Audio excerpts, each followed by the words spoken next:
100,000 years ago, Su-yi single-handedly brought an end to the entire era of gods and demons. Now, he finds himself stepping into a campus, experiencing the life of a contemporary student. Su-yi muses, "I wish to remain inconspicuous, yet my capabilities simply do not permit it. I have striven diligently to live as an ordinary person." Chapter 1. I have lived for 100,000 years. According to reports from various media outlets, our city's experts have discovered a modern tomb within the ravine of Jiang Mountain, unearthing over 300 precious artifacts. Among these are items suspected to date back to the Tang and Yu dynasties, or even earlier ancient relics, which may help to fill significant gaps in our nation's history.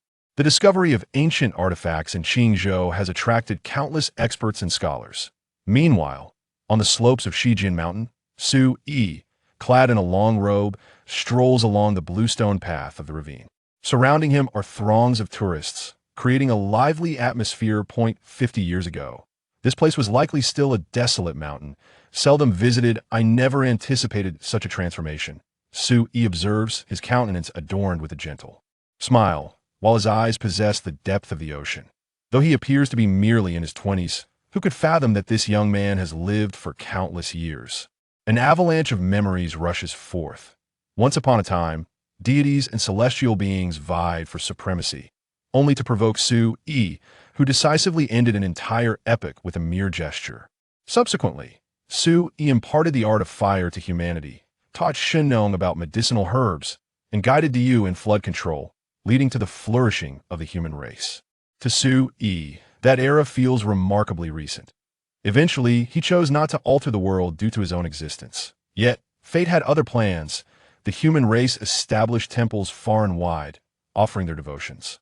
King Zhou of Shang faced the calamity of his nation's demise merely for uttering a blasphemous remark.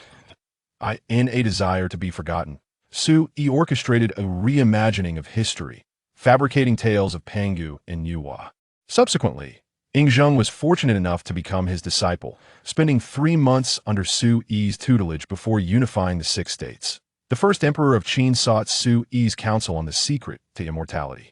Su-yi merely smiled faintly, for even he was unaware of the reason behind his own longevity.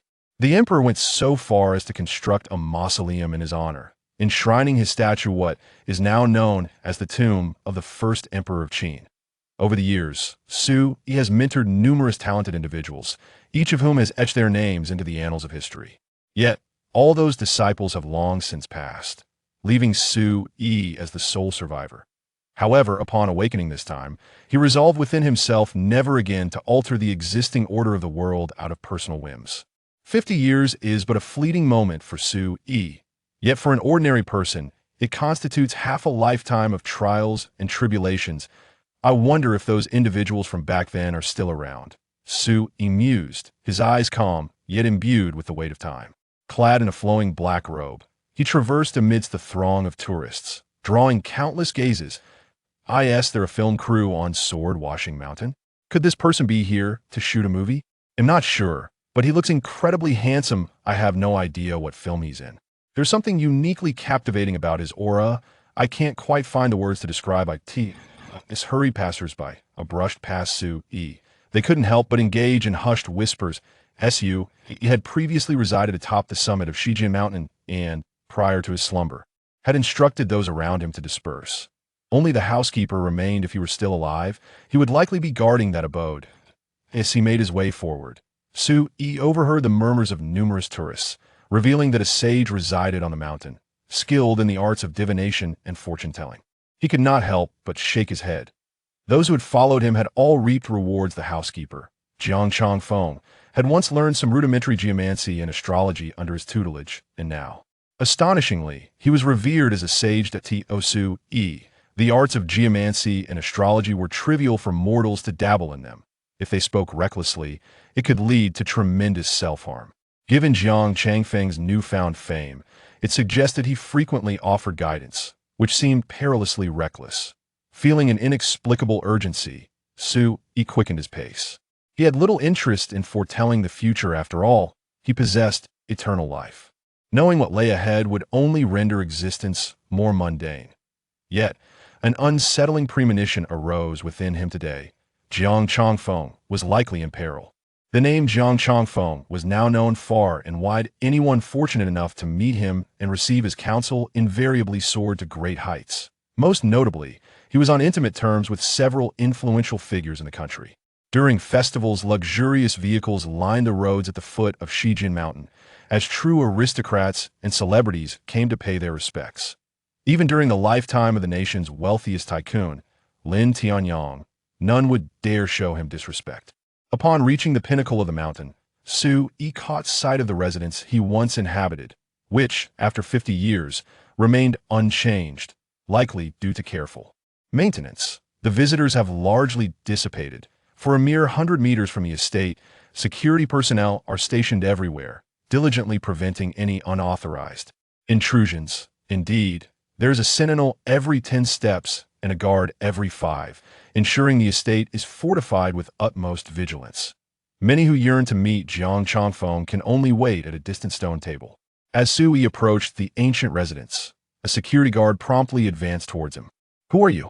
What do you seek?" The primary duty of the guards here is to intercept those deemed unimportant, for Jiang Chongfeng is not a man who meets just anyone. Before Su Yi could utter a word, 2 wealthy young men seated nearby erupted in laughter. Goodness, this fellow's attire is quite ostentatious. Does he really think that dressing like this will grant him an audience with the esteemed Mr. Jiang? Fool! Even the patriarch of the Lin family sends formal invitations a week in advance to gain entry. Where did this kid even come from? Su Yi turned his head, casting a languid glance towards the 2 young men. The moment their gazes met, an involuntary shiver coursed through them, and they instinctively sealed their lips. For reasons unknown, an inexplicable dread filled their hearts. Just a fleeting glance rendered these audacious scions trembling, stripping them of the courage to speak. Noticing the unusual atmosphere, a guard remained vigilant, directing his ire at Su Yi. "I'm speaking to you. This is not a place for someone like you. Leave at once. Do not compel me to take action." Su Yi paid him no heed, for at that moment, Jiang Chongfeng was already aware of his return. Creak. The door of the ancient mansion creaked open slowly, revealing an elderly man clad in a white linen robe, his silver hair cascading down in disarray. Those who had been seated nearby in anticipation rose to their feet in unison. Mr. Jiang has emerged. Could it be that he wishes to see me? Silence, lest you disturb the gentleman. Such an offense would be grievous. The onlookers atop the mountain cast anxious glances at Jiang Chongfeng, while the security personnel stationed before Su Yi stood at attention, their respect palpable, unwilling to utter a word. Only Su Yi remained rooted to the spot, gazing intently at Jiang Chongfeng from a distance. The elder's visage was a tapestry of wrinkles, the passage of time etched deeply upon his face. Upon laying eyes on Su Yi, a wave of emotion surged within Jiang Chongfeng, his eyes brimming with tears as he ambled towards Su Yi, his steps unsteady.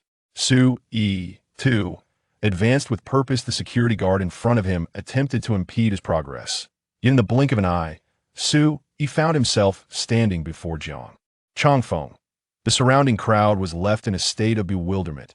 As if time itself had distorted, they could scarcely comprehend how Su Yi had traversed the distance so swiftly. Chapter 2. Has the world gone mad? What is happening? How did that young man get past? Quickly, stop him. If Mr. Jiang is disturbed, just wait and see what happens. Damn it, where did this boy come from? The security guards were in a frenzy. Witnessing such an event right under their noses was utterly terrifying. They had been entrusted by numerous wealthy patrons to protect Jiang Chongfeng. Yet now, an unknown young man had approached Jiang Chongfeng in plain sight. If anything were to happen to Jiang Chongfeng, none of them would escape unscathed.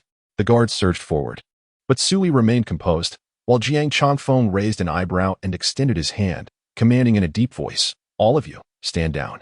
Within a minute, everyone was to vacate the premises. Jiang Chongfeng trembled. These individuals had nearly offended Su Yi. The guards, unwilling to defy Jiang Chongfeng's orders, swiftly prepared to retreat, ushering everyone off the mountaintop. "Master." Jiang Chongfeng looked up at Su Yi, his knees slightly bending as if to kneel. Su Yi grasped his hand firmly and whispered, "Let us discuss this inside." "Very well." Jiang Chongfeng hunched his back, turned slightly, and bowed his head, signaling for Su Yi to proceed ahead. Sui found no fault in this gesture. Jiang Chanfeng seemed advanced in years, yet he paled in comparison to Sui. What on earth is happening? Am I seeing things? Mr. Jiang's demeanor towards that young man appears to be quite respectful.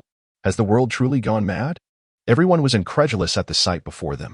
Jiang Chanfeng, astonishingly, trailed behind the young man like a servant, his head bowed. If the powerful elites were to witness this scene, one could only speculate at their reactions. Countless wealthy individuals had expended millions, even billions, in pursuit of an audience with Jiang Chanfeng.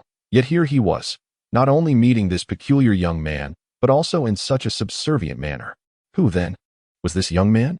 The guards assigned to protect Jiang Chanfeng, once they regained their wits, promptly reported what they had witnessed to their superior.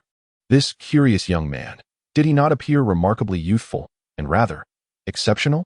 The master has returned. Indeed, he lives still, and remains so remarkably young. Those who had once followed Sui were left astounded upon receiving the news from their subordinates. Each was consumed by a myriad of thoughts, shock, exhilaration, fear, anxiety, and some even entertained unique notions. Within the ancient residence, the arrangement of furniture and the minute details seemed unchanged. After 50 years, Sui returned to this abode, enveloped by a sense of familiarity. "Master, please take a seat. I shall prepare tea for you," Jiang Chanfeng stammered, barely able to restrain his emotions. Sui appraised Jiang Chanfeng for a moment before settling into the chair he had frequently occupied, noticing that his old teacup still resided on the adjacent table. The world has changed, and 50 years ago, Jiang Chanfeng was a robust young man. As a steward, he managed everything in the household with meticulous care. Yet now he stands as a venerable elder in his 70s. Those servants who once attended to Sui in his home have since faded into obscurity. Jiang Chanfeng soon presented an exquisite Song Dynasty June porcelain tea set, complete and refined. If displayed, it would undoubtedly be revered as a national treasure. Yet who could have imagined it would be used for the simple act of brewing tea? Jiang Chanfeng boiled water and meticulously prepared a pot of tea for Sui. After taking a sip, Sui set down his cup and remarked lightly, "Chanfeng, tell me about the current state of affairs." Jiang Chanfeng bent before Sui, his eyes still glistening with emotion, and replied, "Master, the world has indeed improved. The nation is peaceful and the people secure. Furthermore, technology is advancing at an astonishing pace, with many innovations emerging. However, I have not descended the mountain in these past years, so I am not well informed. Perhaps I should summon Xiao Xiao and the others to share their insights with you?" Sui shook his head with a smile. "There is no need for that. When I departed years ago, they ceased to be my servants, and now they are all in their twilight years. Should I require them to bow and scrape before me?" Having lived for so many years, Sui possesses a profound understanding of human nature. The servants of yesteryear had received various favors from him, seemingly trivial in his eyes, yet sufficient to stir significant change in their lives. Would he truly summon those who once served him 50 years ago? Upon hearing these words, Jiang Chanfeng was so startled that he promptly knelt before Sui. "Master, as long as I draw breath, I shall forever remain your servant." "Rise," Sui said. "There is no need for such tension. You have toiled for many years, and as for Xiao Zhao and the others, let fate dictate our next encounter. Fate arises and fades. I have never been one to impose my will. Where does my esteemed master wish to go next? I long to continue by your side." Jiang Chanfeng replied, slowly rising, his eyes brimming with anticipation. Having waited a lifetime, he was elated at Sui's return and was determined to remain in his company. While outsiders referred to Jiang Chanfeng as a celestial being, he understood that only his master truly deserved such a title. "Enough of that. Your days are few. Live for yourself." Sui shook his head and inquired, "By the way, in this current world, what should one my age be doing?" Jiang Chanfeng hesitated to insist on staying beside Sui, and Sui's question struck him as rather peculiar. At his age? "Esteemed master, at your age. One should still be pursuing studies, am I correct? What do you intend?" Jiang Chanfeng surmised Sui's thoughts, but sought further confirmation. The master's intentions were far beyond his capacity to conjecture. "Studying?" Sui nodded. "Indeed." Jiang Chanfeng cautiously asked, "And how old are you now?" Sui appeared quite youthful, yet he exuded a distinctive aura. One could say he looked 18, or perhaps in his early 20s. 20, I suppose." Sui smiled gently. 18 feels a tad too youthful. Then you must still be in university." Jiang Chanfeng had already comprehended Sui's intention and stated, "I shall arrange for a new identity for you, my lord." Sui nodded slightly, and then turned his gaze towards the entrance. Jiang Changfeng dared not disturb him and stood quietly by his side, reminiscent of 50 years ago. 3 minutes elapsed when suddenly, the front door of the old residence was forcefully kicked open. A young man, with a cigarette dangling from his lips, strode in, followed by a group of subordinates clad in suits. Jiang Changfeng was taken aback, looking up at the young man with a piercing gaze filled with murderous intent. How audacious it was for someone to kick open the door of this residence, especially in the presence of his master, regardless of who this individual was. He must perish today. Chapter 3. Truly Divine? Jiang Changfeng recognized the young man before him. He was none other than the grandson of Su Yi's former chef. Old man, I have no desire to engage in lengthy discourse with you today. Will you perish by your own hand, or shall I have someone do it for you? A haughty smile adorned Tang Jincheng's face, as he coldly regarded Jiang Changfeng with a cigarette dangling from his lips. Are you tired of living? Jiang Changfeng's complexion turned ashen. For his fear did not stem from Tang Jincheng, but rather from disturbing Su Yi. Trying to intimidate me? Tang Jincheng beckoned with his finger, and a group of men clad in suits stormed in, exuding a palpable air of menace. Old man Jiang, my grandfather once showed you respect, but now that he has departed, the Tang family is under my command. You can either become a puppet of the Tang family or face your demise. The choice is yours. Tang Jincheng laughed derisively. My grandfather has become quite senile, after 3 generations of our family's hard work. He speaks of someone returning one day to manage our affairs. You're nearly in the grave. Do you really think you can handle those assets? You might choke on them. Tang Jincheng scoffed. People outside proclaim you to be a divine being. If you truly are, then demonstrate your powers by ending my life here today. Come on, let me witness the prowess of a deity. Jiang Changfeng wielded considerable influence in China. If Tang Jincheng could manipulate him into becoming a puppet, it would not be long before the Tang family ascended to become the foremost family in the nation. He is the grandson of Tang Wenyo. Su Yi sat calmly in his chair, sipping tea slowly, casting a tranquil glance at Tang Jincheng. Master, Jiang Changfeng trembled all over and knelt at Su Yi's feet. The grandson of Tang Wenyo committed such a grave offense. If Su Yi were to vent his anger on others, the consequences would be dire, while others might be oblivious to Su Yi's prowess. Jiang Changfeng had witnessed but a glimpse of his formidable might. Even the slightest display from Su Yi was beyond what they could contend with. Tang Jincheng also noticed Su Yi and, upon seeing Jiang Changfeng kneeling before him and addressing him as master, couldn't help but burst into laughter. You, Jiang, stop pretending to be mysterious. Master, are you implying that this brat is the person my grandfather spoke of? He has returned? Ha ha, absurd.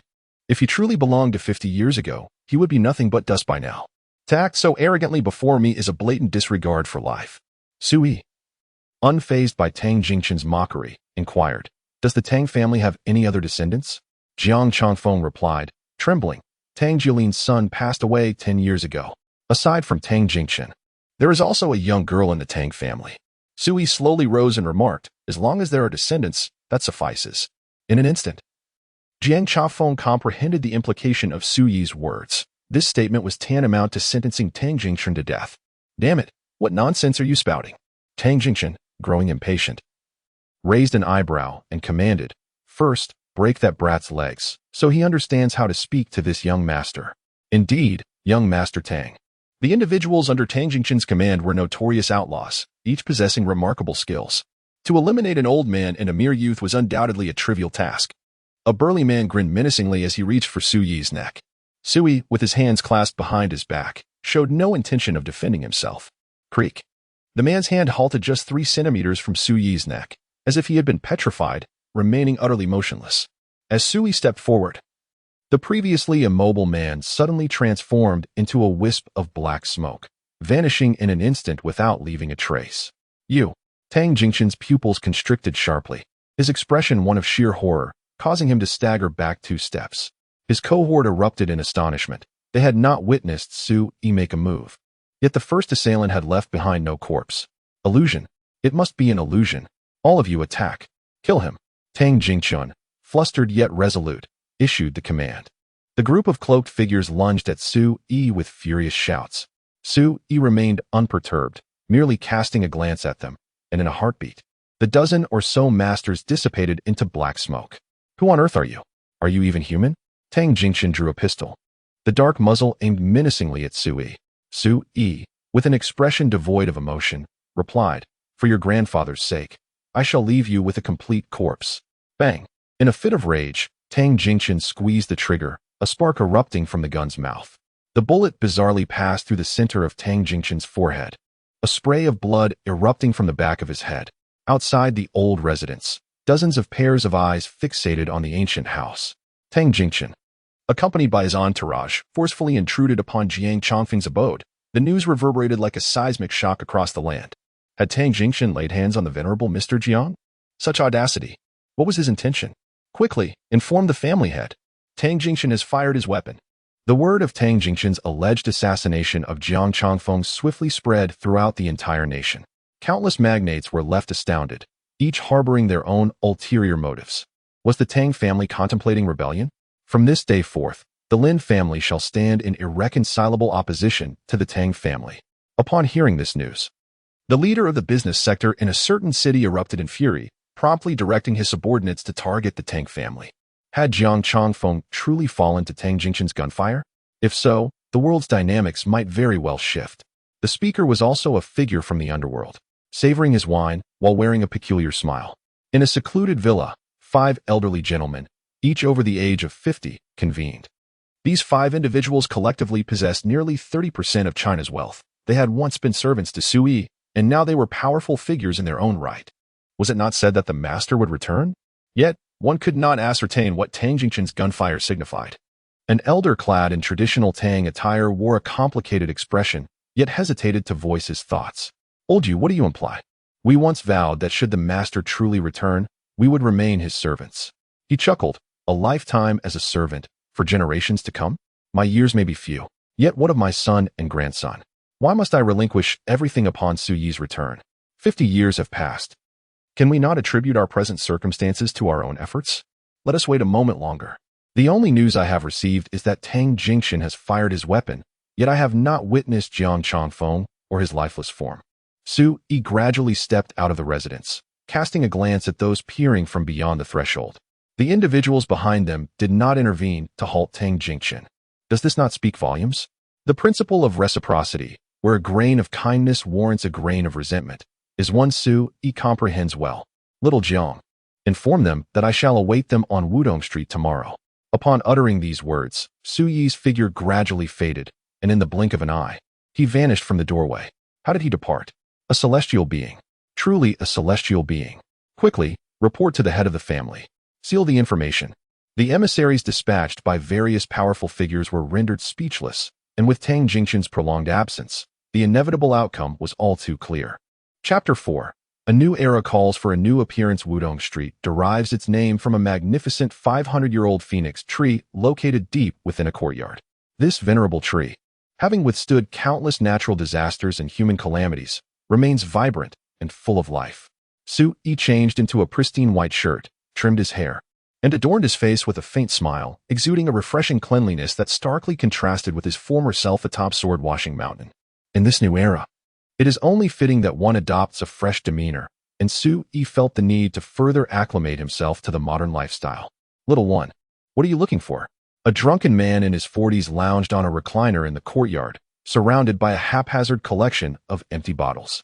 The once serene courtyard was now a chaotic scene of discarded items, leaves, and broken branches, far removed from its elegance of 50 years prior. Is Chen Shifeng still around? Su Yi inquired, referring to the man who had tended to the yard for him half a century ago. Dead. The drunkard lifted his eyelids to glance at Su Yi, dismissively waving his hand. If there's nothing else, be off with you. Su Yi gazed at the towering phoenix tree and asked, Are you his son? Why ask so many questions? Just get lost. The drunkard carelessly hurled a bottle at Su Yi's feet. The bottle shattered, yet Su Yi did not flinch or move. Having traversed countless renowned mountains and rivers over the years, Su Yi knew that this phoenix tree was planted by him and his wife 500 years ago. Throughout dynasties, even emperors and generals dared not disturb this sacred tree. I wish to purchase this place from you. Su Yi exhibited no intention of resorting to violence. In this era of peace, he preferred to refrain from excessive force. The drunken man gradually sat up, fixing his gaze on Su Yi, scrutinizing him from head to toe, and ultimately could not contain a mocking laugh. Youngster, do you have any idea how much this place costs? I could sell it to you, but can you afford it? Name your price, Sui replied with a smile. Regardless of the era he inhabited, he would engage in various professions merely to experience new facets of life. If he truly needed to purchase something, financial concerns had never troubled him. 50 million. Pay it all at once. The drunkard let out a hearty laugh, seizing a bottle and smashing it at Sui's feet. Get lost, kid. Disregarding the man's taunts, Sui settled onto a stone bench beneath the sycamore tree. He possessed no money at the moment, yet he was confident that soon someone would arrive with funds. How dare you? Are you giving me face? The drunken man cursed as he stood, but perhaps due to the remnants of his hangover, he stumbled unsteadily and fell into a heap of broken bottles, a pitiful sight. Sui did not even cast a glance in his direction as the roar of an approaching vehicle echoed from outside the courtyard. At the entrance, a single car had parked, from which 5 elderly men emerged. Their bodyguards were stationed at various intersections, ensuring that no one approached the courtyard. Should the affluent elite of society catch sight of these 5 individuals simultaneously appearing before such an old residence, they would likely be rendered speechless in terror. The first elder to emerge was named Jiang, who now holds a significant stake in the global development projects of new energy. He possesses multiple oil fields abroad, and even foreign dignitaries treat him with utmost respect upon their meetings. Yet, as he stepped out of the car and gazed at the phoenix tree in the courtyard, an involuntary shiver coursed through him. Just yesterday, Tang Jingshan had caused an uproar at the old residents of Shijian Mountain, and they had remained entirely passive. Now, as they prepared to meet Sui, how could they not feel a sense of trepidation? If Sui suspected them of harboring ulterior motives, how would they respond? The remaining 4 individuals exited the vehicle, exchanging uneasy glances, filled with apprehension. Logically, given their status, they should not fear anyone. However, Sui was an exception. They had once followed Sui closely, and from him, they had gleaned merely superficial knowledge. Yet it was this knowledge that had facilitated their current accomplishments. Throughout the years of Sui's disappearance, they had tirelessly sought information regarding him. Ultimately, through various historical accounts, they uncovered astonishing revelations. This discovery not only left them incredulous, but also instilled a profound sense of dread. It appeared that Sui had lived for millennia. Numerous dynasties bore traces of his existence. The legendary physician, Hua Tuo, had penned a tribute to his mentor, while the calligrapher Wang Shiji had once written in one of his treasured scrolls about receiving guidance from a youth in his early years. Even in his twilight, that youth remained as vibrant and unaltered as ever. Furthermore, they had even unearthed descriptions of the ageless young man within the oracle bone inscriptions from the Shang dynasty. All of these elements led Jiang and his companions to associate these extraordinary revelations with Sui. If Sui were merely a polymathic powerhouse, he would, like them, eventually succumb to the passage of time and mortality, rendering him not particularly fearsome. Let us proceed. A shadow flickered in Jiang's eyes as he took the lead into the courtyard. The other 4 elders followed suit, refraining from lingering any longer. In the courtyard, apart from the drunken man who lay on the ground, cursing and muttering, they beheld a young lad. As Sui slowly turned to face them, their hearts nearly leapt into their throats. Despite his change in attire and hairstyle, his distinctive aura and gaze remained unchanged after 50 years. What brings you old fellows to my abode? The drunken man staggered to his feet, brandishing a bottle at Jiang and the others. Jiang's expression darkened. It had been many years since anyone had dared to speak to him in such a manner. In that instant, a murderous intent stirred within him. Yet, in that fleeting moment, Sui calmly interjected, "He is now the owner of this residence. I intend to purchase his property for 50 million. Who among you is willing to oblige? You brat, whom do you think you're intimidating? This bunch of old men. Do they possess 50 million? The drunken man scoffed, entirely dismissive. Candidly, he had conjured the sum out of thin air, having no intention of selling, nor believing that Sui could possibly muster such a fortune. My lord, I shall provide it. Jiang took a step forward, retrieving a checkbook from his pocket. In no time, he filled out a check for 50 million. It was a check from the Bank of China, readily available for collection. The drunken man glanced at the check, sneered disdainfully, and crumpled it into a ball, throwing it back at Jiang's face. Are you trying to fool me? I want cash. Jiang was on the verge of exploding. It was the first time in his life someone had dared to throw something at him. However, Sui, with an impassive expression, calmly instructed, "Give him cash." Jiang, unable to defy Sui's command, bowed his head and replied, "Yes, sir." The drunken man scoffed. "What is this, a movie set? You call him sir? Let me tell you. If there's no payment for filming here today, no one is leaving. He found it absurd that an old man in his 70s would address a young man as sir. It seemed utterly ludicrous to him. He could think of no other explanation than that they were indeed filming a scene. Chapter 5. The first job. 10 minutes later. Yugoan's men emerged from the courtyard carrying 50 million in cash. You may collect the money now, Sui said, addressing the inebriated man with a surprising measure of courtesy. The drunken man approached the courtyard with a sense of skepticism, only to be met with the sight of Yugoan's bodyguards lugging numerous boxes brimming with vibrant red banknotes, a sight that nearly left him questioning his own reality. Goodness, are you truly purchasing this? All this money is mine. Indeed, it is all yours. Yugoan, feeling somewhat humbled today, had initially arrived to meet Sui with a heart full of trepidation, and now found himself needing to placate this drunken individual. After having the man sign a property sale agreement, Yugoan gifted him a luxurious car, thus facilitating his departure. Master, where have you been all these years? Once Yugoan had concluded his affairs, he staggered over to Sui and knelt before him. Yesterday, upon hearing that young scion of the Tang family spoke disrespectfully of you, I rushed up the mountain. However, by the time I arrived, you had already departed. I feared you wished to avoid us. Sui regarded Yugoan with a smile, aware that his men were present on the mountain, yet they had taken no action. Yugoan felt a twinge of anxiety under Sui's gaze, as if his every thought was laid bare before him. Enough, Sui said. I have summoned you today without ulterior motives. We share a bond as master and servant, but you are no longer the same as before. You have just purchased this residence on my behalf, and from this moment onward, we are even. Everything you possess now belongs to you. I shall not reclaim it. And you need not harbor any concerns. The countenance of Yugoan and the others changed dramatically, and the remaining four knelt before Sui. Master, all that we possess now has been bestowed upon us by you. At your command, we shall offer you anything. I pledge, Master, that I shall forever remain your servant. An elderly man clad in traditional Tang attire exclaimed with fervor. He was none other than the renowned medical deity Yilin, often hailed as the contemporary Hua Tuo in China. Yet, he was acutely aware that he had merely acquired superficial knowledge from Sui in the past. Presently, Yilin presided over numerous pharmaceutical companies and medical equipment manufacturers, with assets exceeding 100 billion. In light of Yilin's assertion, the other four could only echo his sentiments, for even now, they remained unable to fathom Sui.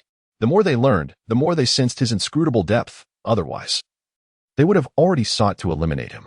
Sui shook his head and remarked, There is no banquet that does not come to an end. Deliver to me what I desire, and from this day forth, do not seek me out again. I have no wish to see you. Yugoan, suppressing his inner turmoil, inquired, What is it that you seek? Given his immense wealth, rivaling that of nations, if Sui truly intended to reclaim everything with a mere word, Yugoan might have no choice but to fight to the bitter end. However, hearing Sui's words, he felt a sense of relief. I seek an identity card. And furthermore, I wish to pursue an education to understand this new era. Sui meticulously observed the subtle expressions of those around him, discerning their thoughts with surprising clarity. He could surmise their considerations. There was no need for further elaboration. I prefer not to be disturbed. Should you encounter me in public, kindly feign ignorance. Otherwise, the unspoken words hung in the air, their implications clear.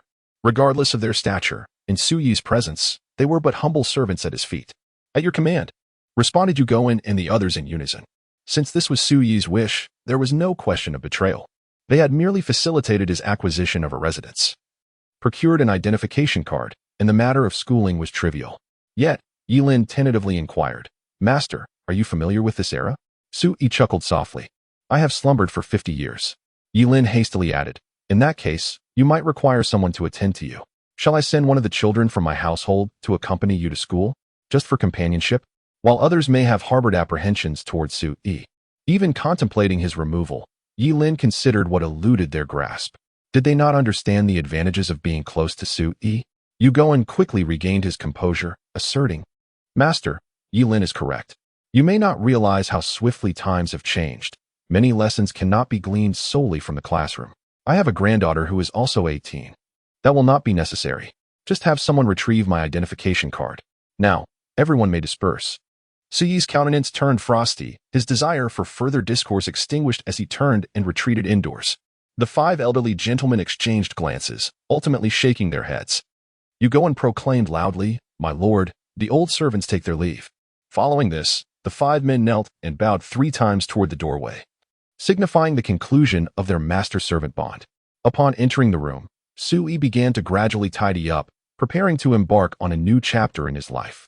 When he finally emerged from the confines of the house, he found the yard impeccably cleared of refuse and fallen leaves. After reclining on a chair for a while, he became acutely aware of his current state, utterly devoid of funds. Once again, he was beginning from scratch, a scenario he had encountered far too many times. Reflecting on the past, he recalled that upon waking, he would often seek employment of any kind, as long as it ensured a modest sustenance. Although he had experienced a life of wealth and luxury, such days now held little allure for him. Wandering the streets for an extended period, he was dazzled by the myriad of shops, each representing various trades. Many of the items were unfamiliar to him, both in name and appearance, leaving him to speculate their purposes. Yet, it was precisely this unfamiliarity that sparked his intrigue. Having lived for so long, he found monotony to be the bane of his existence. "Excuse me, do you have openings for service staff?" Sui waited until nightfall to commence his job search, for he understood that academic pursuits were best undertaken during the day. If he wished to find employment while studying, it would have to be in an establishment that operated in the evening. Thus, he arrived at a bar. The receptionist scrutinized Sui for a moment before inquiring, "Are you here for an interview?" "Just a moment, I will call the manager." Soon, a man dressed in a suit approached and inquired, "Are you of age?" Sui nodded and replied, "I am 20. 20? He appeared quite mature. "Are you applying for the position of a waiter?" "The base salary is 1,800, with half a month's wage withheld. There are 3 days off each month, and any leave must be requested a day in advance. There is a commission on alcohol sales. If you wish to proceed, please provide a photocopy of your ID." The manager, sensing Sui's commendable demeanor, speculated that the affluent women in the establishment might take a liking to him. Sui nodded, "I will come by tomorrow." It was then that he realized he understood nothing about photocopies or commissions. Without guidance, he felt utterly lost, as if he were a fool. Chapter 6. Just how poor is this? As May arrives, the summer sun blazes. Sui has yet to officially enter school or secure a job. Since returning home last night, he has been reclining on a leisurely chair in the courtyard, gazing at the phoenix trees and the myriad stars in the sky. The longer one lives, the more one desires to cling to life. This beautiful world is filled with countless unknown wonders waiting for him to observe and explore. Sui has not yet reached the point of despair. Though he currently understands little, he yearns to swiftly integrate into this era and continue his comfortable existence. As the first light of dawn breaks, Sui closes his eyes for a brief respite, faintly sensing someone blocking the light around him. "Are you Sui?" At the sound of the voice, Sui slowly opens his eyes to find a young girl standing before him. She exudes the essence of youth. Her well-proportioned form is accentuated in the morning light, yet her gaze towards Sui carries a hint of scrutiny. "Who are you?" Sui sits up gradually. Being an ancient soul with countless years behind him, he feels no surge of emotion upon encountering such a girl for the first time. "Hello, my name is Yuhuin. This is a message from my grandfather for you." The girl retrieves a yellow envelope from her bag, sealed with a wax stamp. Sui takes the envelope and nods. "You are the granddaughter of Yugoin?" "Indeed." Upon hearing Sui refer to her grandfather, Yuhuin raises her eyebrows slightly. Sui, appearing not much older than herself, directly addressing her grandfather by his name seems somewhat disrespectful to the elder. However, her refined upbringing prevented her from exploding in that moment. After all, at the time of her departure, her grandfather had repeatedly cautioned her not to provoke someone named Sui and instructed her to meet him alone with the items in her possession. Regardless of the demands Sui might make, she was to comply unconditionally. The fact that Yugoin, in his current capacity, could utter such words to her was astonishing. Most significantly, the latter part of his statement, whatever requirements he might impose, she must fulfill without hesitation, evoked the most distasteful thoughts in Yuhuin's mind. A betrothal by proxy? Please hold on. Sui, in front of Yue, opened the envelope, revealing an identification card, a black bank card, a letter, and an admission notice from Qingzhou University. Sui had always possessed a swift aptitude for learning. After all, simplified characters evolved from traditional ones. He glanced at the identification card and then at the letter pinned by Yugoin, which, aside from pledging loyalty, informed him that the bank card contained 100 billion, along with the password. Furthermore, it stated that he could request Yuhuin to do his bidding, even permitting her to reside with him. Yuhuin, right? The CCI Huin, a splendid name indeed. When Sui mentioned her name, He couldn't help but recall a certain monarch from the Warring States period. Her name derives from one Wang Zhi Shi, a piece from the Book of Songs, particularly the section of Dia, some of which were also penned by Su Yi. You possess quite the knowledge. The corners of Yu Huayin's mouth curved slightly. It was remarkable that Su Yi could instantly recount the origin of her name, though it was likely he had researched it beforehand. Do young people still read the Book of Songs? It seems pretentious. Perhaps they have a superficial understanding. Su Yi chuckled softly as he handed his bank card and identification to Yu Huayin, saying, "Could you please return the bank card to your grandfather? Additionally, I would appreciate it if you could make a copy of my ID. I don't have any cash on me, but I'll reimburse you for the copying fee when I receive my salary next month." Yu Huayin took the bank card and ID, her hands trembling slightly. The bank card Su Yi had presented was a black gold card under her grandfather's name, and she had no knowledge of its contents. However, she was acutely aware of what it meant for her grandfather to entrust this card to Su Yi. With gritted teeth, Yu Huayin inquired, "Do you even know how much money is on this card?" Su Yi smiled gently. "That is of no consequence. Moreover, please convey to your grandfather that I do not require financial assistance." Yu Huayin was almost amused by his audacity. "Did you not just claim you were out of money?" Raising an eyebrow, Su Yi replied, "Lacking money does not equate to needing it. You may now proceed to make a copy of my ID. I require it for today." "Thank you." What a paradox. Claiming to be broke, yet unable to afford even a copy. How impoverished could one possibly be? "You just wait." As she turned away, Yu Huayin couldn't help but roll her eyes dramatically. What kind of person had she encountered? If her grandfather were to truly suggest a betrothal with someone like this, she would seriously contemplate running away from home. 10 minutes later, Yu Huayin returned to Su Yi, holding a stack of photocopied identification cards, her brows furrowed in suppressed impatience. "Is there anything else you require of me?" she inquired. "If you have the time, could you accompany me to the university? I am unfamiliar with the route and the enrollment process." Su Yi handed her the admission letter from Qingzhou University. Having spent the previous day exploring the city and acquiring a wealth of knowledge, at least enough to speak without archaic formality, Yu Huayin found herself at a loss for words to convey her current emotions. She scrutinized Su Yi for a long moment, wondering if he had just emerged from the mountains. "I have the time," she replied, her lips pressed tightly together, nodding emphatically, her chest rising and falling in agitation, nearly straining the buttons of her attire. Her grandfather had insisted that she unconditionally fulfill Su Yi's every request, and his current demand was certainly not unreasonable. Despite his somewhat shabby appearance, he was undeniably superior to certain privileged peers at school.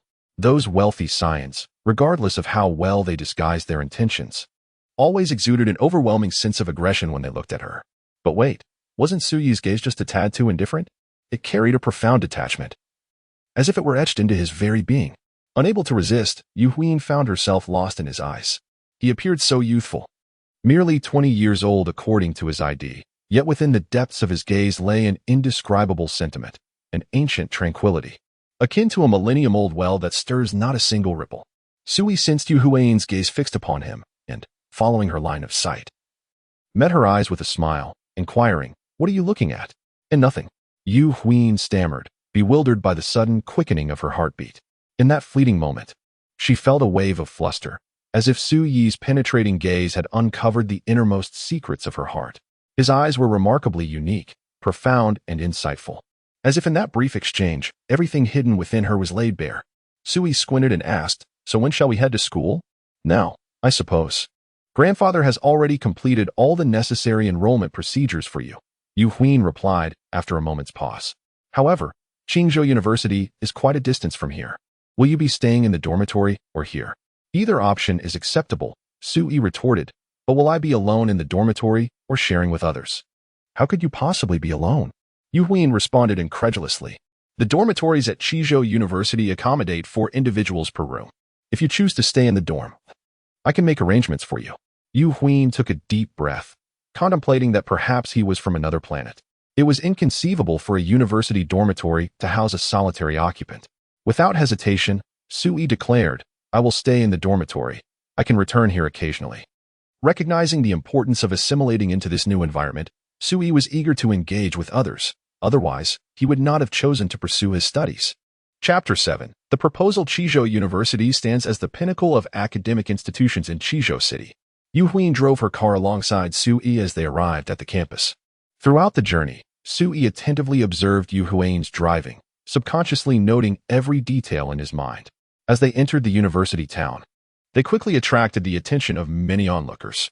Yu Huan was behind the wheel of a striking red Maserati Ghibli, one of the few sedans produced by Maserati, whose price was relatively modest. However, her license plate was unforgettable. Yu Huan has arrived. Hurry and prepare, exclaimed a voice filled with excitement. If today goes well, I'll treat my brothers to a month of lavish celebrations, complete with a crown bag. All expenses are on me. As Yu Huan's car came to a halt in the parking lot, a throng of people quickly surrounded them. Leading the group was a slender young man with a pale complexion, followed by others who held vibrant roses in their hands. Yu Huan, I love you, he declared boldly, stepping forward with a diamond ring in hand and unexpectedly kneeling on one knee before her. Will you be my girlfriend? No sooner had he finished speaking than balloons began to rise from every corner of the academy, adorned with golden banners proclaiming, Yu Huan, I love you. Yu Huan regarded the young man coldly, uttering not a single word. The crowd erupted into a frenzy around her. Jiang, disperse them and stop bothering me. Yu Huan finally spoke, unable to contain her frustration as the commotion escalated. The sky was densely dotted with an array of balloon banners, which was rather intimidating, especially with nearly 100 people behind Jiang, all holding flowers above their heads, creating a sea of blossoms that collectively shouted in unison. Any ordinary girl might have been moved by this wave of romance from Jiang, but Yu Huan felt nothing but disdain. Jiang remained on one knee, ring held aloft, gazing intently at Yu Huan, and earnestly declared, Be my girlfriend. If you refuse, I shall not rise. Then remain kneeling.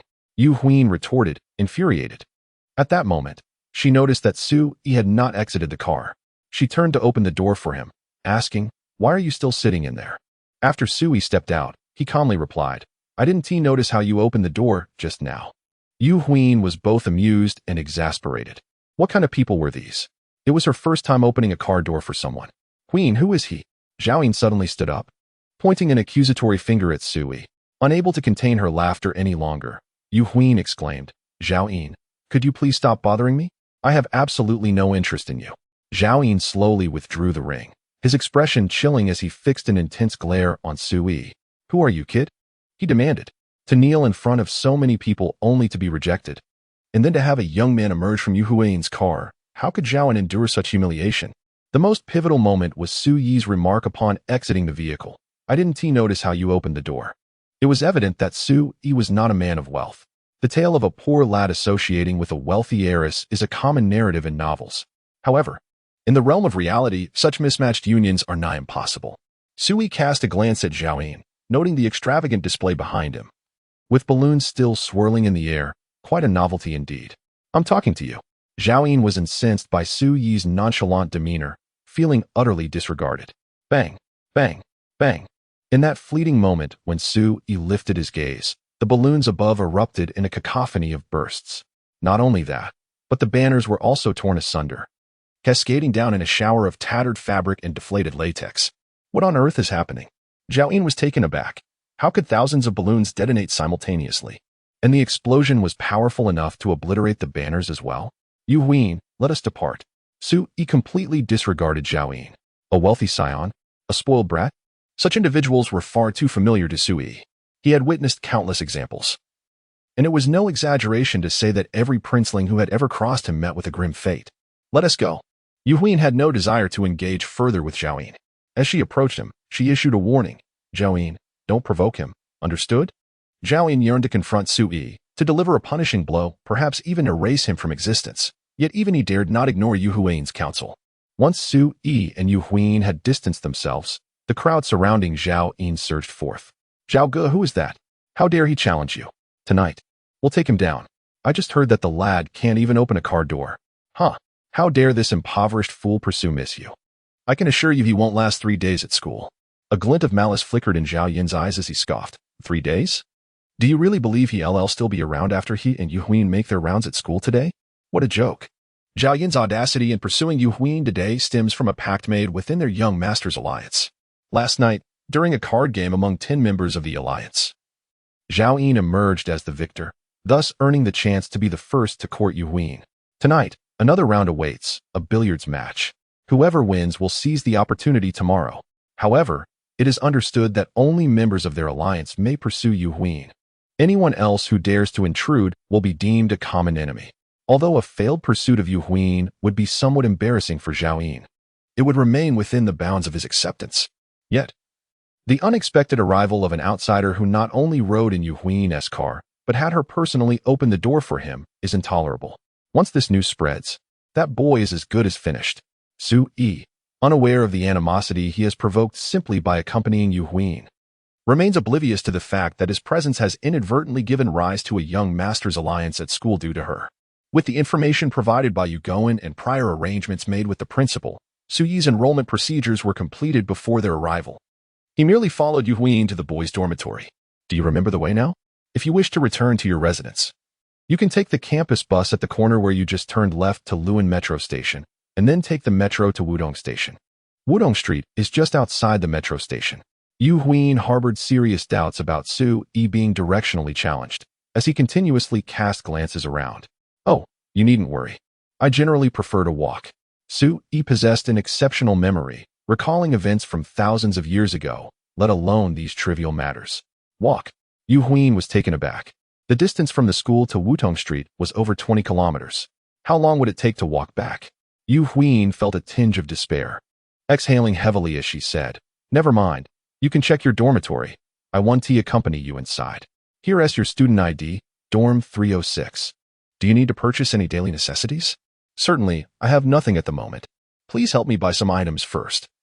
I will go upstairs to see how much you spent, and you can jot it down. I'll repay you next month."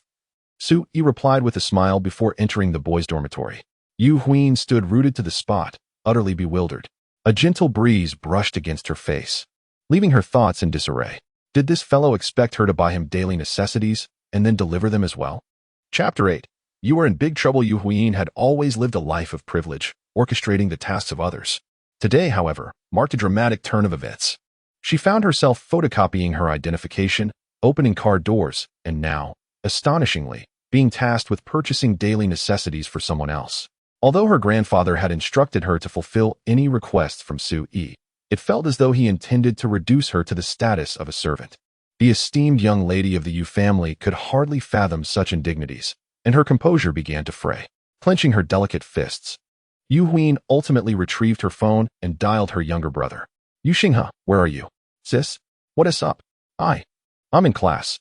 Yu Xinghe, still recovering from a hangover, was deep in slumber when his phone rang. He nearly erupted in annoyance, but upon seeing the caller ID, he quickly changed his tune. With a scoff, Yu Huin retorted, "Enough chatter. It's Sunday. Do you have class?" "I'm waiting at the entrance of the boys' dormitory. Get down here." No, sis. Why are you coming to the dorm?" "I'll be right down." Yu Xinghe, known for his fearlessness, was nonetheless intimidated by his sister. Upon hearing Yu Huin's command, he hastily dressed and splashed water on his face before racing downstairs. Countless eyes in the boys' dormitory were glued to the scene, captivated by the presence of their goddess. Even if they couldn't woo her, they could at least indulge in the sight. "What are you staring at? Turn your heads away." Yu Xinghe, a formidable presence in school, barked at the gawking onlookers, unable to tolerate their audacity in ogling his sister. Those who have been scolded by him dare not make a sound, merely turning their heads in silence. "Hey, brother-in-law, why are you in such a hurry? Is my wife here?"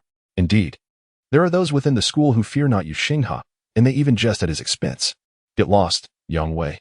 Do you think you can be my brother-in-law? Go back and take a good look in the mirror." Little did you know, Yu Xiao has quite the temper. Just moments ago, Zhao Yin, that fool, confessed to your sister and was rejected. Yu Xinghe promptly offered him a middle finger. "What right do you scoundrels have to my sister? Stop the foolish antics. I can't be bothered to talk to you. Go to the restroom and eat shit." Yu Xinghe resides in room 409. After berating those in the corridor, he hurriedly descended the stairs. Along the way, any male student who encountered him quickly made way. None dared to provoke this young master of the Yu family. As he rushed down to the second floor, he happened upon Su Yi, who was ascending the stairs, standing in the middle of the staircase. Su Yi noticed someone rushing down and shifted slightly to the side. However, his attempt at yielding was far less than what others had shown, and for the first time, Yu Xinghe encountered someone so oblivious, failing to give way. As Yu Xinghe charged downward, he cast a glance at Su Yi, and just as they were about to brush past one another, he suddenly extended his hand in an attempt to shove Su Yi. Su Yi instinctively dodged. causing Yu Xinghe to grasp at nothing and nearly tumble down the stairs. Fortunately, having some training, he stumbled twice but managed to regain his balance. He turned back and gazed deeply at Su Yi, extending his finger to poke him twice, then, disregarding him, continued down the stairs. However, it was evident that he had taken note of him. At the foot of the stairs, a boy who had witnessed the entire exchange remarked to Su Yi, "Brother, you truly have unfortunate luck. You've caught Yu Xinghe's attention. You should promptly transfer schools." "Huh, I haven't done anything," Su Yi responded, bewildered. Had that young man already developed a grudge against him for no reason? The boy shook his head in disbelief, saying, "It's not about whether you did anything. It's about whether he intends to do something to you." Su Yi inquired, "You mean that person just now is Yu Xinghe? Is it possible you don't even recognize Yu Xinghe? Are you new here?" The boy's eyes widened in astonishment. To have attracted his notice right after arriving, your family's ancestral grave might not be in good standing. Cough. Su Yi genuinely had no idea where his family's ancestral grave was. After all, when he opened his eyes, he was the only person in the world. Even the deities had come into existence after him. The boy, with a look of pity, stated, "I can only say, you're finished. You might as well slip away before he returns. There is no point in continuing your studies, as it seems you won't be able to." His gaze towards Su Yi was filled with sympathy, while he wondered just how unfortunate this guy was to offend Yu Xinghe right upon his arrival. Su Yi chuckled and asked, "What is the relationship between Yu Xinghe and Yu Huiying?" The boy replied, "Yu Huiying is his sister." "You're not suggesting that you know the young lady, are you?" Su Yi nodded and said, "I know him, just a moment ago. I even asked Yu Huiying to purchase something for me." The boy was taken aback for a full 3 seconds, and when he looked at Su Yi again, his gaze was akin to that of someone observing a fool. "Yu's young lady is buying you things, and you, my friend, have become this way over just a few peanuts? I shan't converse with you any longer. May you find your own fortune." With that, the boy ascended the stairs. Wishing to avoid entanglements with someone he deemed a misfortune, Su Yi inquired about room 306, which was on the 3rd floor, and he too began his ascent. "Hey, why are you following me?" The boy had reached the door of room 306 when he noticed Su Yi trailing behind him. This is absurd. If Yu Xinghe were to misconstrue this as a connection between them, would he not also suffer the consequences? "Is this room 306? Su Yi looked up at the doorplate. "Are you blind? You should leave quickly. Being both blind and foolish will only lead to more misfortune. Every minute you linger on campus increases your peril," the boy declared, preparing to shut the door behind him. To his surprise, Su Yi propped his foot against the door. "I live here," Su Yi said, offering the boy a friendly smile. With each awakening, he swiftly acclimated to his new identity. Now, he was merely a student, and this boy before him was his roommate. Seriously? The boy's eyes nearly bulged out in disbelief. "What are the odds?" Su Yi chuckled. "Just such are the odds." The boy still showed no inclination to open the door. A look of despair etched on his face. "Brother, please don't play with me. Consider this a plea. Please change your dormitory and don't drag us down with you." "Rest assured, everything is fine," replied Su Yi. "Perhaps Yu Xinghe has simply gone out to purchase something for me?" "Huh, ha. My dear brother, you are quite the comedian. You truly haven't emerged from 65 North Street, have you?" The boy chuckled foolishly, clearly losing his composure.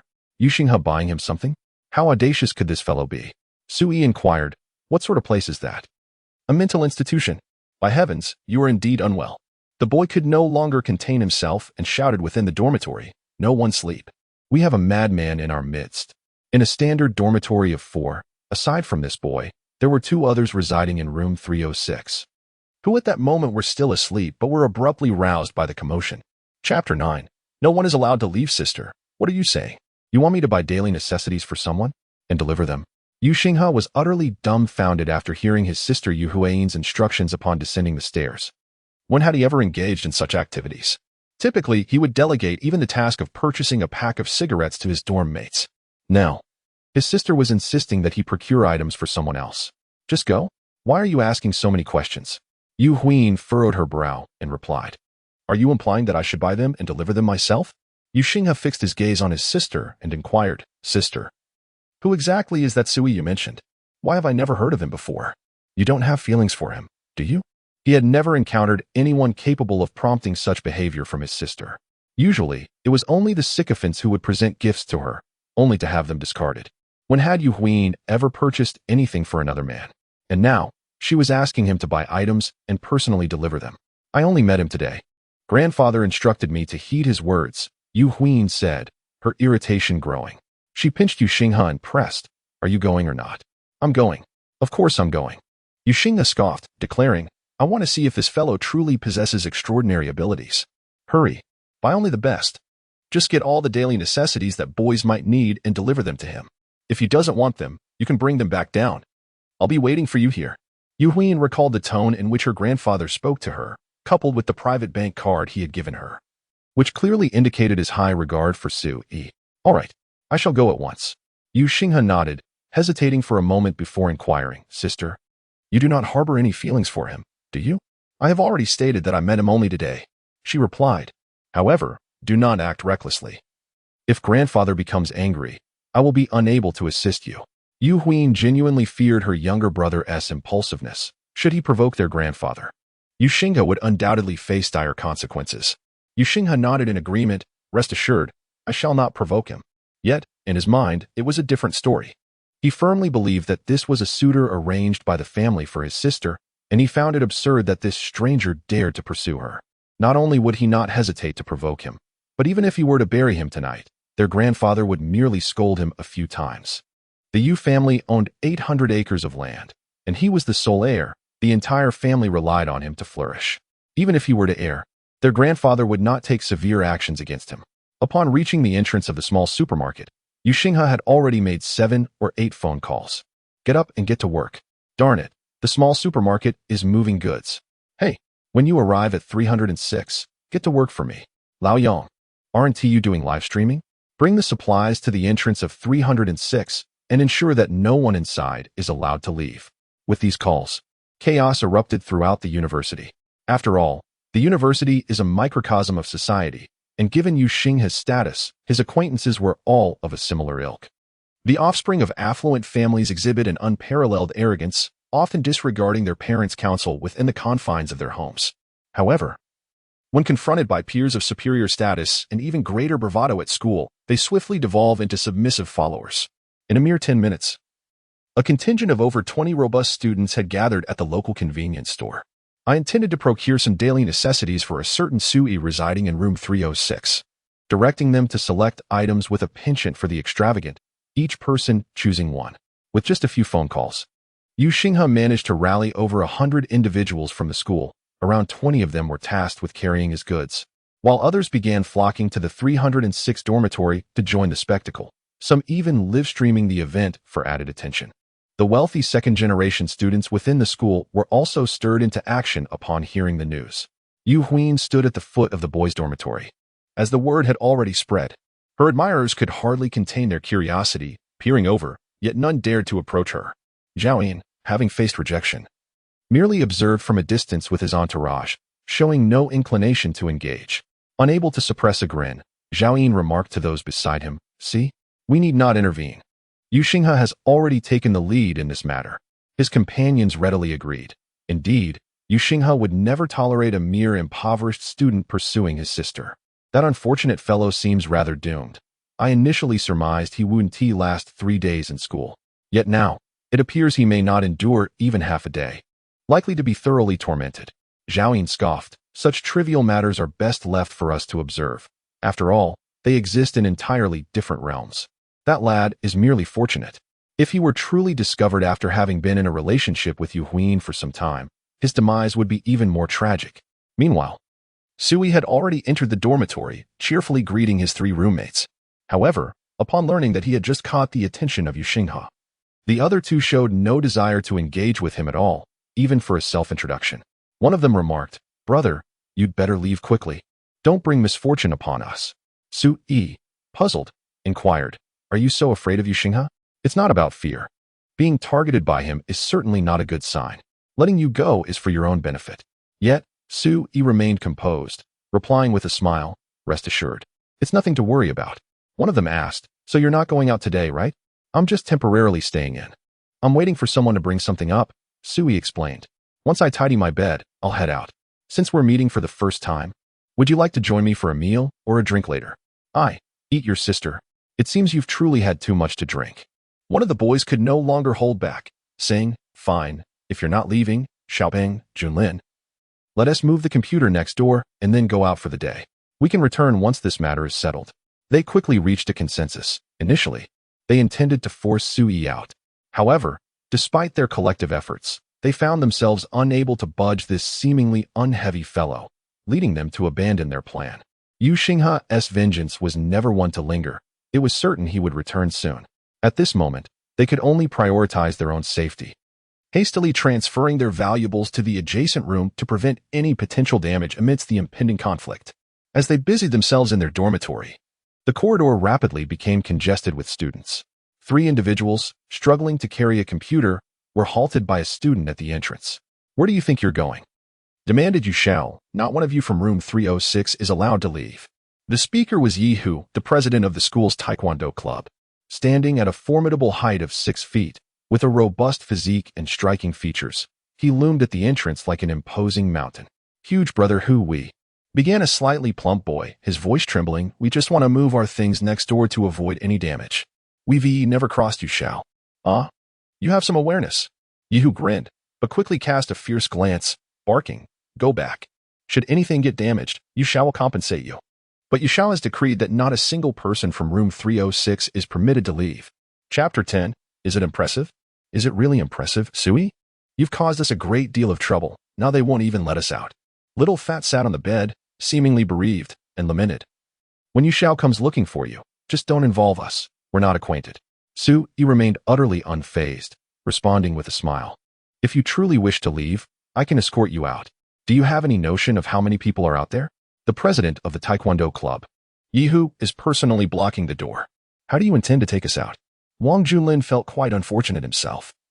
Merely encountering Sui on the stairs and exchanging a few casual remarks had led to this predicament. Previously, he had jested about Suyi's ancestral grave's bad feng shui. But now it seemed that his own was the one in disarray. This was precisely what one would call an unforeseen calamity. Sui had drawn the ire of Yu Xinghe, which was his own doing, but what had he done to deserve this? He felt like an innocent bystander caught in crossfire. The president of the Taekwondo club? Was it truly that formidable? Sui was aware of the origins of Taekwondo, having been named by the land of the morning calm in 1955. Over the years, he had diligently strived to maintain his strength at a level commensurate with the global average. He matched his opponent's prowess and now felt he had reached the very limits of his restraint. In the past, when deities and demons roamed freely, there was some excitement in combat, and later, there were martial arts masters whose purely physical techniques he could still somewhat temper his strength against. Even during the era of firearms, there remained a semblance of intrigue. But was this not a time of peace? In his view, the so-called Taekwondo seemed rather juvenile. Is that truly considered martial arts? You ask me if it is impressive? Wang Junlin took a deep breath and gritted his teeth. Recounting an encounter with a basketball team captain, a towering figure at 6 feet 3 inches. Half a month had passed, yet that individual still lay in the hospital. With your slender frame, can you withstand a beating? Sui nodded, stating, "I should be able to endure it, but I would rather not engage. It feels like bullying." Lin Junlin pointed at Sui and exclaimed, "All right, keep boasting. What a lunatic. You even claim that Yu Huyin buys you things. If she were capable of that, I would immediately devour my computer screen." Sui glanced at the computer screen they had just set down and asked earnestly, "Can this be eaten?" "Damn." Lin Junlin was nearly driven to the brink of exasperation. "Can this be eaten?" Seeing Sui's serious expression, one could hardly believe such a question could come from a rational person. Sui fell silent. Upon entering, he had noticed the chubby fellow engrossed in a game, and he had stolen a few glances, finding it quite fascinating. Indeed, the transformation of this era was immense, with many things requiring relearning. Moving into the dormitory was undoubtedly the right choice. They waited in the dormitory for about 10 minutes. Yu Xinghe, leading a crowd, returned in full force to the boys' dormitory. Yu Huyin had not yet departed and had sensed that something was amiss. The third-floor corridor of the boys' dormitory was bustling with activity, clearly indicating that a significant event was unfolding, with an unknown number of individuals gathered near the dormitory. "Yu Xinghe, what are you doing? Why did you create such a commotion over a mere purchase?" Yu Huyin was nearly driven to exasperation by her younger brother.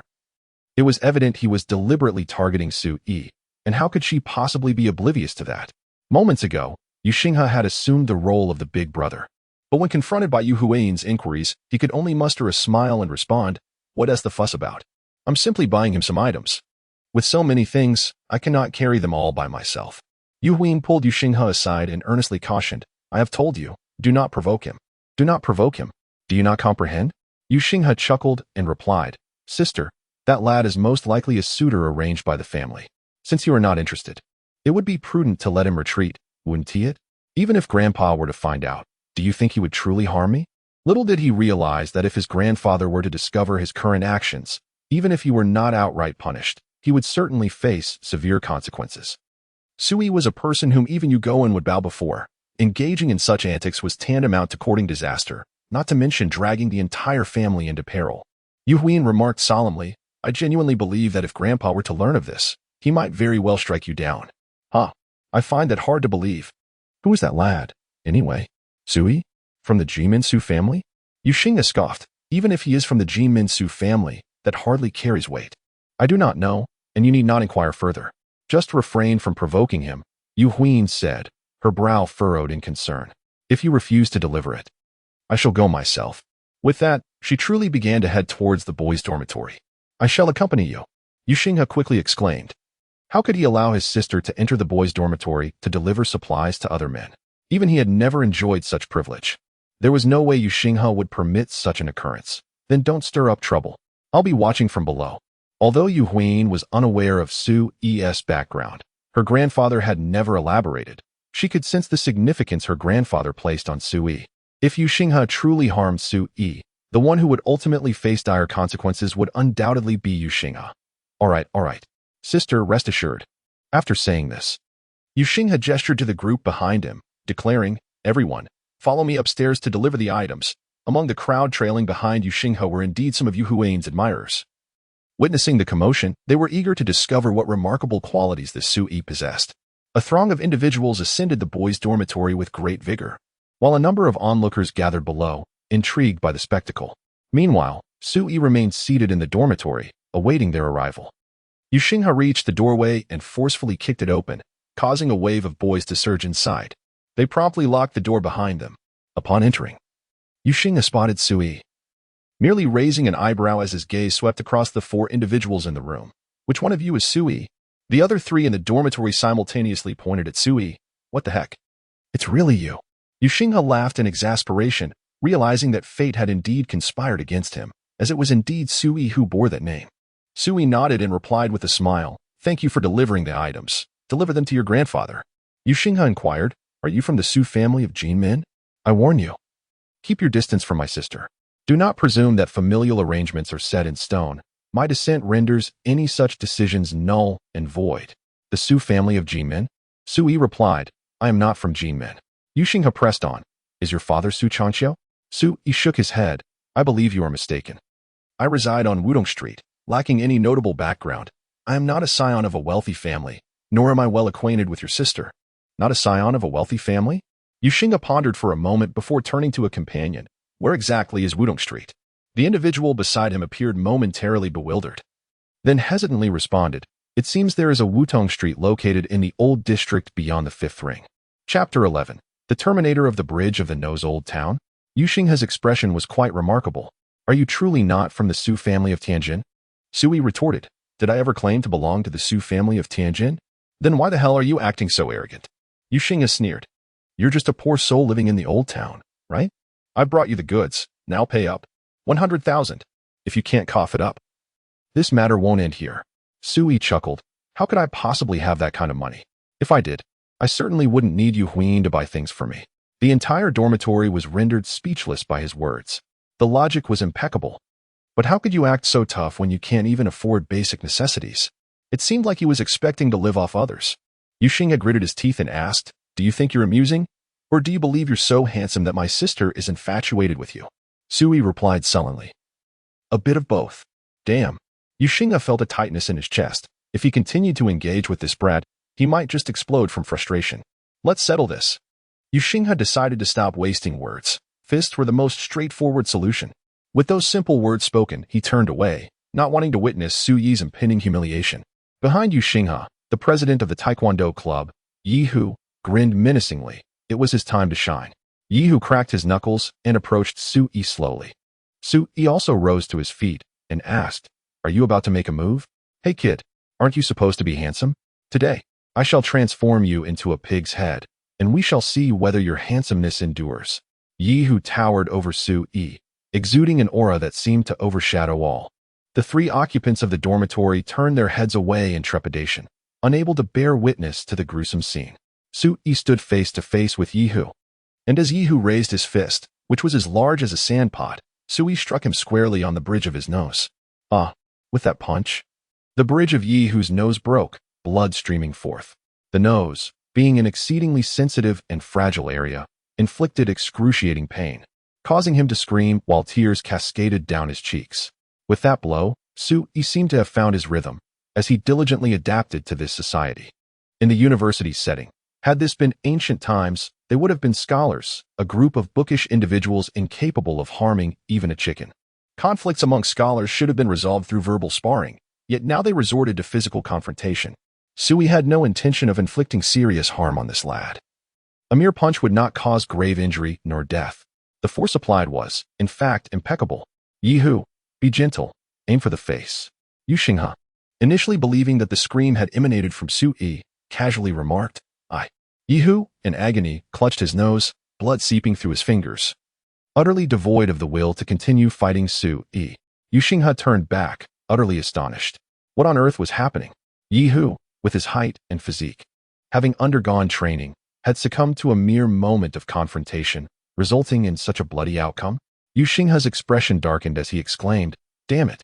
Everyone, attack together. Just leave him breathing. I'll take responsibility if something goes wrong." The boys' dormitory was already cramped, with beds lining both sides, making it impossible for everyone to join the fray. One student lunged at Su Yi, only to be met with a punch that struck his nose. Another charged in, and once again, it was the nose that met the same fate. In less than 2 minutes, the dormitory was filled with anguished cries. One by one, the students clutched their noses, blood pooling on the floor, creating a scene reminiscent of a murder scene to the unknowing observer. Su Yi turned and walked to the wash area at the back of the dormitory, rinsing his hands in the basin before slowly approaching Yu Xinghe. Yu Xinghe felt a wave of foolishness wash over him. He should have slipped away when Su Yi turned around, yet he remained frozen inside the dormitory. Upon seeing Su Yi approach, he hastily covered his nose. This guy's skills were somewhat terrifying. Over a dozen individuals had their noses broken. A feat that sounded easy to say but was far more challenging to execute. Su Yi offered Yu Xinghe a warm smile, saying, "I'm stepping out for a moment. You'd best clean up the blood on the floor, or I might just give you some trouble." Yu Xinghe felt a shiver run down his spine. Could this fellow truly be the legendary master descending from the mountains, the son-in-law of a powerful figure? Su Yi paid no mind to Yu Xinghe's thoughts as he opened the dormitory door. The corridor on the 3rd floor was still crowded with onlookers, and as Su Yi emerged, all eyes turned toward him. Yet, no one recognized him as the person Yu Xinghe had been searching for. Since Yu Xinghe and the others have entered, this person must have done so with his consent. Su Yi closed the door behind him and descended the stairs under the watchful gaze of the crowd. Upon seeing Su Yi emerge unscathed, Yu Huin breathed a sigh of relief. As Su Yi exited the dormitory building, Yu Huin approached him and said, "I find it rather inconvenient to enter the boys' dormitory, so I had my brother assist in purchasing the items for you. Are you satisfied with them?" "Quite satisfied," Su Yi nodded. "Your brother is helping me tidy up my dorm. Would you accompany me for a stroll? I have some inquiries I wish to discuss with you." It was astonishing to hear that Yu Xinghe was aiding him in organizing the dorm. Yu Huin couldn't help but feel incredulous. When had that troublesome boy become so considerate? "All right, feel free to ask me whatever you need," she replied. At this moment, Yu Huin remained unaware of Su Yi's true identity. However, since it was a matter entrusted by her grandfather, she was determined to do her utmost. Walking side by side through the campus, Su Yi's attention was constantly diverted, entirely neglecting Yu Huin's presence. "The questions I wish to pose may seem rather bizarre to you, so please do not find it strange.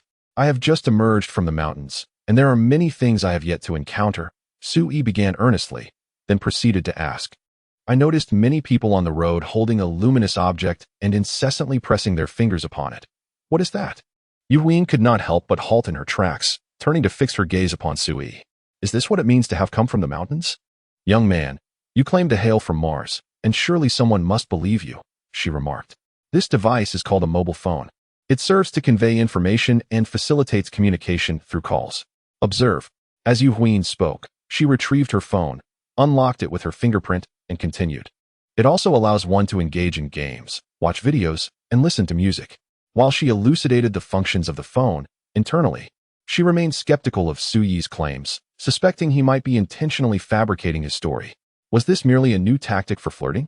Su Yi listened intently. After all, in the era before his slumber, mobile phones were non-existent. This diminutive device, with its myriad of functions, seemed to unveil a portal to a whole new world. Chapter 12. Soft rice, hard eating. Initially, Yu Huin genuinely believed that Su Yi's tales of emerging from the mountains were mere fabrications, intended to capture her interest. However, as they conversed along their path, the questions posed by Su Yi revealed a startling lack of depth. If his intention was to woo her, such an approach was decidedly unappealing. Coupled with the new identity card her grandfather had procured for him, her skepticism began to waver. As they wandered into a mobile phone store within the university town, Yu Huin could not suppress her curiosity. Do you want to buy a phone? Su Yi had already returned the phone to her, and upon hearing her inquiry, he responded with a hint of melancholy. I have no money. It must be quite expensive. Huh. Yu Huin chuckled, fully aware of Su Yi's financial situation. Did he think that merely asking about a phone would compel him to spend money? It's not overly expensive. She teased. I could lend you the money. You can pay me back when you have some. All right. Su Yi replied earnestly. Just keep track of the money you spend on me today, and I shall repay you when I can. Good, good. Now, hurry and choose a phone. I have an appointment at the museum, Yu Huin remarked. She had managed to fulfill her grandfather's task for the day. Although Su Yi posed many questions, he had yet to become overly bothersome, and she resolved to attend to her own affairs. The museum? Su Yi's eyes unmistakably reflected a multitude of questions. Yu Huin couldn't help but gasp. Given that he had only just learned about mobile phones, it was evident that he was unfamiliar with the concept of a museum. The museum serves as a repository for the exhibition of cultural relics. Yu Huin patiently elucidated that these relics are artifacts and remnants left behind by humanity during social activities, possessing historical, artistic, and scientific significance. Are you familiar with antiques? Yu Huin noticed a peculiar glint in Su Yi's eyes as he regarded her. I am acquainted with antiques. There is no need for such elaborate explanations. Yu Huin nearly gasped, feeling as though Su Yi had regarded her as if she were intellectually challenged. For heaven's sake, who truly appears to be the fool, lacking in understanding? Su Yi inquired, I would like to visit the museum as well. I hope it will not inconvenience you. Of course not. The smile on Yu Huin's face was tinged with embarrassment. Today, she had thoroughly lost her composure. After personally fetching Su Yi and waiting for an extended period at the entrance of the male dormitory, it had become common knowledge throughout the school. They had just strolled around campus together for so long, and in the eyes of others, they likely resembled a young couple enjoying a leisurely walk. And now, she was expected to take him to the museum? Should her friends catch wind of this, she would undoubtedly face a lengthy explanation.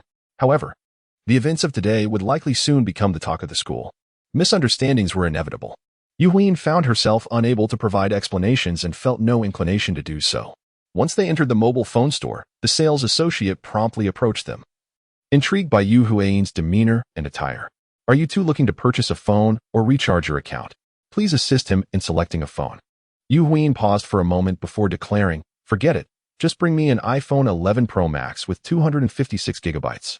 Upon hearing this, the sales assistant immediately brightened up, realizing they had encountered a wealthy customer. What color would you like? The assistant inquired, their eyes brimming with excitement, given Yu Huin's tone. It was clear that haggling was not an option. If sold at full price, the commission of 300 would be quite pleasing. Yu Huin turned to Su Yi and asked, what color do you want?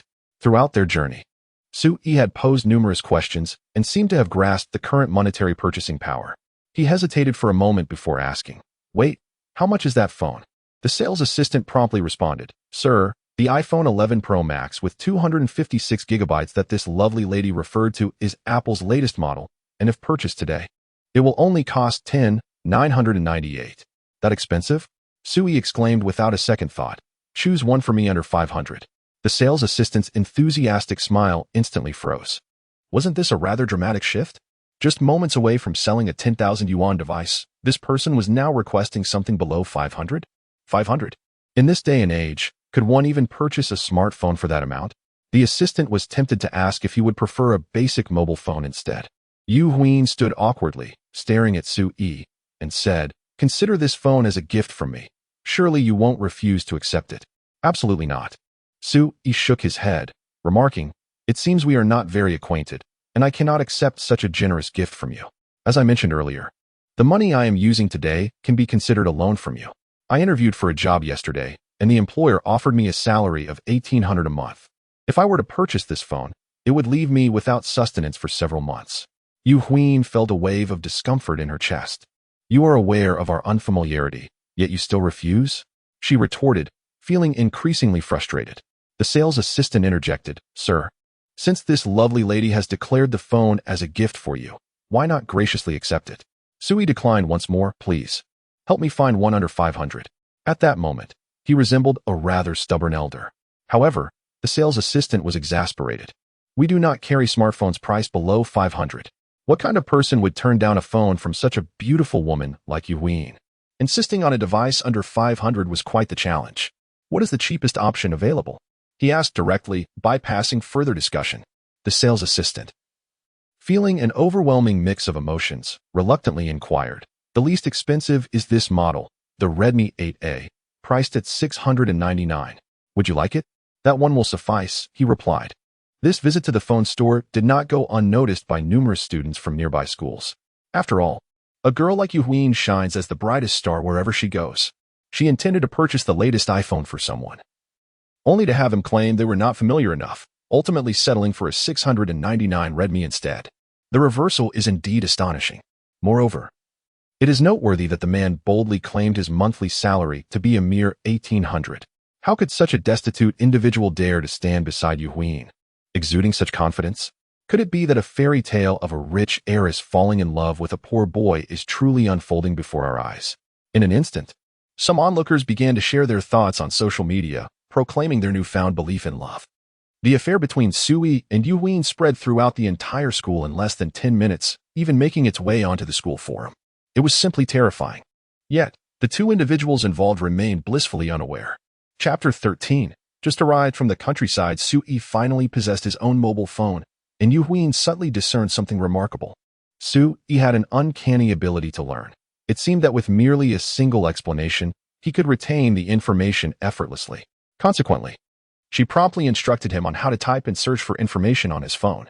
"If you have any questions, just consult Baidu. It offers more professional and accurate answers." Indeed, Sui did not disappoint. While others struggled for years to master Pinyin, he grasped it within a mere 10 minutes. The once daunting smartphone, which intimidated many elderly individuals, became second nature to him. As he explored a myriad of peculiar queries, Sui lamented, "Had I known that a phone could unveil so much information, I would not have burdened you with so many questions." Yu Huin nearly lost her temper. How could she be blamed for his ignorance? How could she have known that Sui was a complete blank slate, utterly disconnected from the world? Nor could she have anticipated his astonishing aptitude for learning. Nevertheless, she chose to endure this situation. At least now, Sui would no longer pester her with trivial and foolish inquiries.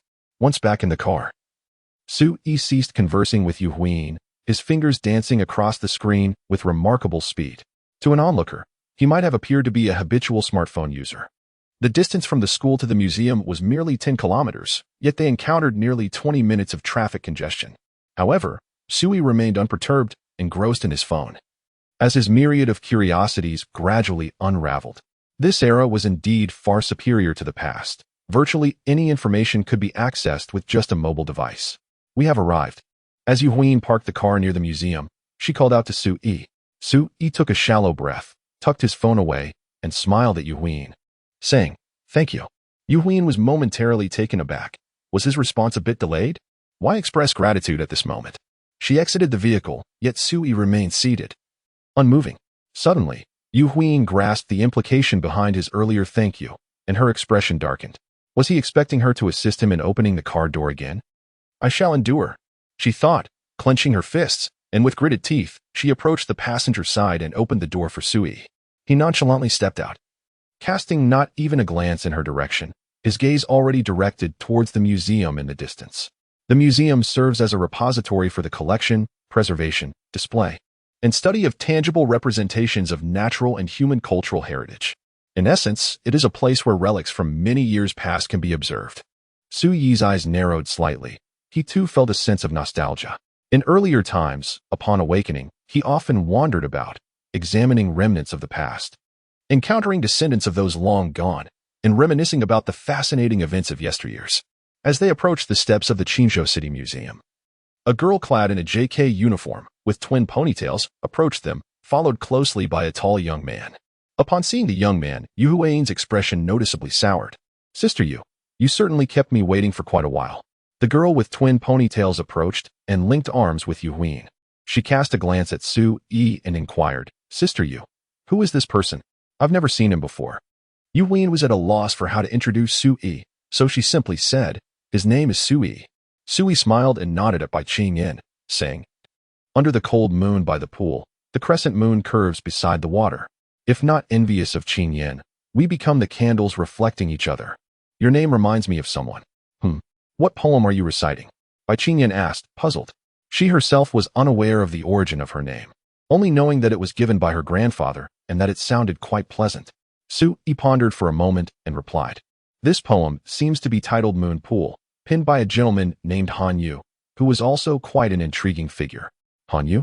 Bai Qingyan exclaimed, suddenly intrigued by the man who casually mentioned the origin of her name, though she still found him rather peculiar.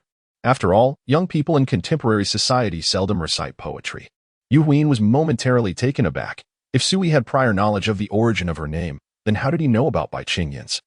The poem by Han Yu was not particularly renowned. Could it be that Sui truly possessed a deep understanding of ancient poetry? Such interests were indeed rare in the present day. Little did she know, however, that when Han Yu composed that poem, Sui stood beside him, having penned it with his own hand. He was merely reminiscing about an old friend. "Queen, it has been quite a while since I last saw you." As they engaged in conversation, the young man behind Bai Qingyan approached Yu Hui to greet her. Yu Hui offered a restrained yet polite smile, remarking, "Indeed. It has been quite a while. Won't you introduce him? He isn't your boyfriend, is he?" The young man cast a glance at Su Yi and replied with a smile, "I admit my previous confession was rather impulsive, but you needn't go to such lengths to provoke me." Yu Hui's expression suddenly turned frosty. Her polite smile had merely been a faade to avoid a complete rupture of civility. Her good upbringing allowed her to maintain an appropriate distance from others. Yet the young man's words left her feeling offended. "Qin Lin, at best, we are merely acquaintances, so I have no need to seek someone to irritate you," she responded, raising an eyebrow. "Furthermore, I had no idea you would be here, so please refrain from overthinking." There was an unspoken sentiment she wished to express. Had she known of your presence, she would have refrained from attending. Yu Hui believed that any perceptive individual would grasp the subtext. "So, is he or is he not your boyfriend?" Qin Lin continued to press, clearly lacking in discernment. Su Yi merely shot a glance at Qin Lin, choosing silence. He had no inclination to engage in the petty jealousy often displayed by women, especially since he had previously been the object of such rivalry. "Whether or not he is my boyfriend is of no concern to you," Yu Hui said coldly. "If you persist in this manner, I fear we may not even remain friends." Qin Lin hastily remarked, "I suppose it's sufficient if I refrain from inquiring further."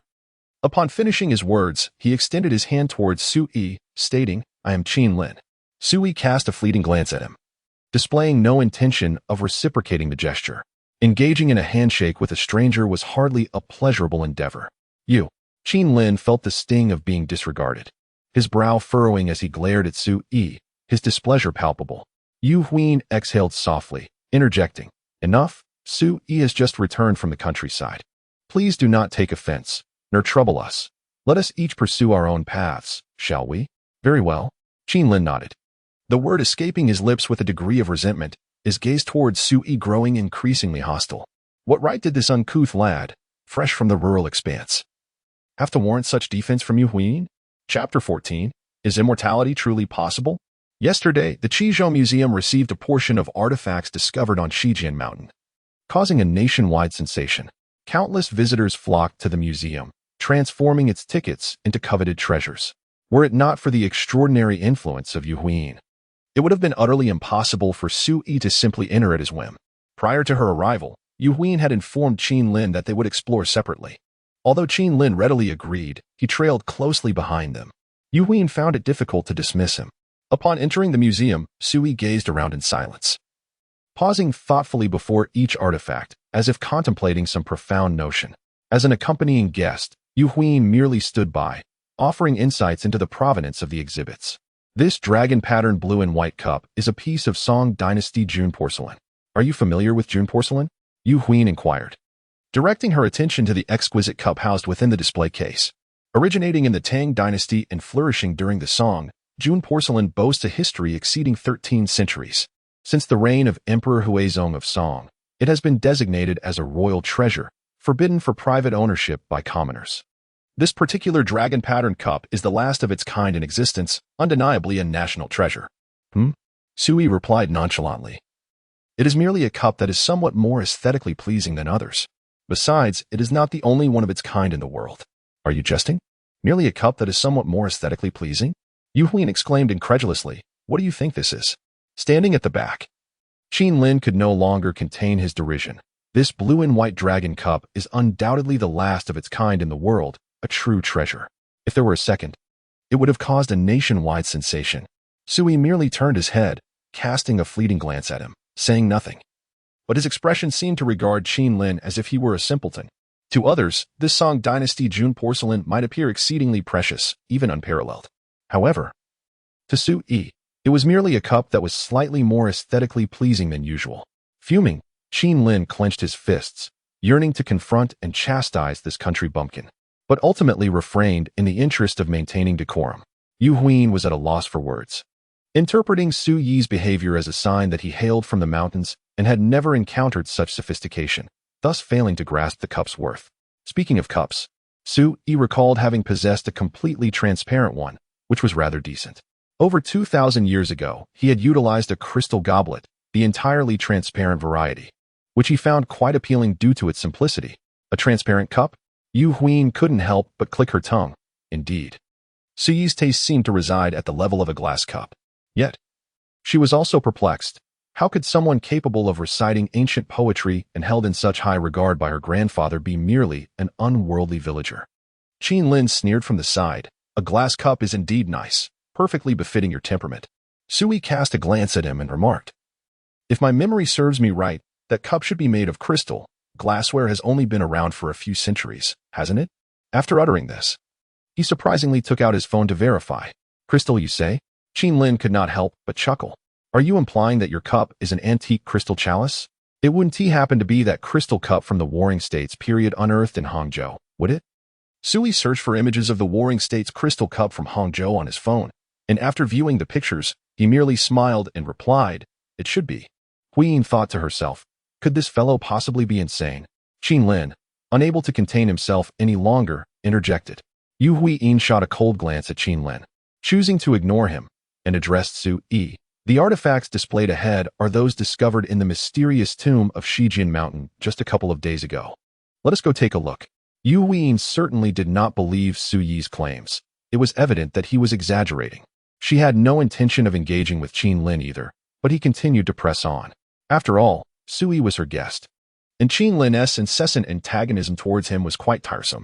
Noticing the displeasure on Yu Huiying's face, Qin Lin dared not speak further.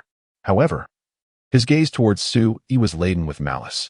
If it weren't for this fellow, how could he ever have exhibited such a disgraceful demeanor in front of Yu Huiying? On Shijian Mountain, as Su Yi walked forward, he beheld the artifacts displayed before him and could not help but sigh. These items were, in truth, remnants of his former collection. He possesses numerous tombs akin to those atop Shijian Mountain, the exact count lost to the vicissitudes of time, with some burial sites even eluding his own memory. I overheard Tang Lao remark that this stone tablet ought to date back to the Tang and Yu dynasties, yet the initial inscriptions are utterly indecipherable. The content remains a mystery, and moreover, the material of the tablet is undoubtedly not of earthly origin. Could it be that extraterrestrial civilizations truly exist? No, observe closely. Aside from the unheard of and unseen characters, there are oracle bone script, small seal script, and even modern traditional Chinese characters. Two elderly gentlemen, adorned with reading glasses, stood before the stone tablet, scrutinizing it intently. Sui approached, captivated by the tablet's presence. This stone tablet could be considered one of his cherished possessions with each slumber. He meticulously etched the intriguing events that transpired. From the Tang and Yu eras? Su Yi smirked. It appears the so-called experts have failed to comprehend this tablet's significance. Old song, he inquired. Does this not resemble a diary? Indeed, it bears a striking resemblance, and the events recorded, apart from the initial passages, seem to weave through the entirety of Chinese history. I never anticipated that an ignorant child could unify the realm. I encountered a boy named Xiang, who appeared quite promising. I imparted to him a set of martial techniques suitable for commoners, which should suffice for self-preservation. As for what follows, dynasties last but 2 generations. The Qin dynasty fell, which is rather ludicrous. 2 elderly men were translating portions of the inscriptions on the stone tablet, accompanied by staff members who diligently recorded their findings. Not only were the translators utterly bewildered, but the accompanying personnel were equally astonished. The text seemed more akin to a personal account of someone's life experiences, instilling a profound sense of dread upon deeper reflection. Ultimately, the desire to avert global chaos led to a warning intended for Japan. Yet the outcome was far more severe than anticipated. Henceforth, reckless actions must be avoided. Is this traditional Chinese characters? It must have been inscribed in modern times. The 2 elderly men nearly suffered heart attacks from the shock as they vaguely deciphered some of the words on the tablet. Then, a chilling thought emerged in their minds. Could there be a person who has lived since the era of Tang and Yu, or even from an even more distant epoch? Is it truly possible for someone to attain immortality? Chapter 15. What a fortunate encounter Su Yi quietly observed from the sidelines as the 2 elderly gentlemen conversed. Choosing not to interject, noticing Su Yi's focused gaze, one of the old men inquired, "Young man, do you comprehend what you're seeing?" With a subtle smile, Su Yi remained silent and continued on his path. "Hey, what sort of attitude is that? Did you not hear Mr. Yang calling for you?" A young staff member nearby shouted at Su Yi. Yu Huin swiftly approached the elderly gentleman who had called out, apologizing, "My apologies, sir. My friend has just arrived from the countryside and is not well versed in manners." Su Yi regarded Yu Huin with clear, luminous eyes and replied, "I am unacquainted with him. Why should I feel compelled to respond to his inquiry? My choice to ignore him does not warrant an apology from you." While it may be customary for others to show a modicum of respect when questioned by an elder, Su Yi, having lived countless years, saw this old man as still quite youthful. The notion of venerating the elderly? It simply did not exist in his realm. Yu Huin was taken aback, her patience fraying. Here she was, attempting to mediate, yet he foolishly uttered such words, risking offense. Observing the dignified demeanor of the 2 elderly men, she questioned why one would wish to provoke them. The old man, visibly irked by Su Yi's demeanor, retorted, "Young man, I merely assumed, given your earnest expression, that you understood the text above. If you do not, then kindly refrain from putting on a show." Su Yi cast a glance at him, akin to that of an adult observing an ignorant child, and sighed in resignation. "Of course I understand, but if I were to articulate the inscriptions above, you would likely find it hard to believe. You say, what is it that I would find incredible?" The old man genuinely struggled to accept that this young individual could comprehend the characters at the pinnacle of the stone tablet. After all, these inscriptions were unprecedented, never before encountered in any ancient relics. With a smile, Su Yi replied, "The uppermost section of the stele reveals an encounter with an elderly Taoist named Hongjun. It's quite intriguing, albeit he tends to ramble and possesses somewhat limited strength." The onlookers widened their eyes in astonishment, fixated on Su Yi. "Is this a fairy tale or a web novel? I've stated it, yet you refuse to believe. What more can I do?" Su Yi chuckled softly and prepared to move forward. Seizing this rare opportunity, Qin Lin stepped forward, saying, "You must be jesting. Surely you are only attempting to deceive the gullible? Who would believe such nonsense? Encountering Hongjun, and yet you dare to criticize his feeble abilities? Could you possibly exaggerate any further?" Having realized the futility of his situation, particularly since Yu Huin harbored disdain for him, he decided on a more straightforward approach, to tarnish Su Yi's reputation before her, ensuring mutual destruction in their pursuit of her affections. Just as Qin Lin's words settled, the elderly man interjected, "You know, I find some truth in that." He then cast a penetrating gaze at Qin Lin. What? Qin Lin was momentarily rendered speechless. Was this a self-inflicted rebuke? Who could he blame for choosing to play the fool? Su Yi paused for a moment, glancing back at the stone tablet, and remarked, "There is still a passage in the middle that I shall refrain from discussing. However, the subsequent inscription reveals that I ultimately failed to master my emotions, thereby concluding an era. I am left wondering how much longer it shall be before this world witnesses the emergence of entirely new beings." The 2 elderly gentlemen could not help but draw in a sharp breath. An end to an era? What era could he possibly be referring to? They were momentarily at a loss as to whether they should place their trust in the words of this young man. The stone tablet bore records of Yingzheng, Xiang Yu, Liu Bang, and numerous other renowned figures throughout history, evoking the impression of a personal diary. Furthermore, they recognized some of the earlier oracle bone inscriptions. The records from the Shang and Zhou dynasties were merely a few scattered phrases, while the ancient characters beyond their comprehension were entirely outside their grasp. Yet, when one considers the latter content, it is evident that the preceding inscriptions must also be of significant importance. What Sui articulated seemed almost unfathomable. However, was not the content behind the stone tablet equally astonishing? It could be asserted that this single stone tablet encapsulates the entirety of Chinese history. Young man, do you truly comprehend the characters inscribed upon this tablet? One of the old men, brimming with excitement, approached Sui and introduced himself. Greetings, I am Yang Zhenqing, a retired professor from Qingzhou University with a keen interest in ancient culture. If you can indeed translate these texts, I would be honored to become your disciple. Sui replied nonchalantly, do you think that your desire to become my disciple necessitates my acceptance? I am not inclined to converse with you at the moment. I merely wish to wander in peace, so please do not disturb me. Yang Zhencheng stood there, feeling quite awkward and frozen in place. Upon hearing the name Yang Zhencheng, Yu Huayan's delicate frame trembled slightly. This was no mere retired teacher. He was the former president of Qizhou University, an esteemed professor with countless disciples. Even the true elites and dignitaries showed this venerable principal a measure of respect. When Yang Zhencheng expressed his desire to take Sui as his mentor, it was astonishing that Sui seemed utterly indifferent. Was this not a touch arrogant? Old Yang, do not be so agitated. Perhaps he was merely speaking whimsically. Why take it so seriously? An elderly gentleman beside him remarked. Do you truly believe that someone so young could possibly comprehend the characters above?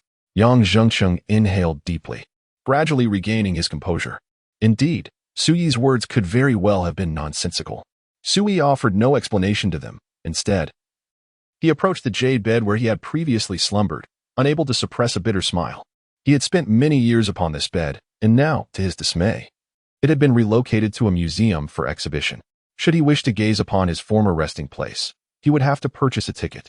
Yu Huiyin turned to Yang Zhencheng and offered her apologies before following Sui. Sui, could you not be a bit more courteous when addressing the elder? She expressed, somewhat disapproving of Sui's haughty demeanor. Sui replied with a chuckle, how should I have been polite?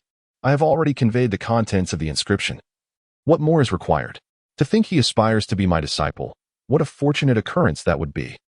Yu Huiyin was nearly beside herself with exasperation. Was it so difficult to speak in a manner that was comprehensible? What did he mean by aspiring to be your disciple? How could this be considered fortunate? My goodness, how can there be such shameless individuals in this world? Sui, however, chose not to explain. Each of his disciples is renowned throughout history, and he has stringent criteria for accepting students. He certainly does not take anyone over the age of 18. After all, the lifespan of an ordinary person is limited. This old man, with half of his body presumably buried, only his head remaining above ground, still dares to seek him as a master. What a delusion.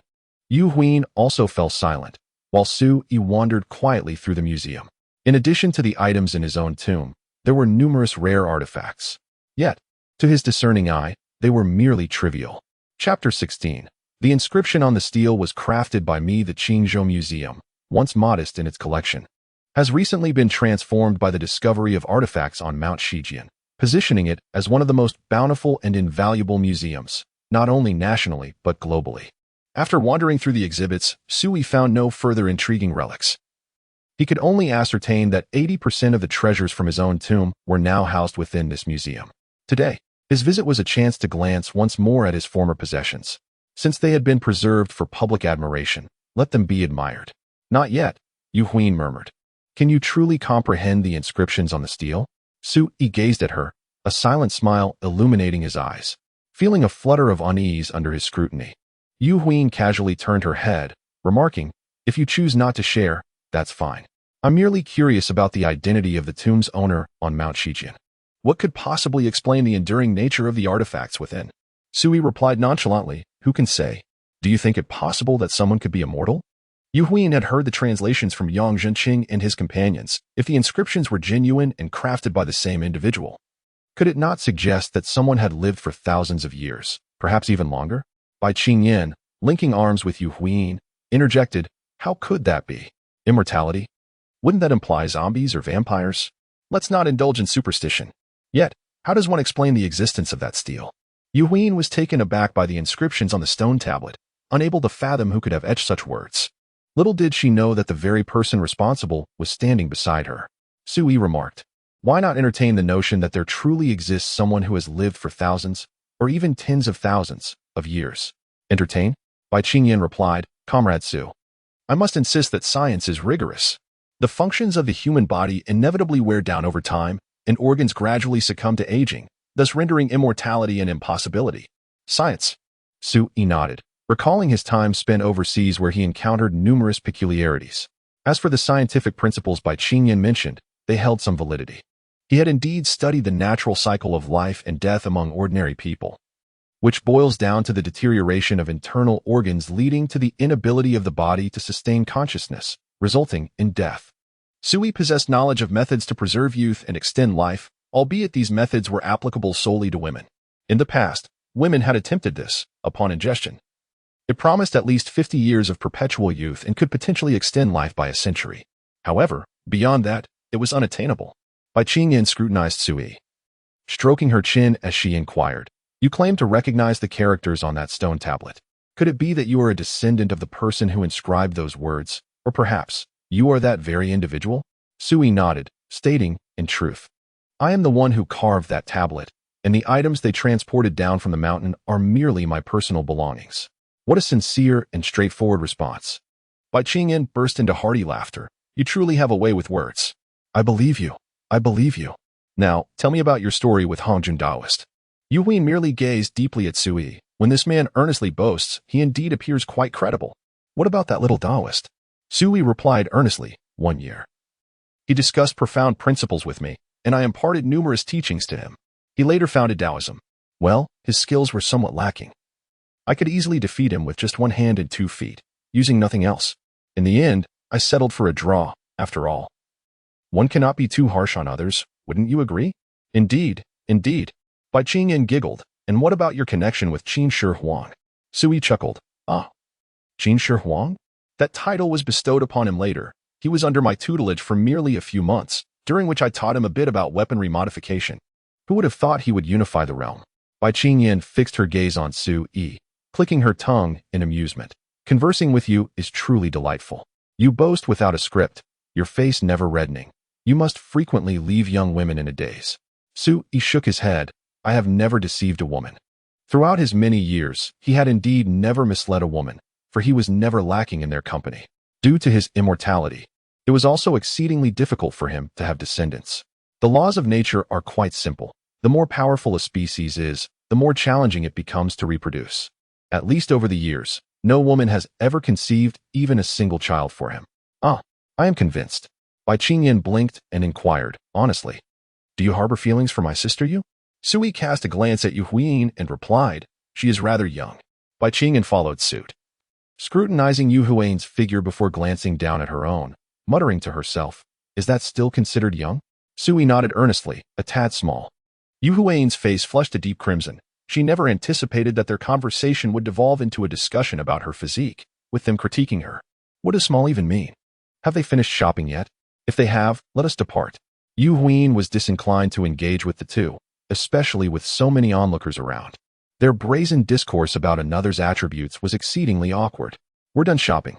Bai Qingyan chirped, "Sister Yu, since it's still early, why don't we explore that antique street nearby? After all, Comrade Su has lived for several millennia. Perhaps he can identify antiques at a glance, and we might stumble upon a treasure." What does having lived for several millennia even mean? Suyi's composure was indeed as thick as the passage of time itself. He remained unfazed by any statements made. If Yu Huin's mind were slightly less astute, she might have actually believed it. Qin Lin trailed behind, trembling with indignation. What is the meaning of this? Sui, that reckless lad, rambled nonsense, and yet Yu Huin still entertained him, while he, being so mature and composed, received not a single glance from her. Moreover, there is Bai Qingyan, who had previously agreed to create opportunities for him and Yu Huin to interact. Yet, now she is engrossed in conversation with Sui, inadvertently costing him 2 tickets to the museum. Upon hearing about the antique street, Sui expressed a newfound interest, suggesting, "Let's go for a stroll."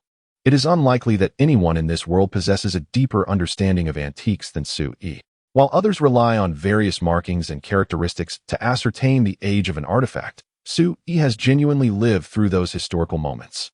With just a glance, he can typically recount the provenance of any item. Chapter 17. I shall not take you as my apprentice. The antique market in Chizhou City is situated near the museum. Upon exiting the museum, Sui and his companions prepared to explore. Following closely behind them were Qin Lin and Yang Zhengqing's group. Old Yang. You cannot genuinely believe that this young lad can decipher the inscriptions on the stele, can you? The staff members beside Yang Zhengqing regarded him with incredulity. Knowledge and experience are typically associated with age, and Sui appeared to be quite young, perhaps still a student. How could he possibly comprehend what even the seasoned scholars could not? Yang Zhengqing pondered for a moment, furrowing his brow as he replied, I do not believe. Yet, I wish to believe. Such a complex sentiment it was. He harbored a flicker of hope. If this young man truly could understand the characters on the stele, and if his words were indeed accurate, it might very well rewrite the entirety of Chinese history. Sui did not spare Yang Zhengqing a glance, resolutely forging ahead. The vibrancy of the metropolis contrasted sharply with the past. The bustling crowd around him filled Sui with a sense of novelty. Yu Huin glanced back and softly remarked, Sui, Mr. Yang is still following us. Your attitude leaves much to be desired. After all, you are a student of Qingzhou University, and he is a former president. Sui responded coolly, he is no longer the president. Yu Huin realized that conversing with this individual might lead to her own exasperation. In Sui, she saw no semblance of respect for elders. He appeared utterly unyielding. Qin Lin lingered behind, unwilling to depart, and upon hearing Suyi's remarks, he could not help but exclaim, how did someone like you gain admission to Qizhou University? Sui turned back to glance at Qin Lin and replied, it was Yu Goen who facilitated my entrance into the institution. Qin Lin stood there, dumbfounded, alternating his gaze between Sui and Yu Huin. Yu Goen had indeed been the one to grant Sui access to the university. Moreover, Sui audaciously addressed him by name in front of Yu Huin, as though they were peers. His tone conveyed a distinct lack of regard for Yu Goen, which was undeniably arrogant. Qin Lin found it hard to fathom how Yu Huin could coexist peacefully with someone of such disposition. Yu Huin fixated on Sui with a penetrating gaze before finally biting her lip and declaring, Sui, could you perhaps show a modicum of respect when mentioning my grandfather? Sui cast a sidelong glance at Yu Huin, smiling yet silent, to suggest he should speak of Yu Goen with reverence. If Yu Goen were present, Sui feared that excessive politeness might compel him to kneel in fright. Very well. Do as you please. Yu Huin truly could not comprehend why her grandfather held Sui in such high esteem. She resolved to clarify this upon returning home that evening.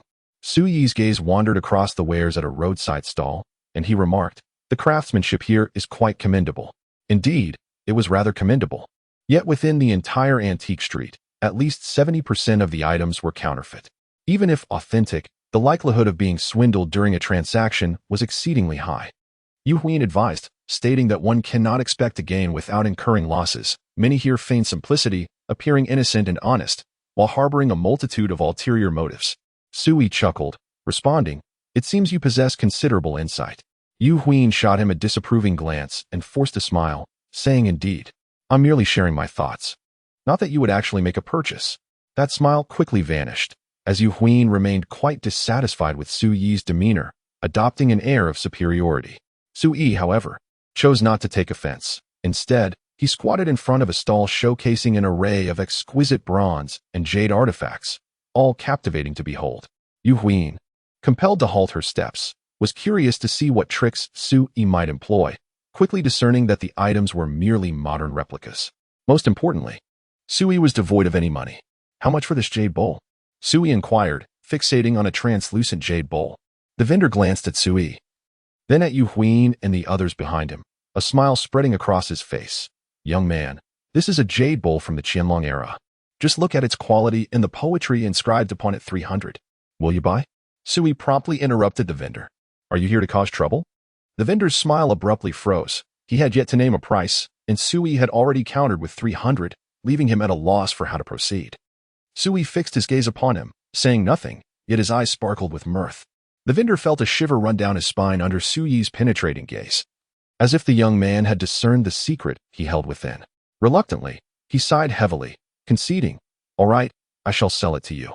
This was merely a glass craft, costing no more than 30 yuan, intended to deceive those who were utterly naive.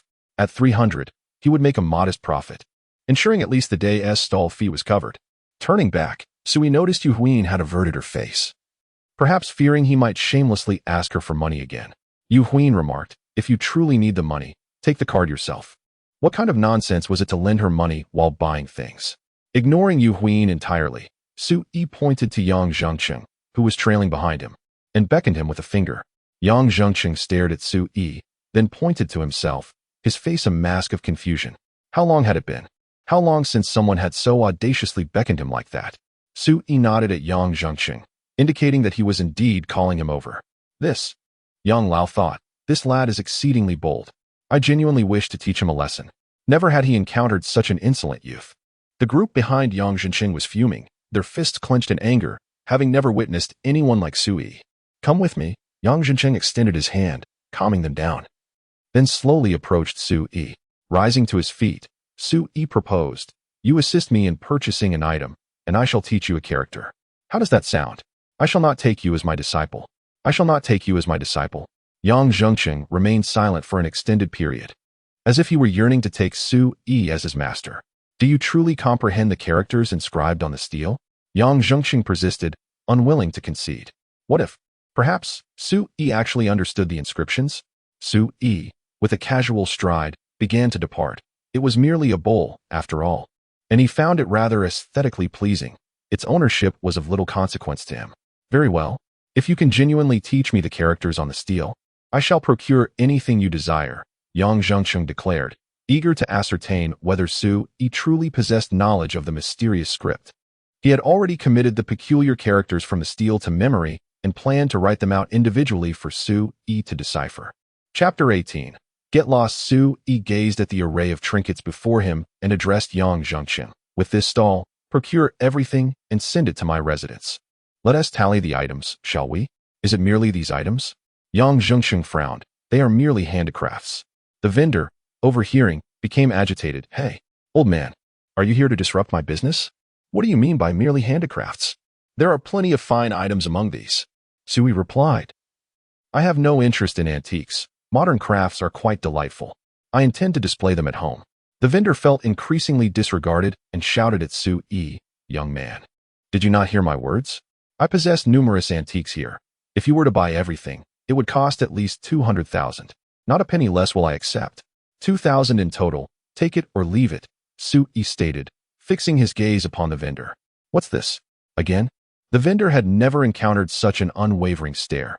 Despite Sui's youth, it felt as though he could see right through him. 2,000 is a steal. He would earn a tidy profit of 800 today. Yet this was an antique stall. Does he understand what an antique stall signifies? A year without business. Yet when it opens, it reaps the rewards for a year. Selling everything at this price would be a disgrace. I'll sell it to you. The vendor gritted his teeth. It seemed he could no longer operate in this location and would have to find a new patch of land to make a living. Yang Zhengqing couldn't help but chuckle. 2,000 is indeed a fair deal. After concluding his words, he promptly scanned the code to make the payment. The modest stall displayed 9 small trinkets. Thus, spending 2,000 yuan to learn 9 characters seemed undeniably worthwhile. Young man, where do you reside? I shall arrange for someone to deliver them to your home. After Yang Zhengqing completed the transaction, a flicker of anticipation stirred within him. If Sui were indeed knowledgeable about those characters, what harm would there be in reverently calling him a master? On Wudong Street, at the courtyard where the phoenix trees stand, you can simply leave the items there. Sui glanced at Yang Zhengqing and added, 9 characters, no more. Today, I am in a good mood and may teach you, but for future lessons, that will depend on my disposition. Yang Zhengqing forced a smile, reflecting on the audacity of this youth. To learn characters, one must consider his whims. Old Yang, let's go. Why endure such indignity? The elder beside Yang Zhengqing could no longer tolerate it.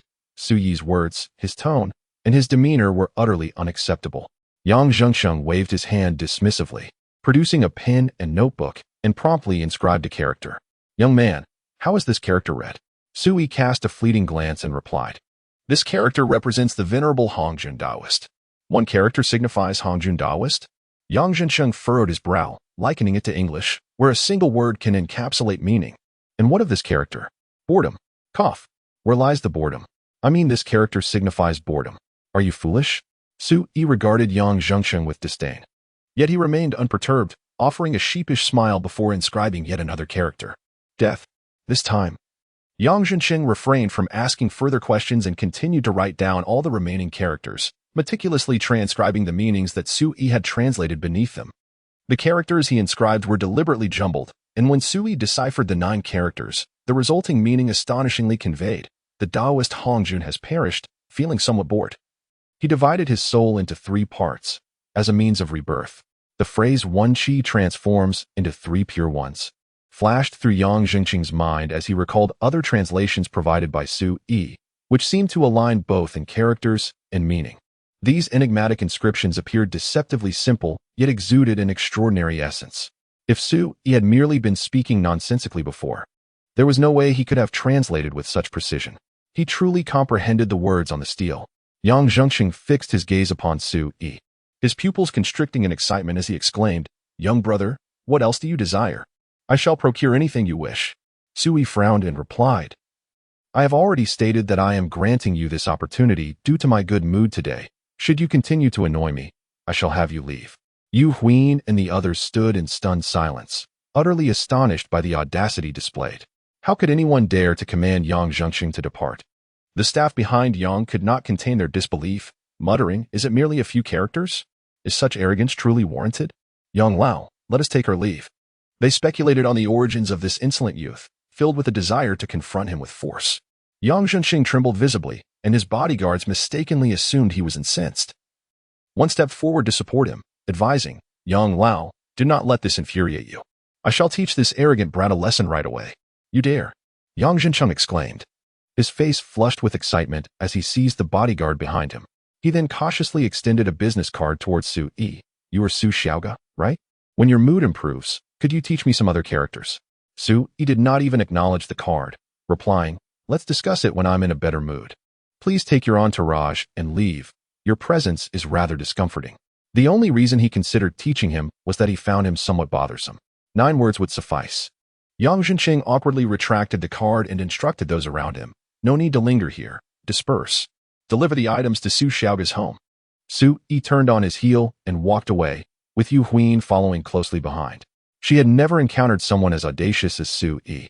Even those with fortunes in the billions would hesitate to speak to Yang Zhengsheng in such a manner. Despite Yang Zhengsheng's modest wealth, his students occupied high positions across various industries, including numerous influential figures. Offending Yang Zhengsheng was akin to courting disaster. Yet, here was Yang Zhengsheng being reprimanded while displaying such humility towards Su Yi, an unprecedented spectacle.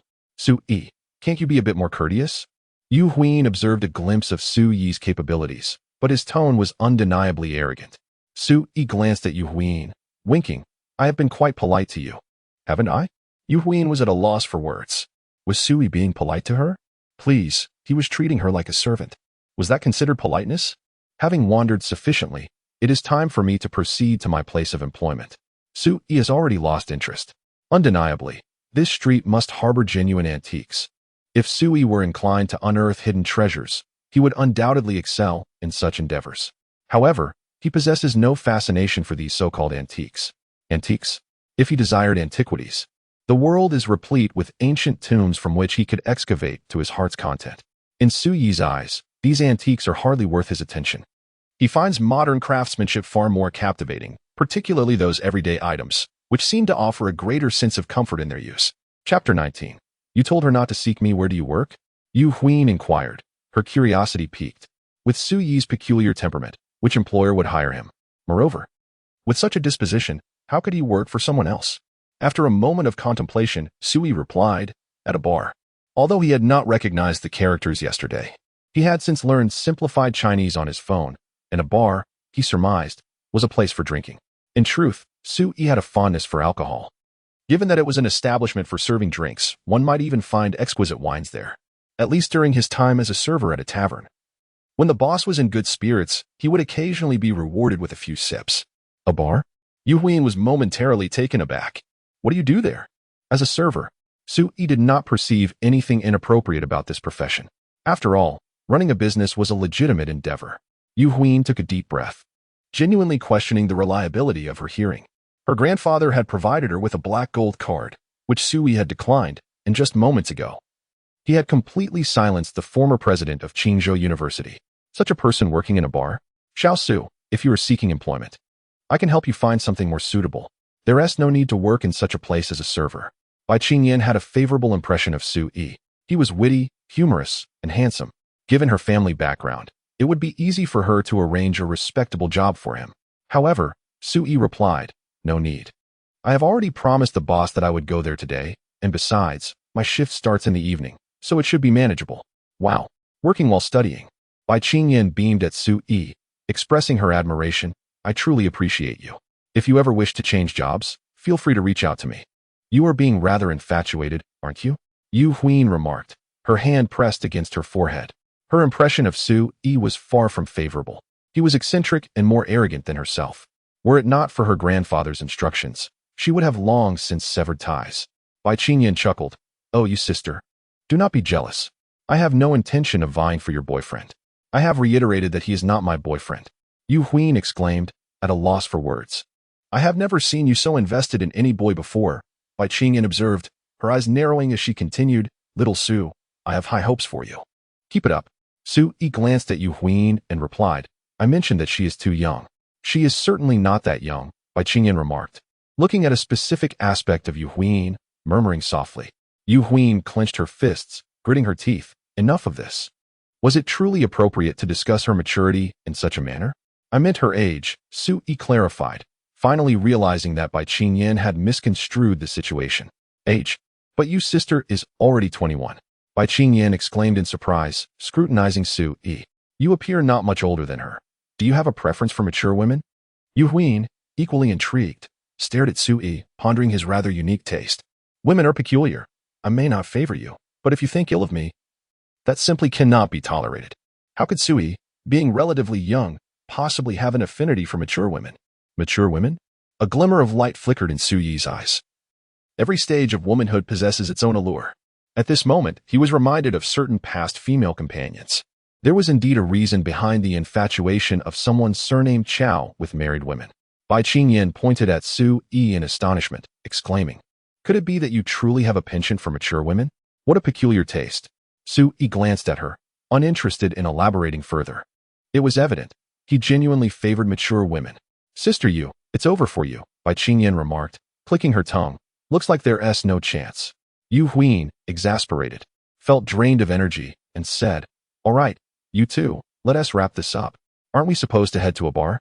Are we going or not?" Sui nodded. "Let us go? Together. Together. Sister Yu. Tonight we'll have fun at the bar and invite a few friends as well," Bai Qingyan chuckled. If little Su isn't enjoying himself, he can always switch to being a customer. "Whatever works," Yu Huin replied nonchalantly.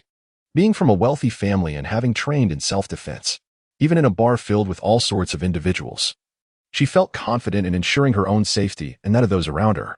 The group finally left Qin Lin behind and headed straight for the bar, disregarding his calls as Yu Huin drove away. Upon entering the car, Bai Qingyan promptly transferred the museum ticket money to Qin Lin and then turned to Yu Huin, saying, "Sister Yu, I'm sorry. I had no idea you disliked Qin Lin so much.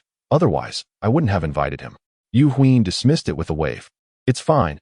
His presence or absence makes little difference." "Well then, I feel no burden," Bai Qingyan replied. Bai Qingyan smiled and said, "Then I shall call my elder sister over, so we can enjoy a drink together. The bar should still be closed at this hour." Yu Huin replied, "You should call Miao Jie first." Bai Qingyan nodded and made a phone call. "Sister, where are you? Let's go out for drinks tonight. I have someone I'd like to introduce to you." "Who is this someone?" Her sister responded, "I'm currently waiting for someone with Yuxiaxuan on Wudong Street." "Wudong Street? Who are you waiting for there?" Bai Qingyan raised an eyebrow, recalling that Su Yi resided on Wudong Street. "Grandfather sent me to find someone named Su Yi on Wudong Street, instructing me to be obedient to him. I truly wonder what he was thinking. As it turns out, the man wasn't home, and I ran into Yuxiaxuan, who was also here looking for him." Stealing a glance at Su Yi, Bai Qingyan whispered, "Sister, I suspect the person you are looking for may be sitting right beside me." "What? Sitting beside you? Where are you?" her sister asked urgently. Bai Qingyan replied, "We are currently at the Clear-Headed Bar, and Yu Huin is with me." "Yu Huin is also looking for him? How quick are you all to act?" I'll be there immediately, but please refrain from discussing Su Yi with anyone else. The call ended abruptly. Bai Qingyan held her phone, staring at Su Yi, momentarily at a loss for words. Su Yi glanced at her and stated, I am not particularly fond of being disturbed by strangers. Do you comprehend my meaning? Who exactly are you? Bai Qingyan has finally begun to regard Su Yi with a measure of importance, and to my astonishment, my sister has even sought him out at your residence. As Yu Huin drove, a tremor coursed through her. How could Bai Miao Miao, such an arrogant woman, deign to approach Su Yi? What manner of being is he? In that case, I must implore you to dissuade your sister from coming. Su Yi coldly replied without engaging further, stating that even if she were to come, he had no intention of acknowledging her presence. You truly are. Bai Qingyan found herself genuinely impressed. Her sister, Bai Miao Miao, is the vice president of Fengye Group, a veritable beauty and a formidable presence in the corporate world. The line of suitors vying for her affection could stretch for miles, yet Su Yi had the audacity to dismiss her visit outright. Chapter 20. The first male escort at the bar. As Yu Huin drove, her thoughts began to ponder the identity of Su Yi. Initially, she had not given it much importance, but now even Bai Miao Miao and Yi Xianxian were seeking out Su Yi. What did this imply? It was evident that, like her, they were also sent by their families to find him. The Bai and Yi families were both esteemed names in Qingzhou, and coupled with the Yu family, the three sought to cultivate a favorable relationship with Su Yi, indicating that he was undoubtedly extraordinary, remarkably so. Xiaoyu, you can drop me off at the bar entrance and then leave. In the future, please refrain from seeking me out unless absolutely necessary, Su Yi remarked with a smile. I've come to understand that having you around would only stir up unnecessary troubles. Xiaoyu? Yu Huin felt a surge of frustration. How could he call her that? He appeared even younger than her. Was this not akin to burning bridges after crossing them? Ultimately, she suppressed her irritation and replied, Since you insist, I will certainly not bother you again. Today, she had genuinely accompanied Su Yi for an entire day, fulfilling the task her grandfather had entrusted her with. Now that he had requested she refrain from contacting him in the future, she could return and report back. After a moment of contemplation, Su Yi added, You may consider it as burning bridges if you wish. Upon your return, kindly inform your grandfather that I do not wish to be disturbed any further. Once I receive my salary next month, I will repay you for the expenses incurred today. Yu Huin felt a flush of embarrassment. I will convey your message to my grandfather. Su Yi's attitude was undeniably arrogant. He even expected others not to disturb him, as if he were some significant leader. When the car arrived at the entrance of the Awakening Bar, it was merely 5 in the afternoon, and the establishment remained closed. Shall I take you somewhere else to explore while we wait for the doors to open? Yu Huin suggested, casting a glance at the so-called Awakening Bar. It was indeed one of the larger bars on the street, though the larger the bar, the more chaotic it tended to be. With so many inebriated individuals congregated, one could easily anticipate the potential for altercations.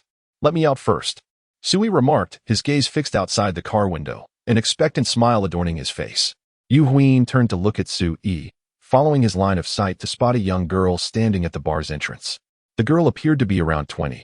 With delicate features and a fragile demeanor, her attire quite unassuming. Unable to contain her curiosity, Yu Huin inquired, Is she your friend? Sort of, Su Yi replied. You can just pull the door handle yourself, and it will open. Yu Huin believed that with Su Yi's intelligence, he would surely grasp how to open the car door in no time. After all, it would not do to have her assist him every single time. Oh, you should have mentioned it sooner. Su Yi casually opened the car door, aggravating Yu Huin to the point where she felt an urge to bite him. After exiting the vehicle, Su Yi strolled leisurely towards the girl at the bar entrance. When they were about 3 meters apart, the girl glanced up at him, only to immediately lower her gaze, clearly unaware of who Su Yi was. Su Yi approached the girl, who turned her head slightly to glance at him, and inquired, Hello, are you working here too? Su Yi nodded with a radiant smile and introduced himself. My name is Su Yi. The girl promptly returned the smile and replied, Greetings. I am Lin Yun. Su Yi asked, Are you also employed here? Yes, I interviewed yesterday for the position of a waitress, Lin Yun responded. You just got out of that car. You must be quite affluent, just judging by the license plate. It's evident that the owner of that vehicle is either wealthy or of high status. Su Yi shook his head, saying, I don't possess much wealth. That car belongs to a friend of mine. Oh, Lin Yun replied nonchalantly, choosing not to pursue the conversation further. Consequently, a silence enveloped them as they stood quietly at the entrance of the bar. As dusk approached, the neon lights along the street began to illuminate one by one. Eventually, a curvaceous and elegant middle-aged woman approached and opened the bar's grand door. "Are the two of you here for an interview?" she asked, casting a brief glance at Sui and Lin Yun. "Come inside with me. I am Jiang Ting. You may call me Sister Ting," the woman announced as she moved toward the front desk. "Please provide me with copies of your identification, along with your names and phone numbers." Sister Ting, "Hello. I am Lin Yun." "I am Sui," he added. Jiang Ting fixed Lin Yun with a discerning gaze, a smile appearing on her face as she inquired, "Little Lin, are you applying for the waitress position? The salary for waitstaff is rather modest." Lin Yun was aware of the implications of her words and hastily responded, "Sister Ting, I merely wish to work as a server. A lower salary is inconsequential. You wouldn't engage in any unruly behavior here, would you? If it truly is chaotic, then I shall reconsider." Jiang Ting nodded in acknowledgement and assured her, "Since you only intend to serve, I guarantee your safety. Should any issues arise, simply approach me, and I will protect you." Sui, overhearing their conversation, sensed an underlying intimacy. "Sister Ting, apart from being a server, what other roles are available?" His curiosity about this new world was piqued.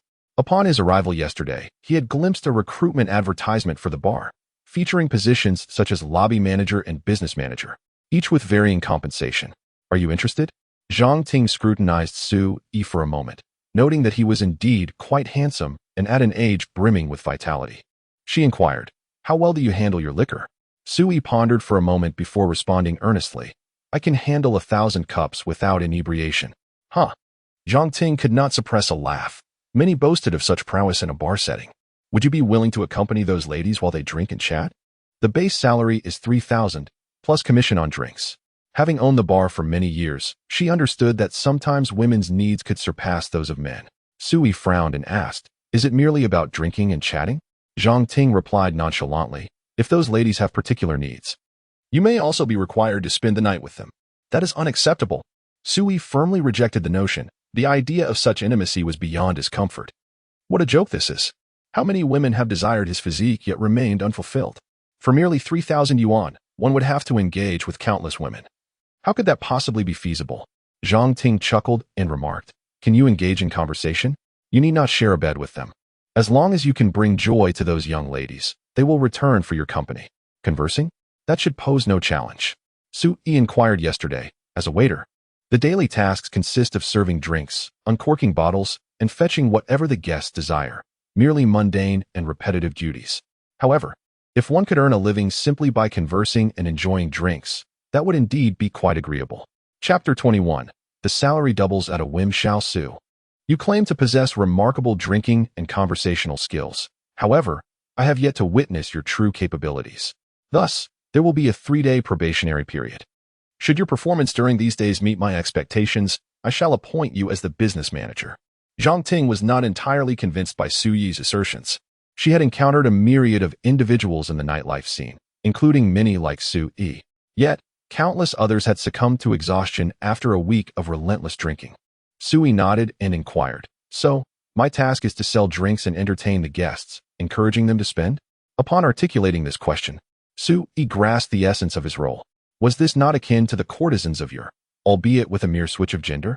This position certainly posed a formidable challenge. At the very least, it was an experience he had never encountered before. Jiang Ting smiled with narrowed eyes. "You may interpret it as such. Therefore, the amount of your monthly salary will hinge on your abilities. If your tolerance for alcohol is lacking and you find yourself intoxicated and led away by the ladies, I shall take no responsibility." Lin Yun, who stood nearby, was taken aback. She had come to this establishment to support her studies through work, fully aware that bars were often a melting pot of diverse characters. However, it seemed there were indeed some reputable venues. Listening to the exchange between Jiang Ting and Sui, she discerned that this bar must be rather chaotic. It was evident that not only were the young women unsafe in such an environment, but the young men were equally at risk. "Sister Ting, I..." As Lin Yun began to speak, Jiang Ting interjected, "Shaolin, you need not worry about these matters. Here, we adhere to certain rules. Since you are applying for the position of a waitress, I assure you that you will not be required to entertain customers inappropriately, nor will any patrons cause you distress. I have promised to look after you." She quickly discerned Lin Yun's apprehensions and continued, "The nature of the job varies. Your responsibilities will solely involve serving drinks to guests. Or if you prefer, you may assume the role of a hostess. All right. Lin Yun's final reservations were assuaged.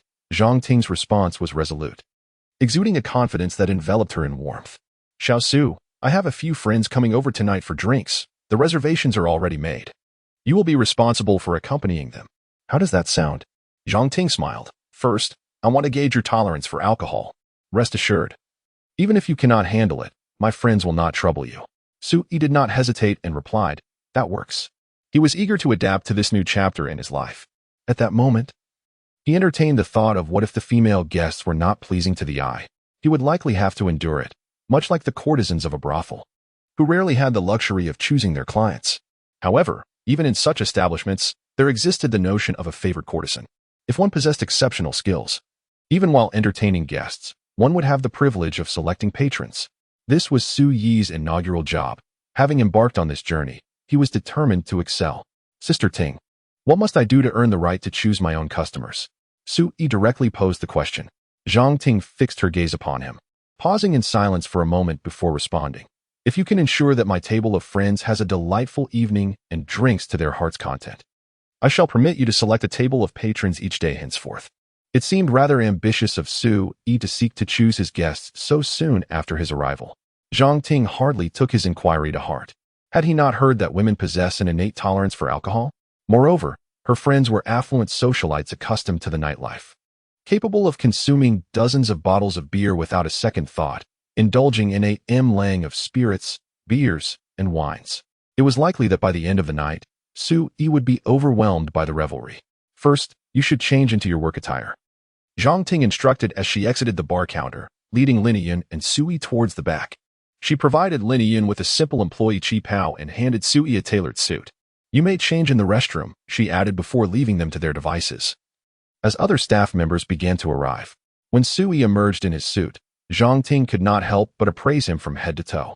The young man was undeniably striking, his good looks likely to captivate even the most discerning of affluent women. At merely 20 years of age, he possessed an aura that made Jiang Ting perceive him as a man seasoned by life as trials. His eyes seemed to harbor galaxies within them, drawing one in with an irresistible allure, while his features bore no blemish whatsoever. In that moment, Jiang Ting felt her heart race. Today, she had truly stumbled upon a treasure. A serene and elegant figure, akin to an ethereal fairy, graced the interview. This individual possessed an allure capable of eclipsing any youthful charmer currently in vogue. In that moment, Jiang Ting contemplated the potential of cultivating Su Yi. If the lad truly possessed the drinking prowess he claimed, he might very well become a lucrative asset for the bar. Having operated this establishment for many years, Jiang Ting understood a fundamental truth. Men pursue women for the thrill of novelty, and once the initial excitement wanes, their interest often diminishes.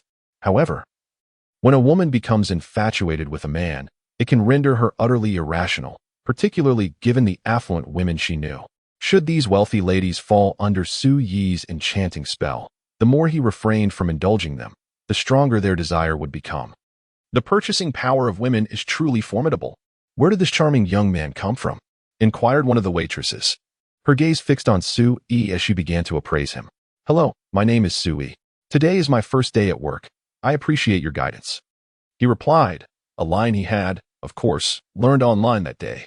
The waitress giggled, saying, don't worry, little Su, I will certainly look after you from now on. Don't frighten him. Jiang Ting chided her with a playful roll of her eyes before turning to Su Yi. Have you often frequented bars before? Su Yi shook his head, responding, no, today marks my second visit to a bar. Yesterday was my first. Jiang Ting's lips twitched slightly as she asked, have you played games like dice, finger guessing, or 15-20? After a moment's contemplation, Su Yi replied, I am quite adept at dice. I can roll whatever I desire. As for the game of dice, I am unfamiliar with how it is played here, particularly the variant known as 15 or 20. Perhaps you could enlighten me, for I am certain I would grasp it swiftly. Su Yi has previously operated a gambling establishment, so he is no stranger to such games. Yet, with the passage of time, variations like this must have evolved. You're just boasting. Jiang Ting scoffed, rolling her eyes. You think you can simply shake the dice and get whatever number you desire? Su Yi nodded earnestly, though he had not played in a while. He believed he would manage just fine. I cannot speak to other matters, but your talent for bragging is commendable. Jiang Ting retrieved a cup of dice from the nearby table and placed it decisively before Sui. Roll me 5 once, and if you succeed, your salary will double. Chapter 22. The Solitude of Invincibility. 5 dice. Rolling 5 ones? Sui couldn't help but smile. This was far too simple for him. He placed his hand over the dice cup and, with a swift motion, lifted it upward. The 5 dice soared into the air. The bar was dimly lit, and Jiang Ting barely caught a glimpse of how he managed to catch all 5. Yet, the very act of tossing the dice was undeniably impressive, clearly a skill honed through practice. Jiang Ting fixed her gaze intently on the dice cup in Suyi's hand, watching until he set it down on the table. 5 once. She raised an eyebrow, her skepticism evident. Sui extended his hand, gesturing for her to reveal the result herself, a smile playing on his lips. Curious, Jiang Ting opened the dice cup and was taken aback by the sight before her. What Sui had rolled was not merely 5 once. The 5 dice were meticulously stacked in a perfect alignment, with the topmost die unmistakably showing a 1. Jiang Ting removed each die one by one, confirming they were all 1s. Indeed, such a feat, while it seemed straightforward, was something even Jiang Ting, who had spent years in the bar industry, had never witnessed. If she had seen anything similar, it was only in films or magic performances. This was quite extraordinary. Just then, a handsome young man approached, staring at the dice in astonishment. Ting Jia, where did you find this, master? He exclaimed. Jiang Ting turned to the charming young man and asked, Xiaohe, can you do this? Xiaohe shook his head vigorously. Akin to a rattledrum, if I possessed such prowess, I wouldn't find myself incapacitated every night. Upon uttering this, a spark ignited in his eyes as he hastily retrieved a pack of cigarettes from his pocket, offering one to Sui. Brother, do you still accept disciples? Xiaohe had come to a realization. If he could master such skills, he would undoubtedly dominate the nightlife. Not accepting, Sui replied with resolute finality. Although he did accept the cigarette. However, if you wish to learn, I can teach you. Really? Xiaohe was brimming with excitement. After igniting his lighter, he leaned in closer. Brother, my name is He Liao. You may call me Xiaohe. All right. Sui lit his cigarette and took a puff. 50 years ago, cigarettes also existed, and Sui had even experimented with opium. Yet, these substances held little significance for him. After all, nicotine and opium bore no effect on his nerves, rendering the notion of addiction non-existent. Calm down for a moment, Jiang Ting interjected, halting their enthusiasm. Sui, can you roll 5 6s again, just like before? Sui picked up the dice cup, flicked his wrist, and the dice landed inside. With a gentle shake, he unveiled the cup, revealing 5 dice stacked in a perfect tower once more. Is this even possible? Xiaohe's eyes nearly bulged out. He had intended to take this opportunity to learn, but Sui merely flicked his wrist, and 5 6s appeared. How could he possibly learn? Should he mimic his movements or his expression? Jiang Ting's mouth fell open, unable to suppress a blissful grin. What a treasure we've stumbled upon. This time, it seems I have truly stumbled upon a treasure. Sister Ting, does the promise of doubling the salary still hold? Sui is not particularly interested in money offered by others without effort. However, earning it himself changes the entire nature of the matter. Of course, Jiang Ting replied decisively. As long as you work diligently and genuinely possess the drinking prowess you claim, with a base salary of 6,000 plus commissions from beverage sales. Achieving a monthly income of 10 to 20,000 is quite feasible if performance is good. Sounds reasonable, Sui mused, aware of modern living costs. A pound of rice costs merely 2 to 3 yuan, while pork in Qingzhou costs only around 40 yuan per pound. A monthly income of 10 to 20,000, when compared to 50 years ago, could certainly be considered a high income.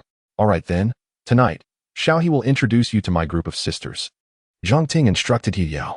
Xiaohe, please teach him the games you usually play. He is still unfamiliar with them. He Liao appeared somewhat perplexed.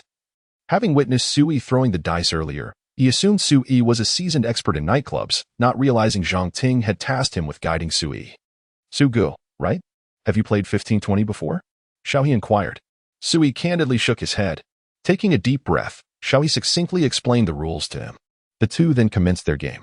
1520, 15, 1520, 5. He Liao paused in surprise. What luck! You've won on your first try. Let us go again. Sui smiled, finding the game rather simplistic.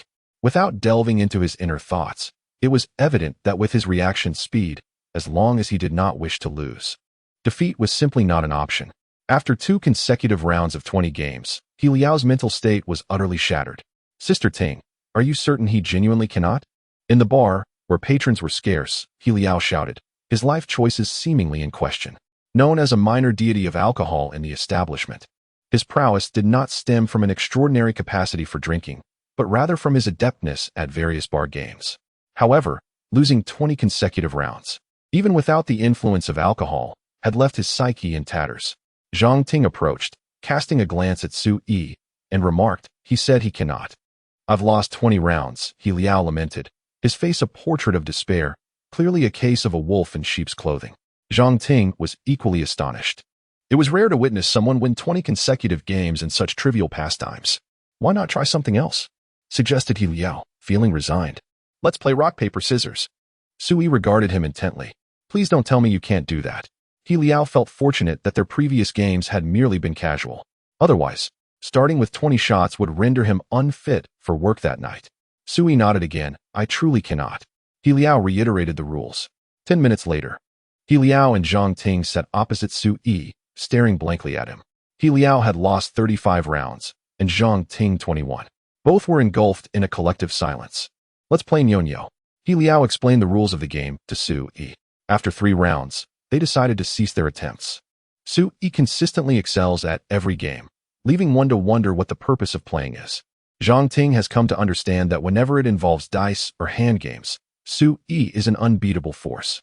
Little Su, she remarked, your prowess in these games is impressive, yet you cannot engage in such a manner.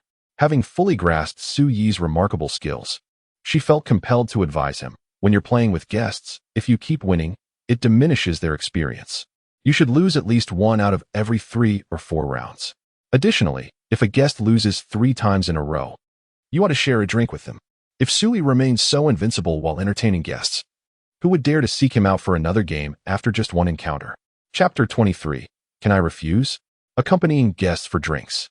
Although Su Yi had never engaged in this line of work, he had often frequented establishments of ill repute. He believed he could bring joy to guests much like the courtesans did. However, he held fast to his principle, to sell art, not oneself. Sister Ting, I know what to do. Su Yi smiled and inquired, I wonder what the strongest liquor we have here is. Perhaps a barrel? A barrel? Now that's quite an exaggeration. Jiang Ting replied, the strongest drink we offer is called the Last Man. Since you claim to be such a heavy drinker, you should join Sister Yun and the others later. If you truly can down 6 cups without faltering, they will surely be thrilled. The Last Man? Su Yi raised an eyebrow, intrigued by the peculiar name. He Liao gasped softly, Brother Su, you can't possibly be serious about drinking that, can you? Let us make it clear. I want to join you in this madness. Downing 6 cups will leave you incapacitated for at least 3 days. Su Yi regarded He Liao with curiosity. He Liao then elaborated, there is a method to drinking this liquor. Each person must finish 6 cups in one go. The last one to fall is deemed the last man. But what is the point of being the last one standing? After consuming those 6 cups, regardless of whether one suffers from gastric bleeding, they will surely be utterly incapacitated. Even our most resilient drinker, Brother Chuan, would be out for 3 days after 6 cups. The last time I drank it, I couldn't bear to see alcohol for an entire week. Is it really that exaggerated? I'm rather inclined to give it a try, Su Yi said, his eyes glinting with interest. Xiao He clasped his hands together and said to Su Yi, Brother Su, when you wish to play later, please give me a discreet signal. I will excuse myself to the restroom, and then you all may enjoy your game at leisure, all right? If you express a desire to play, all the men at the table will undoubtedly wish to partake in drinks. Su Yi nodded in agreement. I shall tap my cup thrice on the table, and then you can depart.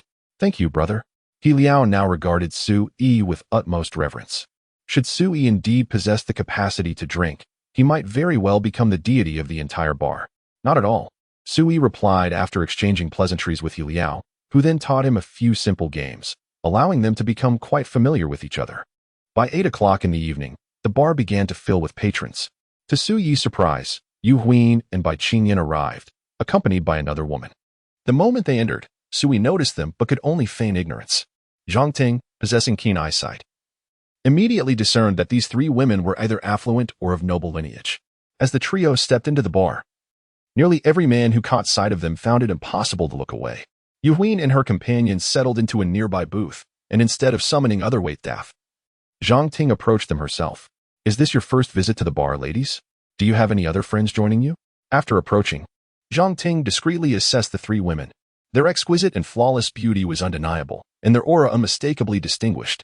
As for their attire, it was extravagantly expensive beyond measure. The mere pair of diamond earrings that Yu Huyin adorns herself with is valued at no less than 100,000, while Bai Qingyan's handbag starts at 200,000. As for the other, Bai Qingyan's sister, Bai Miao Miao, her bracelet alone is worth at least 1 million. These three are the true epitomes of wealth. Jiang Ting, faced with their presence, cannot help but feel a twinge of anxiety.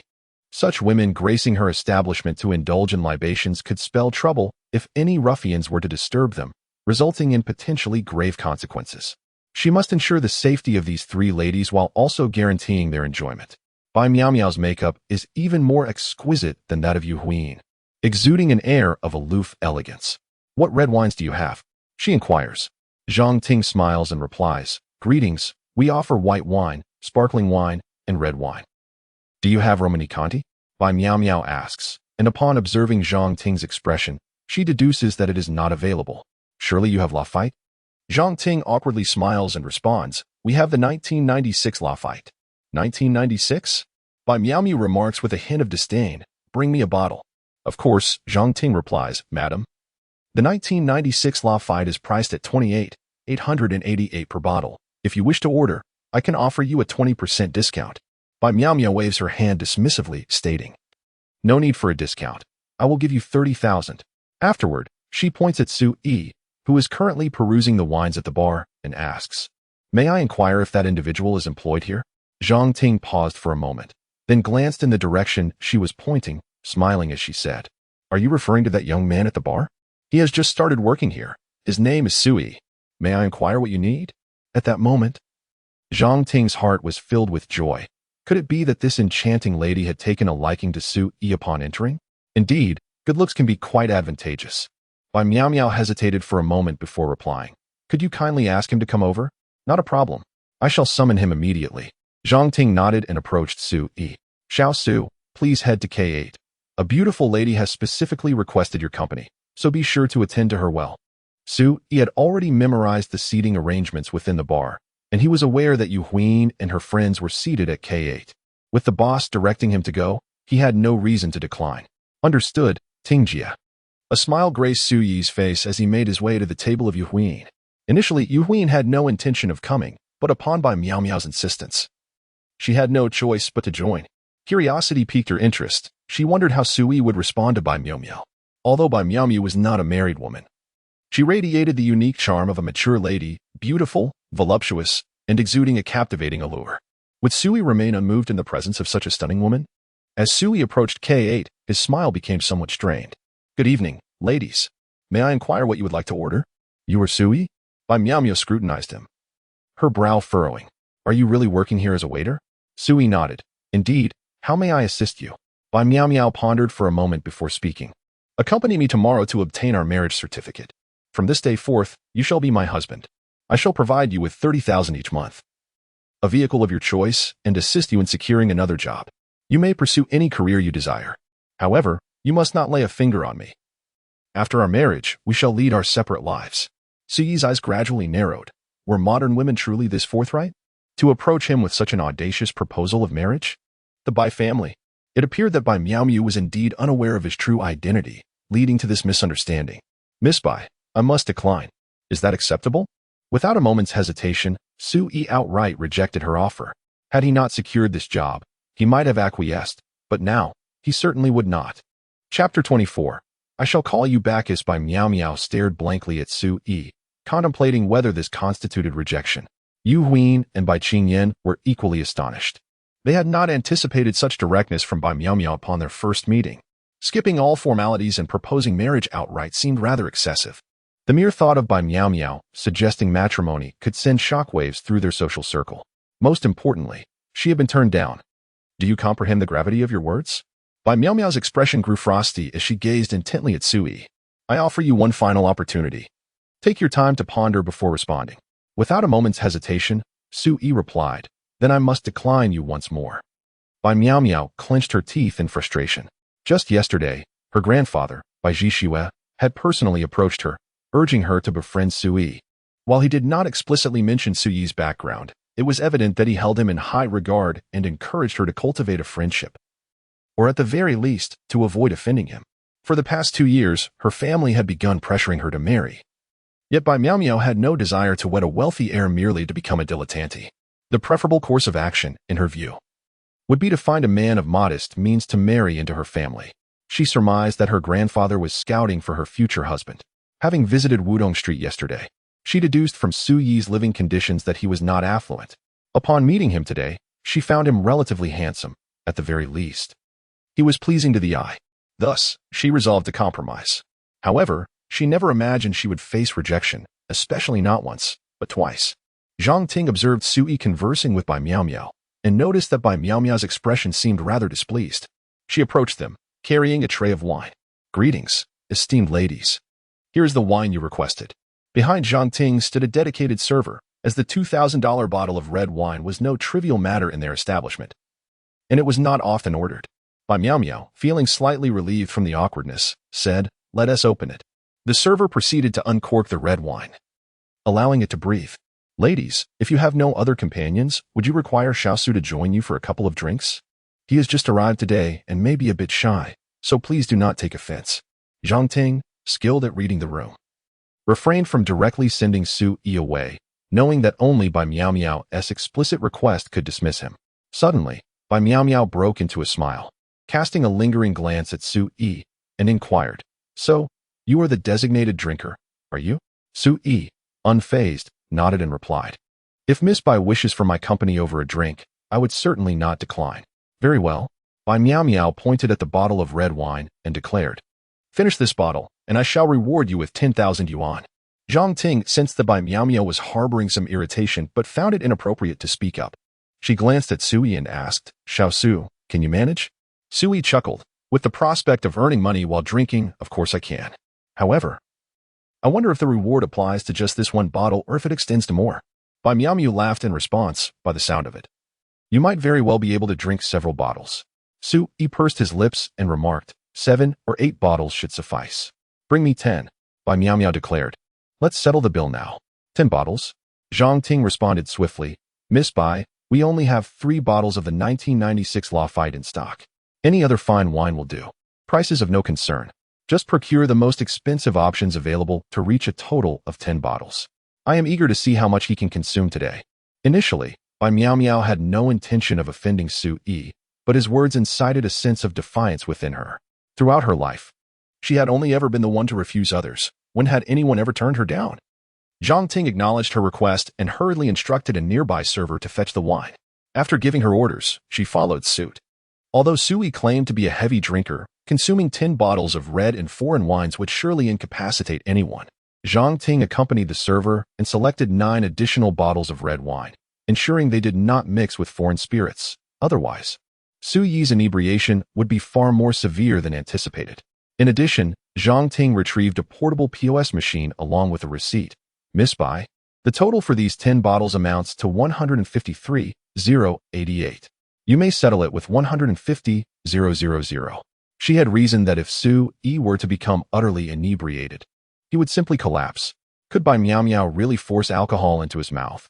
It was best to sell the wine first. Bai Miao produced her bank card from her purse and stated, "No need for discounts. The total for the beverages is 160,000. Furthermore, you will remain here to witness how many bottles he consumes, and I shall pay accordingly." Today, Bai Miao has clashed with Su Yi. Suddenly, Su Yi realized that he had truly chosen an excellent profession. Grasping the bottle of red wine on the table, he tilted his head back and indulged in a fervent drink. In less than a minute, the bottle was emptied, yet Su Yi remained unfazed. He did not deliberately suppress the effects of the alcohol. Rather, the very essence of drunkenness lies in the transition of the central nervous system from a state of excitation to inhibition, manifesting as a series of abnormal symptoms. But could someone like Su Yi be rendered numb? That is nothing short of absurd. Although he yearned for intoxication, his constitution made it exceedingly difficult to achieve such a state. For him, drinking was merely an experience of flavor. "This wine is quite delightful," Su Yi remarked. Savoring the taste before addressing the server, "Open another bottle." At that moment, He Liao was entertaining guests at another table, casting a glance towards Su Yi and involuntarily gasping in disbelief. It seemed that the title of God of Wine was destined to change hands. The commotion surrounding Sui naturally drew the attention of other patrons and staff in the bar. Bottles were being uncorked one after another as Sui continued to drink with abandon. This marked the 5th bottle. Yu Huiyin was equally astonished. She had never witnessed anyone consume alcohol in such a manner. Not only her, but even Jiang, the bar owner, had never seen anyone drink like Sui. Consuming 5 bottles of red wine without a flicker of a change in expression and at such a relentless pace was nothing short of extraordinary. At this point, she was thoroughly convinced of Suyi's claims. What does it mean to be impervious to intoxication? Such a talent must not be allowed to slip away. As Sui reached his 9th bottle, Bai Miao's complexion began to falter. Initially, she had intended to embarrass Sui, but to her astonishment, he truly consumed it. With the 9th bottle already downed, Sui showed no signs of inebriation whatsoever. Wait, could there be something wrong with this wine? Bai Miao, priding herself on her exceptional wit, considered that Suyi's drinking behavior defied all logic. The only plausible explanation was that there was something amiss with the wine. What if it was merely grape juice? After all, she hadn't partaken herself, having just settled the bill and made her previous remarks. It was entirely possible that the proprietor had swapped the liquor for some beverage like grape juice. Chapter 25. Encountering the most fierce you in the prime of youth, there is something amiss with this wine. Bai Miao scrutinized Suyi's eyes intently, noticing their clarity. No matter how adept a drinker one might be, consuming 9 bottles of red wine would surely not leave one in such a state. Upon hearing her words, Sui paused, handing her the last bottle of wine in silence. His gaze, however, conveyed everything that needed to be said. If you believe this wine is problematic, then you should drink it.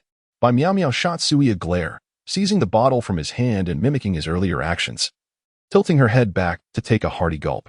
As the first sip slid down her throat, she was immediately struck by the realization that the wine was, in fact, unblemished.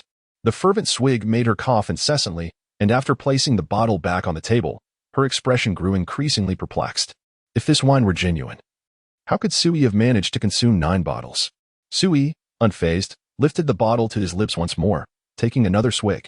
Bai Miao's eyes widened in astonishment. She could hardly fathom that Sui had chosen to drink from the very bottle she had just used. After all, it bore her saliva. Was this akin to an intermittent kiss?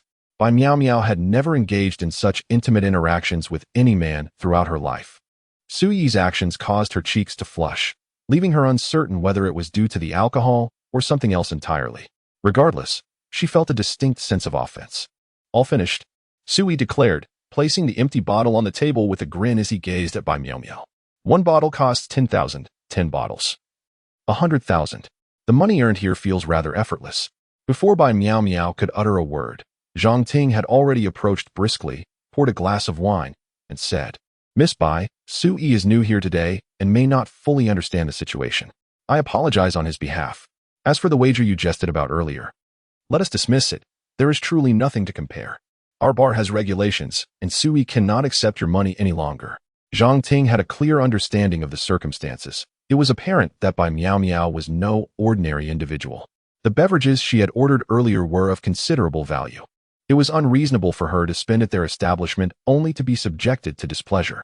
It would be disastrous if Sui were to win a substantial amount, offend Bai Miao, and then, feeling affluent, decide to quit. That would indeed be a case of losing both the lady and the troops. The most prudent course of action was to prevent Sui from accepting any money and to provide Bai Miao an avenue to retreat gracefully.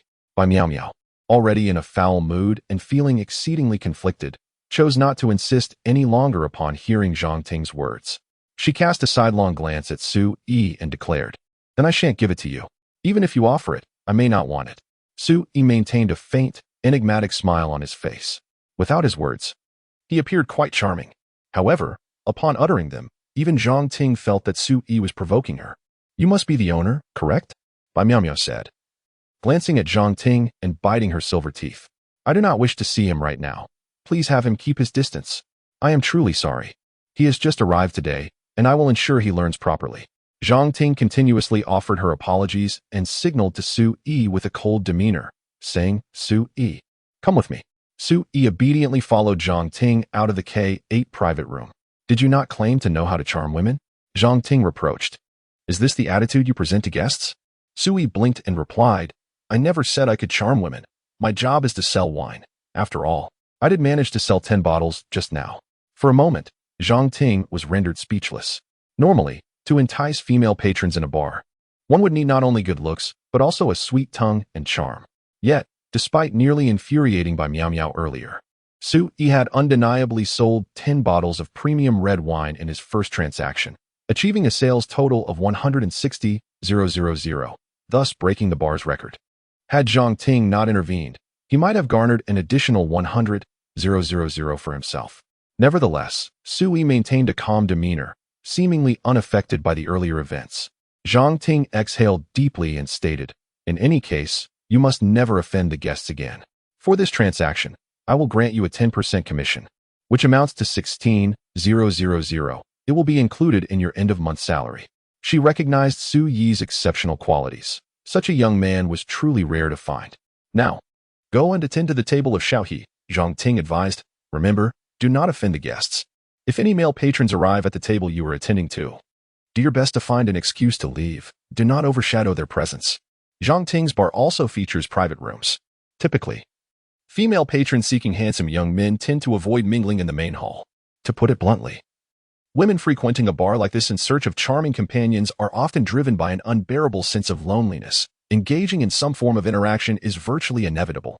The profession that Su-yi is involved in is commonly referred to as that of a gigolo. However, Jiang adheres to her own set of rules.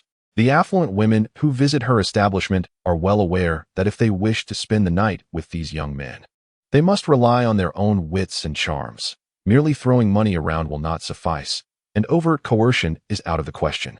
Of course, there are men who, having set aside their pride, will cater to any customer's desires if adequately compensated.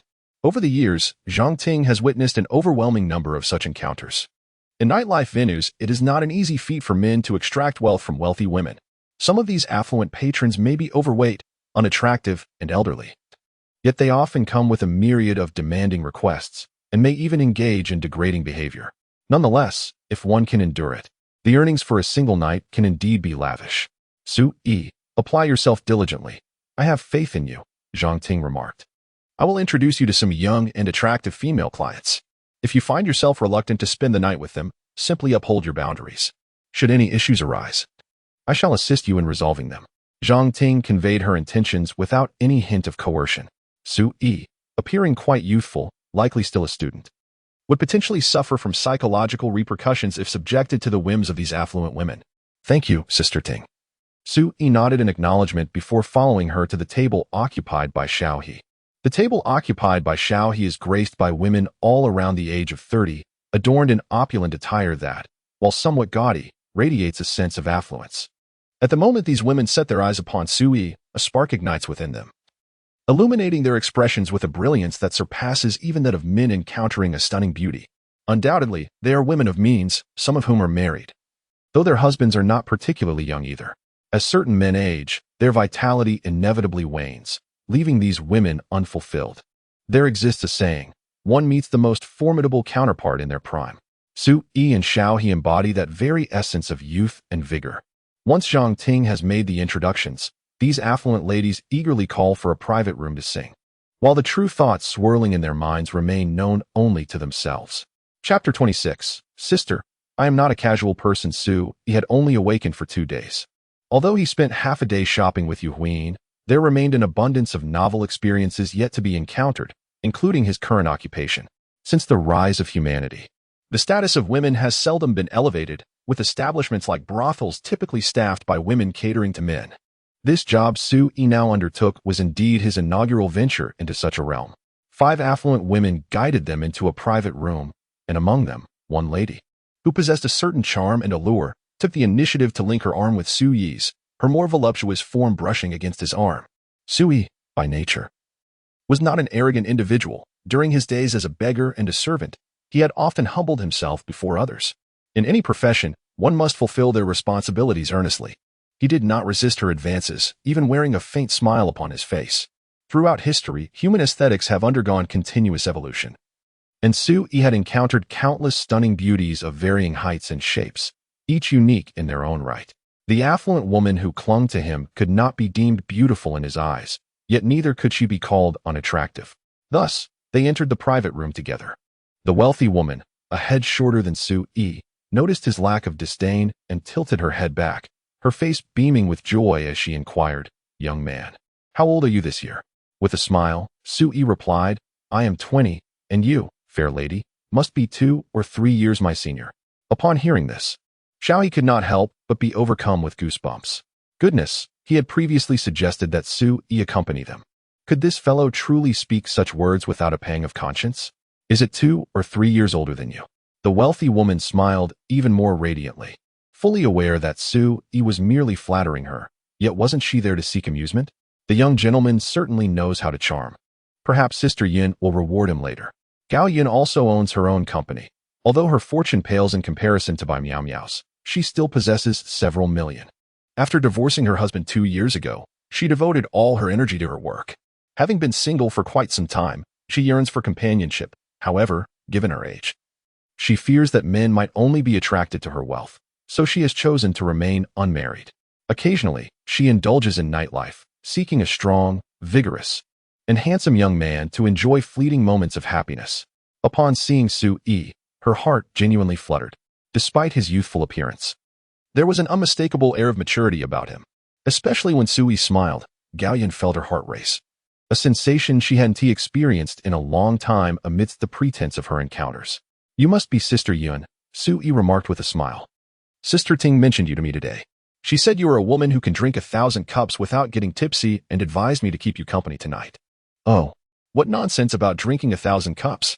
Don't listen to her. Jiang Ting is also a dear friend of mine, and I shall certainly come often to look after your business," Gao Yun said, pulling Su Yi closer and adding with concern, "I saw you drinking quite a bit at that table earlier. If you can't handle any more, let us take it easy later. Sister Yin will take you out for some late-night snacks. No more drinking?" Su Yi pondered, considering that his job was to drink and accompany guests. How could he possibly agree to drink less? Su Yi shook his head and said, "It's nothing. I had just about enough to drink earlier. However, upon meeting you, Sister Yun, I feel an instant connection. Tonight, we must indulge until we are inebriated." If Bai Miaomiu were to witness this scene, she would undoubtedly be infuriated. Su Yi's demeanor while speaking with her moments ago was starkly different from his current self. "All right, then we shall not return until we are thoroughly intoxicated." Gao Yun's excitement grew, especially since Su Yi had claimed they hit it off so well, regardless of the truth in his words. It made her feel that Su Yi at least harbored some fondness for her. This revelation reignited her confidence, leading her to believe that she must possess a certain allure. Perhaps Su Yi truly admired mature women like her. Meanwhile, Su Yi was concocting his own schemes. When entertaining guests with drinks, one must never reveal the inability to hold their liquor, especially when the woman beside him seemed genuinely drawn to him. Thus, the only solution was to intoxicate her. At that moment, Jiang Ting entered the private room, still somewhat apprehensive about Su Yi, the naive youth. Hadn't she just witnessed the turmoil he had caused by Miao Miao? "Sister Yin, how is it? Is Xiao Su managing all right?" Jiang Ting inquired, her heart racing with unease. However, upon seeing the radiant smile on Gao Yun's face, her anxiety began to dissipate. "Very well. From now on, I shall have Xiao Su accompany me." Gao Yun thought highly of Su Yi. Jiang Ting could hardly believe that. Even before the evening had truly commenced, Su Yi had already won Gao Yun's favor. After making rounds and sharing drinks with the group, she added, "Jiang Ting, please summon 3 handsome young men to join us." Gao Yun, filled with joy, spoke to Jiang Ting and, sensing a potential misunderstanding from Su Yi, added, "Otherwise, these 3 sisters will have no one to accompany them." The 5 of them naturally desired to pair off. And there was another significant reason. Gao Yun had set her sights on Su Yi and did not wish for anyone to compete with her. Jiang Ting, having made her apologies, swiftly summoned 3 dashing young men. At this moment, Su Yi was already engaged in drinking with the wealthy women. Gao Yun ordered 2 cases of beer and 2 bottles of foreign liquor, reveling in the spirited atmosphere. Su Yi, having downed several glasses, appeared somewhat tipsy. "Xiao Su, can you still drink?" Gao Yun inquired, concerned. "If you can't handle it anymore, we could take a break in a room." How could Su Yi acquiesce to her wishes? He waved his hand and declared, "Let us continue drinking. We agreed not to return until we are thoroughly intoxicated." Gao Yun, however, harbored some reservations. If Su Yi were to become completely inebriated, the evening would lose its charm. Yet, with his insistence, she felt compelled to keep drinking alongside him. She began mixing beer with liquor, having noted that Su Yi had consumed a considerable amount of red wine. Even with a remarkable tolerance, the effects were bound to catch up with him soon. Su Yi also suggested playing games, gradually elevating the atmosphere.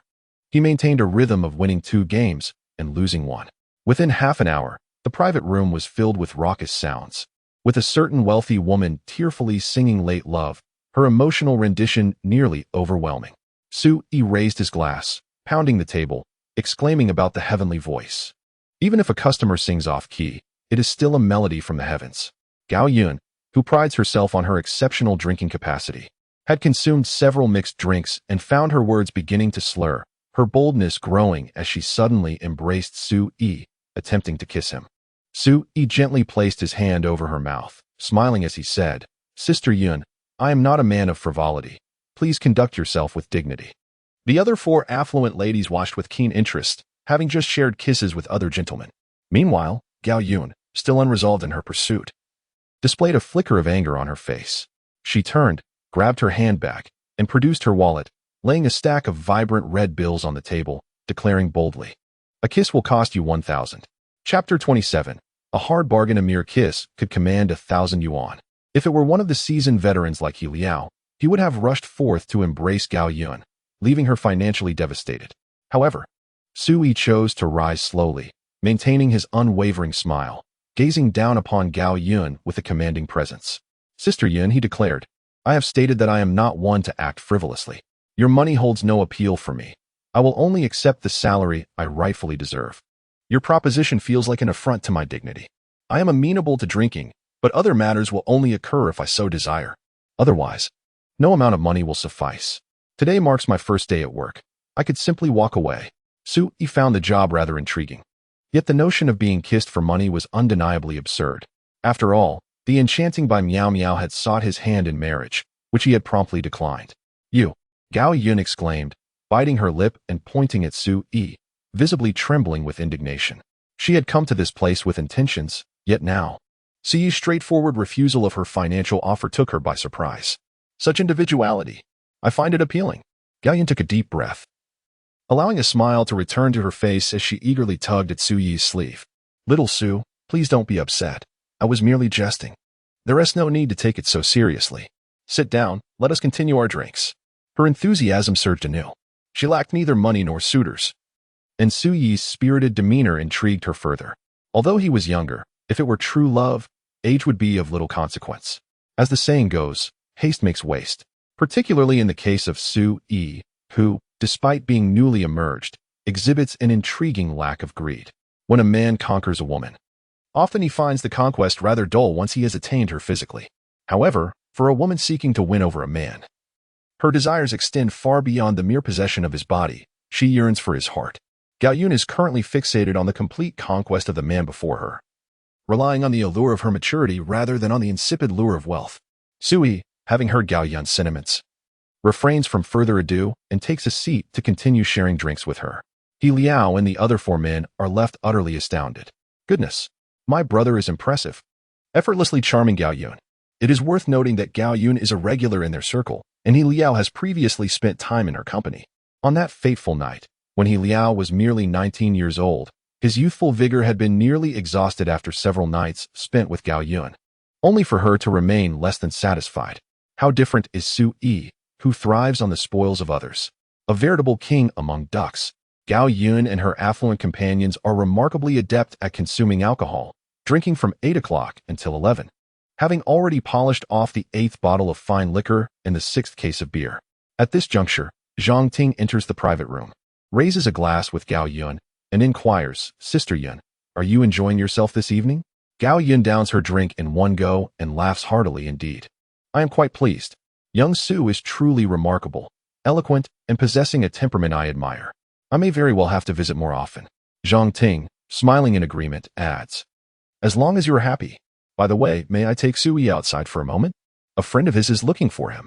Gao Yun hesitated for a moment and said, "Su Yi is one of your acquaintances, and his friends are looking for him. Why shouldn't he go? I am not that stingy." Su Yi glanced at Jiang, questioning, "His friends? Could it be that Yu Huyin and the others have not yet departed? Then thank you." Jiang replied, waving her hand towards Su Yi. "Su Yi, come with me for a moment." They walked to the entrance of the private room, where the cacophony of music in the hall was deafening. Jiang Ting had to lean closer to his ear and shout, "The young lady over there just asked for you to come over." Sui nodded in acknowledgement. Jiang Ting then inquired loudly, "Did you two know each other before?" Sui shook his head. Indeed, he had just met by Miao Miao moments ago. Jiang Ting patted Sui's shoulder, signaling him to approach. As anticipated, Yu Huin and her companions were still seated in K8, having merely ordered a few bottles of beer, absorbed in their conversation. Jiang Ting led Sui to K8, whereby Miao Miao cast a discontented glance at him. This fellow would rather keep company with those older women than with her. Though Bai Miao Miao was averse to her family's arranged marriage, her personal discontent transformed entirely when faced with rejection. "Sui, shall we formally introduce ourselves?" Bai Miao Miao extended her delicate hand towards him. Sui, in turn, politely shook her hand. Her soft, almost ethereal touch was rather pleasant. Bai Miao Miao glanced at Jiang Ting, who, sensing the moment, discreetly withdrew, leaving them to converse privately. "My name is Bai Miao Miao, and I currently hold the position of vice president at Fengye Group. I am unsure why my grandfather directed me to seek you out, nor do I possess any knowledge of your background. However, should you express an inclination to join my company, I could facilitate a commendable position for you, one that surpasses your current employment," Bai Miao Miao remarked. Sui, seated opposite Bai Miao Miao, replied, "I am quite content with my present job, so I must decline your generous offer, Miss Bai." Bai Miao Miao raised an eyebrow, retorting, "Isn't your current occupation merely to accompany those older women for drinks? I previously suggested that you marry me. Was that too challenging a proposition?" Sui nodded and said, "I apologize, but I am in the business of selling wine, not my own person." "Who suggested anything about selling your person?" Bai Miao Miao nearly fainted from indignation, as if she were implying something untoward regarding Sui. "However, I genuinely appreciate my current position, and I do not perceive the guests I entertain as particularly elderly." Sui, being a creature of ancient existence, could hardly deem any woman before him as old. Bai Qingyan finally could no longer restrain herself and interjected, "Su, you don't genuinely harbor a fondness for older women, do you? When you previously claimed to have no feelings for Sister Yu, I found it hard to believe. Now, however, I am convinced." Sui cast her a sidelong glance and stated, "My role is to accompany clients for drinks, as long as they purchase the wine. I shall share a drink with them. This has no bearing on my preferences regarding older women. In my eyes, you all are indistinguishable from them." Bai Miao Miao was nearly driven to exasperation. What did he mean by claiming there was no difference between her and that group of older women? The older women were unmistakably here for a purpose, but could it be the same? However, she had calmed down somewhat and decided to bide her time, choosing to endure in the absence of knowledge about Sui's true nature. Previously, Bai Miao Miao had believed that Sui was chosen by her grandfather. Yet, upon reflection, with both Yu Huin and Yu Xiaoshuan now fixating on Sui, it seemed he possessed some remarkable qualities after all. "Then why don't you stay here and drink with us?" Bai Qingyan proposed. "Isn't it more enjoyable to be with girls like us than those older women? I wholeheartedly support your endeavors." Sui glanced at the alcohol on the table, his eyes narrowing slightly as he inquired, "Is this all the liquor we have? Will it suffice?" Chapter 28. Love What You Do by Miao Miao discerned that this fellow was merely a bar scoundrel. He refused to marry for an allowance, and he declined a respectable job. Yet, here he was, relentlessly playing the role of a barfly. "Bring me another 10 cases of beer." Bai Miao Miao clenched her fists. She had never felt so unappreciated before. "Certainly. May I inquire, Miss Bai, which beer do you desire?" "Our most expensive option is Corona at 128 per bottle. You wish for 10 cases, which amounts to 120 bottles. A beaming smile adorned Su Yi's face as he anticipated profits. Today, Jiang Ting had also mentioned commissions. For the tables he managed, the commission on drinks was 10%. This would yield a tidy sum of 1,500 in commission. Bai Miao Miao gritted her teeth and declared, "Fine. Go fetch it. I shall come by to see you drink on my free days." "Most welcome," Sui replied, then approached Jiang Ting to inform her that K8 required 10 cases of Corona. "Wow, Xiao Su. Impressive. You've made quite the splash on your first day. You're bound to become our star." Jiang Ting's smile was wide, as she realized she had struck gold. With such talent, the bar's business would surely flourish. Sui held a firm belief in his potential. He had ventured through various industries. No matter the endeavor, he always emerged at the pinnacle. Selling drinks would pose no challenge for him. All right. You go attend to Miss Bai and her companions. I shall have the drinks delivered. Just remember, do not provoke them. Those three ladies are formidable. Jiang Ting feared that Su Yi had truly provoked by Miao Miao, for that would lead to dire consequences. Rest assured, it won't happen, Su Yi reassured her before departing. 10 boxes of beer were promptly brought over. Su Yi winked at by Miao Miao and suggested, "Since we are to indulge in libations, why not engage in a game?" By Miao Miao, gritting her teeth, replied, "Absolutely. Let us play. Am I afraid of you? Shall we use dice or play rock, paper, scissors?" Despite having only just learned these games today, Su Yi exhibited a surprising familiarity with them. "Dice," by Miao Miao declared provocatively. "Let us have a duel." "A duel? Very well." Su Yi reminded himself to temper his prowess. He had already been a bit too exuberant while drinking red wine earlier. As the game commenced, Su Yi found himself on a losing streak, suffering 5 consecutive defeats.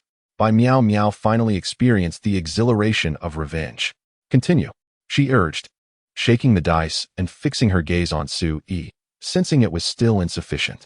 Su Yi waved his hand dismissively, stating, "I'm feeling a bit dizzy. I may not be able to drink much more." "Aren't you a professional drinker? Hurry up, less chatter," by Miao Miao thought to herself. Recalling how brazen he had been earlier, after downing 10 bottles, now he was faltering after merely 5 cups? With great effort, Su Yi flushed with embarrassment, yet felt compelled to continue playing. The game settled into a rhythm of 2 losses followed by 1 win, further enhancing by Miao Miao's sense of triumph. As the bottles diminished, Su Yi repeatedly claimed he could no longer drink, yet he persisted in consuming more. By Miao Miao had already made 2 trips to the restroom, while Su Yi remained seated, unwavering as a mountain, though his face was unmistakably flushed with drunkenness. Yu Huin couldn't help but gaze intently at Su Yi, thinking to herself, "This fellow truly has remarkable stamina." "Sister, shall we proceed as such?" By Qingyan, feeling somewhat intimidated, was unsure if Su Yi was truly intoxicated, but there was no doubt that Bai Miao Miao was. "No way. Keep going. You all drink." After indulging in alcohol, Bai Miao Miao's previously stoic demeanor softened. Indeed, alcohol could, to a certain extent, incite exhilaration. Yu Huin raised her glass and declared, "I'll be tipsy after just 1. Drink up. I want to see if the esteemed Miss you truly can't handle even a single cup." Bai Miao Miao grew increasingly animated, calling out to Yu Huin. Without further ado, Yu Huin downed her drink in one go, only to collapse onto the sofa shortly thereafter. Su Yi was genuinely astounded. This performance was rather exaggerated. Bai Qingyan, with a pitiful expression, said, "Sister, you know me. I can't handle even 1 cup." Bai Miao Miao shot her a glare, exclaiming, "Nonsense. Don't think I'm oblivious. You've frequented these places often enough. Drink up, or I'll have Su Yi kiss you." "How ruthless. Are you truly my sister?" Bai Qingyan was on the brink of tears, but had no choice but to lift her glass and drink. Yu Huin feigned drunkenness, reasoning that if they were all inebriated, they could at least safely return home. Bai Qingyan, however, found it impossible to maintain her facade. Thus, she too joined their ranks. Half an hour later, Gao Yun and her companions stumbled out of the private room. After settling the bill, she began to survey her surroundings. After all, the sisters she brought along were all accompanied by charming young men, yet Su Yi was nowhere to be found. "Jiang Ting, where's Xiao Su?" Gao Yun asked, her gaze unfocused, stumbling slightly as she walked. The bar was crowded and dimly lit. Despite her efforts, she could not spot Su Yi. Jiang Ting quickly replied, "Sister Yin, I apologize. Su Yi was called away by his friends and is taking a break. Would you like me to find another young man to accompany you tonight?" At that moment, Su Yi was with Bai Miao Miao and her companions. Since Gao Yun had not seen him, Jiang Ting certainly could not divulge this information. Women can be quite formidable when they feel slighted, and Jiang Ting wished to avoid offending anyone. Gao Yun waved her hand dismissively, saying, "No need. Please tell Xiao Su that I had a delightful time today. I shall come to find him in a couple of days. Allow me to see you out." Jiang Ting graciously offered, escorting her out of the bar, finally exhaling a sigh of relief.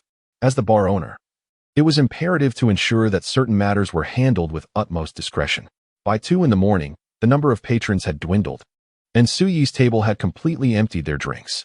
Bai Miao Miao had already sprawled on the sofa, fast asleep and devoid of any dignity. Yu Huin sat up and remarked, "Well, let's call it a night." A smile graced Su Yi's face as he replied, "We'll come again tomorrow." "You're not drunk." Yu Huin scrutinized Su Yi with a frown. Su Yi answered, "I could be." "Liar." Yu Huin rolled her eyes at him, then proceeded to help Bai Miao Miao sit up.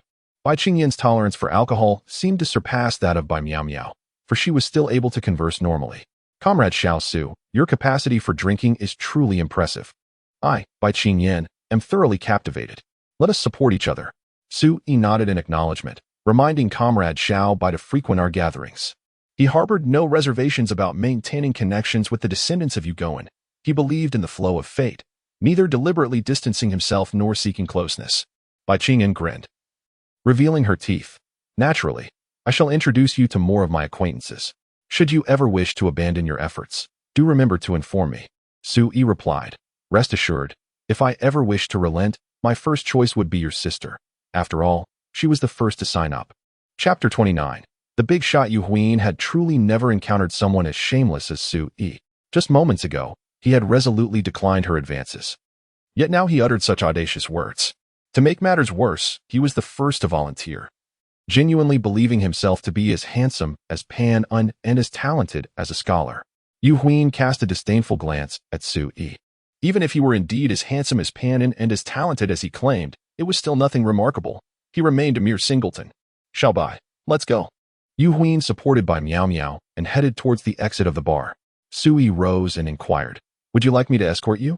After all, it was still rather late, and in Su Yi's previous understanding, it was perilous for girls to walk alone at night. No need. Yu Huin replied curtly as they reached the corridor. Just as her words fell, a young man adorned with dragon tattoos and a mischievous grin blocked their path. Beauty. Leaving so early? How about I keep you company for a couple more drinks? Before Su Yi could react, Jiang Ting strode over. Throughout the evening, she had been keeping a vigilant eye on their table. She certainly did not want anything untoward to occur in her establishment. Even the slightest unpleasantness would be undesirable. Step aside. Yu Huin shot a frosty glare at the young man. He chuckled, Miss, you've quite the temper. I like. Poof. With a muffled grunt. The young man's words abruptly ceased. Yu Huin, with one hand supporting by Miao Miao, swiftly delivered a punch to the young man's abdomen, her speed indicative of someone well-trained. The force of that punch was considerable. The young man appeared robust, his muscles suggesting strength. Yet, after receiving such a blow, he immediately doubled over in pain. Clutching his abdomen, rendered speechless. Leave. Yu Huin commanded coldly, supporting by Miao Miao as they continued to move aside. The young man's companions, who had been merely spectators, quickly approached. Their gazes menacing. Jiang Ting, not one to linger, stepped forward decisively, her voice firm. Liang Hu, what are you all planning? Sit down. Though she was a woman, her ability to manage the bar commanded respect, and these ruffians were well aware of its ownership. Jiang Ting's authoritative tone left them momentarily uncertain, caught between standing and sitting. At that moment, a man in a suit approached. He was Jiang Ting's husband, Su Chuan. He wasted no time in grabbing the young man's hair and fixed a steely gaze upon him, inquiring, have you had too much to drink? Chuan. Brother Chuan. I'm sorry, I've had too much to drink. The young man lacked the courage to meet Su Chuan's gaze, repeatedly apologizing. I'm sorry. It seems you truly have overindulged. Do you even know whom you should apologize to? Su Chuan released his grip, raising an eyebrow, emanating authority without anger. The young man, enduring the pain radiating from his abdomen, bowed and nodded to Yu Huin, saying, I'm sorry. Sister, I was wrong. Yu Huin's expression softened slightly as she replied, let it go. With that, she assisted by Miao Miao as they made their way out. Su Chuan turned to Su Yi and said, Su Yi, if I'm not mistaken, accompany me as I see off these three lovely ladies. Su Yi nodded slightly. He had met Su Chuan during his interview yesterday, so they were somewhat acquainted. After leaving the bar, Su Chuan once again apologized to Yu Huin and Bai Qingyan, inquiring if they needed a designated driver. It was only when Yu Huin mentioned that she had not consumed any alcohol and decided to drive herself, with Bai Qingyan assisting by Miao Miao, that the matter was settled. When Su Chuan laid eyes on Yu Huin's car, a cold sweat broke out across his brow. Operating a bar, he had occasionally heard whispers of rumors. Not only was the car impressive, but its license plate also held considerable significance. The eldest daughter of the Yu family. Had anything untoward occurred earlier, it would have been beyond his capacity to bear. If anything were to happen to Yu Huin, his bar would likely close its doors by the following day. Thankfully, the situation had been handled swiftly, as Bai Miao Miao was assisted into the vehicle. Su Chuan remained rooted to the spot, repeatedly bowing and apologizing profusely. It was not until the car's taillights vanished from his sight that he straightened his posture and wiped away the cold sweat. Throughout the entire episode, Su Yi maintained a stoic expression, merely observing Su Chuan's performance. Su Yi, right? Do you know those three beautiful ladies? Su Chuan felt compelled to ask, contemplating the possibility that Su Yi might possess significant connections as well. Su Yi replied, I suppose I do. We attend the same school. Su Chuan inquired, was the one who just got involved in the altercation named you? Indeed, Yu Huin, confirmed Su Yi. The other two young ladies have the surname Bai. Su Chuan swallowed hard. Are you aware of their backgrounds? The eldest daughter of the Yu family and the two from the Bai family. Goodness, it truly is them. Su Yi remained silent, feigning ignorance. You attend the same school as them, yet you are unaware of their identities? Su Chuan remarked while lighting a cigarette. Having just experienced a fright, he felt compelled to speak, needing to share his thoughts to alleviate his unease. Su Yi shook his head. I only know that they are quite affluent, but I am not well acquainted with them. Nonsense. If you were well acquainted with them, would you be working in this humble establishment? Su Chuan retorted. You are aware of Feng Yi Group, right? It is the largest media company in the country. Su Yi shook his head again. I have just come down from the mountains. Today is the first time I have heard of it. Just come down from the mountains? Su Chuan glanced at Su Yi. Then you certainly do not know about the Yu family. Never mind, let us go inside. At that moment, he suddenly felt as though he was speaking to a wall. Damn it. This fellow might not even realize that the three women he had just interacted with are the dreams of countless men. If any one of them took a liking to him, he would be set for life. Su Chuan entered the bar and began gossiping with Jiang Ting about the information he had just acquired. Upon hearing it, Jiang Ting couldn't help but gasp in astonishment. Relieved that nothing untoward had occurred that evening. Su Yi, come over and take a break, Jiang Ting called out to him after finishing her conversation with Su Chuan.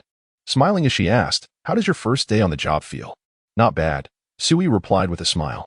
Jiang Ting continued, since I promised you, I will do my utmost to fulfill it. Your internship period has concluded.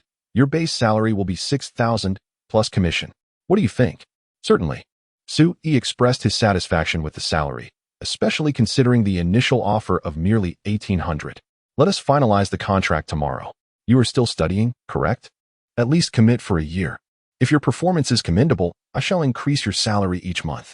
Jiang Ting recognized Su Yi's potential, particularly evident in his performance that very evening. Should Su Yi express dissatisfaction with the remuneration, she would undoubtedly raise it immediately. However, her concern lay in the possibility of Su Yi losing interest and ceasing his efforts. Such a remarkable talent, skilled in various games to an exceptional degree, would be a significant loss if poached by others. In the bar industry, contracts are seldom a norm. Yet, Su Yi was somewhat exceptional. A contract was imperative to ensure Jiang Ting's peace of mind. Sounds good. Su Yi had intended to continue working, for a year was a trivial commitment for him. And he casually agreed. As for the contract, if he truly wished to leave, no one could restrain him. In this world, few could genuinely bind him. Jiang Ting nodded and suggested, let us add each other on WeChat. In the future, your salary will be transferred via that platform. WeChat? Su Yi responded with slight confusion, retrieving his phone, which indeed had the application. However, he had spent the entire day using Baidu, leaving no time to attend to WeChat. Chapter 30. This must be fate indeed. Let's add each other on WeChat. It will be more convenient if anything arises, Jiang Ting suggested. Allow me to scan your code. Su Yi opened WeChat and inquired, how does one go about this? Jiang Ting was momentarily taken aback, staring at his phone, and asked, you cannot possibly be telling me that you have never used WeChat before? Su Yi nodded earnestly. Today is my first day using a mobile phone. I am still trying to figure it out. Jiang Ting was left speechless for a prolonged moment. You can't genuinely have just emerged from the mountains. Can you? Once again, Su Yi nodded. Please, teach me how to use it. This time, Jiang Ting was left in awe. She could hardly fathom that Su Yi had truly descended from such a remote forest. After all, in this day and age, even young children are proficient in using mobile phones and chatting on WeChat. After a series of operations and explanations, Su Yi finally grasped the fundamentals of WeChat. Jiang Ting patiently instructed him on its usage and casually asked, are you out of money? Su Yi did not hide the truth, stating, I am completely broke. Is that so? Jiang Ting found it hard to believe. With his demeanor, she initially assumed he was a wealthy young master experiencing life outside his privileged bubble. But now, she was convinced. This man had undoubtedly come from the mountains. In a way, this was reassuring. Individuals who emerge from the mountains are often genuine, down-to-earth, and unpretentious. I will advance you 2,000 yuan from your salary. Your commissions for tonight are quite substantial. After Jiang Ting finished speaking, she transferred 2,000 yuan to him and instructed him on how to withdraw and utilize the money. It is indeed impractical for a grown man to be without any funds. However, it is advisable not to squander it recklessly should any difficulties arise in the future. He should confide in Sister Ting. Sui held a favorable impression of Jiang Ting. Thus far, she had proven to be quite loyal. He began to trust that if Lin Yun were to encounter any issues, Jiang Ting would undoubtedly lend her support. The business at the Wakeful Bar was thriving, even though Suyi's performance had astonished many that evening. Nevertheless, most patrons were preoccupied with their own drinks in the company at their tables. Consequently, only a handful truly noticed Suyi. Throughout the night, despite being busy, he occasionally cast glances at Lin Yun. Such establishments, reminiscent of the brothels of old, were rife with a mix of individuals. Given Lin Yun's beauty, one would expect her to attract unwelcome advances in such a setting. Yet, in reality, the customers merely exchanged a few words with her, and those who attempted to invite her for a drink did so with little embarrassment after being declined, often simply smiling it off. Sui observed that the patron's respectful demeanor could perhaps be attributed to a woman accompanying them that evening. As the clock struck 3:30 in the morning, the bar's clientele began to dwindle, and Jiang Ting summoned Sui and Lin Yun over. Aside from those busy or employees who had departed with customers, the remaining staff were gathered in the private room. This served as an informal meeting to summarize the day's events, acknowledging those who excelled and addressing areas where others fell short, highlighting aspects that required attention. Jiang Ting deliberately prompted Sui and Lin Yun to introduce themselves, offering only a faint commendation to Sui, remarking that his performance today was satisfactory, without excessive praise. After the meeting concluded, Jiang Ting called Sui aside and calmly advised, Sui, as a newcomer, a surfeit of attention can render you a target. It would be wise to temper your enthusiasm. When it is time to indulge, do so without restraint. Even if one can hold their liquor, there are moments when one must fully embrace the revelry. Jiang Ting assumed Sui was impetuous and lacked discretion, unaware that he had already matured into a cunning veteran, fully cognizant of the nuances of such matters. However, whether to maintain a low profile or to stand out was ultimately contingent upon his mood. With no other affairs to attend to that evening, Jiang Ting permitted Sui and the others to conclude their shifts. After changing back into his own attire, Sui made no conscious effort to forge a closer connection with Lin Yun. Yet, as he exited the bar, he caught only a fleeting glimpse of Lin Yun riding away on her electric bicycle. He wandered the streets for over an hour, and as the morning sun began to rise, he explored the entirety of Chizhou City, witnessing various sights and ultimately learning to hail a taxi to his school, mastering the art of mobile payment in the process. At the entrance of the school, Sui found a small stall where he ordered a serving of soy milk and fried dough sticks. After finishing his meal, he entered the campus. Upon reaching the boys' dormitory, he noticed several individuals discreetly watching him, their gazes somewhat peculiar. Approaching the door of room 306, he knocked gently, and the door opened promptly. The trio residing within stood transfixed at the threshold, staring at Sui. "Sugu, you're back?" inquired Wang Junlin, the youth who had struck up a conversation with Sui in the corridor the previous day. Sui nodded slightly with a smile. "I'm back." Wang Junlin chuckled and said, "Brother Su, your bed has been made for you." What Sui accomplished yesterday was truly unprecedented, and it is unlikely that anyone will follow in his footsteps. In school, what stature did Yu Xinghe hold? Sui decisively dealt with Yu Xinghe and all those who accompanied him. "Brother, let us formally introduce ourselves," Wang Junlin continued. "My name is Wang Junlin. You may call me Xiao Wang or Xiao Lin. Brother Su, I am Jiang Biao. You can just call me Biaozi. Have you eaten breakfast? Shall I fetch you a portion?" Another roommate chimed in. "No need. I already had something at the school gate," Sui replied, acknowledging their enthusiasm, which was to be expected. In any era, the strong are revered, and Wang Junlin and his friends must have endured their share of bullying at school. However, after Sui taught a lesson to that group of tyrants and bullies, the common folk like Wang Junlin naturally viewed him with newfound respect. In the dormitory, another roommate, who weighed over 200 pounds, said, "Brother, my name is Yang Hui. You can call me Xiao Pang or Xiao Hui." From their introductions, it was evident that Sui's status in the dormitory was already established. As Sui approached his bed, he noticed that there was originally an empty one, but now the bedding was neatly arranged. It was unclear whether it was his roommates or Yu Xinghe's group who had done the tidying. "My name is Sui. I look forward to your guidance in the future," Sui chose to reside in the dormitory primarily to foster more interactions with others, believing that such connections would enable him to acquire a greater wealth of knowledge. At least, that is his sentiment for the time being. Su-gu, you are too polite. Shall we grab a drink at noon? Wang Junlin chuckled, genuinely courteous towards Sui. Sounds good. After a brief pause, Sui inquired. When shall we head to the classroom? We can go right now. We have a public class shortly, Wang Junlin replied, glancing at his watch. Time is of the essence. Let us hurry. Indeed, Sui had never attended a class before, so he could only follow the group to the classroom. On their way, he caught sight of Lin Yiyan, who also noticed him in return. Chapter 31. Interesting or dull, what a coincidence. You attend school here too? Upon seeing Lin Yiyan, Sui took the initiative to greet her. Lin Yiyan merely nodded, offering little in response. Her impression of Sui was far from favorable. Although they both worked at nightclubs, Sui was clearly involved in indecorous activities. Initially, he inquired about the guests, then followed several affluent women into a private room. Although he ultimately did not leave with them, he had already imprinted an image of a gold digger in Lin Yiyan's mind. Can it be that a university student has already begun to rely on others for sustenance? Lin Yiyan chose silence, opting instead to stride away with her companion. The friend beside her kept glancing back at Sui, whispering, Xiaoyan, do you know that handsome guy? He is so charming. Could he be your boyfriend? Impossible. Lin Yiyan shook her head and murmured, I just met him yesterday, and I'm not keen on getting involved. Come on, how did you meet him?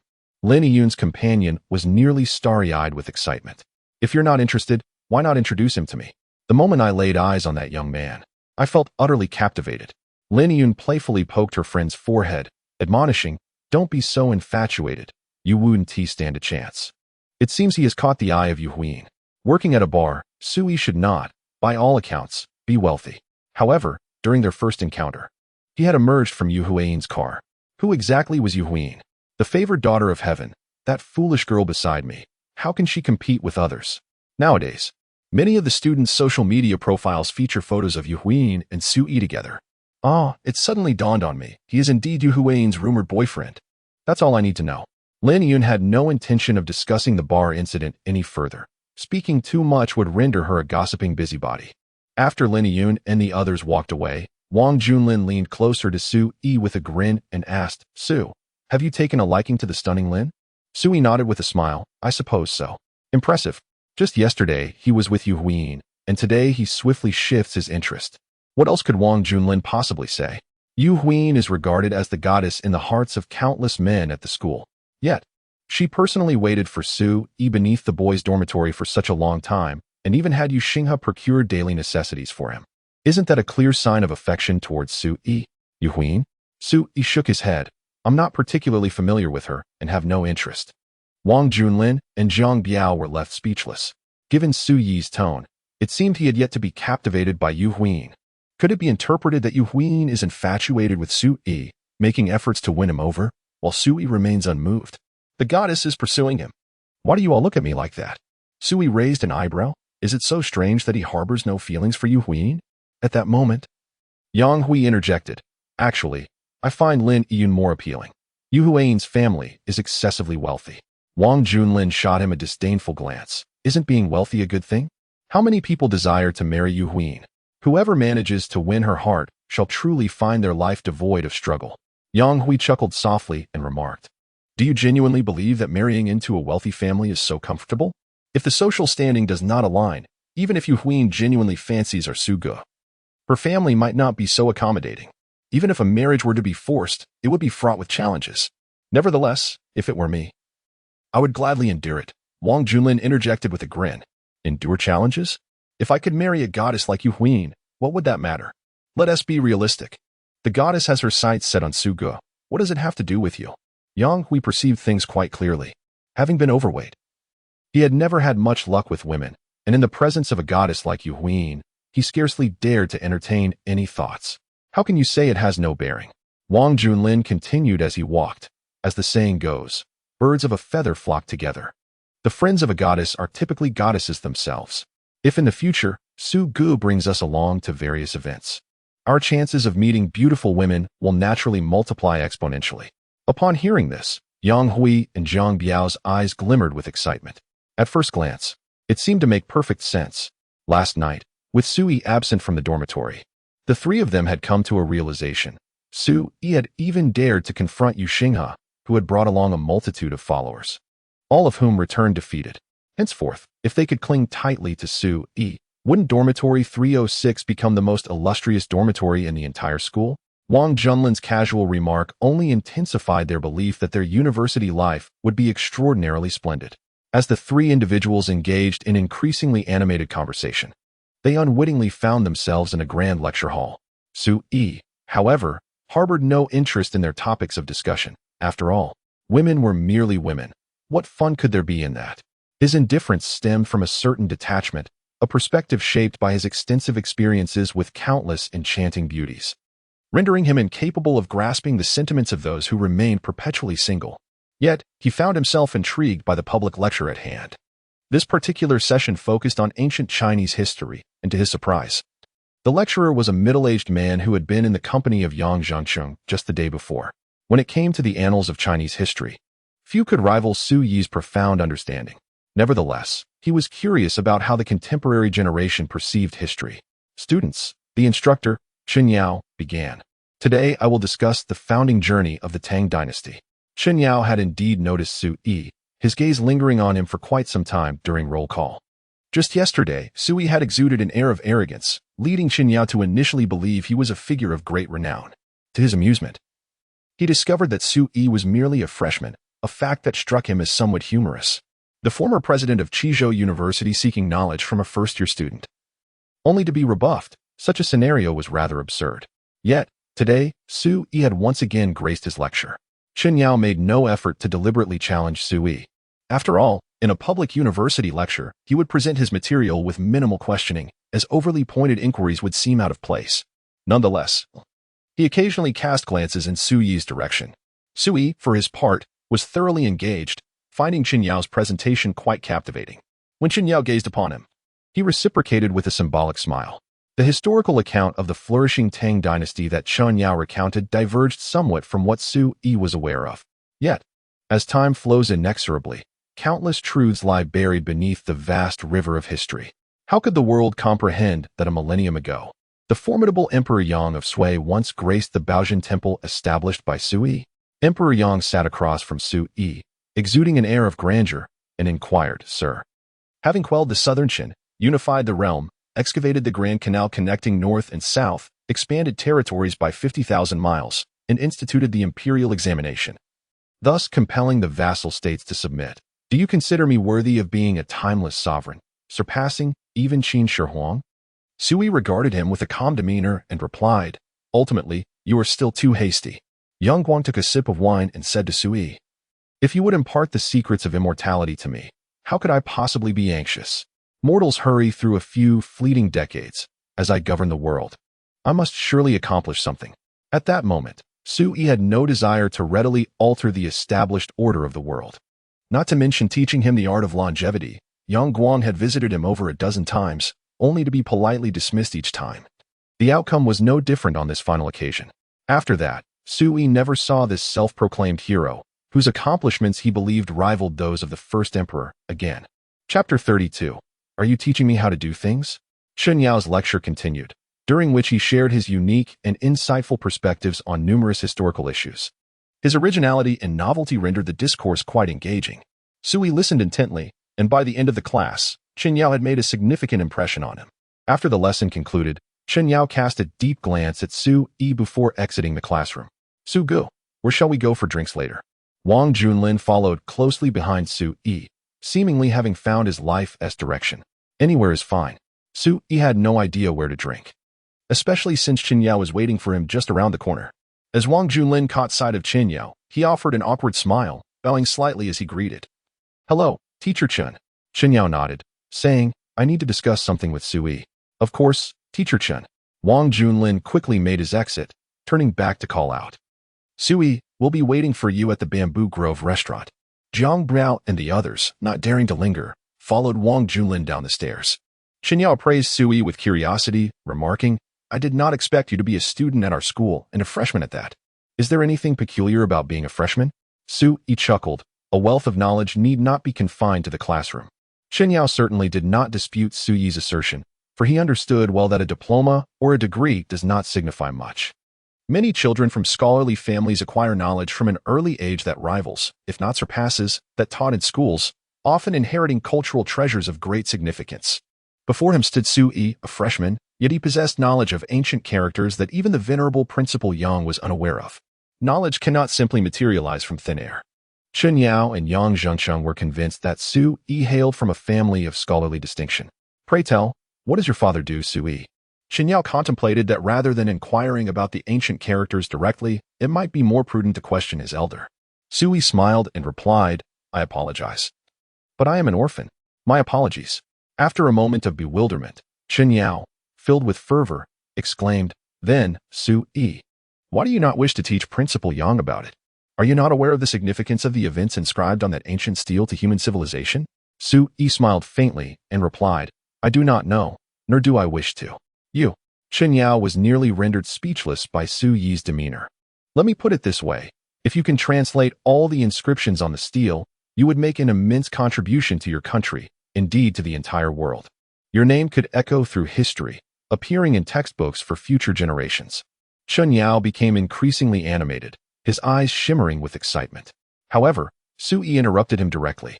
I do not need my name to be etched in textbooks, nor do I aspire for my legacy to endure through time.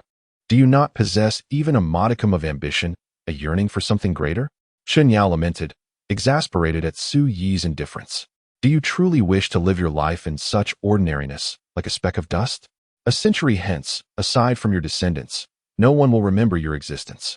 You undeniably possess that capability. Why? Why do you refrain from acting upon it? Sui raised an eyebrow, a hint of displeasure in her voice as she remarked, Are you instructing me on how to conduct my affairs? Chen Yao found himself momentarily speechless. He had never encountered such an audacious student before. What an audacious tone. Yet, as he locked eyes with Sui, words eluded him entirely. Sui instilled within him an unprecedented sense of pressure. By the time he regained his composure, Sui had already descended the stairs, leaving him with nothing but her retreating silhouette. How utterly disrespectful. The students who had passed by moments earlier were equally taken aback by Sui's words. After all, Chen Yao is a professor at Qingzhou University, and Sui's manner of speaking was nothing short of audacious. However, Sui was entirely indifferent to such matters as she exited the school gates and strolled leisurely towards the bamboo grove pavilion. Individuals of his ilk often find themselves unperturbed by many things. Achieving immortal fame? That was among his least preferred pursuits. In truth, many had chronicled his existence within texts and immortalized him in poetry. Yet, the transformations in identity were so profound that posterity remains oblivious to the existence of such an immortal being. Even now, Yu Goen and others dared not disclose Sui's secrets. Did you not notice how Yu Huin and the others were unaware of Sui's true nature? Throughout the journey, Sui maintained a distance of 100 or 200 meters behind Lin Yun. On numerous occasions upon awakening, he encountered an individual who bore an uncanny resemblance to Lin Yun. It was not merely an appearance. Sui understood that this was the essence of reincarnation. Lin Yun and her friend had just exited the school gate when Jiang intercepted her. What a coincidence, Lin Yun. May I treat you to a meal? Having failed in his pursuit of Yu Huin, Jiang swiftly redirected his intentions towards Lin Yun, the charming girl from an ordinary family. If he could not win over a wealthy goddess, surely he could charm a girl from a humble background. Lin Yun hesitated for a moment, furrowing her brow. We don't seem to be acquainted, do we? Moreover, I noticed on social media that you were still pursuing Yu Huin yesterday. Jiang felt a twinge of embarrassment. His failed attempts had attracted quite the attention, and it was only natural for many to have seen his antics online. Indeed. However, I merely lost a bet with friends. Akin to a game of truth or dare. You see? The loser had to confess to Yu Huin. With a facade of nonchalance, he introduced himself. Greetings. I am Jiang. Perhaps we could get to know one another? Lin Yun grasped her friend's hand and began to walk away. I don't believe that is necessary. Wait. Jiang called out, reaching to grab her arm. Just then, a gust of wind swept through, and Sui suddenly rushed forward from behind, seizing Zhao Yin's wrist with a grin. Where on earth did you spring from? Zhao Yin exclaimed, startled by Sui's unexpected appearance. It was as if he had materialized out of thin air. Keep your hands to yourself. Sui had intended to approach Lin Yin gently, but could not abide Zhao Yin's audacity in touching her. Once again, it's you? Who exactly are you? How could Zhao Yin possibly forget that face? Just yesterday, it was that scoundrel Sui who overshadowed him entirely. If Sui were not present, even in defeat, it wouldn't have been such an embarrassing spectacle. I am Sui, he said with a slight smile. Lin Yun is my friend, and you would do well to refrain from harboring any ill intentions towards her, lest you come to regret it. You brat, I will remember you. Zhao Yin felt an overwhelming urge to confront Sui, yet he had come alone to avoid giving Lin Yun an impression of a ruffian. Engaging in a scuffle might not end favorably for him. After uttering a veiled threat, Zhao Yin turned and departed. Having been cornered by Yu Xinghe yesterday, Sui stood here today unscathed, and without thoroughly investigating his background, Zhao Yin dared not act recklessly. Chapter 33. You cannot depart like this. Zhao Yin was purely frightened away by Sui. After all, Sui seemed to emerge from nowhere, displaying a fearless demeanor. If he were merely a naive youth, it would be one thing, but it was evident that Sui was far more complex than that. What exactly do you intend to do? Lin Yun furrowed her brow. Her impression of Sui was neither overly favorable nor particularly adverse. Sui paused, gazing at Lin Yun, and smiled. Let us reintroduce ourselves. I am Sui. Shall we become friends? Making friends sounds delightful. I am Ding Miao Miao, Yun Yun's close friend. You may call me Miao Miao. Before Lin Yun could respond, the girl beside her extended her delicate hand towards Sui. Hello. Sui gently shook her hand, and in comparison to Lin Yun, this girl appeared rather ordinary. Slightly plump and youthful, her eyes seemed to harbor stars. Though not as dazzling as Lin Yun, she possessed an undeniable charm. Lin Yun nodded towards Sui. I am Lin Yun. In any case, thank you for earlier. Not at all. You have yet to dine, I presume? Would you care to join me? Sui's smile was infectious. Despite his youthful appearance, he radiated warmth akin to that of a benevolent elder. Lin Yun found herself puzzled by her own feelings. Ordinarily, if a boy invited her to dinner, she would decline, much like Zhao Yin had moments ago. Yet, Sui imparted an unprecedented sense of familiarity. It was perplexing, especially knowing he had been drinking with a wealthy woman at the bar just the night before. I truly cannot fathom the origin of this sense of familiarity. Shall we proceed to dine? Ding Miao Miao tugged at Lin Yun, inquiring about their dining destination. How about the Bamboo Grove restaurant? My roommate awaits me there. Sui, of course, had not forgotten that his trio of dorm mates were also anticipating his arrival. Lin Yun initially considered declining the invitation, yet Ding Miao Miao, with an air of infatuation, nodded and said, Then let us go. We shouldn't keep your friends waiting for too long. The Bamboo Grove restaurant is situated within the university town, where Wang Junlin and his companions had already taken their seats. However, they now found themselves somewhat shivering, as Yu Xinghe and a group of athletic students were also present at the Bamboo Grove restaurant. The folks from 306? The members of Yu Xinghe's group, all clad in masks, exchanged uneasy glances with Wang Junlin and his companions, having refrained from confronting them yesterday. Encountering them again today prompted a question from the Taekwondo club president, Yihu, brother Yu, should we take some action? Yihu cast a furtive glance at Wang Junlin and his group. After being bested by Sui the previous day, they had been left in a state of disarray, and upon returning, their irritation only intensified. Yu Xinghe nodded in silent agreement, his intent unmistakable. If they had suffered at Sui's hands, they would seek retribution through his dorm mates. Yihu, understanding the unspoken message, rose and moved to join Wang Junlin's table. Wang Junlin quickly donned a friendly smile, producing a cigarette and offering it to him, saying, Brother Hu, what a coincidence. You two are dining here. Yihu, lounging with his leg crossed, cast a disdainful glance at the cigarette Wang Junlin proffered, scoffing, I do not smoke that brand. The distinction between abstaining from smoking altogether and rejecting a specific type of cigarette is indeed a significant one. Yihu's words clearly conveyed disdain for Wang Junlin. Wang Junlin could only manage a sheepish smile, responding, Brother Hu, I apologize, but I am rather impoverished and can only afford these cigarettes. Yihu chuckled derisively. What did you say your name was? Wang Junlin, he replied, retracting the cigarette, feeling somewhat awkward. Yet, he knew he could not provoke someone like Yihu and chose to concede. Yihu sneered, Yesterday, we confronted that fellow with the surname Sui while you merely stood by and watched. What does that imply? Wang Junlin was at a loss for words. Could they really join Yihu in confronting Sui? Moreover, with so many people like Yu Xinghe unable to contend with Sui, what difference could they possibly make? However, Jiang Biao could no longer endure the situation and interjected, If you want to confront Sui, then go ahead. We haven't wronged you. Is having money truly that impressive? Yi Hu raised an eyebrow, fixing his gaze on Jiang Biao, and gritted his teeth. Dare to repeat that? Jiang Biao, known for having the fiercest temper in the dormitory, was not one to back down easily.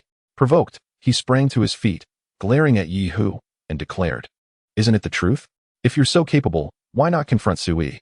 Don't think that just because you've trained in Taekwondo for a few years, you are a master. I fear you not. If you dare to lay a hand on me today, I will fight you to the bitter end." As he spoke, Jiang Biao grasped a nearby beer bottle, ready to defend himself at any moment. Yi Hu was almost taken aback. While Jiang Biao and his friends were not wealthy by any means and lacked significant prowess, their defiance was palpable. As the saying goes, the bold fear the reckless, and the reckless fear those who have nothing to lose. Jiang Biao certainly embodied that recklessness.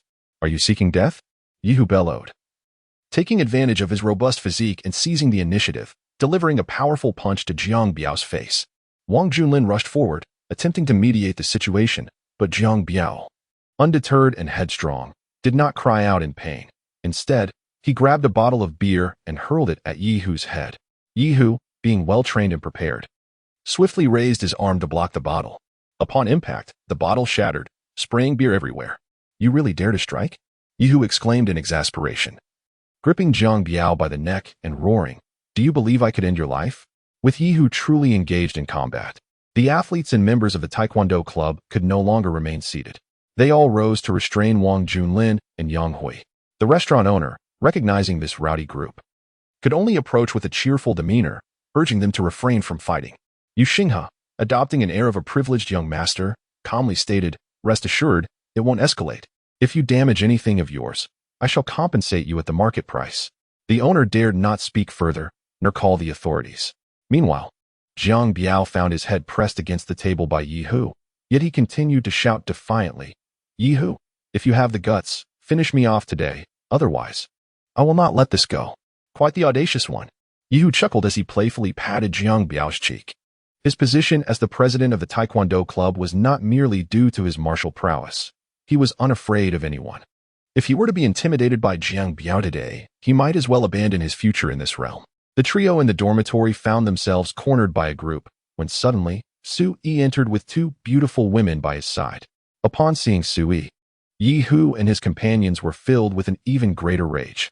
The previous day, they had suffered blows to their noses, tears streaming down their faces, rendering them incapable of resistance. However, today, emboldened and ready to confront Sui once more, they felt undaunted. Sometimes, sheer numbers can instill courage. "What are you doing?"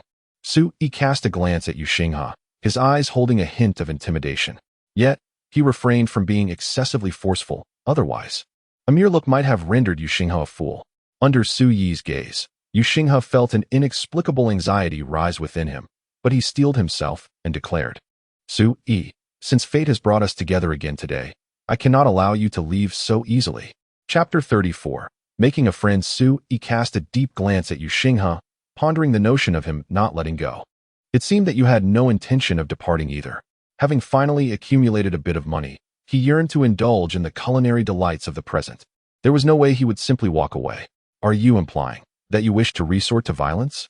Sui's pupils contracted slightly, a glimmer of sharpness flashing in his eyes. Under Sui's gaze, Yu Xinghe felt an involuntary trepidation, yet he steeled himself and boldly declared, "If it comes to blows, so be it. Do I fear you?" As soon as the words left his mouth, the crowd in the restaurant seized anything that could serve as a weapon, their eyes fixed menacingly on Sui, poised to strike at any moment. Sui continually reminded himself that he was merely an ordinary scholar, a student. Engaging in a physical confrontation seemed somewhat inappropriate. "Your sister is about to arrive. Are you certain you wish to engage with me?" Sui tilted his head, adhering to the principle that he had no desire to brawl with these youngsters. "Are you trying to intimidate me?" Yu Xinghe instinctively glanced toward the door, his gaze landing on Lin Yun and Ding Miao Miao. With a cold smirk, he retorted, "If my sister arrives, it would be perfect. She can witness firsthand what a scoundrel you truly are." At this moment, Yu had already convinced himself that Sui was the prospective groom arranged by his family for his sister. Yet, seeing Sui in the company of Lin Yun and her friends only solidified his belief in Sui's undeniable unscrupulousness.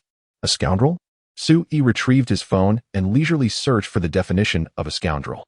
After perusing the results, he was certain that Yu Xinghe had misunderstood. "Let me be frank. I will inform my grandfather about today's incident. You and my sister are not destined to be together. If you are truly someone arranged by my grandfather, then you will only meet a more tragic end. Yu Xinghe gritted his teeth, already formulating a plan in his mind. If Sui were indeed the fiancé his grandfather had designated for Yu Huin, then Sui would have betrayed her sister and insulted the entire Yu family. Would his grandfather let Sui off the hook? Sui smiled in silence. It appeared that this misunderstanding ran quite deep. If he genuinely had feelings for Yu Huin, Yu Goen would surely awaken from dreams with laughter. However, it is regrettable that Sui harbored no such feelings for Yu Huin. He refrained from offering any explanations. For Yu Huin had previously been 300 meters away from him, following him closely, lingering outside for a while, and was now approaching the bamboo grove pavilion. Just 100 meters away. Noticing Suyi's silence, Yu Xinghe assumed he had hit a nerve and smirked, saying, "Do you think if I ordered someone to beat you up, my grandfather would blame me?" This sentiment felt akin to catching someone in the act. Whether Sui was involved with Lin Yun or Ding Miao Miao, or even if he had no connection with either, as Yu Huin's brother, witnessing such a situation, it seemed justifiable to give Sui a beating first. Sui, unperturbed, calmly replied, "Then go ahead and make your move." With only 40 meters left until Yu Huin reached the bamboo grove pavilion, he was confident that she would not stand idly by. "Do you think I am afraid?" Yu Xinghe gestured to those around him, declaring, "Strike. I will take full responsibility for any consequences." As soon as he finished speaking, a student seized a bottle and hurled it towards Suyi's head, cursing, "Damn it, I've never liked you." Sui casually grabbed the table beside him and overturned it, causing the bottle to shatter against the surface, splattering the liquid all over him and sending the assailant staggering. Had it not been for someone behind him steadying his fall, he would surely have tumbled down hard. "What on earth are you doing?" At that moment, a sharp voice echoed from the entrance of the restaurant. It was none other than Yu Huin. Upon entering, she immediately spotted Yu Xinghe's men attacking Sui, yet she also witnessed Sui effortlessly flipping the entire table, a clear indication of his training. Yu Xinghe was not particularly afraid of much, but he dreaded the sound of his sister's voice. Instantly, he shuddered, though he quickly regained his composure. "Sister, this guy is a notorious flirt. I couldn't stand by, so I had someone teach him a lesson." His reasoning was grandiose, and he assumed his sister would not blame him. He even thought he could embarrass Sui further, hoping Yu Huin would see Suyi's true nature. Upon hearing this, Yu Huin's expression grew even colder. "What does his flirtation have to do with you? Yu Xinghe, you're becoming increasingly unreasonable. You resort to fighting at the slightest provocation. What's the difference between you and a thug?" I don't do that," Yu Xinghe exclaimed, his neck turning red with frustration. "Besides, this Sui guy is definitely not a good person. He was with you yesterday, and today he brought those women to dine with him. Sister, you must not fall for his tricks." "Silence." Yu Huin let out a sharp retort, her face flushed with embarrassment. According to Yu Xinghe, it seemed as if she had some connection with Sui. Yu Xinghe could only awkwardly withdraw, too intimidated to speak. One of his sycophants whispered, "Young master Yu, shall we continue?" "Nonsense. Everyone disperse," Yu Xinghe commanded, pointing at Yihu. "Yihu, Haven T, I always told you not to bully your classmates. Release him at once." Yihu, taken aback, complied and let Jiang Biao go. Once free, Jiang Biao retaliated with a punch to Yihu's face, exclaiming, "Yihu, I will remember what happened today. Are you still feeling feisty?" Just as Yihu was about to retaliate, Yu Xinghe stepped in to restrain him. "Enough. Let us leave." "Fine. Today I'll give young master you some face. Jiang Biao, right? I'll remember you," Yihu threatened, pointing a finger at Jiang Biao, before leading his entourage out of the restaurant. The restaurant owner finally breathed a sigh of relief. Had a real fight broken out, his establishment would have suffered severe damage. In the blink of an eye, Yu Xinghe's group dispersed, and only then did Sui turn to Yu Huin and inquire, "Did you seek me out?" Yu Huin had been following him for a while, and it was only natural that she had a matter to discuss. "Yes," she nodded, hesitating for a moment before finally saying, "I wish to become your disciple." Sui shook his head. "I do not take on disciples, especially not female ones." It was evident that this was a suggestion from Yu Goen, urging her to seek him out as a mentor. If Yu Huin were truly able to become a disciple under Sui, the Yu family would undoubtedly ascend to new heights within a century. However, Sui had no intention of taking on apprentices. Yu Xinghe and the others glanced at Sui, then at Yu Huin, utterly perplexed by the situation. Apprenticeship? Does such a practice still hold relevance in these times? With a blush gracing her delicate face, Yu Huin inquired, then surely becoming friends would suffice? Sui replied, very well. His tone was laden with reluctance, as if Yu Huin's request for friendship was a considerable imposition.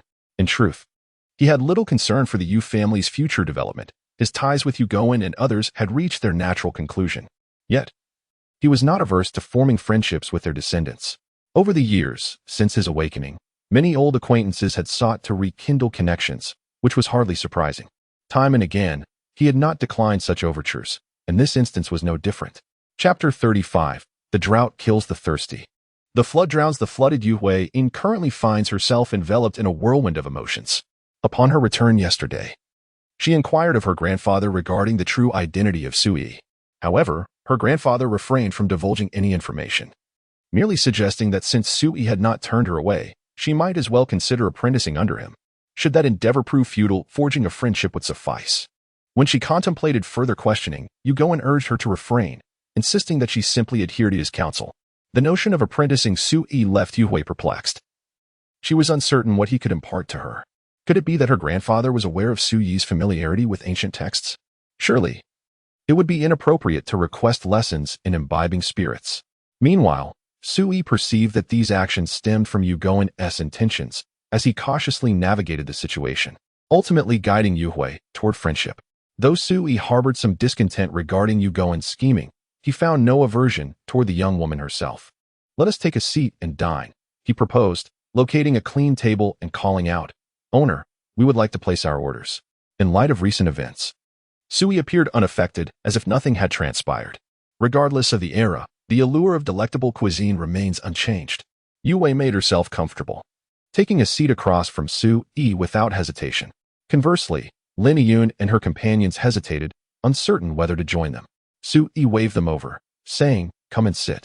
As they approached, it would have been awkward to retreat now. It was far more gracious to join the gathering. However, Wang Junlin and his friends found themselves in a quandary, feeling somewhat intimidated by the presence of such enchanting women as Yu Hui and Lin Yun at the same table. Why are you still standing there? Come and sit down, Sui smiled. It's on me. Yu Hui nearly asked him if he had the means to treat her. As soon as Sui sat down, he pulled out his phone and said to Yu Hui, by the way, I borrowed some money from you yesterday. I'm here to return it. Let us connect on WeChat.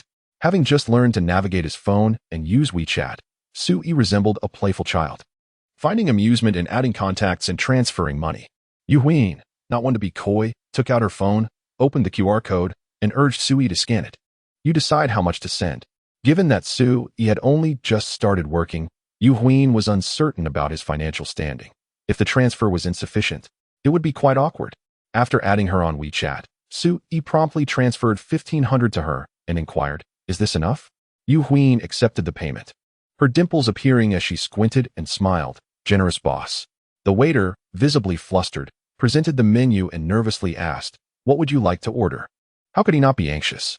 Sui seemed even more audacious than Yu Xinghe. Offending him was not an option. The young masters from affluent families were not someone an ordinary person like him could easily confront. Glancing at the menu, Sui noted that the prices were reasonable, vegetarian dishes around 20 and meat dishes slightly over 60. With 500 left, that should suffice. Yet he couldn't afford to dine lavishly without considering future meals. Last night, Zhang Ting had advanced him 2,000, and he felt it was inappropriate to request another wage advance, meaning he had to stretch these 500 until the end of the month. One plate of mapo tofu, one cucumber and century egg soup, one dish of fish-flavored shredded pork, and another. Sui glanced at Lin Yun, handing her the menu as he said, you order. I won't order. Lin Yun waved her hand. You choose. Yu Hui casually took the menu, glanced at it, and said nonchalantly, let's have 2 pounds of spicy crayfish, a serving of braised beef, and some stir-fried eel. You are quite bold. I am poor, as you know, Sui remarked, unabashed by his financial status. Speaking with candor and disregarding any pretense, many men often uphold their pride in front of women. Even when lacking funds, in such situations, they would typically put on a brave front. Yu Hui smiled gently. I thought you were doing well, Sui. Ignoring her, Sui addressed the proprietor directly. For what she just mentioned, aside from 1 pound of crayfish, we shall have none of the others. 1 pound of crayfish costs 58. Being able to order that is already quite generous. Of course, the most significant reason is that Sui had never tasted spicy crayfish before. At 58 per pound, it surely must be worthwhile. Crayfish are native to North America, introduced to Japan by the United States in 1918, and subsequently brought to China by Japan in 1929, thriving in the rivers, lakes, and ponds of southern China. Since the reform and opening, with Hunanese spreading throughout the nation promoting Hunan cuisine, they began to gain popularity. Sui had tried many dishes, but this crayfish was indeed an uncharted territory for him. Though impoverished, one can still indulge in new experiences. Fine steel should be utilized for the blade, and money must indeed be spent wisely. Sui extended his QR code towards Lin Yun. It was bold to request someone to add him on WeChat during their second encounter, especially by directly presenting his QR code. Jiang Biao and the others observed, finding Sui's audacity rather striking. The pivotal aspect was that he had just added Yu Huane's WeChat in front of Lin Yun, and now he was inviting her to do the same. Was it that being handsome afforded one such liberties? Jiang Biao and his companions watched Lin Yun closely, eager to discern whether she would accept. Lin Yun hesitated. Her feelings towards Sui were not particularly favorable, yet he emanated an intriguing aura. Logically, each individual's social circle is distinct. Why would a debauched rich heir like Zhao Yin fear Sui? Sui dared to provoke Yu Xinghe and maintained acquaintanceship with Yu Huan. One would assume he hailed from a wealthy family. However, during their earlier meal selection, had it not been for Yu Huan, they would have nearly ordered a vegetarian feast, and he openly confessed to lacking funds. What manner of person was he? Lin Yun looked into Sui's eyes, which were profoundly clear and deep, entirely unlike those of Zhao Yin and his ilk. Refusing to add him in front of so many people would surely cause him embarrassment. At worst, she could add him and refrain from conversation. Ultimately, Yu Huan decided to add Sui on WeChat. His profile picture featured an adorable little duck. A duck? His WeChat name was simply Sui. Was he perhaps an elderly individual? The avatar and WeChat name created a striking sense of discord. I shall add one too. Ding Meow Meow exclaimed with a cheerful smile as she pulled out her phone, following suit to scan and add a friend. This flurry of activity left the trio in the dormitory utterly astounded. Is this even human? Having only arrived at school 2 days prior, he had already charmed 3 beautiful women. As for Yu Huan and Lin Yun, such stunning beauties need no introduction. Upon seeing Ding Meow Meow, they harbored a flicker of hope. After all, Sui had captured the heart of a goddess, so surely this delightful young lady would leave them with some semblance of opportunity. Yet, what was the reality? The twinkle in Ding Meow Meow's eyes unmistakably indicated her interest in Sui. It seemed that all was fair game, and truly, how ruthless could a brother be? It was a case of drought for the thirsty and deluge for the drenched. Chapter 36. The Master Thief upon finishing the meal. Sui had gained a modest understanding of the contemporary culinary offerings, which he found rather mundane. He would prefer to prepare his own dishes. After a brief introduction to Lin Yun, Sui refrained from making any further attempts to showcase himself. Sui, do you still have to go to work there tonight? Yu Huan pondered, unable to comprehend Sui's actions. Given that her grandfather held Sui in such high regard, one would naturally assume that Sui possessed exceptional qualities. Surely, there were pursuits more worthwhile than merely serving drinks. Furthermore, her grandfather was even willing to grant Sui an exclusive black card. If Sui's intentions were simply monetary, acquiring wealth would be a trivial matter. Regardless, there was an air of enigma surrounding Sui that intrigued Yu Huan. She found it hard to fathom what capabilities he possessed that warranted such esteem from her grandfather. I find that job appealing, and I have already committed to it. So of course, I will go, Sui replied, his demeanor unwavering. I see nothing inappropriate about it. Suit yourself, Yu Huan conceded, though she felt hesitant to interfere further. Meanwhile, Yu Xinghe, listening intently, couldn't he help but wonder if Sui's employment meant he could potentially disrupt his own work environment. Yu Xinghe did not believe the past grievances between him and Sui had been resolved. Lin Yun remained silent, absorbing the conversation. She was puzzled about the nature of the relationship between Yu Huan and Sui, particularly why Yu Huan would even consider taking Sui as a mentor. Yu Huan's background was anything but ordinary. Could it be that she harbored feelings for Sui? Yet, Sui seemed indifferent to her, prompting her to seek proximity under the guise of mentorship. Sui inquired about the afternoon's class and discovered it was on advanced mathematics. Instantly, his interest waned. This subject, conceived by Newton in times of yore, seemed trivial to him. He glanced over the material and deemed it pedestrian. Double integrals, triple integrals, line integrals. Surface integrals, concepts that many students found daunting, appeared exceedingly simple to Su-yi. Thus, he deemed the lecture unnecessary and resolved to skip class. As a newly enrolled freshman, to miss the first class would be audacious for most, yet Su-yi was unfazed. His purpose for attending school was to engage with a broader spectrum of individuals and acquire contemporary knowledge. However, subjects like physics and chemistry held no allure for him.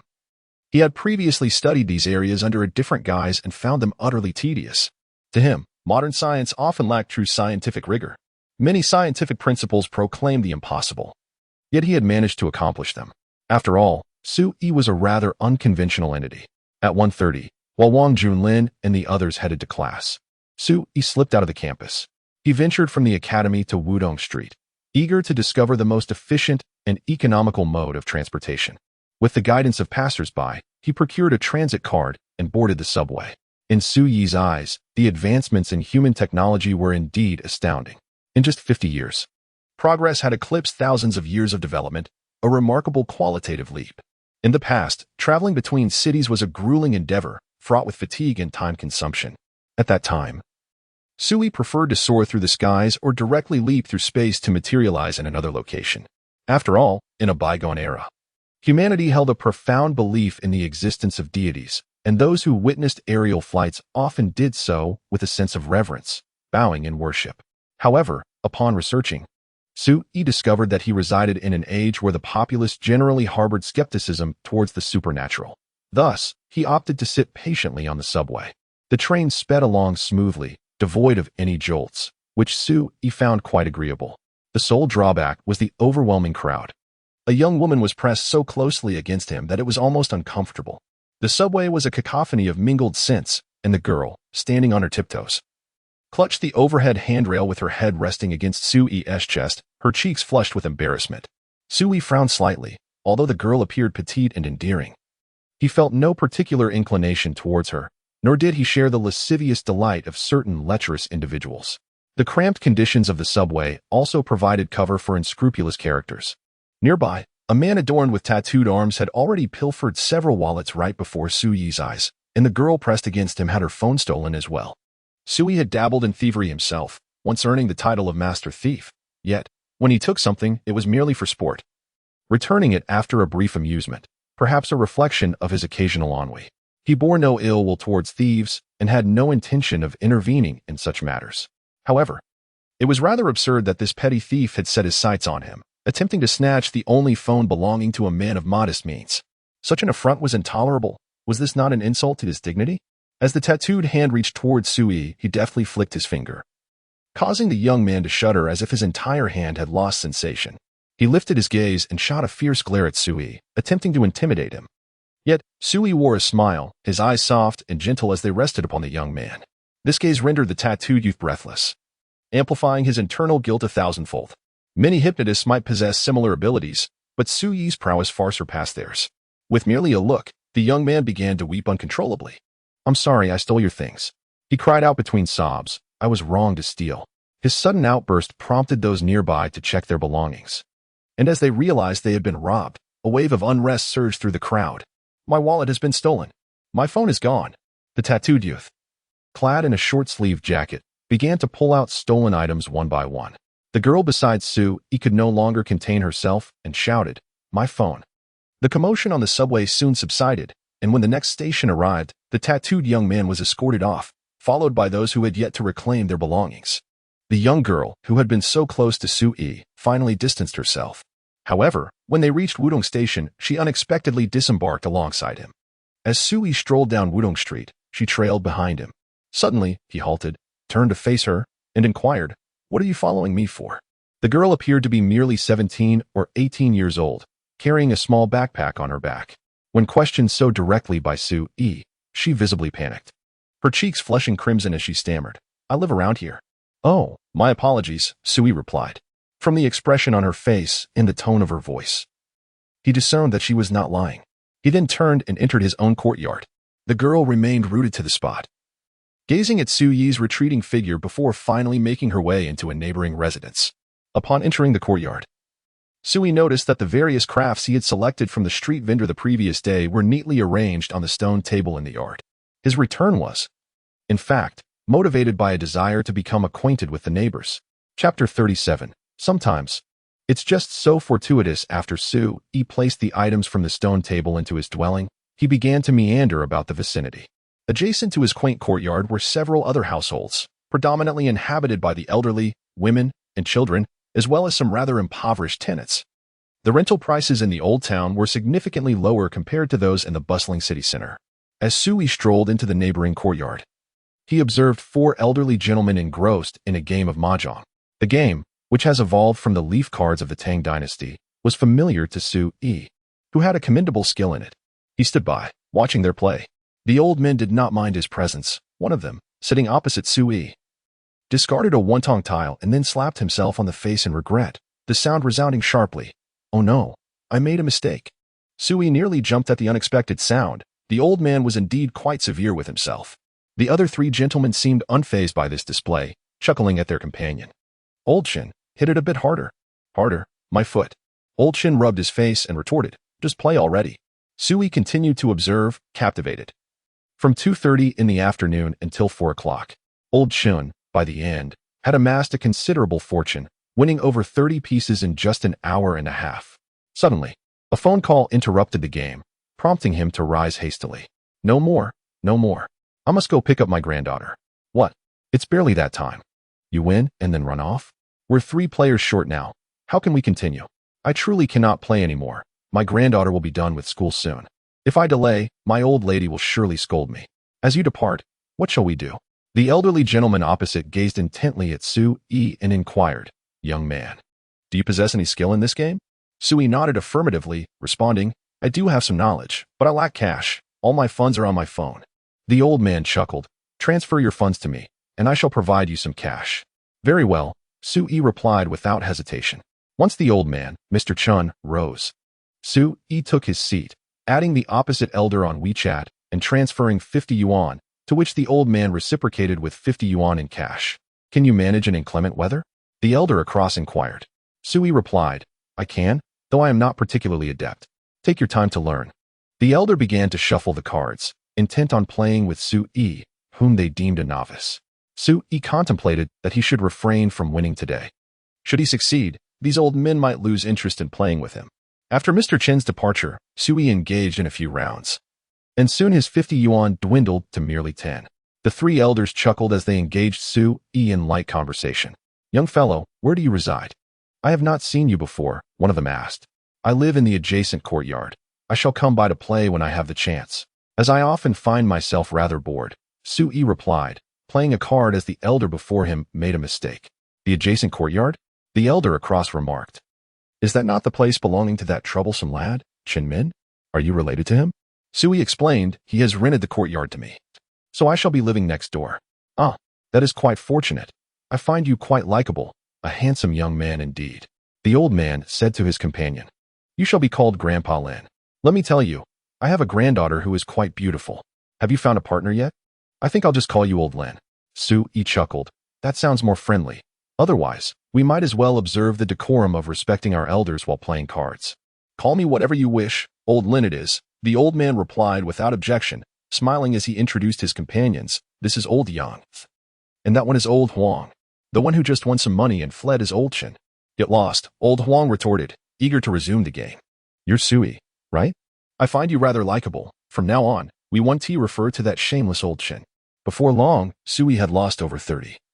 And it was clear they were quite pleased to play against him. "By the way, Old Lin, you mentioned you have a granddaughter?" Su Yi paused and inquired. "What is her name?" "Lin Yun." Old Lin exclaimed with a grin. "My granddaughter is as lovely as a celestial being and is now in college. It's high time she found a companion." "How coincidental." Su Yi pondered for a moment and replied, "I actually know your granddaughter. We just had a meal together." "Really? You do know her?" Old Lin said, widening his eyes.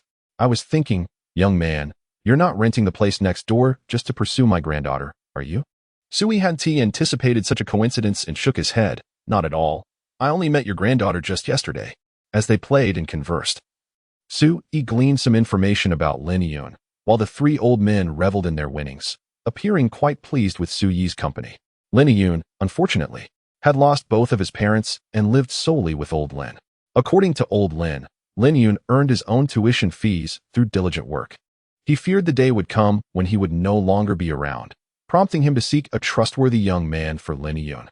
As the sun set behind the mountains, the elderly gentlemen concluded their games and returned home for dinner, while Sui found himself 50 yuan poorer after an evening of play.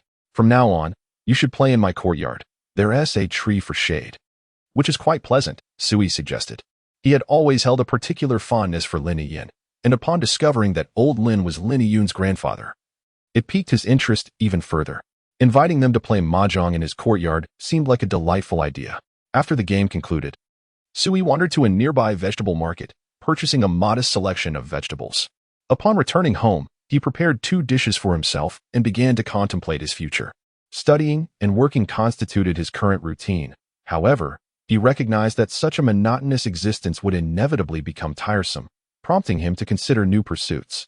After dinner, Sui settled in the courtyard, retrieving his phone to browse. Before long, a young girl in a flowing white dress approached, gazing at him with curiosity. "Excuse me, is Sui residing here?" she inquired. "Who are you seeking?" Sui did not immediately confirm his identity, scrutinizing the girl instead. "Hello, my name is Yi Xiaoshuan. This is Su Yi's home, correct? I have come to seek apprenticeship," she stated. "I do not take apprentices. You may leave," Sui replied, waving his hand dismissively. Yet another member of the Yi family, coming to request tutelage, who would accept such a proposition. "Are you indeed Sui?" she pressed. Yi Xiaoshuan's delicate brows furrowed slightly as she inquired, "How old are you?" 20, Sui replied, not even lifting his eyelids. "Well then, I shall take my leave. Apologies for the intrusion." Yi Xiaoshuan had come to seek a mentor, having heeded her grandfather's advice, and had originally assumed that Sui would be a venerable elder. However, she was taken aback to discover that he was merely a youth of 20. At such a tender age, one could hardly expect him to possess the wisdom required to impart medical knowledge. "Farewell, no need to see me off." Sui reclined in his chair, contemplating whether he should offer his services to treat the ailments of the Yi family or perhaps even predict their fortunes, as his days often felt rather mundane. Chapter 38. I cannot stand up. Yi Xiaoxian had initially intended to leave, but Su Yi's demeanor made her feel somewhat uncomfortable. She had clearly turned away, yet suddenly halted her steps. "Are you truly Sui?" Yi Xiaoshuan's brow furrowed deeper. Logically, her grandfather, who had sent her to seek a mentor, would not be unaware of Su Yi's identity. Moreover, the fact that even Bai Miao Miao had come here yesterday suggested that an extraordinary figure resided within this courtyard. Just how extraordinary? Perhaps as lofty as an 18-story building. Sui had no intention of engaging with Yi Xiaoxian, but feeling rather idle, he found himself unexpectedly bored and inquired, "Do you genuinely wish to become my disciple? If you are indeed Sui, then I shall become your disciple." Although Yi Xiaoxian was uncertain about the true nature of the young man before her, she believed that following her grandfather's advice could not be wrong. "Very well, I accept you." Sui languidly sat up and declared, "Once you complete the apprenticeship ceremony, you shall be regarded as my disciple." "The apprenticeship ceremony?" Yi Xiaoshuan's eyes widened in astonishment as she asked, "What must I do?" Sui responded matter-of-factly, "Naturally, you must kneel and present me with tea." It had been quite some time since he had taken on a disciple, and having one around to assist with tidying up the place would be quite pleasant. Kneel? In Yi Xiaoshuan's mind, the apprenticeship ceremony would merely involve a bow and the calling of master. She never expected that Sui would require her to kneel and serve tea. Unwilling, Sui could not help but chuckle. "If you are reluctant, then so be it. You may return whence you came. I was merely seeking a disciple to alleviate my boredom." Yi Xiaoshuan clenched her fists tightly, her gaze fixed intently upon Sui. Throughout her life, she had never knelt before anyone, not even before her grandfather or her parents. Sui reclined on the chair, closing his eyes and choosing silence. Over the years, countless individuals had sought to be his disciple, yet he had only offered brief guidance to the majority, accepting but a handful as true apprentices. The opportunity to present him with a cup of tea as a gesture of apprenticeship was exceedingly rare. Suyi's decision to grant Yi Xiaoshuan this chance stemmed not from her talent or beauty, for there were innumerable individuals blessed with exceptional gifts, and she was hardly remarkable among them.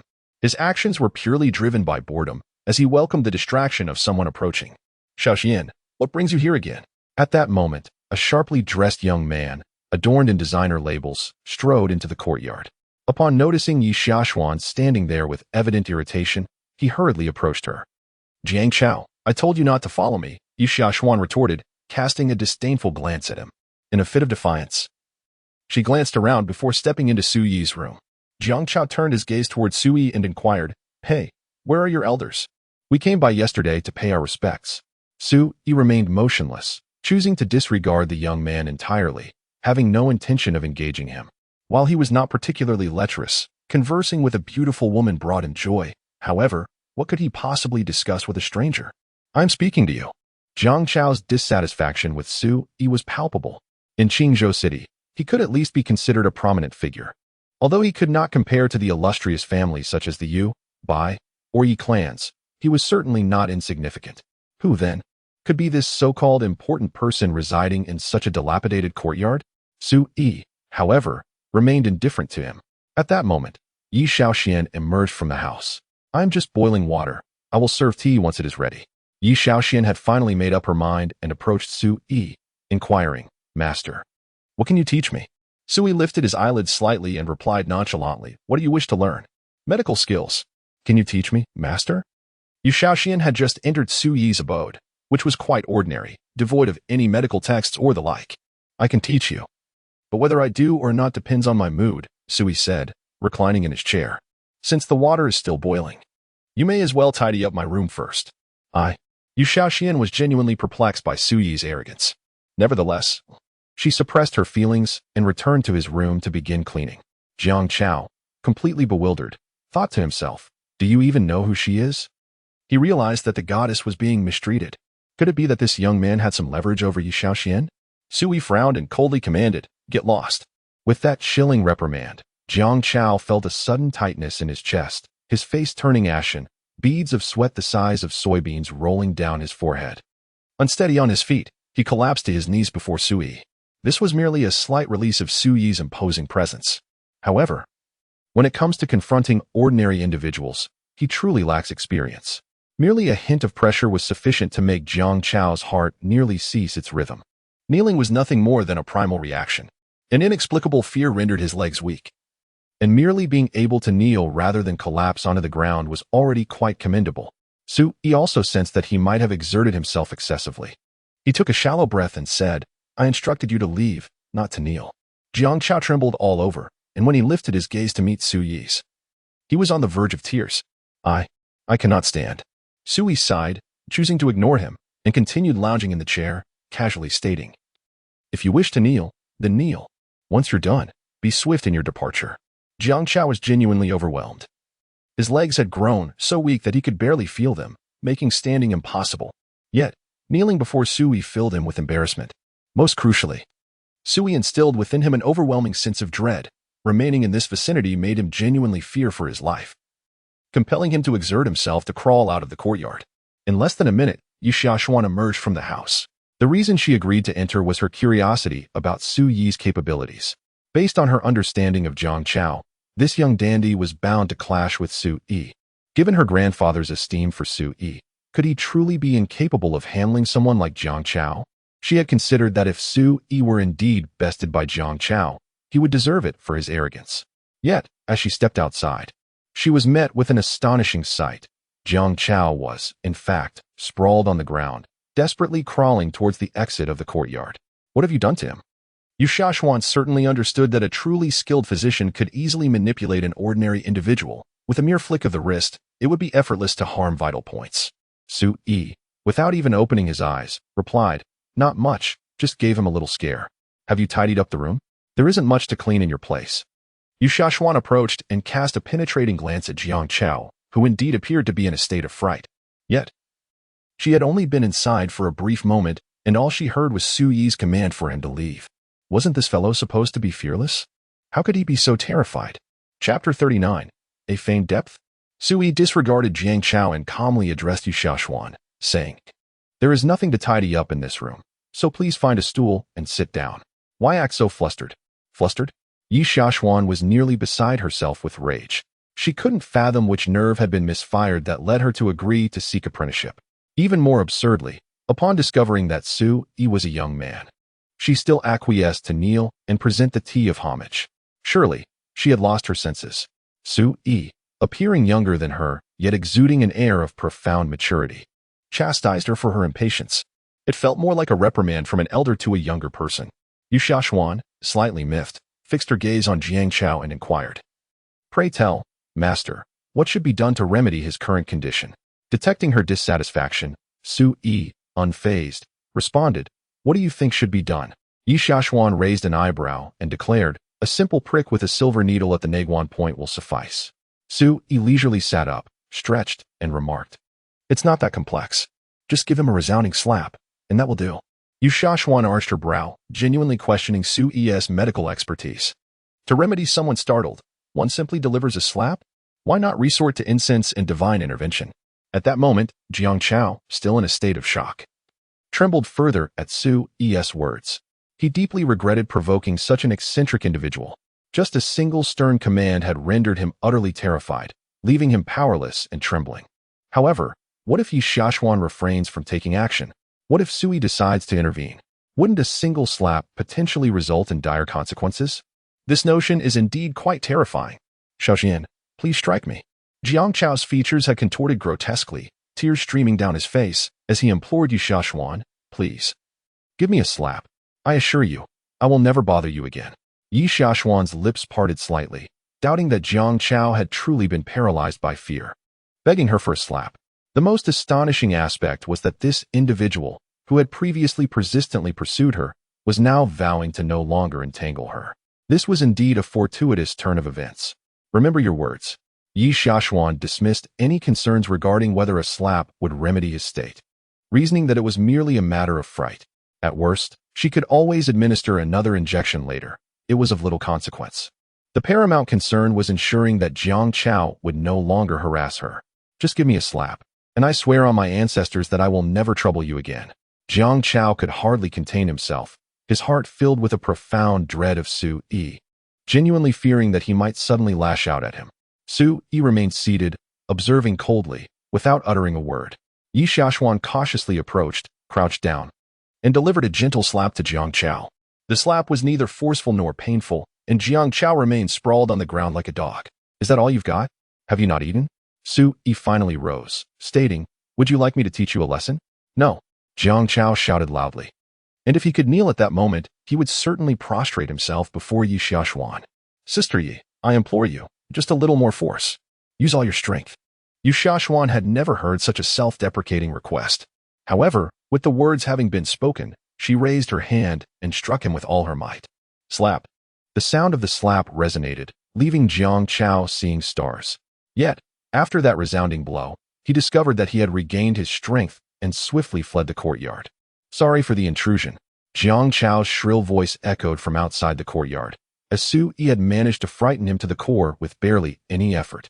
Jiang Chao's reaction left Yu Xiaoshuan bewildered. Was it truly just a single slap that restored him? Su Yi chuckled. "Now do you believe what I said?" It was undeniable. Moments ago, Jiang Chao had been as limp as a rag doll on the ground, and now he was full of vigor, darting away faster than a rabbit. In truth, the act of slapping Jiang Chao had little bearing on the matter. Su Yi's desire for him to be well was merely a matter of intent, requiring no physical action whatsoever. Yi Xiaoshuan found herself at a loss for words, staring at her hand in silence. Was this merely a coincidence? Or was Jiang Chao merely putting on an act? The more she pondered, the deeper her frown became. Could it be that Su Yi's background was even more distinguished, and that her grandfather had arranged for Jiang Chao to accompany Su Yi in this charade? In truth, Jiang Chao had not experienced any fright prior. All of this was merely to accommodate Su Yi. After much contemplation, it seemed this was indeed the only possibility. Once this notion took root, Yi Xiaoshuan found herself perceiving Su Yi in a different light. It was nothing but an affectation of mystery. Su Yi possessed the ability to effortlessly discern the thoughts of others, yet he was genuinely disinterested in engaging in such endeavors. Life was already sufficiently tedious. Knowing what others thought would only render it more monotonous. "Do you know him?" Yi Xiaoshuan inquired, raising an eyebrow. Although Su Yi was reluctant to delve into her thoughts, her utterance naturally allowed him to grasp her sentiments. "If you believe you know him, then so be it." Su Yi could scarcely be bothered to elucidate anything. After all, it was Yi Xiaoshuan who sought him as a mentor. Why should he concern himself with the opinions of others? "If you wish for me to be your mentor, that is not an impossibility, but you must at least present some genuine skills." Yi Xiaoshuan scoffed at Su Yi's behavior, finding it pretentious and unnecessary. Su Yi was amused, responding with a chuckle. My dear lady, you ought to clarify one thing. It is you who desires to be my disciple, not I who am requesting to take you under my wing. As long as you have not formally become my apprentice, you are free to leave at any moment. I shall not stop you. Yu Xiaoshuan realized that conversing with this young man would undoubtedly drive her to exasperation. Throughout the years, she had encountered countless individuals. The men who pursued her were replete with various tricks, yet Su Yi's tactics were hardly remarkable. Is it merely a fade of profundity to entice someone into submission? If you're leaving, then go. With that, Yu Xiaoshuan turned on her heel and exited the courtyard. Su Yi ambled back into the house, where water continued to boil on the stove. Once it reached a rolling boil, he would brew himself a pot of tea that would be equally delightful. After Yu Xiaoshuan left, she promptly dialed her grandfather. Grandfather, who exactly is that Su Yi? What could he possibly teach me at his age? Yu Xiaoshuan expressed her dissatisfaction, adding, Don't think I'm unaware. You must be hoping for me to court him. I've already stated that my affairs do not require your incessant urging. I am in no rush. Chapter 40. He looks down on Yu Xiaoshuan's grandfather, Yi Lin, is the renowned contemporary divine doctor, now over 70 years of age. Were it not for Su Yi's absence, he would undoubtedly be regarded as the preeminent figure in the medical field, his mastery of the heavenly Gang 36 needles capable of performing miraculous revivals. However, Yi Lin is acutely aware that his exceptional skills are merely a product of Su Yi's years of mentorship, a gesture of gratitude for their long-standing master-servant relationship. He feels unworthy to even address Su Yi as his master. Encouraging Yu Xiaoshuan to seek Su Yi as her mentor was a gamble on Yi Lin's part. He believes that Su Yi would certainly decline to accept her as a disciple. Nevertheless, he hopes that his granddaughter's innate beauty might attract Su Yi's attention. If Su Yi were to take her under his wing, even as a servant, it would be a significant boon. If he were to genuinely take a liking to her, it could herald a prosperous future for the Yi family for generations to come. Yi Lin is acutely cautious about revealing Su Yi's true identity to Yu Xiaoshuan. Upon hearing her grievances, he anxiously inquires, Xiaoshuan, you haven't offended Su Yi, have you? He didn't cast you out, did he? Yu Xiaoshuan, perplexed, thinks to herself, Cast me out? I left of my own accord. Grandfather, do not feign ignorance. I am aware that you orchestrated this farce with Jiang. Moreover, he had the audacity to demand that I kneel and serve tea as a form of apprenticeship. What do you see in such a person? She retorts, her frustration palpable. Arrogant, hypocritical. In any case, I do not wish to associate with him. Upon hearing Yu Xiaoshuan describe the ritual of kneeling and serving tea, Yi Lin's heart nearly leaps into his throat, his breath quickening, leaving him momentarily speechless, overwhelmed with excitement. You have become his disciple? Yi Lin clenched his fists tightly. Although his granddaughter was naturally beautiful, it did not necessarily mean she could captivate Su Yi's attention. Yet, even if she could not become Su Yi's woman, being able to take him as a mentor would be akin to a blessing from the ancestors. Yu Xiaoxian, utterly perplexed by her grandfather's words, replied, Of course, I haven't taken him as a mentor. I have already left his courtyard. Xiaoxian, hurry back, since he has already agreed. This is your opportunity, Yi Lin urged impatiently. If he is truly willing to teach you, then not only the 36 needles of Tiangang, but any medical skill in the world, you would have the chance to learn. How could that be? He is so young, Yi Xiaoxian exclaimed in astonishment.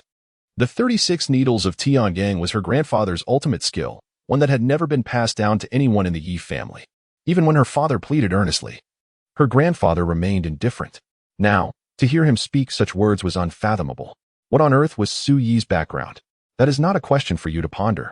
Yi Lin, fearing that Yi Xiaoxian might miss this once-in-a-lifetime opportunity, insisted, Let me put it this way. If Su Yi is willing to accept me as a disciple, I would be willing to kneel for 3 days, a month, or even a year. Yi Xiaoxian took a deep breath and halted in her tracks. It was truly astonishing that her grandfather could utter such words. There existed someone in this world who could compel her grandfather to willingly kneel in homage.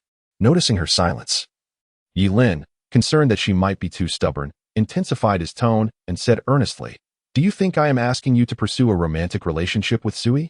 Grandfather truly harbors no such intentions, for Su Yi likely looks down upon you.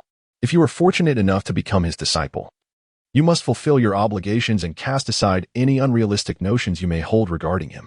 This hardly resembles the words one would expect a grandfather to say to his granddaughter. He nearly told Yi Xiaoshuan directly that if she were to become Su Yi's apprentice, it would already be a fortune earned over 8 lifetimes. As for any thoughts of pursuing a romantic relationship with him, she ought not to entertain such ideas. She is simply unworthy.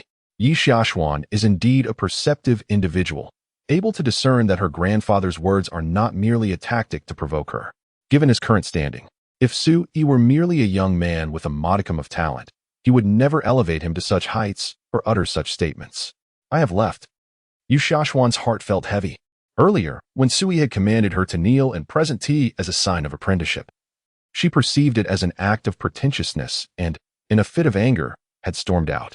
The apprenticeship she had previously agreed to was now rendered null by her refusal. Was she truly to return with shamelessness and kneel before him again? Yi Lin, without a moment's hesitation, declared, "Return at once. If he still accepts you, you must comply with any demands he makes. The future prosperity of the Yi family for the next century rests upon you." Yi Xiaoshuan felt an overwhelming weight upon her heart. How could a mere youth be intertwined with the Yi family's future flourishing? Nevertheless, with a defiant spirit, she gritted her teeth and inquired, "If he were to ask me to share his bed, should I also acquiesce?" Yilin fell into silence for a moment. As a grandfather and elder, it was indeed difficult for him to voice such matters. If he truly favored you, it would be a blessing. However, I still believe he does not hold you in high regard. Yi Xiaoshuan was almost driven to the brink of fury.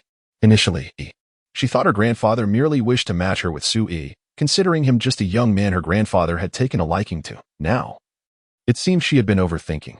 "Very well, I shall return," Yi Xiaoshuan declared, though her mind was resolute.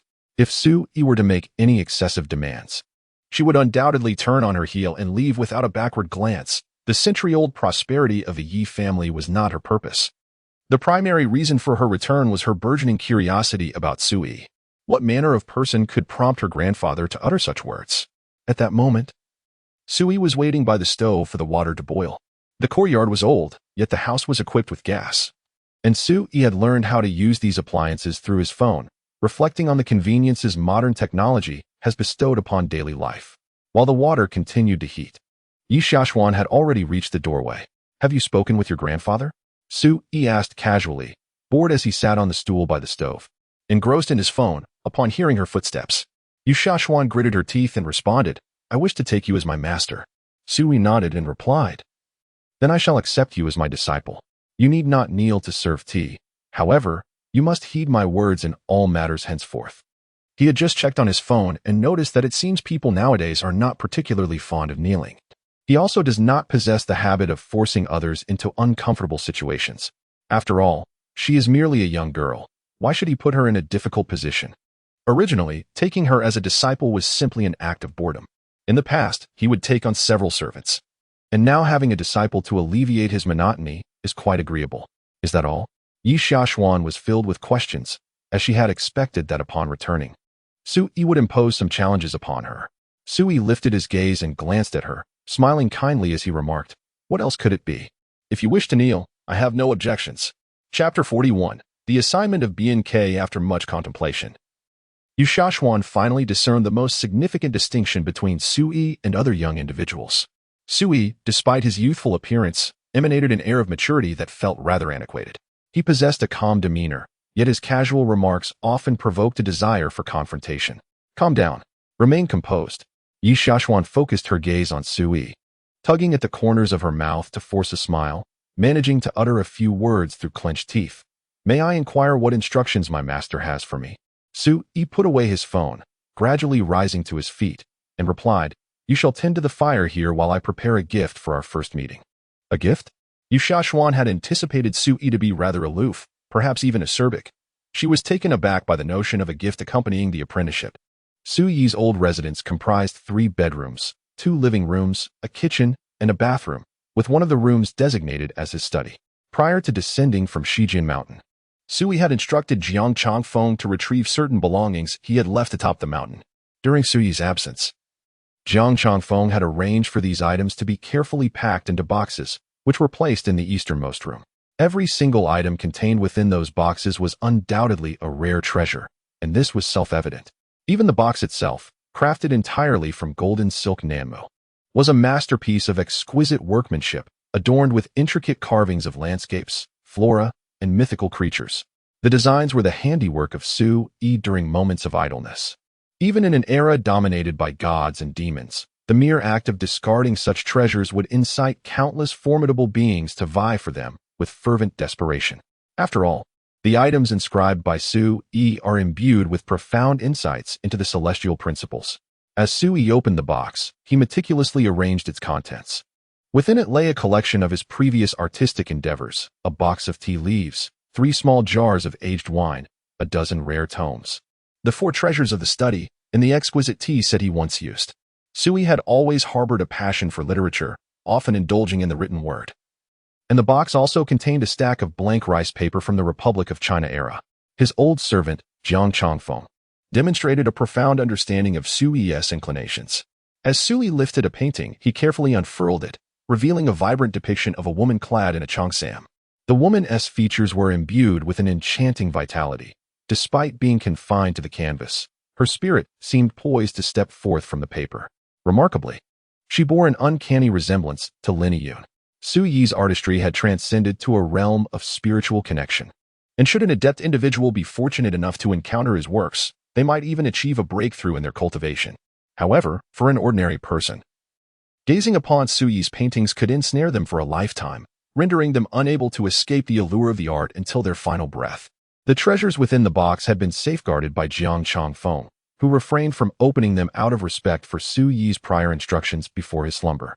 After a moment of contemplation, Sui carefully returned the painting to its resting place and placed a stack of rice paper onto the table. "Master," he called softly, "the water has boiled." Yi Xiaoshuan approached the study and gently knocked on the door, which was ajar. Upon entering, she observed Sui placing items on the desk, piquing her curiosity about what kind of gift he might bestow upon her. Sui merely arranged a collection of rare books and writing instruments on the table.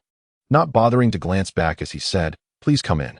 He, too, pondered what would be an appropriate gift for Yi Xiaoshuan. Initially, he had considered writing her a medical treatise, but given the multitude of items in his box, he thought it might be best to inquire about her preferences. Yi Xiaoshuan hesitated briefly, yet ultimately stepped inside. After all, it was somewhat disconcerting for a man and a woman to be alone together. "Aren't you interested in studying medicine?" Sui inquired while standing by the desk. "I happen to have 2 medical texts here. Would you like them? If not, I could certainly compose a manuscript just for you." "What medical texts?" Yi Xiaoshuan, hailing from a distinguished lineage of physicians, belonged to a family of considerable wealth and influence. She had perused no fewer than 1,000 medical treatises since childhood. Her family possessed almost every book available on the market. Thus, when Sui suggested gifting her medical books, she felt a sense of skepticism. As for his offer to write a manuscript, that seemed even less impressive, considering Sui's youth suggested that his contributions would likely be mere summaries of existing texts. Sui retrieved 2 bamboo scrolls from his box, opened one, glanced at its contents, and queried, "Is this the work of Bian? Would you like it?" He reminisced briefly, considering that Bian could barely be deemed his student, having followed him for half a month. The 2 bamboo slips were the assignments Bian had delivered to his residence in the evening. After perusing them, Sui felt a sense of satisfaction and simply discarded them. Such items seemed rather inappropriate as gifts for a meeting. Bian assignments? Yi Xiaoshuan was taken aback. What manner of existence was Bian, and what on earth were his assignments? "You can take a look first. If you find them unsatisfactory, I can always rewrite them." "As I have ample time," Sui remarked, handing one of the bamboo slips to Yi Xiaoshuan. Curiosity piqued. She opened the slip and was soon left in a stupor. Could this possibly be the long-lost inner canon of Bian? Yi Xiaoshuan's breath hitched as her gaze remained fixed upon the bamboo slip. The preservation of this slip was impeccable, the characters etched upon it distinctly visible, and Sui audaciously referred to it as Bian's assignment. Captivated by the content of the bamboo slip, Yi Xiaoshuan felt a profound shock. The insights it offered on various perplexing ailments were remarkably unique, and the methods of treatment were utterly unprecedented. Upon further reflection, she realized that these medicinal approaches must indeed possess extraordinary efficacy, though some of the medicinal catalysts had long since vanished. "How is it?" Sui casually inquired, noticing her dazed expression. If Yi Xiaoshuan was dissatisfied, he would have her grind ink and produce his own writings, which would undoubtedly surpass Bian's expertise by leaps and bounds. Regaining her composure, Yi Xiaoshuan fixed her gaze upon the other bamboo slip on the desk, stammering as she asked, You cannot possibly tell me that is the outer canon of BNK, can you? The inner canon of BNK and the outer canon of BNK have long been lost to time. Now, however, Sui presents her with these two bamboo scrolls. A revelation that is nothing short of astonishing. As Sui opens the other scroll and casts a brief glance, he remarks, "This must be it." With that, he directly offers it to Yu Xiaoshuan. Yu Xiaoshuan's hand trembles slightly as she accepts the scroll. Having perused portions of the inner canon of BNK and being well-versed in medicine since childhood, she can discern the authenticity of the contents. If this indeed is the outer canon, it would fill a significant gap in the annals of human medical history. Take these two volumes home and examine them. You should be able to glean some knowledge, Sui suggests, feeling a wave of lethargy wash over him, his desire to write diminishing. These two scrolls should suffice for Yu Xiaoshuan's studies for a while. With utmost care, Yu Xiaoshuan places the inner canon of BNK on her desk and opens the other scroll, nearly rendered speechless. This is truly the outer canon of BNK. The mere fact that she is being presented with both scrolls is utterly beyond belief. Chapter 42. It must be true. Are you truly giving me these two volumes of medical scriptures? Yu Xiaoshuan mused, convinced that she had encountered her fair share of grand spectacles. Having seen numerous remarkable sights and possessing a collection of rare medical texts at home, she considered these two volumes to be the most invaluable she had ever laid eyes upon. She vowed that if these scriptures were presented at an auction, their worth would undoubtedly exceed 1 billion. If these indeed were the inner canon of BNK and the outer canon of BNK, such treasures would scarcely be permitted for auction in the country. Sui was well aware of the significance these scriptures held for ordinary individuals. BNK, a notable figure in history, had his works deemed insignificant by Sui. However, for Yu Xiaoshuan, they were undoubtedly of great value. Yet, since she had formally acknowledged Sui as her mentor, BNK's works could hardly be regarded as remarkable. If you desire them, take them, Sui remarked, displaying indifference towards their worth. Observing the excitement radiating from Yu Xiaoshuan, he relinquished the notion of crafting a personalized medical manuscript for her. Are these truly the authentic inner and outer canons penned by BNK? Yu Xiaoshuan struggled to contain her exhilaration. Sui nodded affirmatively, stating, "Indeed, they are his writings." "Is it an original manuscript?" Yu Xiaoshuan inquired again, to which Sui nodded once more, affirming without a doubt that these were genuine. "Are you certain?" she pressed. "Do you want them?" Sui replied, "If you wish to study medicine, you may take these two volumes to examine at your leisure. They serve little purpose remaining with me." "Very well." Yu Xiaoshuan's heart was still somewhat skeptical that these bamboo slips were truly the work of BNK, primarily because the two volumes were preserved in such impeccable condition, entirely unblemished, with the inscriptions remarkably clear and devoid of any stains. BNK was a figure from the Spring and Autumn Warring States period. How could artifacts from such an ancient era remain so pristine today? Despite her doubts, the content of the bamboo slips was succinct and contained numerous medicinal techniques that were entirely unfamiliar to her. "Do you know how to brew tea?" Sui inquired, already retrieving a set of tea utensils from the box. "Of course," Yu Xiaoshuan replied, only to be taken aback. The tea set that Sui placed on the table appeared rather expensive. Coming from a prestigious background, she could discern quality when she saw it. "Master, could this be Song Dynasty June porcelain?" Yu Xiaoshuan was not someone unfamiliar with the world. This exquisite tea set before her was delicate and intricately designed, resembling the beauty of Song Dynasty June porcelain. Without lifting his gaze, Sui extracted the tea leaves from the box and remarked, "It should be. Use this to brew tea. There are no other cups at home, just those that others have used. Once you finish brewing, dispose of the bowls and cups from home." Understood. Yu Xiaoshuan realized that she had seldom served others in her life, but Sui's identity genuinely piqued her curiosity. The bamboo slips he had gifted were remarkable enough, but this tea set also captivated her attention, and she was eager to examine it closely.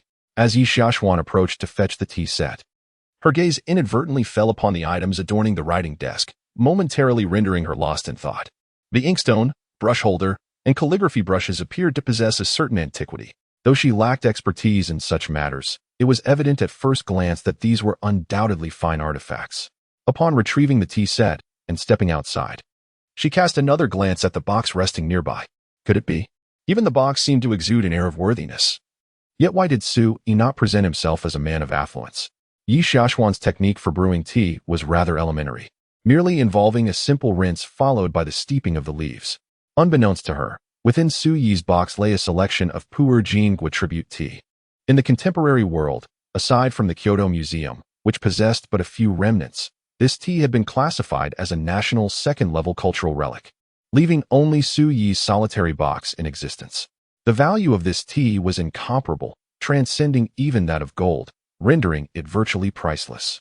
As Yu Xiaoxuan began to pour the tea, she remained unaware of its potential worth, her attention solely captivated by the exquisite craftsmanship of the tea set, which she handled with utmost care. It was only when a delicate aroma began to waft through the air that she pondered whether the tea itself might also be of considerable value.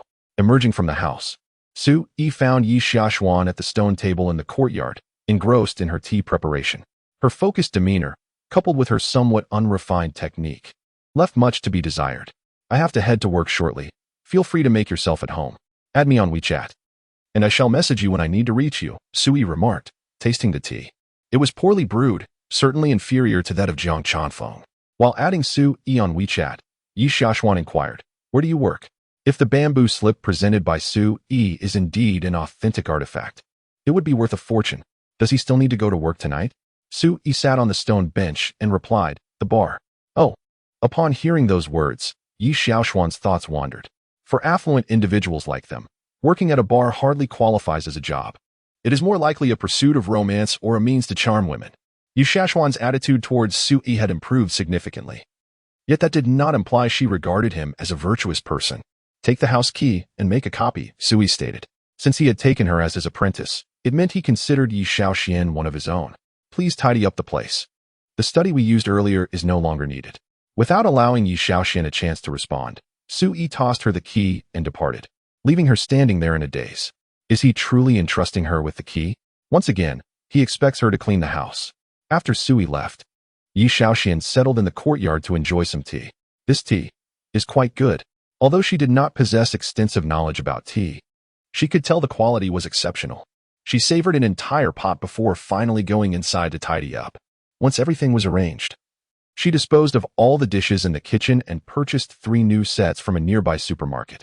"Grandfather, I have taken him as my master." Yu Xiaoxian decided to inform her grandfather about this development. Upon hearing those words, Yilin on the other end of the line was nearly ecstatic. "Really? Has he taught you anything yet?" Although he did not provide formal instruction, he entrusted me with 2 bamboo scrolls. However, he claimed that they were the inner and outer canon of Bien Quebec. Yu Xiaoxuan could not help but chuckle softly, remarking that while the content was quite commendable, they were likely not authentic. He even suggested that they were merely Bien K's homework. "That settles it," Yilin exclaimed, asserting that they must indeed be the inner and outer canon of Bien Quebec. "Grandfather, how can you be so certain of their authenticity without even examining them?" Yi Xiaoxuan questioned, harboring doubts about the scroll's genuineness, yet perplexed as to why her grandfather was so confident. Yilin asserted emphatically, "If they were given to you by him, they are undoubtedly genuine." Did he mention anything else?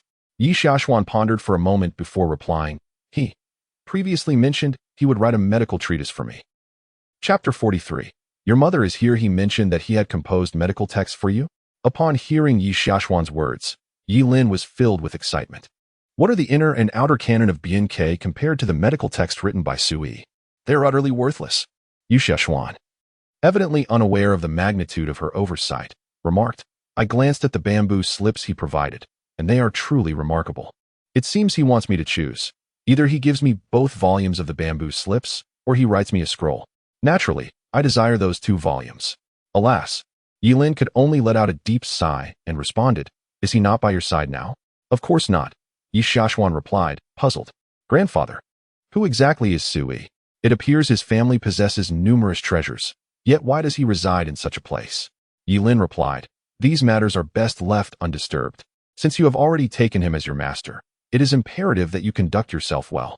Grandfather, do you not wish to see those 2 volumes of medical texts?" Yu Xiaoxuan, like a child who has discovered a treasure, sought Yilin's admiration. Yet Yilin cautioned, "Since they were bestowed upon you by your master, you must remember to never show them to anyone. You should understand the significance of the inner and outer canon of Bien K, correct?" Yi Xiaoxuan's heart raced, nearly reaching her throat.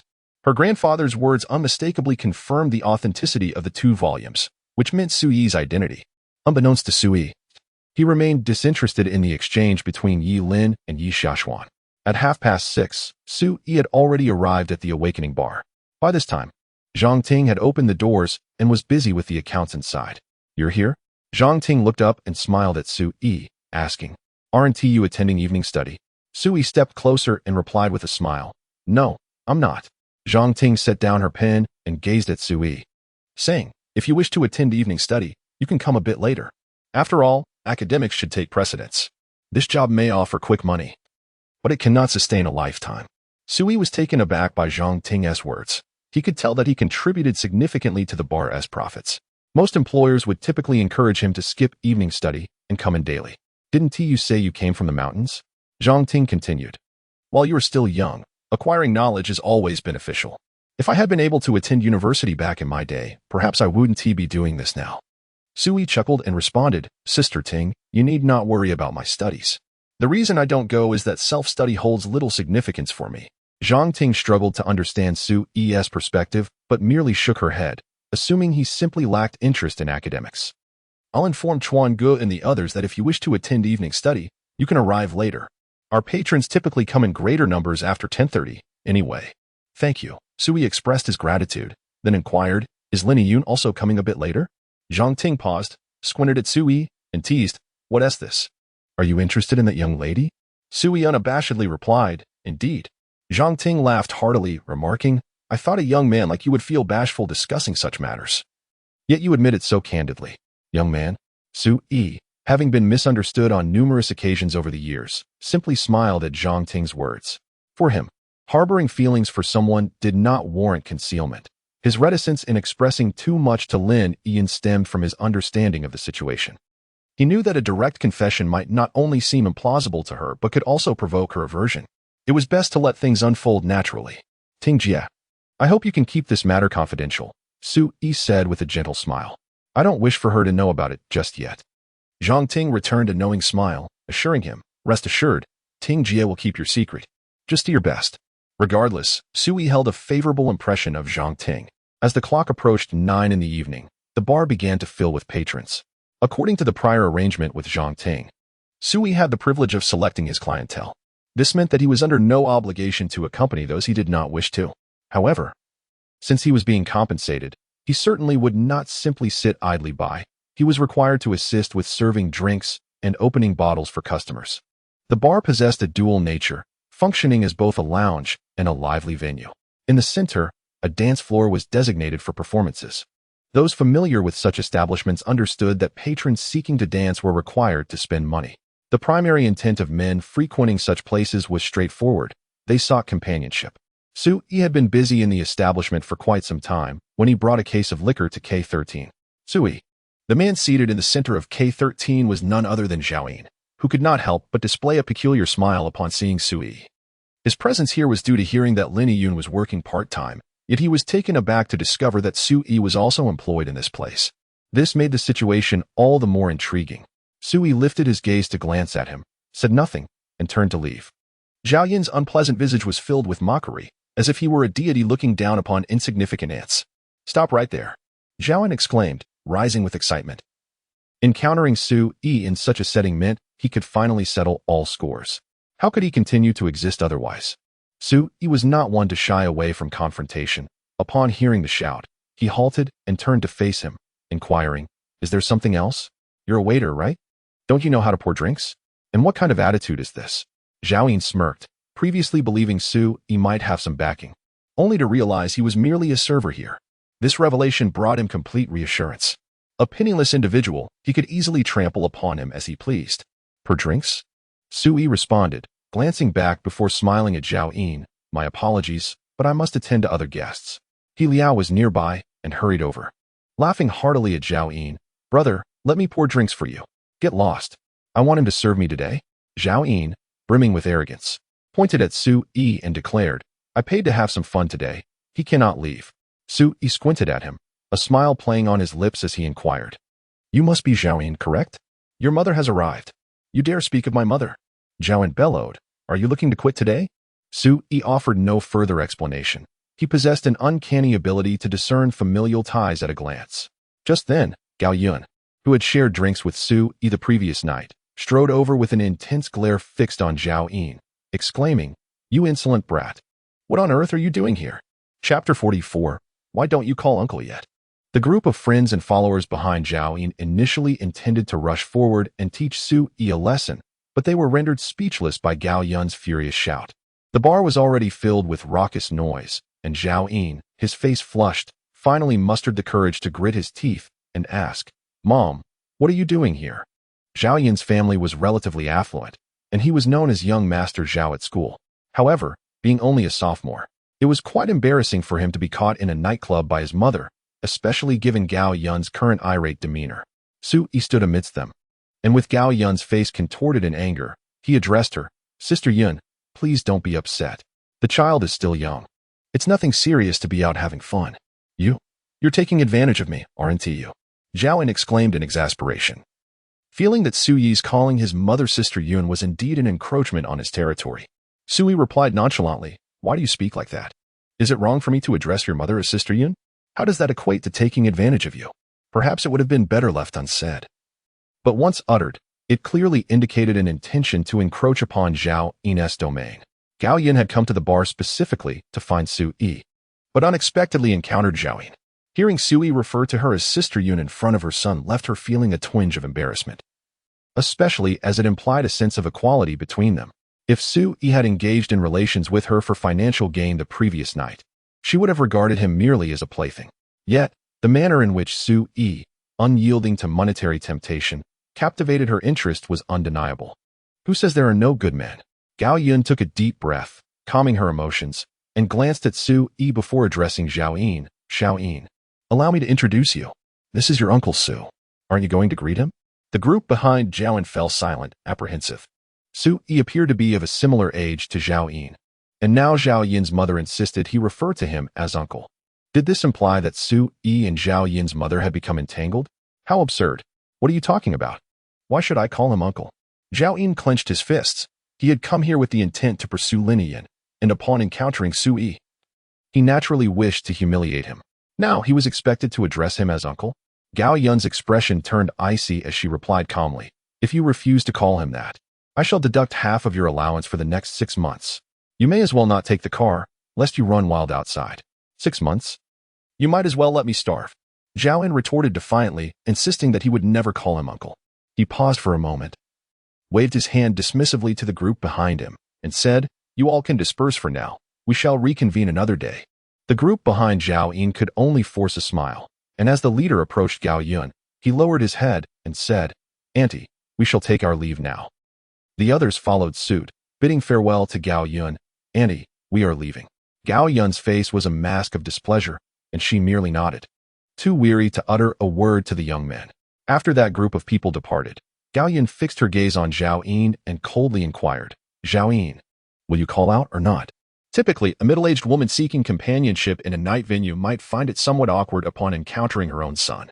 However, Gao Yun was far from an ordinary individual. Having spent years striving in the marketplace, she was indifferent to the opinions of others. Ultimately, she had taken a liking to Su Yi, and age was of little consequence. Especially when Su Yi affectionately addressed her as Sister Yin, it made her heart flutter. Zhao Yin cast a deep glance at Su Yi, already beginning to waver. He was acutely aware of his mother's temperament. If he dared to defy her wishes today, it would undoubtedly result in a 6-month deduction from his allowance, not to mention the retrieval of his car. He reasoned that calling out wouldn't be such a big deal. His mother's interest in Su Yi would likely be fleeting. Once the novelty wore off and Su Yi's arrogance became apparent, the consequences could be dire. As the saying goes, a wise man does not suffer immediate loss. With no one else around, and the bar bustling with noise, no one would hear. "Uncle." Zhao Yin lowered his voice as he called out to Su Yi. In that moment, he imagined himself as Han Xian, who had once endured a humiliating experience. Now, merely addressing Su Yi as uncle felt trivial in comparison. Su Yi raised an eyebrow and asked, "What did you say?" Zhao Yin's face darkened. This was beyond mere humiliation. Gao Yin interjected, "Wasn't your voice quite loud just now? Why the silence now?" Zhao Yin found himself questioning whether he was truly her son, or if Su Yi had somehow enchanted his mother, leading her to favor him so inexplicably. Su Yi, an ancient being who had lived for an unfathomable number of years, regarded Gao Yun with a sense of amusement. Although she was not as youthful as a budding maiden, she could still be considered a woman of grace, albeit slightly past her prime. It was inconceivable for him to address her as Aunt Gao. Calling her Sister Yun was merely a reflection of their current circumstances. Sister Yun, let the child be. If he chooses not to speak, let it be, Su Yi suggested with an air of magnanimity, while simultaneously showcasing his mastery of the art of tea.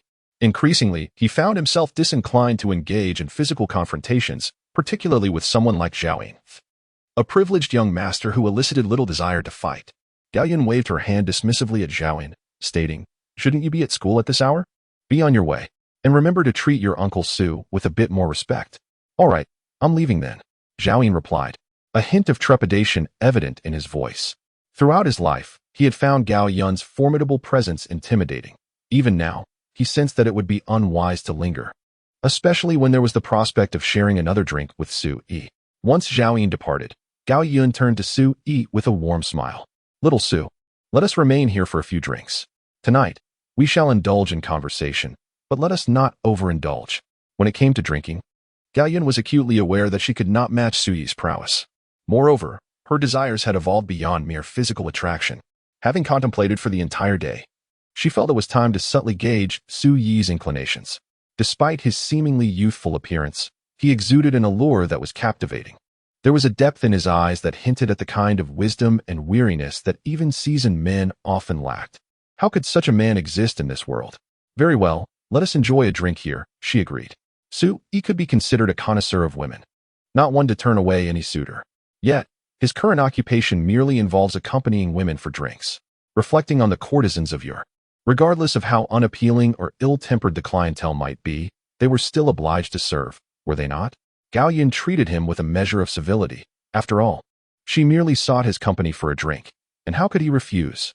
After sharing a toast, she tentatively inquired, "Little Su, do you have anyone in your family?" Su Yi replied with a smile, "I am an orphan, devoid of parents, and I have no siblings." Chapter 45. How about a game of dice, orphan? Gao Yun felt a stir of emotions upon hearing Su Yi's words. If Su Yi still had living parents, they might object to their relationship due to age differences. However, with Su Yi being an orphan, that was indeed favorable. As long as they both desired to be together, no one could hinder them. I truly apologize for bringing up a painful topic." Gao Yun raised her glass and downed its contents, declaring, "Sister Yun shall drink for her own transgression." Su Yi, who had long been unaware of his parents' identities, had lived his entire life as an orphan. He merely smiled at Gao Yun's words and replied, "It's all right. I don't see it as an issue. One person being well-fed means the family isn't starving, does it not?" "You seem to have moved on quite well," Gao Yun remarked, setting down her glass and inching closer to Su Yi with genuine concern. "So, are you still living alone, without a girlfriend?" As the saying goes, the wise grow wiser with age, and Su Yi was no exception. He could discern Gao Yun's intentions with just a glance, even without her explicit hints. Yet, he adhered to his professional ethics. In the transient realm of pleasures, one should not take matters too seriously. "Sister Yun, I am still quite young and prefer not to ponder over life's significant affairs just yet." Su Yi raised his glass, squinting with a smile, and said, "Let us drink." He did not refuse, yet he was resolute in steering clear of the topic. Su Yi was merely a vendor of spirits, ever mindful of his responsibilities. How could one engage in meaningful conversation while trying to sell wine? Gao Yun had contemplated for quite some time the words she wished to express, only to have them silenced by a glass of wine, compelling her to raise her cup and drink with Su Yi. As they indulged in their libations, Su Yi engaged her in casual conversation, gradually shifting from a passive role to an inquisitive one, probing into Gao Yun's life. Thus began her lament, as she recounted the trials of navigating the world as a solitary woman. The wine flowed abundantly, with the two consuming over 80 bottles. As Gao Yun's tolerance waned, her cheeks flushed a deep crimson, and her gaze towards Su Yi grew increasingly tender. "Yunjia, you've had enough to drink. Perhaps we should call it a night?" Su Yi's voice seemed to carry an enchanting allure, prompting Gao Yun, now 43, to nod like a bashful girl. "I'll escort you out," Su Yi declared as he rose to assist her. Leaning against him, Gao Yun tilted her head to gaze up at him, whispering, "Xiao Su, why don't you stay with me tonight?" Unfazed, Su Yi replied with a smile, "Yunjia, I'm not one to be so easily swayed. I'll help you to your car and let Xiao He accompany you." Had it been any other young man in the establishment, Gao Yun, desirous of their company, would have surely showered them with money until they were satisfied. Few could withstand such temptation. Yet Sui was an entirely different matter. Having already attempted the monetary approach the previous night, Galleon sought to appeal to emotions instead, wishing to leave a favorable impression without pressing him too hard. No need. Just take me to the car, she insisted. Though slightly inebriated, she still wished to present herself as a woman of virtue in Suyi's presence. After Sui sent Galleon off in a car, he returned to the bar, only to be intercepted by a robust man clad in a suit. You must be Sui? Our boss wishes to see you. The man entered and fixated his gaze on Sui, noticing that Bai Miao Miao had arrived.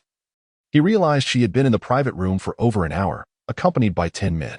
Though Sui dismissed the man as presence, he followed nonetheless, pondering whether women in this era were truly so audacious. With 10 men plus himself, that made 11. Could he really manage that?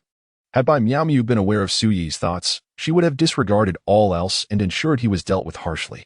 Sui followed the man into the private room, where he found Bai Miao Miao dressed in a sharp little suit, her short hair neatly styled, while several strong men stood solemnly inside, creating a tense atmosphere. The guests have arrived. Bai Miao Miao, seated on the sofa, glanced at Sui and coldly remarked, Aren't you quite the drinker? Tonight, entertain these gentlemen from my company. Sui chuckled softly, replying, I appreciate your support. Bai Miao Miao waved her hand at the men, instructing, Let us drink. This is Sui. A brief introduction sufficed, for Bai Miao Miao's intent was to avenge the previous night. When she had shared drinks with Sui, she thought little of it, but upon waking, her anger grew. Failing to settle the score would surely rob her of sleep that night. Thus, she summoned the 10 best drinkers from her company, determined that Sui would not leave without being thoroughly intoxicated, for her satisfaction hinged on it. After Bai Miao Miao finished speaking, she sat down to play on her phone, while a group of robust men formed a circle around Sui, who had no choice but to seat himself opposite them. Brother Sui, one of them said with a grin, We've heard from President Bai that you possess an impressive capacity. As we meet for the first time, we are eager to witness it. The man sitting at the center introduced himself as Kong Yu, and continued, Let us have a drink first. In a swift motion, Kong Yu mixed beer, red wine, and spirits into a large jug. 1 jug for each of us. Whoever finishes last must drink another. Kong Yu was clearly looking to raise the stakes. Today, Bai Miao Miao had issued a stern order. If Sui did not get drunk, none of them would have to work. If they were to drink, they might as well go all out. For the average person, downing such a jug would typically render them inebriated, making the notion of a second jug nearly impossible. Sui picked up the jug and smiled lightly. How generous. The two clinked their jugs and drank simultaneously. As for Sui, he was no ordinary drinker, while others would take their time. He gulped down the contents of the jug in a mere second, leaving it empty. By the time Kong Yu had barely finished half of his drink, Sui had already set down his empty jug, watching him intently. The eyes of the other 9 men nearly bulged out of their sockets in disbelief. Was this some sort of magic trick? These men were seasoned drinkers, yet they had never witnessed anyone drink with such fervor. The concoction was potent and unpleasant in flavor, likely to cause a swift intoxication. Most people would struggle to handle even 2 glasses of such a mix. 5 seconds later, after finishing his jug, Kong Yu could only manage a wry smile towards Sui and gave him a thumbs up. He silently filled his pot to the brim and struggled to take a sip. Sui also made a concerted effort to display a semblance of tipsiness. One must not be excessive. It is essential to maintain a glimmer of hope. Bai Miao Miao sat there in silence, while the remaining 9 exchanged glances. They were not intimidated. Even if Sui could drink endlessly, could the 10 of them not match his single prowess? Brother Sui, your capacity for alcohol is impressive, chuckled another plump man, his face glistening. Today is just the beginning. How about each of us toasting Brother Sui with a pot, and then we play some dice? Chapter 46. Conditions can be stated, but not necessarily agreed upon. One individual raised a flask of wine, making it abundantly clear that they were prepared to engage in a relentless contest with Sui. These people had already discerned Sui's remarkable capacity for alcohol. In a one-on-one duel, they were undoubtedly no match for him. However, with each person consuming a jug, Sui would be compelled to down 10. In such a war of attrition, even the god of wine would likely succumb. Moreover, they had additional strategies in reserve. If drinking proved futile, they could always resort to dice. Sui had no objections. Bai Miao Miao had evidently come with vengeance in mind, which added a layer of intrigue to the evening. Consequently, the bar staff found themselves exceedingly busy, as 5 or 6 individuals took turns bringing in bottles. The selections made by Bai Miao Miao were far from inexpensive. None of the red or foreign wines were priced below 1,000 yuan. These libations could hardly withstand the fervent consumption of Sui and his companions. Every 3 minutes, empty bottles were collected, with the waitstaff outside the private room remaining on standby. Jiang Ting had begun to sense that the situation was amiss. Although Bai Miao Miao's extravagant purchases would indeed yield significant profit for the bar, she feared that such excessive drinking could lead to dire consequences. Thus, she and Su Chuan entered the room, each holding a glass. Upon witnessing the scene within the private room, they were taken aback, particularly for Su Chuan, who had learned of Bai Miao Miao's formidable identity the previous night. He dared not offend her. The couple contemplated approaching Bai Miao Miao to offer her a toast.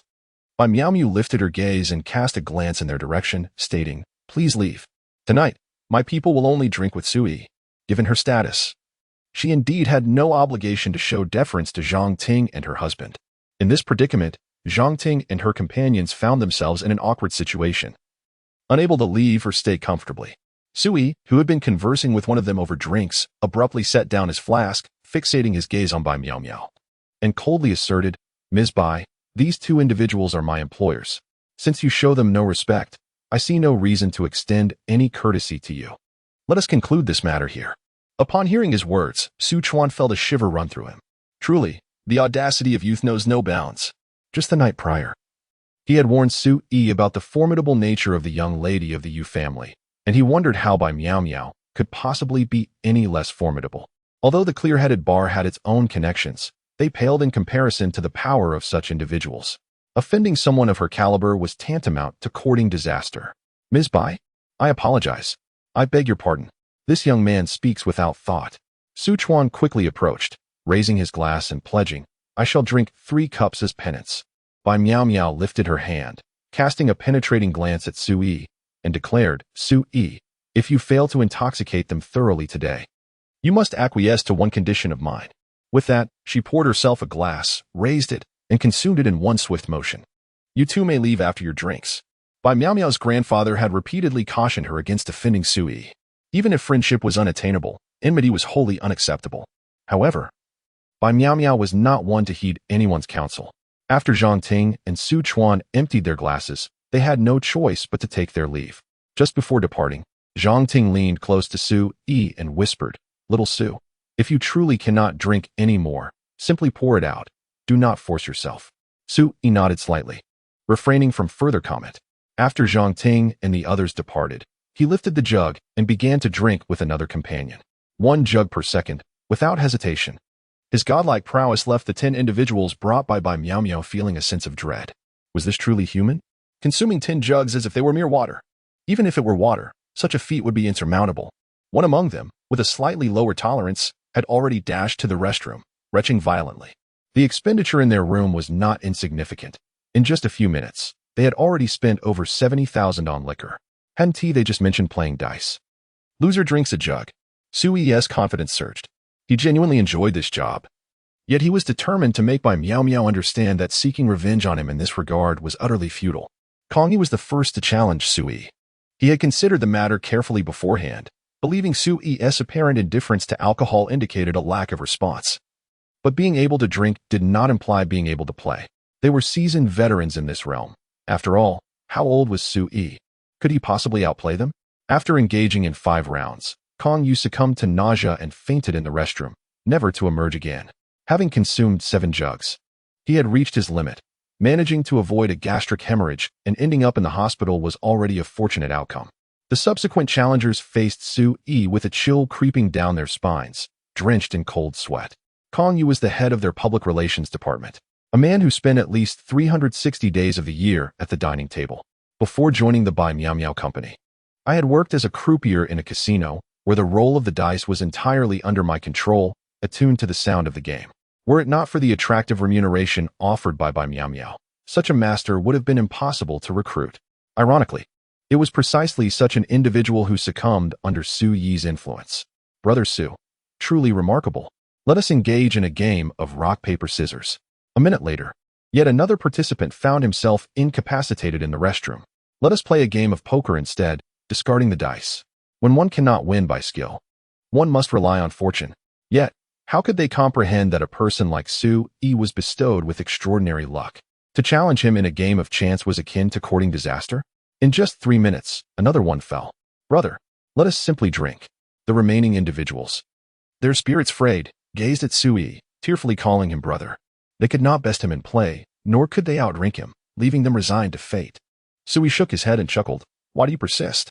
In this drinking contest, you cannot prevail against me. Even 10 more would be futile. The man seated across from Sui, forcing a bitter smile, and perhaps emboldened by drink, boldly declared, Brother Su, I have witnessed your drinking prowess. But if we cannot bring you down tonight, we shall have no place in this company. In that instant, Sui understood. For him, it was merely a trivial game, hardly a challenge. Yet for these men, this evening's revelry was destined to determine their future livelihoods. By Miao Miao, there is no need for you to drink. Consider it my defeat.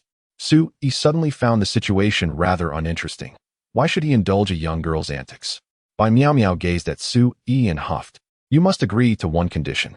Go ahead, Sui replied. I may not acquiesce, but I am willing to listen.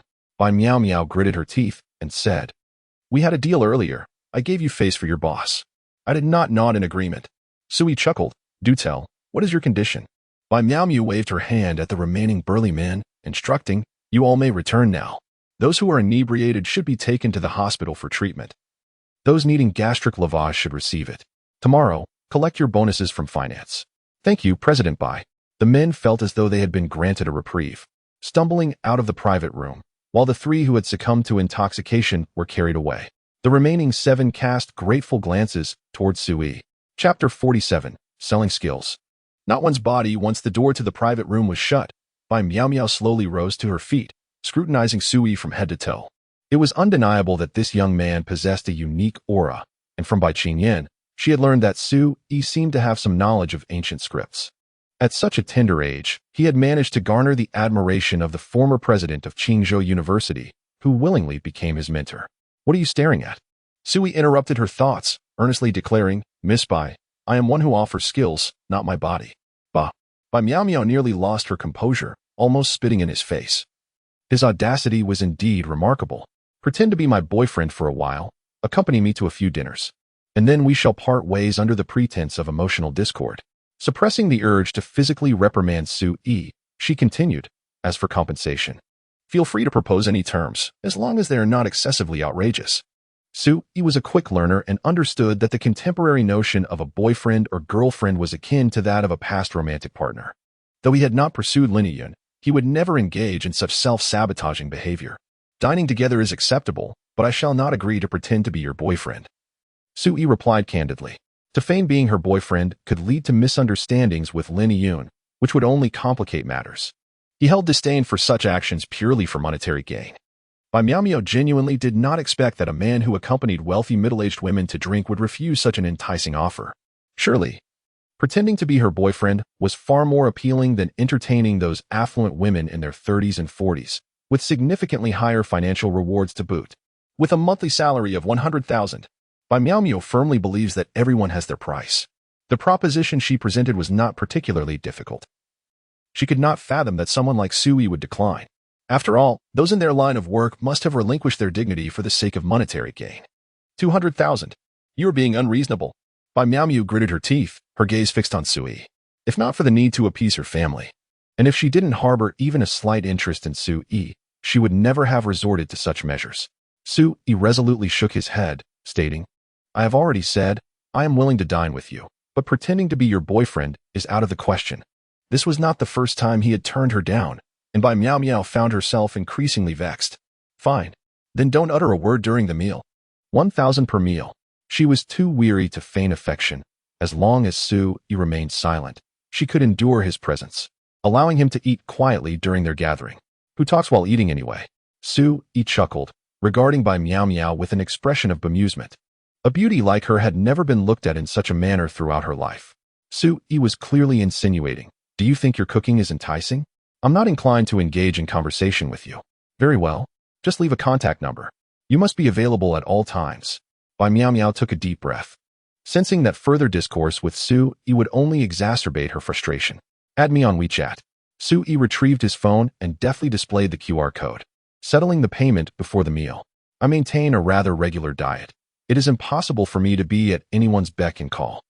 You may summon me for breakfast in the morning, but lunch and dinner are another matter entirely. If there happens to be afternoon tea, that could work as well. And perhaps a late-night snack would suffice. Bai Miao Miao scanned his QR code and shot him an incredulous glare. Is this what one calls a regular diet? Nonsense. Sui mused that this job was quite agreeable. Someone was treating him to a meal and even offered him money beforehand. Considering Bai Miao Miao's affluence, it was reasonable to assume that the food would be of decent quality. Such an arrangement was indeed difficult to decline. After adding him on WeChat, Bai Miao Miao strode out of the private room and slammed the door behind her. She could not fathom why her grandfather insisted she get close to Sui. Being around someone like him was simply exasperating. Emerging from the room, Sui found He Liao waiting at the entrance. Brother Su, are you all right? Is there any issue? Sui replied, his eyes clear and devoid of any signs of inebriation, a smile illuminating his face. He Liao nearly bowed in reverence. Was this man not a deity? Brother Su, there is another table outside looking for you. Having spent a couple of years in this establishment, He Liao had witnessed myriad scenes, transforming from a naive waiter to a small prince of the nightlife. Yet in recent days, he felt his eyes had truly been opened. Su Yi's drinking prowess was beyond question, earning him He Liao's utmost admiration. However, did Su Yi's social connections not border on the extraordinary? First, there was the wealthy Gao Yun, who had taken an immediate liking to him, followed by the ultimate heiress, Bai Miao Miao, seeking his company. The scene is far from over. Another table of affluent young men has arrived, explicitly seeking out Sui. Curious, Sui wonders how word of his employment at the bar has spread. As it shouldn't be common knowledge. He doubts that the old fellows from the Yu family would come here. With a flicker of his consciousness, he scans the bar and can't help but chuckle. Another youth seeking vengeance, perhaps? As Bai Miao Miao steps out of the private room, she spots Yu Xinghe and his entourage. Having grown up watching Yu Xinghe, they exchange a few words. Initially intending to leave, Bai Miao Miao decides to join his table upon hearing that Yu Xinghe is looking for Sui. Sister Bai, are you also here to find someone surnamed Su? Yu Xinghe cannot help but grit his teeth at the mention of Sui, launching into a tirade about how that scoundrel is nothing but a rogue. I feel my sister must have fallen for his tricks. Moreover, he seems entangled with Lin Yun from our school. You should be cautious of such a person. Is your sister his girlfriend? Bai Miao Miao suddenly finds herself more intrigued by Sui. After all, it was Yu Huin who brought her to the bar yesterday. The Yu and Bai families are both esteemed, and there is no doubt about Yu Huin's exceptional qualities. Despite only being a junior in college, she exudes an allure that captivates many. How could someone like her possibly be interested in Sui? Not quite, Yu Xinghe responds, but their relationship appears somewhat peculiar. Just think about it. My sister, a person of her stature, spent an entire day shopping with someone surnamed Su and even had me buy things for him. In their circle, who does not know that Yu Xinghe shares the closest bond with his sister? Although he harbors a certain fear of Yu Huin, she has pampered this younger brother since childhood. So what brings you here? Bai Miao Miao inquired with a playful squint and a smile. Are you intending to warn Su Ili to keep his distance from your sister? There is indeed some truth to that, Yu Xinghe replied. At school, I cannot take any action against him, but outside those walls, the situation is entirely different. I have contemplated this for quite some time. I cannot allow that Su fellow to remain in Qizhou. I am wholeheartedly in support of you. Bai Miao Miao exclaimed, reveling in the chaos. Her curiosity about Su Ili was piqued. He had evidently caught the attention of the Yu, Bai, and Yi families, suggesting he possessed some extraordinary qualities. Yet thus far, all she had observed was that Su Ili was particularly annoying and an impressive drinker. She had yet to discern any redeeming qualities in him. While others might hesitate to act recklessly, this young master of the Yu family exhibited a fearless spirit, and testing Su Ili's true nature could prove to be quite enlightening. Chapter 48. An Arranged Marriage? Under He Liao's guidance, Sui approached the table of Yu Xinghe, who cast a curious glance his way and chuckled. Sui, you certainly have some skills, working here without even informing me. Didn't your sister mention it? Sui merely smiled. To him, Yu Xinghe was merely a childish figure, and he didn't possess much familiarity with the people of this era. He thought it harmless to engage in playful banter with the youth. Don't try to intimidate me with my sister. At Su Yi's words, Yu Xinghe grew animated, slamming his hand on the table and exclaiming, you should take a good look at yourself. It's best if you keep your distance from my sister. Su Chuan had been observing the commotion at their booth, aware that Yu Xinghe was a prestigious VIP member of their bar. Although he didn't frequent the place often, his spending was substantial each visit. While Su Chuan was unaware of Yu Xinghe's true identity, he recognized that this wealthy young man was not someone he could afford to offend. Hadn't he seen Yu Xinghe interacting with Bai Miao Miao? Who in Bai Miao Miao's circle would they dare to provoke? As Yu Xinghe grew increasingly agitated, Su Chuan hurried over. Wearing a forced smile, "Brother, what seems to be the problem? None of your business. Get lost." Yu Xinghe dismissed him with a fierce glare. Showing no consideration for Su Chuan, the latter could only smile wryly, not daring to approach any closer. He could not afford to offend Bai Miao Miao, and naturally, he could not challenge Yu Xinghe either. Jiang Ting stood a short distance away, feeling anxious. She too could not comprehend how Sui, a young man just emerging from the mountains, had managed to attract the attention of such affluent individuals. Sui, unhurried and composed, retrieved his phone and spoke into it. "Yu Huin, your brother is currently at my workplace. He has requested that I keep my distance from you in the future. So please refrain from seeking me out." Having experienced the intricacies of life, he understood well the rigid class distinctions held by affluent families.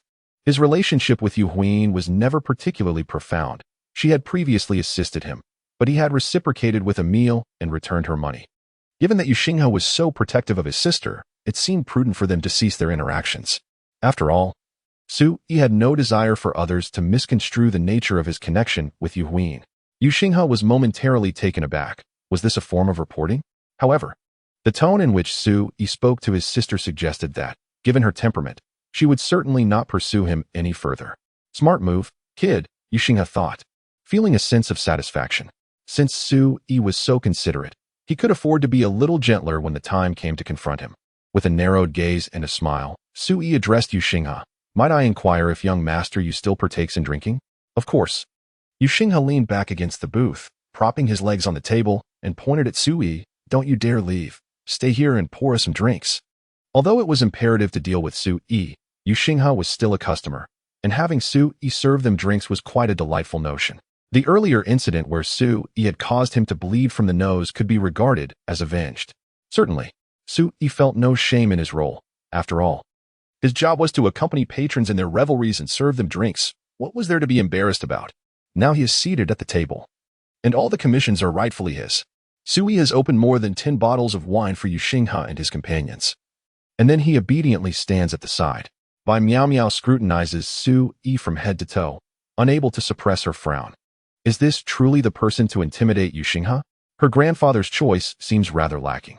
She initially expected Sui to resist Yu Xinghe's threats, perhaps even erupting in fury and delivering a resounding thrashing to him. This time, Yu Xinghe has brought along 8 individuals, all from the Qingshan Martial Arts School, and also Yu Xinghe's senior brothers. Yu Xinghe has invited them for drinks and enlisted their help in teaching Sui a lesson. Confident that Sui will not escape this time. Just as the last of the wine is served, Yu Xinghe's phone begins to ring. The bar is filled with deafening noise, and Yu Xinghe casts a lingering glance at Sui before stepping outside. "Sis, what's the matter?"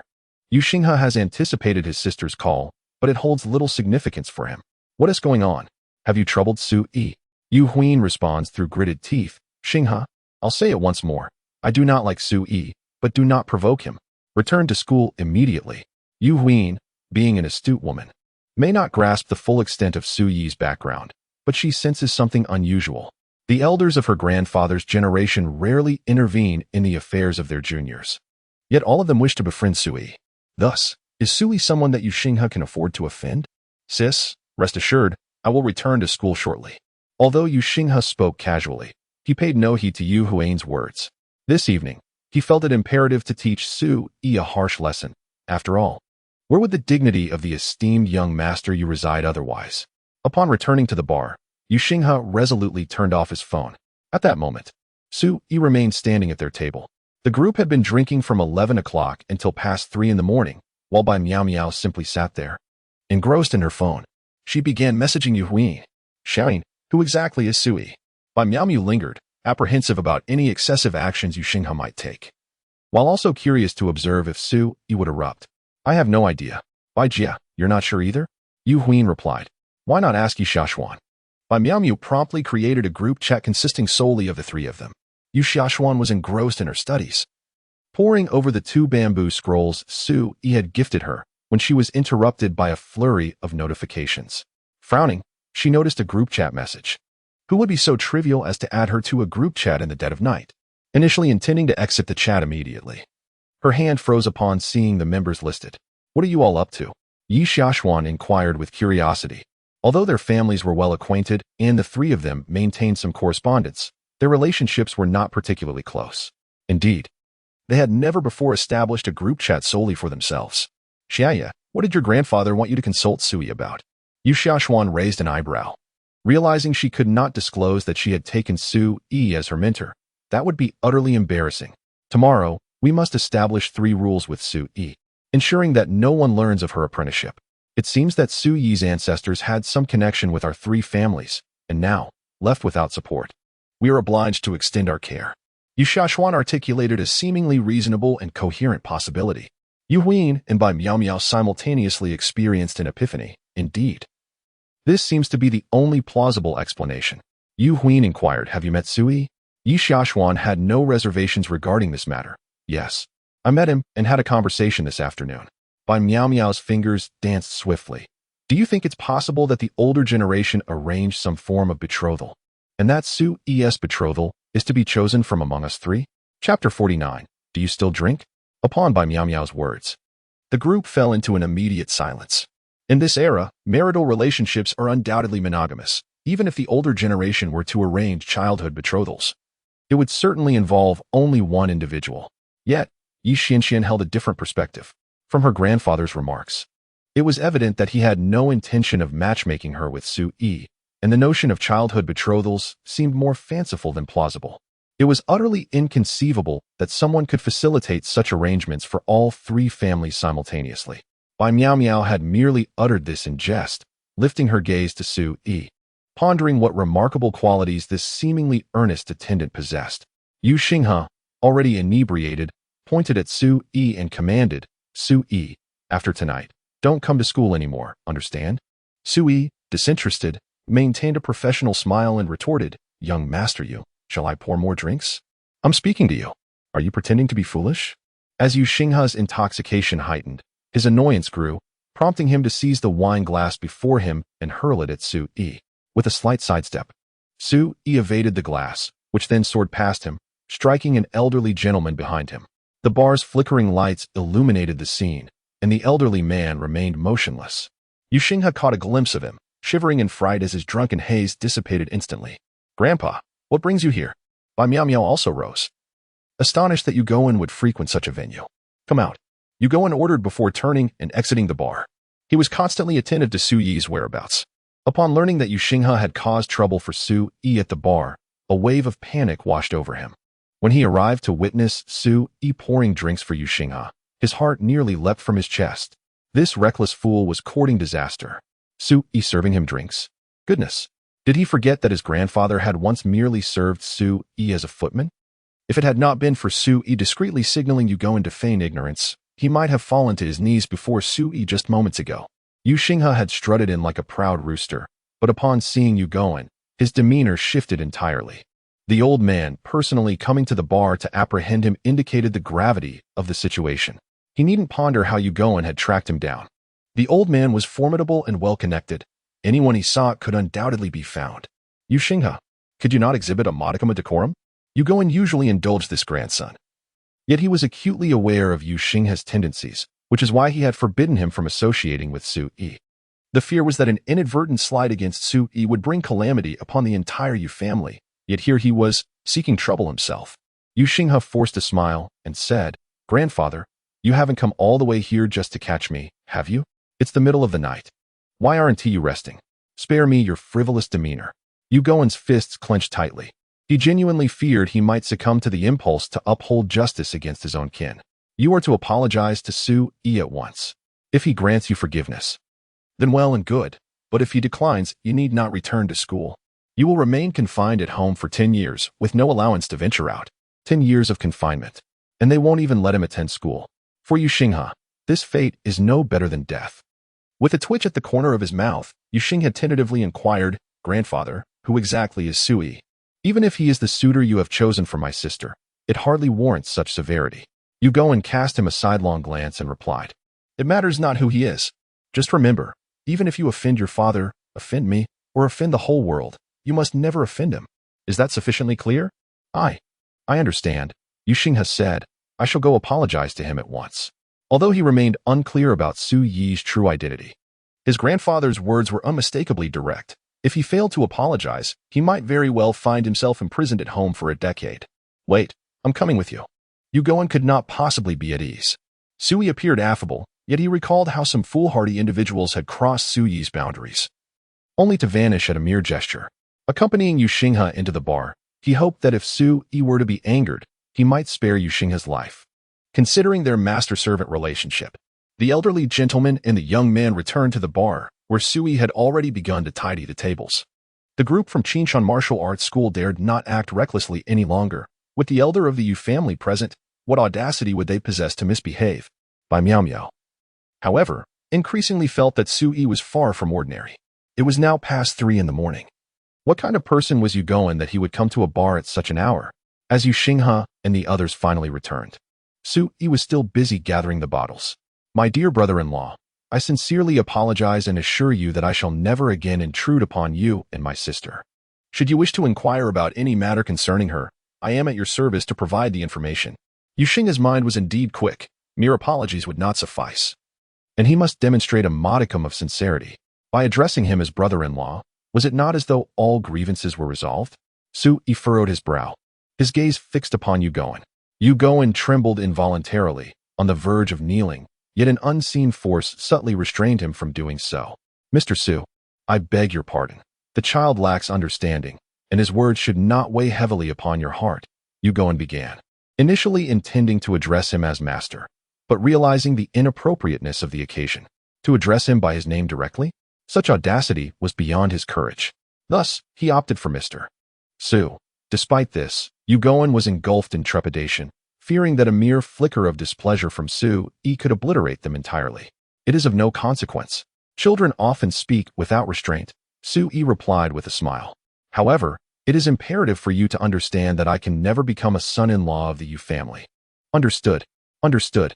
Yu Gowen's complexion turned ashen, his shirt thoroughly drenched with sweat. Did Yu Xinghe's call of brother-in-law imply that Su Yi was to refer to him as grandfather? At that moment, Yu Gowen could barely maintain his footing, lamenting the fact that Yu Xinghe had not met a more forceful end at his hands. Are you all still drinking?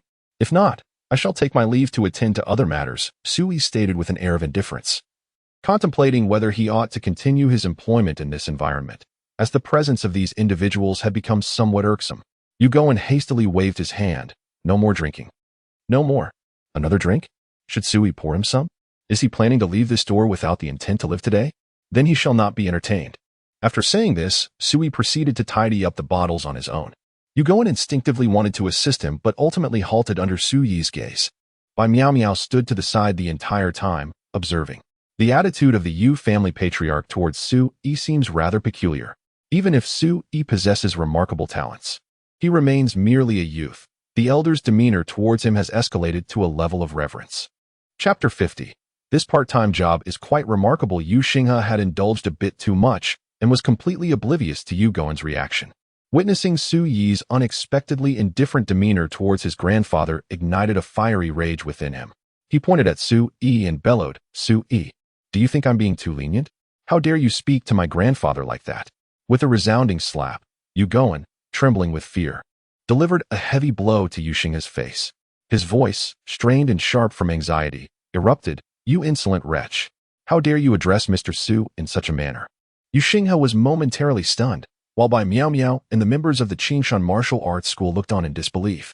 Mr. Su? The title Yu Gowen bestowed upon Su Yi was indeed thought-provoking. To be referred to as Mr. by Yu Gowen must signify an extraordinary stature. Ignoring their astonishment, Su Yi cradled the bottle of liquor and proceeded towards the storeroom. Yu Gowen, however, followed closely behind, timidly murmuring, Mr. Su, the child is merely ignorant. I implore you not to take offense. Upon his return, I shall thoroughly discipline him. Come here, Su Yi commanded, continuing on to the storeroom, while Yu Gowen trailed behind. Su Chuan initially intended to follow, but upon recalling the forceful slap Yu Gowen had delivered to Yu Xinghe, he found himself rooted to the spot. How domineering this old man was. Who would dare to follow? Su Yi placed the bottle in the storeroom, while Yu Gowen stood outside, anxiously rubbing his hands together. resembling a schoolboy summoned to the principal's office. After waiting for over a minute, Su-yi set down the bottle and emerged from the storeroom, casting a deep glance at Yugoan. Noticing that no one else was around, he spoke coolly. Young Yu, please convey to them that unless there is something of great importance, do not disturb me. As for your descendants, there is no need for them to seek me out deliberately. The previous few can be disregarded. Should any others come forth, do not blame me for forgetting past affections. Understood, old servant, Yugoan replied, his head bowed, a sense of trepidation lingering in his heart. He had sent Yu Huin to approach Su-yi, taking advantage of Su-yi's unfamiliarity with the current society, hoping to foster a connection between them. Of course, there was an element of risk involved. If any of their descendants became overly persistent or offended Su-yi, the consequences could be dire, much like the situation with Yu Xinghe now. I will not hold Yu Xinghe's actions against you, but you must keep a close watch on your child, Su-yi remarked. His temperament was not particularly forgiving. Yet not all who offended him would face irrevocable doom. The fates of such individuals rested in Su-yi's hands. Rest assured, I will certainly discipline Yu Xinghe upon my return. At your age, you should return and get some rest, Su-yi said with finality, turning to leave. Throughout the exchange, Yugoan followed closely behind, the hierarchy between them unmistakable. Inside the bar, many patrons had indulged a bit too much and paid little heed to the unfolding situation. Yet every detail was keenly observed by Miao Miao. The actions of Yugoan were indeed quite intriguing. Upon returning to the hall, Yugoan slightly bowed his head towards Su-yi before leading Yu Xinghe away, with all the members of the Qingshan martial arts school following suit.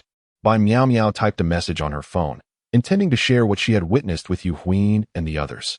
However, after a moment's hesitation, she deleted everything.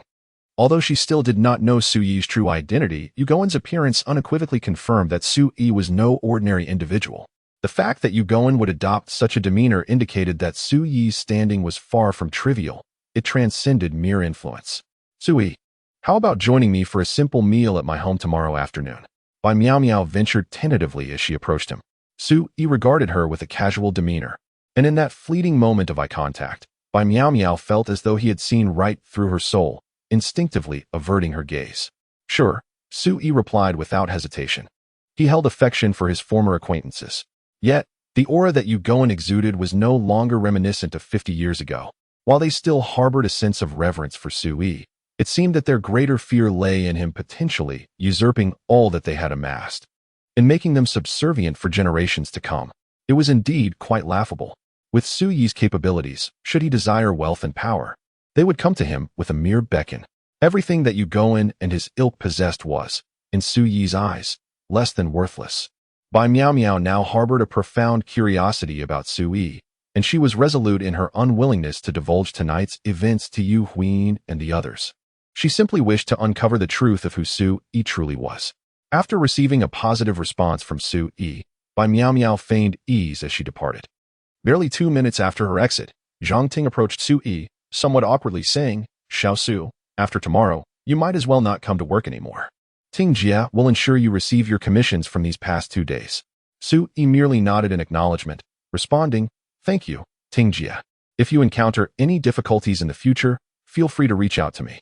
He understood that although he contributed significantly to the bar's profits, the individuals seeking him out over the past 2 nights posed considerable challenges for Jiang and her team, particularly since he had offended Yu Xinghe. This situation was akin to a ticking time bomb, one that Jiang's bar could hardly contain. Upon hearing Su-yi's words, Jiang could not help but chuckle, rolling her eyes at him. I was just about to say that. What difficulties could I possibly encounter? Rather, it is you who faces challenges alone in this vast city. Should you ever find yourself in need, do not hesitate to seek my assistance. Su-yi smiled, replying, All right. If you are looking for a part-time job, I could provide you with a recommendation. The pay may not be as high as what we offer here, but it should suffice for your living expenses. Allow me to give you a call. Jiang pulled out her phone, intending to arrange something for Su-yi. However, Su-yi shook his head, saying, Tingjia, I appreciate your kindness, but I have already secured a part-time position. Dining with Miao Miao could be considered a part-time job, and the compensation is quite decent as well. Judging by Miao Miao's expression, she seems to have inferred something. Yet, it matters little to him. Su-yi was not particularly concerned with how others perceived him. Even if the entire world were to know of his immortality, what significance would it hold? Jiang Ting remarked as she transferred the commission and base salary for the past 2 days to Su Yi. Let me first take care of your payment. And do stay a while longer. Let us have a farewell dinner together, my treat. Su Yi glanced at his phone and noticed that Jiang Ting had sent him a total of 30,000 yuan, which would suffice for quite an extended period. As for the farewell dinner, he had only worked 2 nights. Jiang Ting had indeed shown him considerable kindness and generosity. All right, Su Yi replied with a smile. Sister Ting, this hardly qualifies as a farewell. I'll likely come by often to share a drink. Drinking? Jiang Ting couldn't help but chuckle. Given Su Yi's tolerance for alcohol, to call it drinking was akin to saying he was merely quenching his thirst. The primary reason for visiting the bar, after all, was still Lin Yun. Chapter 51. The moment of wishful glory. When Lin Yun arrived at the bar, it was already 10 o'clock in the evening. By then, Zhao Yin had already departed. But during the lull, some waitstaff recounted the tale of Su Yi and the wealthy matron. The affluent woman had taken a liking to Su Yi, wishing to keep him. But her son confronted Su Yi, only for the matron to absurdly instruct her son to address Su Yi as uncle. Initially, Lin Yin held a neutral view of Su Yi, however. Upon hearing this story, she couldn't help but be taken aback. A young man, not pursuing a legitimate path, instead dreaming of being supported by a rich woman. This revelation drastically diminished Su Yi's standing in Lin Yun's eyes. Not long after, she overheard that Su Yi had been summoned to a private room by a glamorous heiress, the purpose of which remained unclear.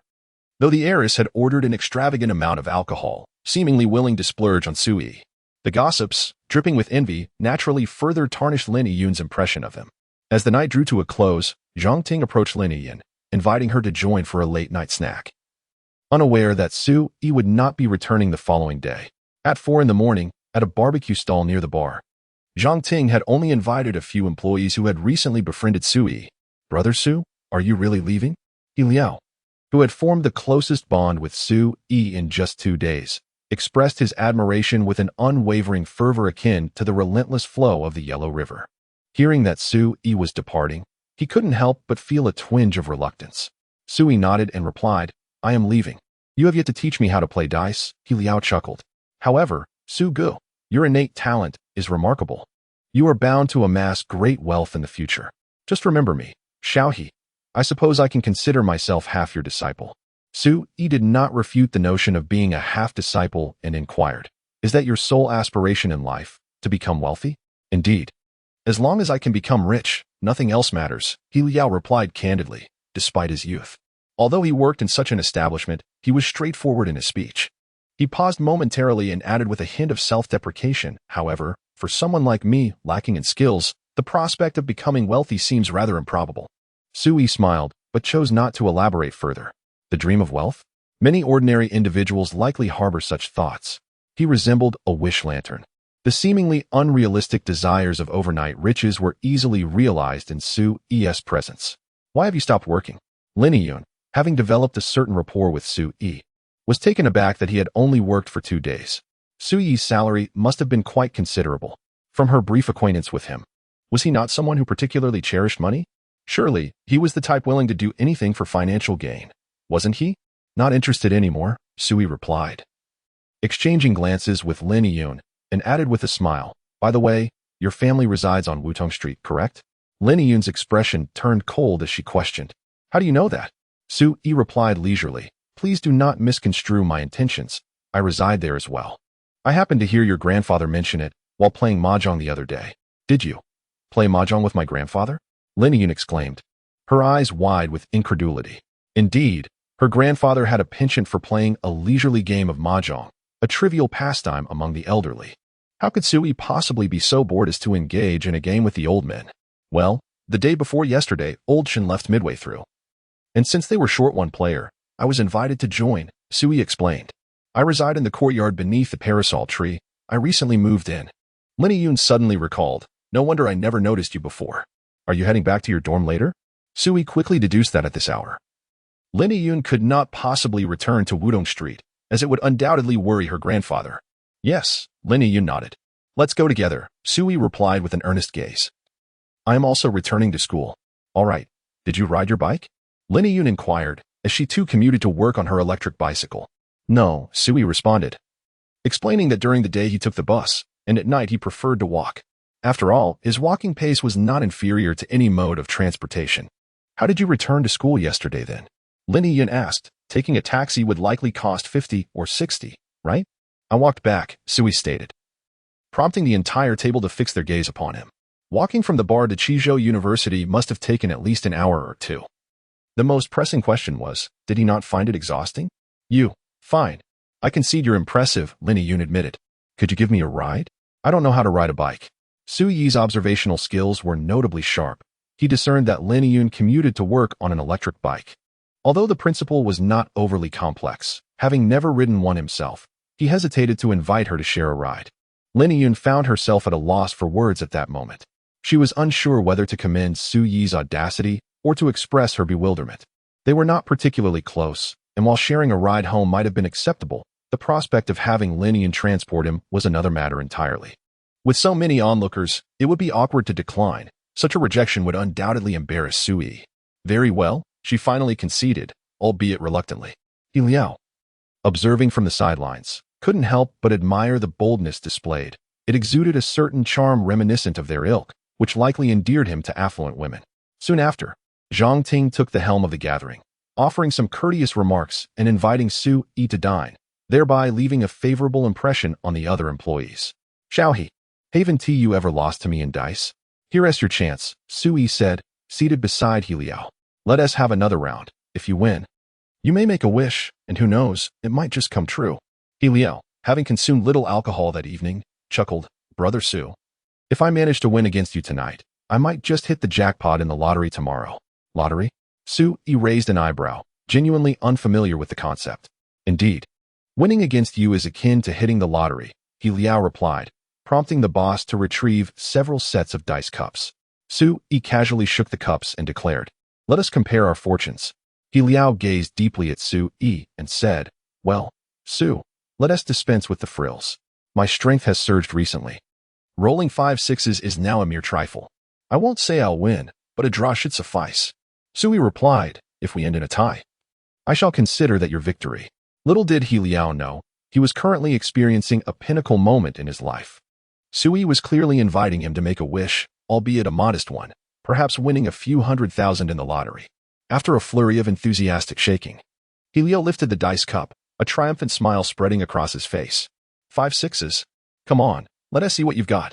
Su Yi rolled the dice, revealing 4 sixes and a 5, a slight defeat. This was a deliberate choice on his part. Besting him was not so simple, and some skill was necessary. Now that He Liao had emerged victorious, Su Yi decided he would grant He Liao's wish of winning a few $100,000 in the lottery. Chapter 52. The cheapest breakfast. After finishing their late-night snack, it was nearly 5 in the morning. For someone like Su Yi, whether he slept or not was inconsequential. Even a century without rest would bear no weight on him. However, Lin Yun was a different story. As an ordinary person, balancing school during the day and work at night had undoubtedly taken a toll on her body. On their way back to school, only Su Yi and Lin Yun remained together. Su Yi sat quietly in the back, displaying no signs of discomfort. Nor did he seek to take advantage of Lin Yun in any way. Do you have any wishes, Lin Yun? Su Yi asked, resembling a genie ready to grant her desires. While others might boast of plucking stars from the sky, it was not beyond Su Yi's capability to reach for the heavens. He could easily shrink celestial bodies to the size of a grain of rice. I have no particular wishes, Lin Yun replied. Although she sensed a potential change in Su Yi's character, they were not yet close enough to share their aspirations openly. Su Yi, in his natural manner, continued. Don't you need to sleep for this kind of job?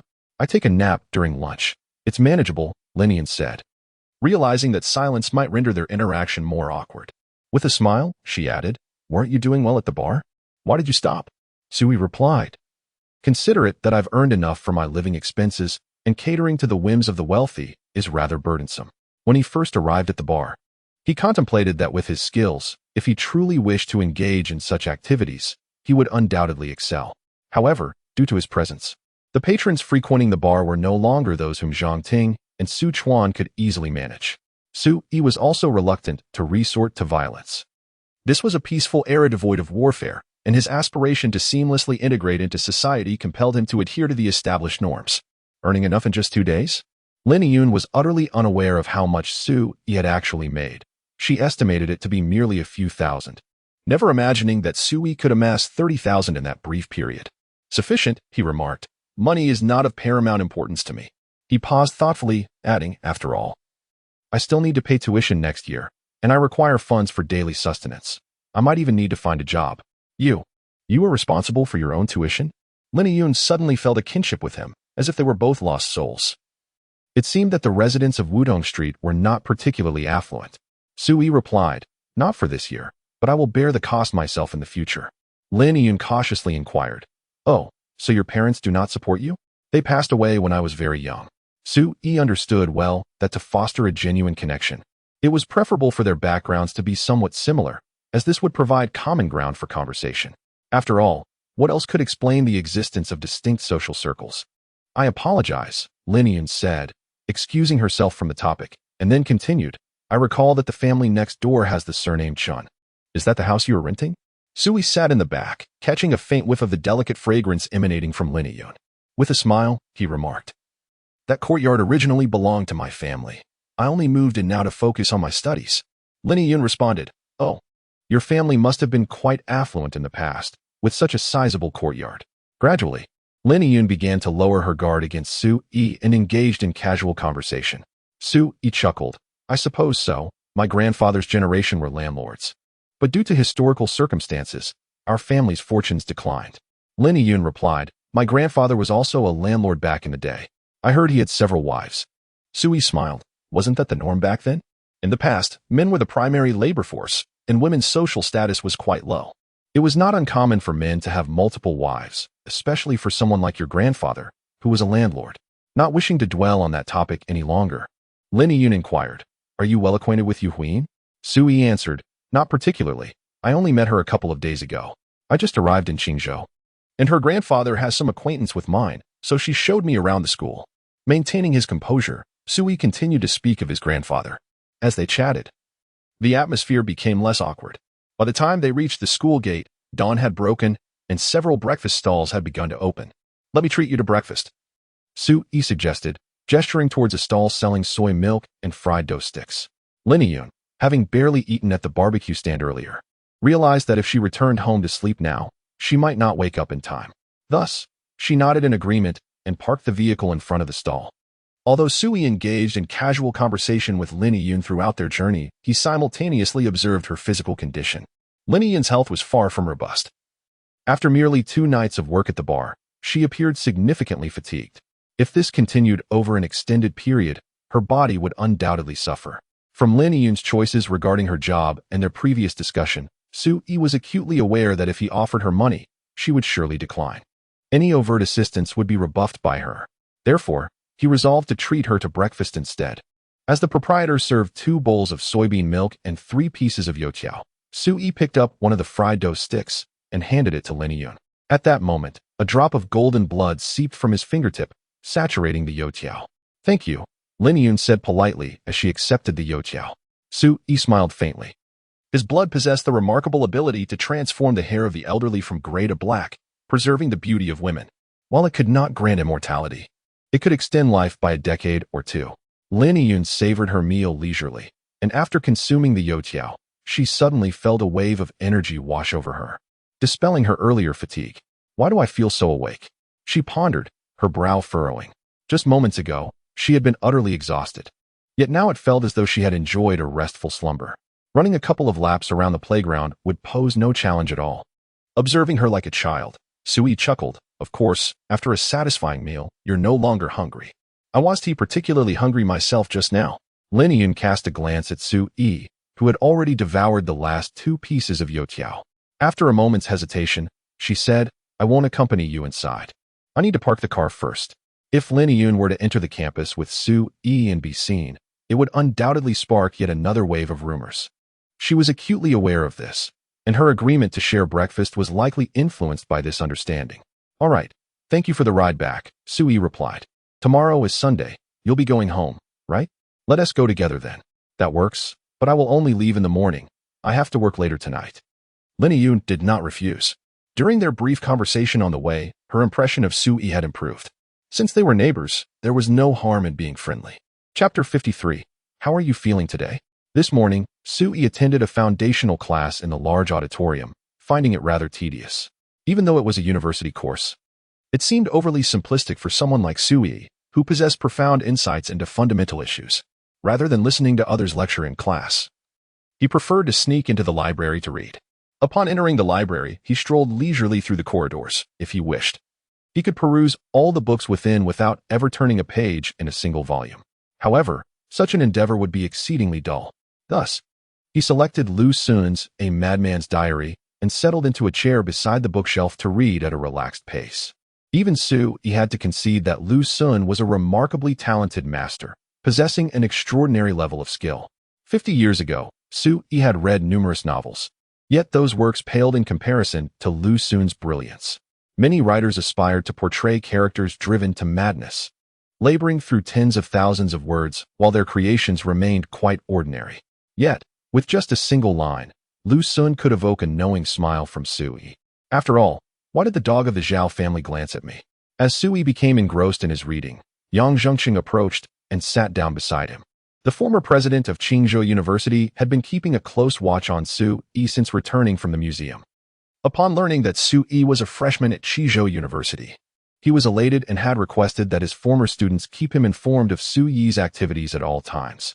The school recommended by Yugoan certainly possesses a remarkable background. You share an admiration for Lu Xun as well?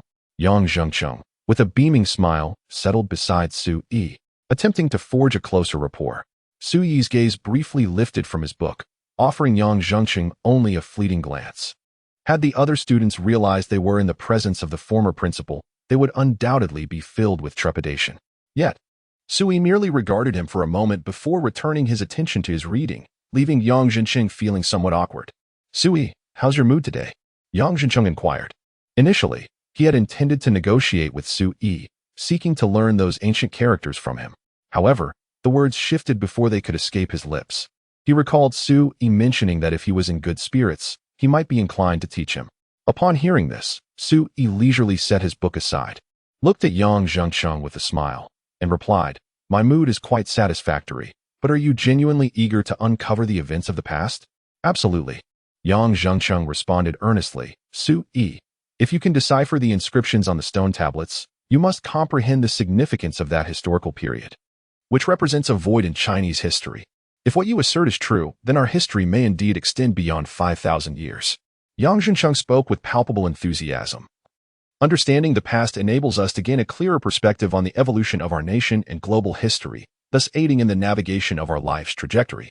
His voice had risen somewhat, prompting a nearby student, unfamiliar with him, to glance up and politely request, "Teacher, could you please lower your voice?" "Apologies," Yang Zhengqing expressed to the student, then lowered his voice to Su-yi. "If you are willing to teach me those characters, I would pay any price." Su-yi inquired nonchalantly, "Does that include your life?" "Certainly," Yang Zhengqing replied without hesitation. "If it allows me to uncover what truly transpired, I would not mind dying tomorrow." "You resemble someone," Su-yi chuckled, feeling like a mentor in front of Yang Zhengqing. This strange sensation was not lost on Yang Zhengqing, yet he felt no discomfort. "The sea of learning is boundless, the accomplished are the teachers." Yang Zhengqing asked, "Who?" "Kongzhongni." Su-yi suddenly recalled a phrase from Confucius, "To hear the way in the morning, one can die in the evening." Yang Zhengqing shook his head with a wry smile. "How could I dare to compare myself to Confucius? I only ask for your guidance, Su-yi. I can teach you, but you must die tomorrow. Is that acceptable?" Su-yi's eyes narrowed slightly, indicating that some words should not be casually spoken in his presence. "Very well. As long as you teach me, I will die tomorrow." The determination in Yang Zhengqing's eyes was palpable, though he was uncertain of Su-yi's true nature. He was willing to face death if it meant learning the characters from the ancient stele. "Then come with me," Su-yi said, picking up the book The Diary of a Madman as he rose, intending to borrow it for further reading. Yang Zhengqing followed Su-yi out of the library, leaving the librarian momentarily stunned, wondering about the background of this remarkable student. It seems that Principal Yang is following closely behind him. The two stroll beneath the shade of the trees on campus, during class hours, when only a few students and citizens pass by. Su-yi inquired, "Did you bring a pen and notebook?" "Indeed," Yang Zhengqing exclaimed, eagerly retrieving a small notebook and fountain pen from his pocket. Adjusting his glasses in preparation to record what Su-yi had to say. After a moment of contemplation, Su-yi replied, The inscription on the monument recounts the life of a certain individual.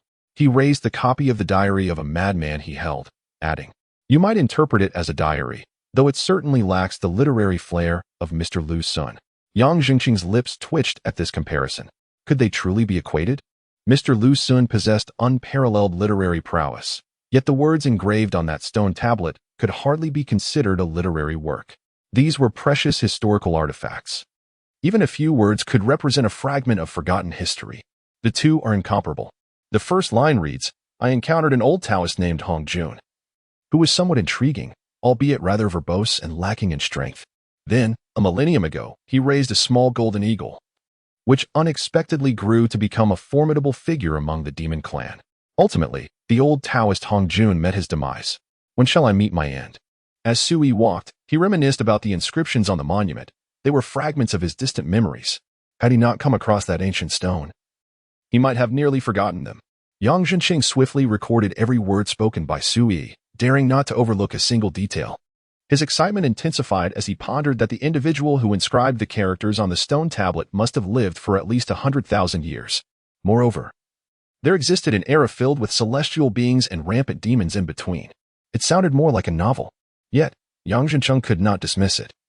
His notebook contained meticulous copies of the inscriptions on the tablet, and Su Yi's translations corresponded perfectly with certain characters. This indicated that Su Yi had captured the entirety of the ancient tablet's content. The inscriptions were not extensive. It seemed that the individual would carve a phrase only every few centuries or even millennia, yet each phrase was profoundly impactful. Chapter 54. Acting according to my expression. If the inscriptions on the stele are indeed truthful, then history. Yang Zhenqing stared at the small notebook in his hand, trembling uncontrollably. The contents of the stele were so astonishing that, although he had translated some passages before, he had never dared to fully believe them. The latter half was already terrifying enough, while the earlier sections resembled something out of a fantastical novel. If the records on the stele are accurate, it might necessitate a complete rewrite of humanity's origin story. Do you know about the lottery? Su Yi merely recalled past events briefly, not dwelling on them, and had never encountered such a thing as the lottery. Last night, He Liao had indeed made a wish. The lottery? Yang Zhenqing's expression shifted from confusion to a sudden resolve as he asked, "Do you want money? Since I have no intention of continuing to live, and you've taken away my wish, I might as well give you half of my fortune." Sui replied, "I merely asked if you know the rules of the lottery. Share them with me on the way, and consider it a repayment for my earlier translation, and you need not face death." Yang Zhenqing's pupils constricted, then he chuckled. Indeed, Sui was just joking, yet he had taken it seriously. How does one explain the rules of the lottery? Moreover, who is unaware of them? Even if one truly didn't know, a quick search would suffice. Sui was merely providing him a way out.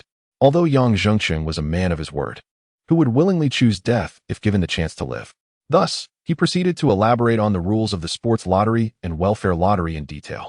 Sui made his way to a lottery shop outside the campus. Contemplating the future, he felt no need to calculate odds or probabilities. The lottery, if free from any underhanded dealings, relied solely on luck. He should be able to win with just a single ticket. "Please generate a random ticket for the double chromosphere," he requested within the confines of the shop. Given his fortunate disposition, winning a sum in the hundreds of thousands seemed entirely plausible. Any additional winnings would simply be a stroke of extraordinary luck. After all, who among ordinary folk would ever complain about an excess of money? The shopkeeper regarded Sui with indifference, casually handing him a randomly generated ticket. Such chance selections were primarily about testing fate. Could a mere random pick truly yield a win? That would likely require a miracle. There were instances of individuals who had wagered substantial amounts on lotteries, only to receive a mere fraction in return, resulting in significant losses. The lottery was indeed a perplexing affair. With no further conversation to be had, Sui expressed his desire to part ways, stating he had a prior engagement for dinner. Yang Zhenqing, observing Sui, hesitated momentarily before speaking. "Sui, I am grateful for your insights. In the future, should you need assistance, do not hesitate to reach out. I will do my utmost to ensure your satisfaction." Sui nodded, dismissing the sentiment, and turned to leave, cautioning, "Please do not mention that these were my translations. If someone could decipher the writings from 100,000 years ago, they would undoubtedly seek every possible means to publicize it. For this represents an opportunity to etch one's name in the annals of history." Yang Zhenqing found it difficult to fathom Sui. Yet since Su Yi had made such a statement, he could only acquiesce. Rest assured, I shall not divulge this to anyone.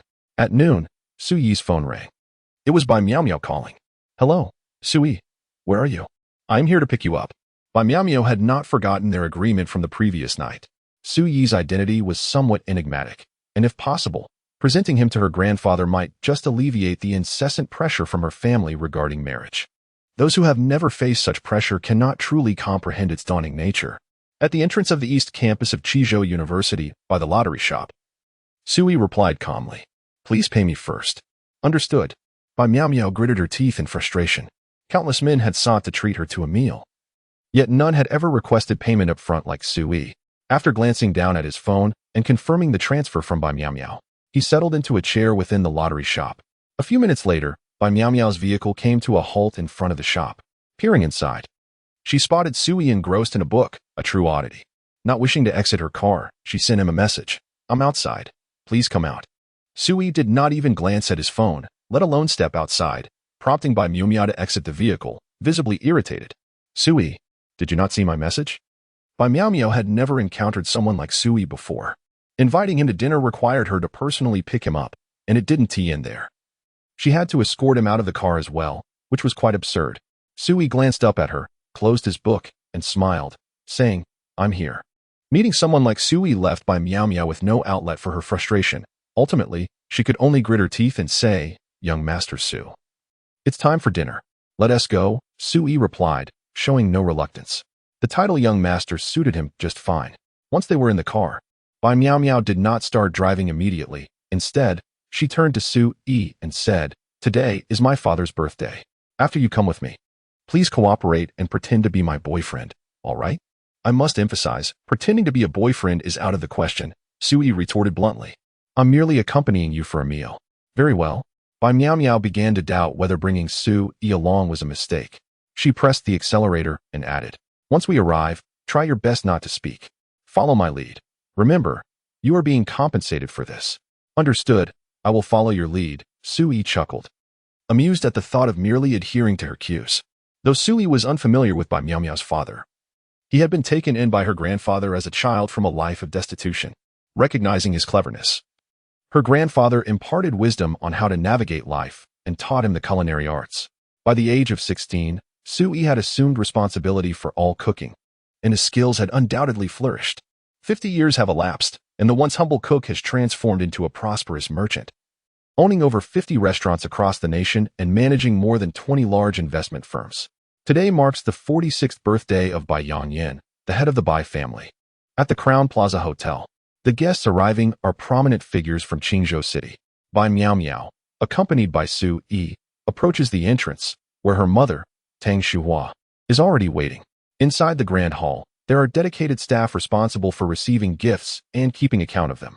After all, for someone of Bai Yangyan's stature, birthdays often attract lavish gifts from friends, with amounts in the thousands or even tens of thousands being commonplace. Thus, it is essential to record these for future reciprocation. Miao Miao. Who is this young man?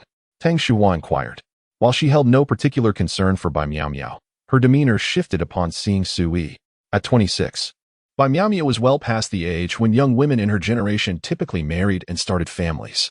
However, she had yet to even enter a relationship. Although her standards were high, such prolonged delay was becoming a matter of concern. Chapter 55. A birthday gift given casually upon seeing Su Yi. Tang Shuhua felt a spark of recognition. Although it was their first encounter, Su Yi possessed an extraordinary aura that evoked a sense of comfort. After all, we live in an era that values appearances, and Su Yi was inherently at an advantage. This is my friend, Su Yi. Bai Miao Miao refrained from mentioning that Su Yi was her boyfriend. There was no need to elaborate. She had faith in her mother's imaginative capabilities. Hello, Su Yi greeted, opting not to use a title, as it would be inappropriate to address Tang Shuhua as Auntie. Hello, young Su. Tang Shuhua was entirely unconcerned about such formalities, her eyes crinkling with delight. She turned to Bai Miao Miao and said, Miao Miao, please take young Su inside and introduce him to your father. Tang Shuhua chose not to clarify, accepting her daughter's assertion of friendship without question. It was well known that Bai Miao Miao had never brought a boy to such an occasion. Surely, that spoke for itself. Understood. Bai Miao Miao replied, pecking her mother on the cheek before leading Su Yi into the hotel. Su Yi merely nodded at Tang Shuhua before following her inside. Bai Miao Miao glanced back at Su Yi and winked, saying, Su Yi, today is my father's birthday. Aren't you planning to bring a gift? You didn't mention it before. Su Yi sighed, having anticipated a simple meal to earn some extra money, never realizing that today marked Bai Miao Miao's father's birthday. Bai Miao Miao's grandfather, Bai Qishan, could be considered someone whom Su Yi grew up observing. It was only after his slumber that Bai Qishan entered into matrimony, a moment that Su Yi unfortunately missed. He also did not partake in the celebration of Bai Yangyan's full moon banquet. Now, arriving empty-handed for a birthday feast seems rather inappropriate. Thus, let this string of Bodhi beads serve as a congratulatory gift for your father. Although Su Yi had not made prior preparations, his remarkable abilities allowed him to effortlessly retrieve items from afar. A string of Bodhi beads materialized in Su Yi's hand, momentarily startling Bai Miao Miao. Using a string of beads as a birthday present felt somewhat lacking in warmth.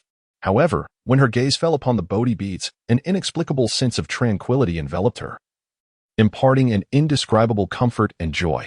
The gift that Su Yi presented was anything but ordinary. This string of Bodhi beads could be deemed his cherished trinket. Many millennia ago, he had planted a small tree in the courtyard, often seeking solace in its shade. To his astonishment, it spontaneously evolved fragments of the Tao, giving rise to the very first Bodhi tree in the realm. Siddhartha Gautama contemplated the profound teachings of Buddhism beneath this tree for over a century before ultimately attaining enlightenment. Su Yi had plucked 9 Bodhi seeds from the tree, expertly crafting them into a bracelet, which he had toyed with for over a millennium, only to casually toss it aside into a corner. Each time he relocated, it was merely packed into a box. Had this string of Bodhi beads been cast into an era before the fall of gods and demons, it would have undoubtedly incited a ferocious competition among celestial beings to possess this treasure of the Tao. Presently, Su Yi employed his powers to obscure the profound teachings emanating from the Bodhi beads. Otherwise, anyone who beheld this bracelet would inevitably be influenced by its teachings, potentially leading them to renounce worldly ties and embrace a monastic life. Would you kindly deliver this bracelet to my father personally? Bai Miao Miao could not discern the true worth of the bracelet, yet she sensed an air of the extraordinary about it. Su Yi nodded slightly. Very well. I shall personally present it to your father. He now realized a certain truth. He had yet to fully acclimate to his current identity, at least. He could not bring himself to address Bai Yangyan as uncle. Moreover, even if he managed to utter the words, it would likely leave Bai Qishan trembling before him in fear. As the host, Bai Yangyan was engaged in pleasantries with the guests, unaware that his venerable father had dispatched Bai Miao Miao to seek out Su Yi.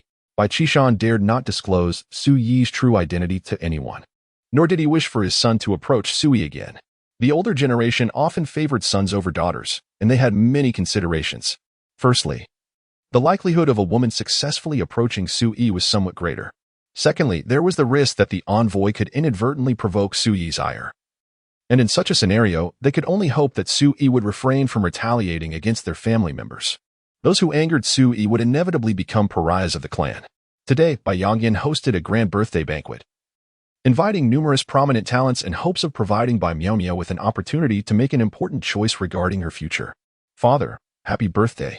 Bai Miao Miao exclaimed as she led Su Yi to Bai Yangyan, offering her verbal wishes. You should have arrived earlier to attend to the guests instead of showing up at this hour. Bai Yangyan uttered a mild complaint and shared a knowing smile with a nearby friend, naturally guiding Bai Miao Miao to a secluded corner. He lowered his voice and remarked, Miao Miao, today we have some rather impressive young men present. Take a look and see if any of them catch your eye. As a single woman who had long been at odds with her family, Bai Miao Miao instantly recognized the direction her father was heading as soon as he opened his mouth. I am aware. I am no longer young, she replied. I have brought a friend along this time, whom my mother has met and is quite pleased with. A smile crept across Bai Miao Miao's face. Today was about securing her future with General Su, regardless of what the future held. Her immediate goal was to navigate this day safely with Su Yi by her side. Is that so? Bai Yangyan noted Su Yi and cast a glance in his direction. You didn't happen to recruit some background actor to deceive our father, did you? Worried that Su Yi might overhear, Bai Miao Miao whispered, This is someone my grandfather introduced. Really? Your grandfather made the introduction? Bai Yangyan was taken aback. The old man had been detached from worldly matters for years. While he had shown some concern for Bai Miao Miao's marital prospects, few young men had ever earned the old man's approval. Indeed, you can ask him yourself, Bai Miao Miao replied. feeling somewhat cornered. Since her grandfather had urged her to seek out Su Yi, it indicated that he at least had some familiarity with him. Judging by Su Yi's demeanor towards her, it was evident that there was no romantic potential between them. Wasn't this precisely what Bai Miaomiao desired? The secret to a single woman facing familial pressure to marry was simply to delay. Prolong the process for as long as possible. Su Yi, allow me to introduce you. This is my father. Bai Miaomiao turned and grasped Su Yi's arm, then introduced him to Bai Yangyan. Dad, this is Su Yi. Su Yi. Bai Yangyan gazed intently at Su Yi and inquired, what is your relationship with Su Changqiu from Jinmen? Like you, Xingha. Bai Yangyan instinctively thought of Su Changqiu whenever the surname Su was mentioned. We have no relation, Su Yi replied with a smile, presenting a string of Bodhi beads without even a formal address. Happy birthday. Bai Yangyan felt a twinge of displeasure. This was not the demeanor he expected from a junior. Setting aside the matter of the gift, given that he was Miao Miao's boyfriend, he ought to have at least addressed him as uncle upon their meeting. Such arrogance. Could he possibly belong to the Su family of Kyoto? And even if he were from the Kyoto Su family, what of it? If he wished to marry his daughter, should he not approach with utmost respect? Chapter 56. Calculating fate. Bai Miaomiao felt somewhat awkward due to Su Yi's demeanor. Although she had previously stated that pretending to be a boyfriend was out of the question, now that they were at her father's birthday banquet, Su Yi ought to show some respect. He had indeed presented a birthday gift. Regardless of its worth, it was only proper to acknowledge the occasion. Merely uttering a simple happy birthday seemed rather disrespectful. Dad, Su Yi is a bit shy. Please do not take offense. I will take him to sit down. Bai Miaomiao hurriedly said as she led Su Yi aside. Bai Yangyan wore a dark expression, his emotions tangled. He was at a loss for words. Was Su Yi truly shy? He had the audacity to smile and deliver gifts, yet could not bring himself to greet an elder? Bai Miaomiao, unfazed by her father's thoughts, guided Su Yi towards Bai Qingyan's table. Su Yi, you should at least show some respect. If you had simply called my dad uncle, it wouldn't be like this. She murmured in frustration before turning to Su Yi. Just help me out a bit later, cooperate. I've already shown enough consideration. Su Yi smiled gently. The string of Bodhi beads in his hand might seem like a trinket, yet for a mortal, it could provide peace of mind, protecting one from external malevolent influences. With prolonged wear, it might even cultivate some spiritual insight. Bai Miaomiao had no idea of the preciousness of the gift Su Yi had offered. However, the fact that he had presented any gift at all could be seen as a gesture of respect towards her. Initially, Su Yi had merely consented to dine with her, unaware that it was her father's birthday. I apologize for my abruptness. I should have informed you beforehand. Bai Miaomiao remarked, I assure you it will not happen again. Acknowledging one's mistakes is a trivial matter. After all, Su Yi had never agreed to partake in any performance with her. It is of no consequence, Su Yi replied, his gaze briefly sweeping the venue. To his astonishment, there were indeed cultivators present. Thousands of years prior, he had brought an end to the entire age of deities and demons. Yet, many of those divine beings who perished at his hands now existed in spirit form in another realm or had been reincarnated as mortals. Some immortal deities, despite their demise, had their souls traverse through eons, retaining a modicum of power. During the Shang, Zhou, Qin, and Han dynasties, there were numerous reincarnated deities, and the practice of qi cultivation flourished. However, in the present age, the number of cultivators had significantly dwindled. Bai Yangyan was a quintessential businessman who, at times, found himself compelled to believe in certain aspects of feng shui. Consequently, he had acquainted himself with several masters from Taoist and Buddhist traditions, extending invitations for this birthday banquet. By benefactor, may you enjoy boundless longevity. Judging by your complexion, you appear considerably improved and radiate a hint of Buddhist light. Truly remarkable. A monk, having surpassed the age of 50, approached Bai Yangyan, scrutinizing him closely. While his words were light-hearted, his heart was laden with profound curiosity. As far as he was aware, Bai Yangyan was not a man devoted solely to Buddhism. How could he possibly emanate such Buddhist radiance? It was as if he had garnered the protection of a revered figure from the Buddhist realm. Ha ha ha. Master Pudu, please do not take offense. Recently, Bai has been fervently reciting scriptures day and night. Perhaps he has caught the attention of the Buddha. While Bai Yangyan spoke thusly, he remained unconvinced. He believed in feng shui but was not a devout Buddhist, nor did he engage in incessant scripture recitation. His greatest pleasure lay in the midnight ritual of checking his account balance on the computer. Master Pudu, a skilled practitioner in the contemporary spiritual realm, could only nod in acknowledgement at Bai Yangyan's words, uttering a Buddhist chant, while his mind began to strategize. He had encountered Bai Yanyan some time ago. Although Bai appeared spirited, the truth was that years of sleep deprivation and excessive mental strain had prematurely depleted his vitality. However, now, a gentle and pure aura enveloped him, indicating that he must have experienced some extraordinary fortune. Even standing beside Bai Yanyan, Master Pudu could sense an unparalleled essence of Buddhist wisdom. If he could remain in Bai Yanyan's company day and night, perhaps he would soon grasp deeper layers of Buddhist philosophy. Dear benefactor Bai, do you find yourself in need of additional bodyguards? Master Pudu had already resolved to stay close to Bai Yanyan, ideally accompanying him at all times. Oh, does Master Pudu have disciples to recommend? Bai Yanyan harbored a modicum of respect for Master Pudu. Years ago, he had sought the master as help with feng shui, only to be met with refusal. His subordinates had attempted to teach him a lesson but were single-handedly dispatched by the monk. Regardless of the truth behind feng shui, Master Pudu was undeniably skilled. Master Pudu pressed his palms together, bowed his head, and declared, I am willing to accompany and protect the esteemed benefactor Bai. Bai Yanyan initially believed that Master Pudu intended to recommend his disciples for worldly cultivation.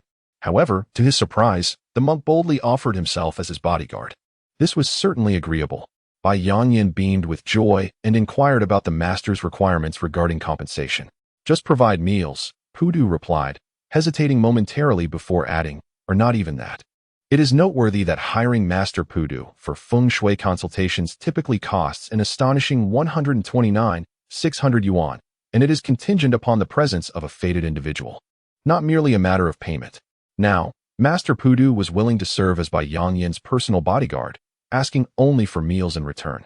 Unbeknownst to Bai Yanyan, this arrangement stemmed from the string of Bodhi beads gifted to him by Sui. He laughed and remarked, as for future feng shui consultations with you, Master, as long as Bai benefactor has a need, feel free to summon me at any time, and I shall not accept any payment. Master Pudu nodded at Bai Yanyan, fearful of being declined. Sui had already seated himself beside Bai Qingyan, while keeping an attentive ear to the situation involving Bai Yanyan. This practitioner's skills were exceedingly weak, rendering him almost insignificant when compared to the Qi cultivators of the Qin and Han dynasties. He could sense a faint aura of Buddhist wisdom emanating from the Bodhi beads, a result of Sui not entirely sealing their power, leaving a trace of enlightenment. Yet even this minuscule fraction of spiritual insight was enough for Master Pudu to willingly accompany Bai Yanyan without seeking any reward. Could the master assist me in discerning my daughter's romantic fate? Bai Yanyan was genuinely dissatisfied with Sui. Since Master Pudu was willing to assist him, he thought it prudent to consult him. As they engaged in casual conversation, Bai Yanyan disclosed Bai Miao Miao's birth details to Master Pudu and pointed towards her, indicating who his daughter was. Master Pudu fixed his gaze upon Bai Miao Miao. If he sought to comprehend the principles of Buddhism, it was only fitting that he should pay a price. Peering into the future of her romantic destiny was no trivial matter for a practitioner. Of course, for those charlatans on the streets, it was merely an exercise in superficial flattery. Master Pudu committed Bai Miao Miao's birth details to memory, hoping to glean insights through Buddhist teachings. However, he soon discovered an unusual force surrounding her that obstructed his vision. After a prolonged moment of meditation, he coughed up a mouthful of old blood. When he opened his eyes, his complexion had turned pale, devoid of any color.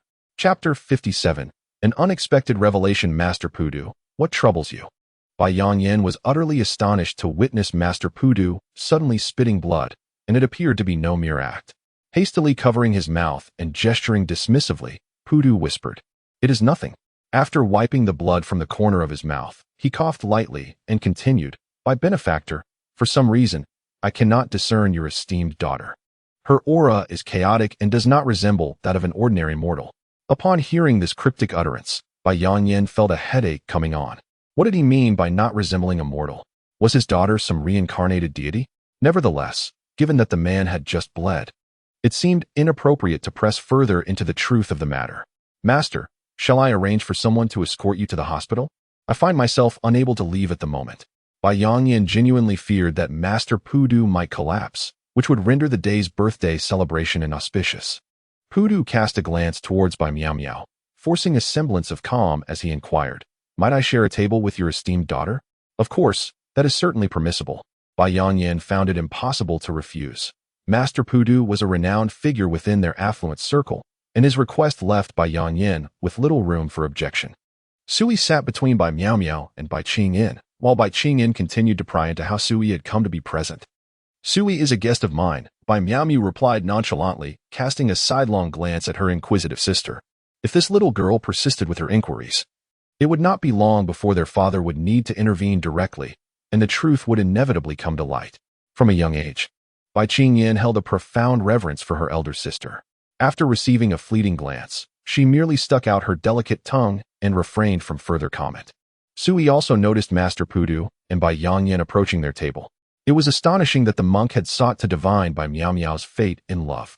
Unbeknownst to him, despite Su Yi's efforts to conceal his formidable prowess, the atmosphere within 100 meters was rife with chaotic celestial secrets. Even if Hongjun Taoist were present, he could not unravel the matters concerning those nearby. Fortunately, the monk's cultivation was shallow, and the subject of his inquiry was not a profound celestial mystery. Otherwise, the consequences would have been far more severe than a mere spitting of blood.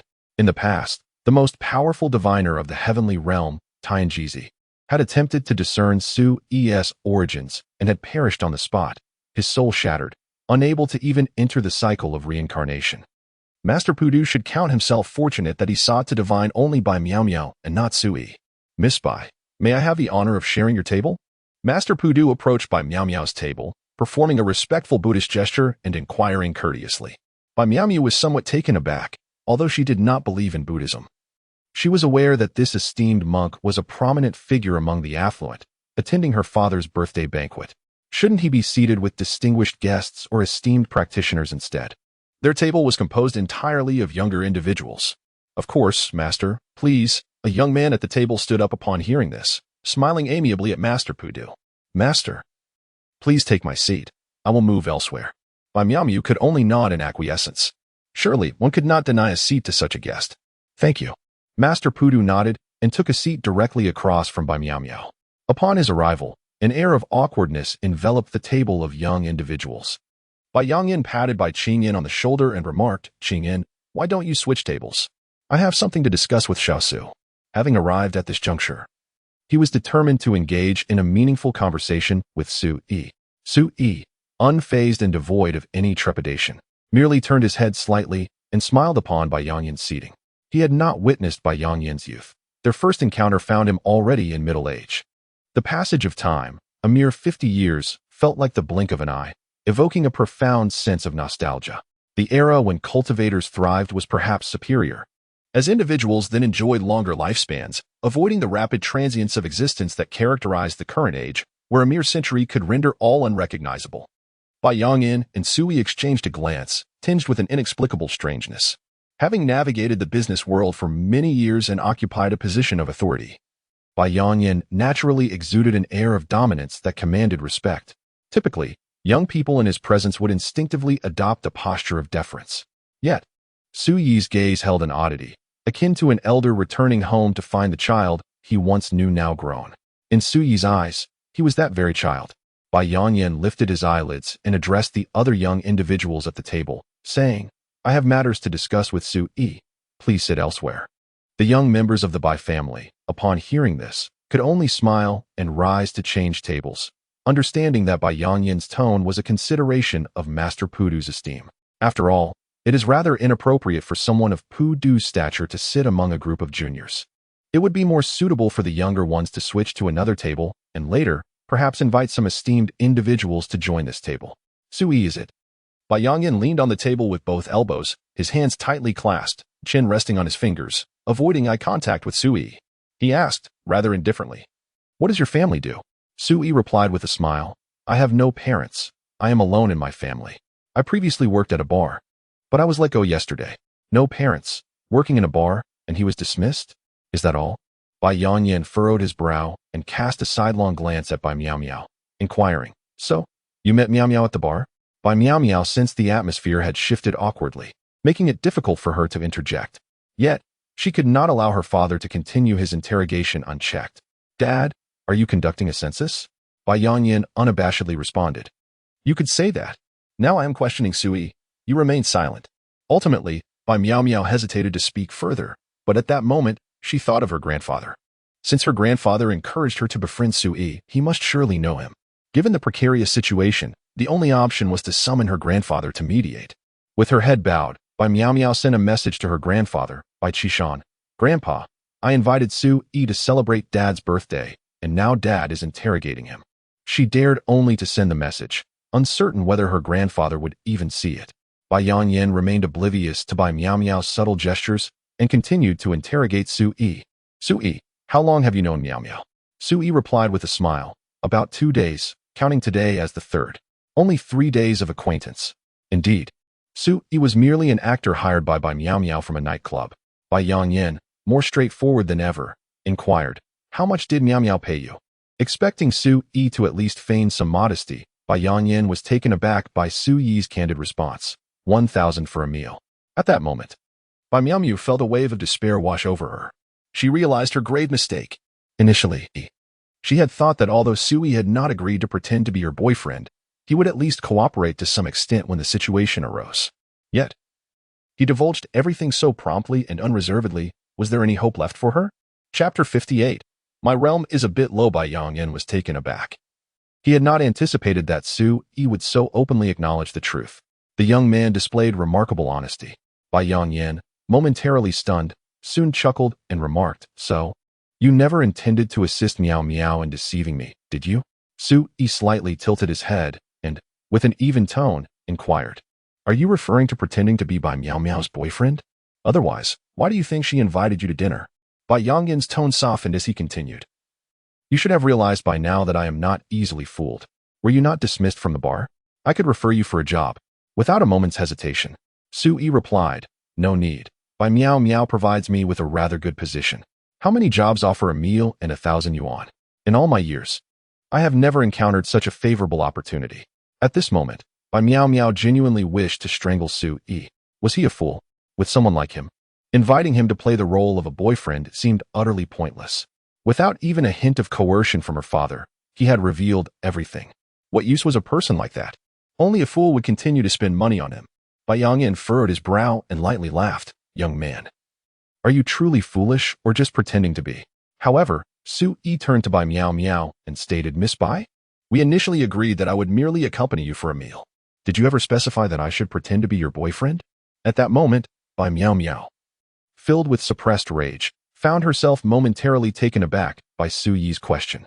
Indeed, it seems she never mentioned to her father that Su Yi is her boyfriend.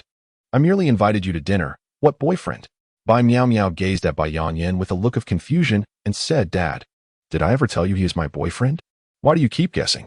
My relationship with Su Yi is purely platonic, all right? Bai Yanyan rolled his eyes, unwilling to engage in such trivial arguments with Bai Miao Miao, and stood up to leave. As long as Bai Miao Miao acknowledged that Su Yi was not her boyfriend, that sufficed. As for their previous agreement, from his understanding of his daughter, Su Yi had so easily abandoned her after merely 2 days of acquaintance. It was likely that they would have no further interactions. A bartender, working in a bar, would have little in common with a girl as exceptional as Bai Miao Miao. Just as he was about to rise, Bai Qishan unexpectedly emerged from the inner room. Although today marked Bai Yanyan's birthday, the old man had always preferred solitude and shunned guests, choosing instead to dine alone in a private room with simple fare. Yet, here he was. The guests turned their heads in unison, all gazing at the elder Bai Qishan. It had been years since he had made an appearance. Many believed he had succumbed to illness. However, today, upon seeing him, Bai Qishan appeared invigorated, his face aglow. Apart from his head of white hair, it was hard to believe he was in his 70s. Dad, why are you out here? Bai Yanyan asked, somewhat surprised. As the old man had rarely shown himself since his retirement, particularly on occasions such as today, the elder was most reluctant to attend. When Bai Zishan approached Bai Yanyan, nearly all the guests had already risen, including Su Yi. Su Yi merely felt that remaining seated would be incongruous with his current standing. Bai Zishan cast a glance at Bai Yanyan, then discreetly at Su Yi. In a silent exchange, Su Yi conveyed, I was absent at the birth of your son. Consider this my belated gift. Bai Zishan was momentarily overwhelmed, his eyes glistening with emotion as he replied, Thank you, my lord. Simply address me by my name. There is no need for such formality, he added. My children have not been disrespectful towards you, have they? Not at all. As for my matters with them, you need not concern yourself, Su Yi reassured him. Bai Zishan, feeling a twinge of anxiety, inquired, What do you think of Miao Miao? Might she serve you? With an impassive expression, Su Yi communicated, Little Bai, In this era, all are equal. I no longer require attendance. So you need not feel compelled to arrange for anyone to approach me. Upon hearing this, Bai Zishan felt a bead of cold sweat trickle down his forehead. The act of sending someone to approach Su Yi could be trivial or significant. If Su Yi took offense, it would be a grave matter. Am I truly that intimidating? We have shared a master-servant relationship. I will certainly look after your descendants to some extent, so there is no need for concern. Su Yi's emotions were somewhat intricate. He recalled that he had previously treated those servants quite well, wondering why they now appeared so fearful of him. The group of servants accompanying Su Yi reaped immense benefits, residing and traveling alongside him each day. Even the most ordinary individuals exhibit some degree of cultivation. Otherwise, how could they, having labored for so long and at such an advanced age, still possess such remarkable vitality?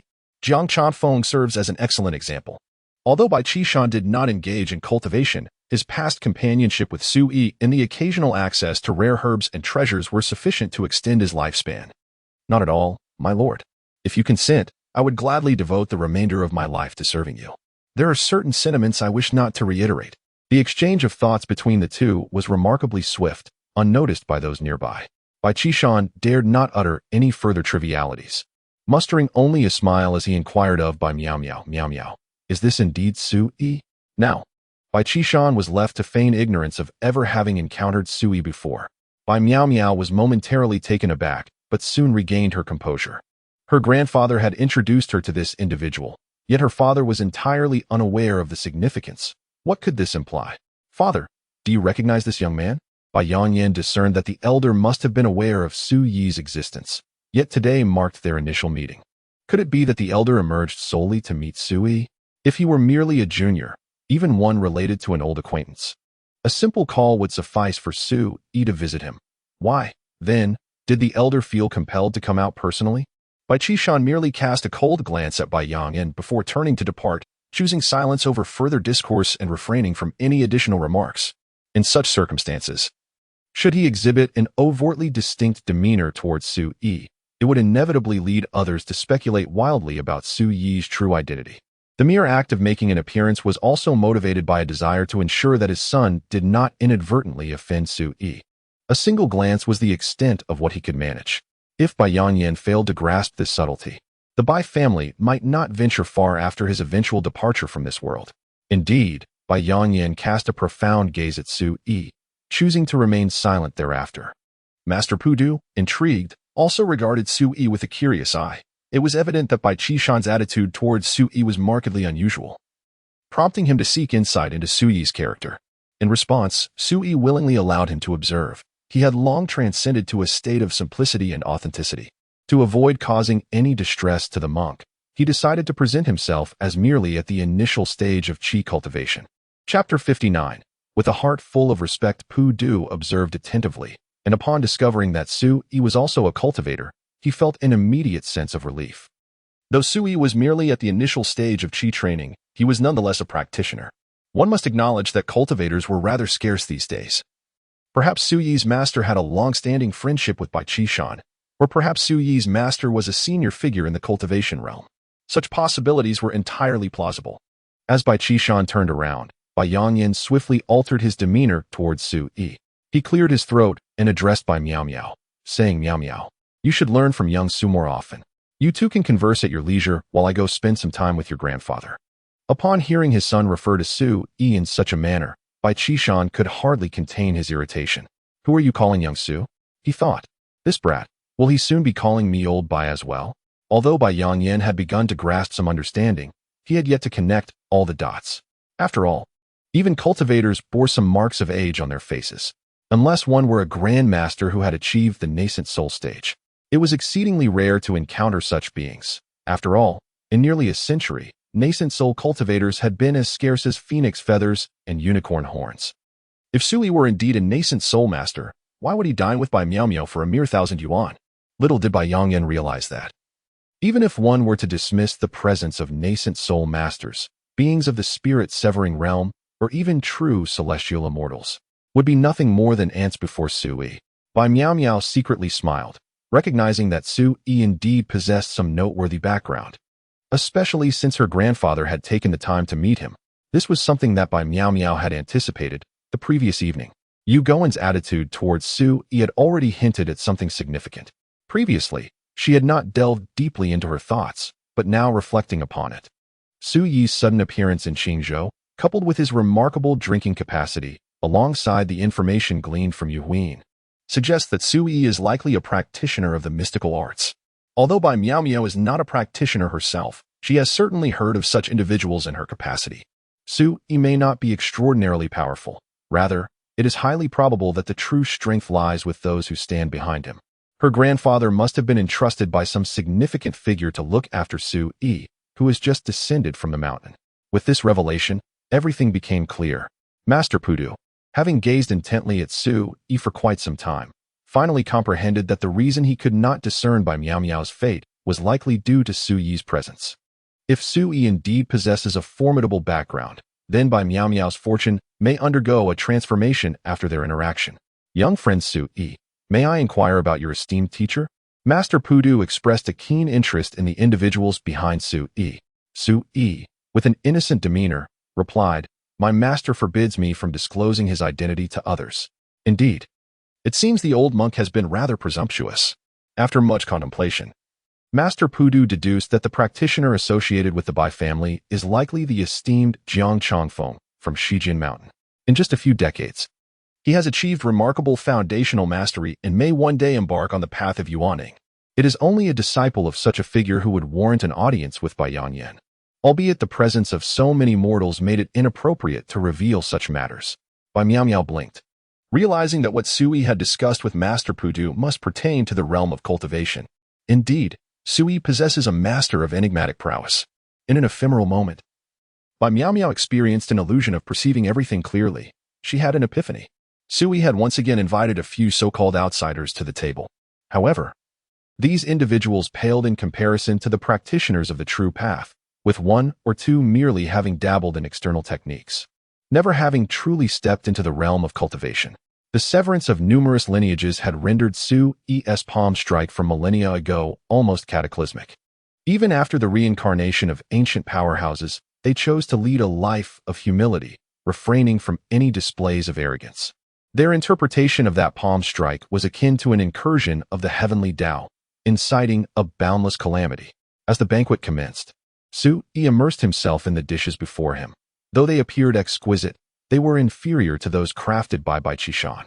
After Bai Yanyan entered the private room with Bai Qishan and closed the door, Bai Qishan turned and inquired, "What gift did Mr. Su bestow upon you?" "Mr. Su?"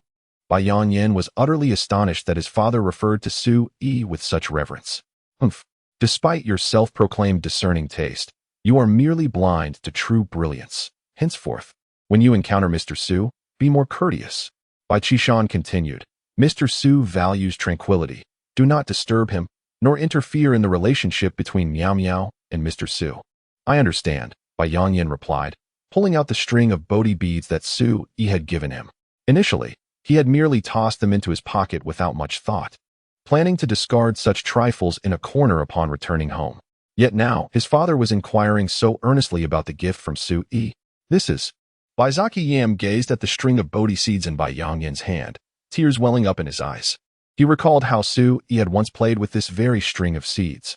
In his youth, he had inquired of Su Yi about its significance, and Su Yi had candidly shared its storied origins. Thousands of years ago, the first Bodhi tree in existence bore these seeds, which Su Yi had meticulously drilled and strung together, cherishing them for millennia. Such an unparalleled treasure, and yet Su Yi had casually bestowed it upon his son. Just a few days prior, they had pondered whether Su Yi might seize everything they held dear. "You must carry this string of Bodhi seeds with you." Bai Yam dared not say more, fully aware of their extraordinary value. However, devoid of Buddhist nature, he could not perceive the faint aura of enlightenment surrounding Bai Yanyan. This artifact, when worn, could safeguard against all malevolent forces.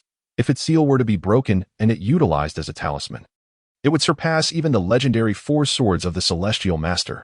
Although Bai Yanyan had yet to grasp the true worth of the gift, his father's words indicated its uniqueness. "Father, who exactly is Su Yi?" Bai Yanyan could no longer suppress his curiosity and finally asked. Bai Yam closed his eyes and replied, "You need not concern yourself with his identity. Just remember, if he does not wish to associate with you, do not intrude upon his space." Treat him as you would a deity, with utmost respect and reverence. Do not offend him. As for everything else, let it unfold naturally. Furthermore, should you encounter him in the presence of others, feign ignorance. If there is no one around, you should offer a bow and address him as Mr. Su. This is the least form of respect. Bai Yangyin's lips twitched violently, and he began to realize that Su Yi's background was not merely impressive. Could it be that he himself was a person of great stature? Su Yi paid no heed to Bai Qishan's attempts at educating his son, choosing instead to indulge in his meal. After 50 years of slumber, he found himself nostalgic for culinary delights. Following a satisfying repast, Su Yi began to ponder whether he should engage in some endeavors, rather than merely relying on his meals with Bai Miao to pass the days. If this continued, the bond between himself and Bai Miao would undoubtedly deepen. It would be preferable for their relationship to remain as that of gentlemen, characterized by a refreshing simplicity. Chapter 60. The Heartless One at the Banquet. Su Yi recognized many familiar faces, yet he refrained from greeting them. Among the attendees were Yu Huiyin, Zhao Yin, Zhao Yin's mother, Gao Yun, and his newly accepted disciple, Yi Shaqian. These families had long-standing ties, and it was only natural for the younger generation to attend the celebration of Bai Yangyin's birthday. Eventually, Yu Huiyin and the others noticed Su Yi's presence. It was inevitable, as Bai Qishan's sudden arrival drew the gaze of nearly everyone in the room. The sight of Su Yi alongside Bai Miao was indeed peculiar. Could it be that Bai Miao had developed feelings for him? Or, as they had speculated in their group chat the previous night, could it be that one of their families had a betrothal with Su Yi, and Bai Miao was that individual? Yu Shaqian had come on behalf of the Yi family to congratulate Bai Yangyin, and she too was taken aback to find her master in the company of Bai Miao. After staying up late the previous night, immersed in her studies, she began to realize that Su Yi was far from ordinary. Initially, she thought he was merely engaging in trickery, but after translating the 2 bamboo slips and thoroughly reviewing their contents, she was struck by the brilliance of the medical treatises contained within. Whether or not the slips were penned by Bien Ke himself, the medical texts they held were nothing short of extraordinary. That Su Yi would bestow such remarkable knowledge upon her was reason enough for her to refer to him as master. As for Bai Miao, she had appeared aloof and unfamiliar with her master just the night before, yet today she had brought him home for a meal. Was it possible that she was overwhelmed by emotions, fearful that others might vie for Su Yi's affection? Zhao Yin felt an overwhelming irritation towards Su Yi, who was even more despicable than he had imagined. Not only had Su Yi recently entangled himself with Yu Huiyin, but he had also crossed boundaries with his mother.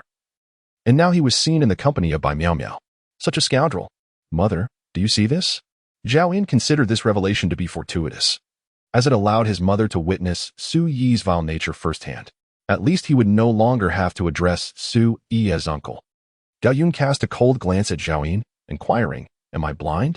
For a brief moment, Zhao Yin was at a loss for words. Was she not? How else could she have taken a liking to someone as superficial as Su Yi? Gao Yun gazed longingly at Su Yi, a wave of melancholy washing over her. In that instant, she began to comprehend why Su Yi had rejected her. Compared to a young and beautiful heiress like Bai Miao, she felt utterly inferior. Nonetheless, she preferred to believe that Su Yi was being coerced by Bai Miao. In her eyes, Su Yi was a man of integrity, unyielding to the allure of wealth. She had even heard that Bai Miao had brought a group of people to confront Su Yi the previous night. What a shameful display of conduct from a lady of privilege. If one cannot win a heart, they resort to force. As the banquet neared its conclusion, Su Yi had satisfied his hunger and thirst, while those at his table grew increasingly intrigued by him. Regardless of the topics discussed, from gossip to the esoteric arts, Su Yi remained detached, focusing solely on his meal. Even when Bai Miao attempted to engage him in conversation, he responded with only half-hearted remarks, lost in his own world. One cannot help but wonder if this fellow has ever truly known the satisfaction of a full meal. After finishing his meal, Su Yi sat there in silence, choosing not to comment on the various remarks made by those around him. If anyone inquired, he merely nodded slightly, resembling a fool. "Miss Bai, I have no other matters to attend to, so I shall take my leave." Su Yi felt a sense of tedium. The so-called sages were engrossed in discussions of remarkably superficial topics, flaunting their knowledge in a manner that struck him as utterly tiresome. It was akin to a doctoral student seated among a group of kindergarten children, who continuously boasted about their newfound understanding that 1 + 1 = 2, with some even pridefully proclaiming that 1 + 2 = 8. Initially, their innocent naivety might have seemed endearingly foolish, but as time wore on, it became intolerable. Are you leaving? Allow me to see you off. Bai Miaomiu held no particularly strong sentiments towards Sui. Their acquaintance was rather shallow. Though Sui had not been of significant assistance that day, he had nonetheless honored his word. It was unlikely that their lives would intersect again in the future. Bai Miaomiu would not be so bored as to frequently extend a 1,000 yuan invitation to Sui for a meal, for after all, one cannot feign a boyfriend. No need. It's your father's birthday. You should spend more time with him, and please convey my regards to your father as well. With that, Sui rose to leave. Then, farewell.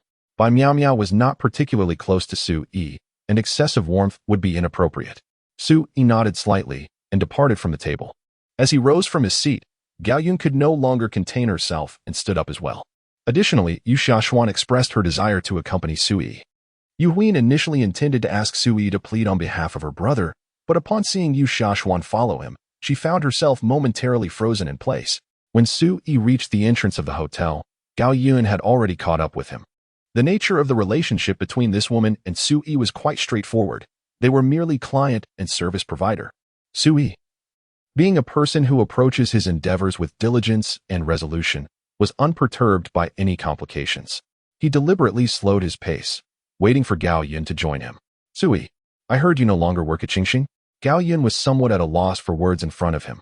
This was not a nightlife venue, and she could hardly employ monetary persuasion to influence Sui. It simply wouldn't work. Sui nodded and replied, Thank you for your previous assistance, Sister Yun. I am no longer employed there. What are your plans next? Gao Yun blinked, considering that if Sui were to continue working in the nightlife scene, she would undoubtedly support him.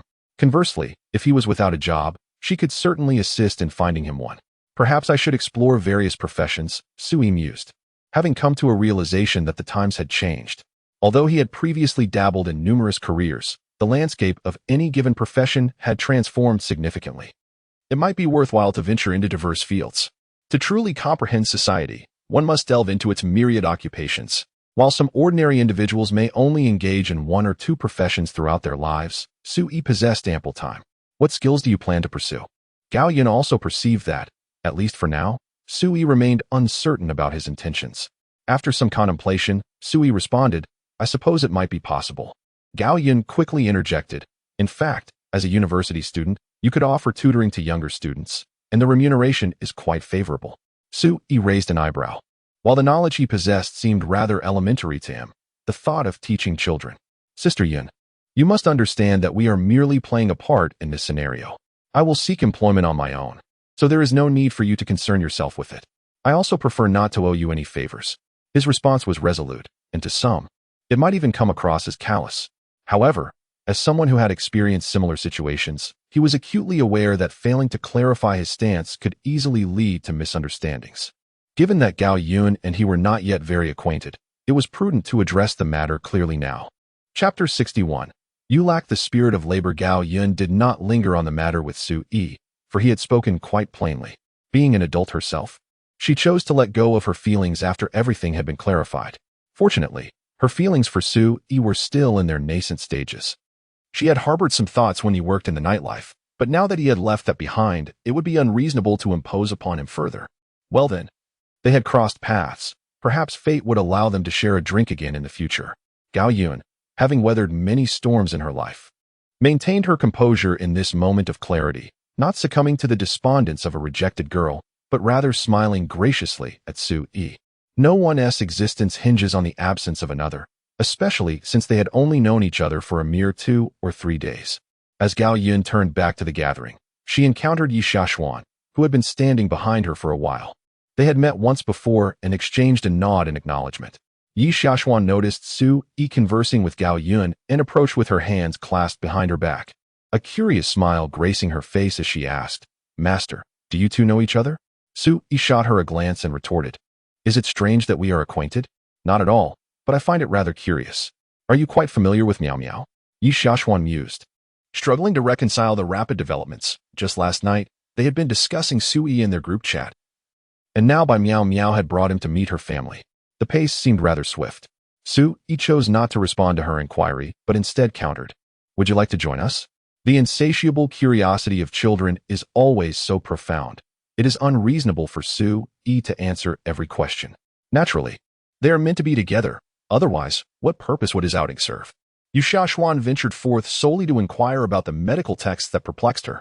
Although the 2 volumes of bamboo slips that Su Yi gifted her yesterday were succinct, they contained numerous medicinal herbs and acupoints with which she was unfamiliar, possibly due to the evolution of terminology over time. These pivotal aspects warranted clarification, and it remained uncertain whether Su Yi possessed the knowledge. Su Yi was contemplating his next course of action, having just awakened. Despite his omniscience, he had yet to acclimatize to this society, and having a guide was indeed beneficial. Previously, Yu Huin had imparted considerable knowledge, yet their relationship was not particularly intimate, nor did they share any special bond. Yi Xiaoshuan, as his disciple, was undoubtedly a more suitable source for inquiries than an outsider. How have you fared with the 2 medical texts from yesterday? Su Yi inquired, walking ahead while Yi Xiaoshuan followed closely, embodying the authoritative demeanor of a master. In truth, Yi Xiaoshuan was not aloof. Her upbringing was steeped in medical literature, leaving her with few close companions. Having acknowledged Su Yi as her master, she would not go back on her word.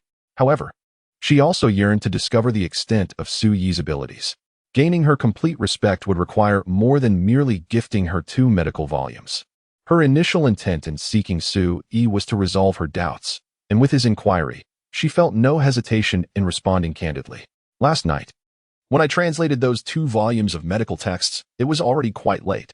Furthermore, there were names of certain medicinal herbs that eluded me. Despite my thorough search through the classic texts, I still need your guidance, master. Yi Xiaoshuan subsequently posed a multitude of questions, to which Su Yi responded effortlessly, leaving Yi Xiaoshuan somewhat astonished. I never expected you to truly understand everything, she exclaimed, her eyes shimmering with admiration. Master, have you read these 2 volumes countless times? Or have you been tutored by a renowned master? Su Yi shook his head and replied, I have only read them once. Indeed, they are quite well written. What does that even mean? Quite well written? Yu Xiaoshuan pondered. The inner canon and outer canon of BNK are undoubtedly revered texts in the medical field. Such sacred works ought to be subjects of daily, rigorous study, with each passage memorized meticulously. In the realm of historical scholarship, one would likely dissect every single character with utmost diligence.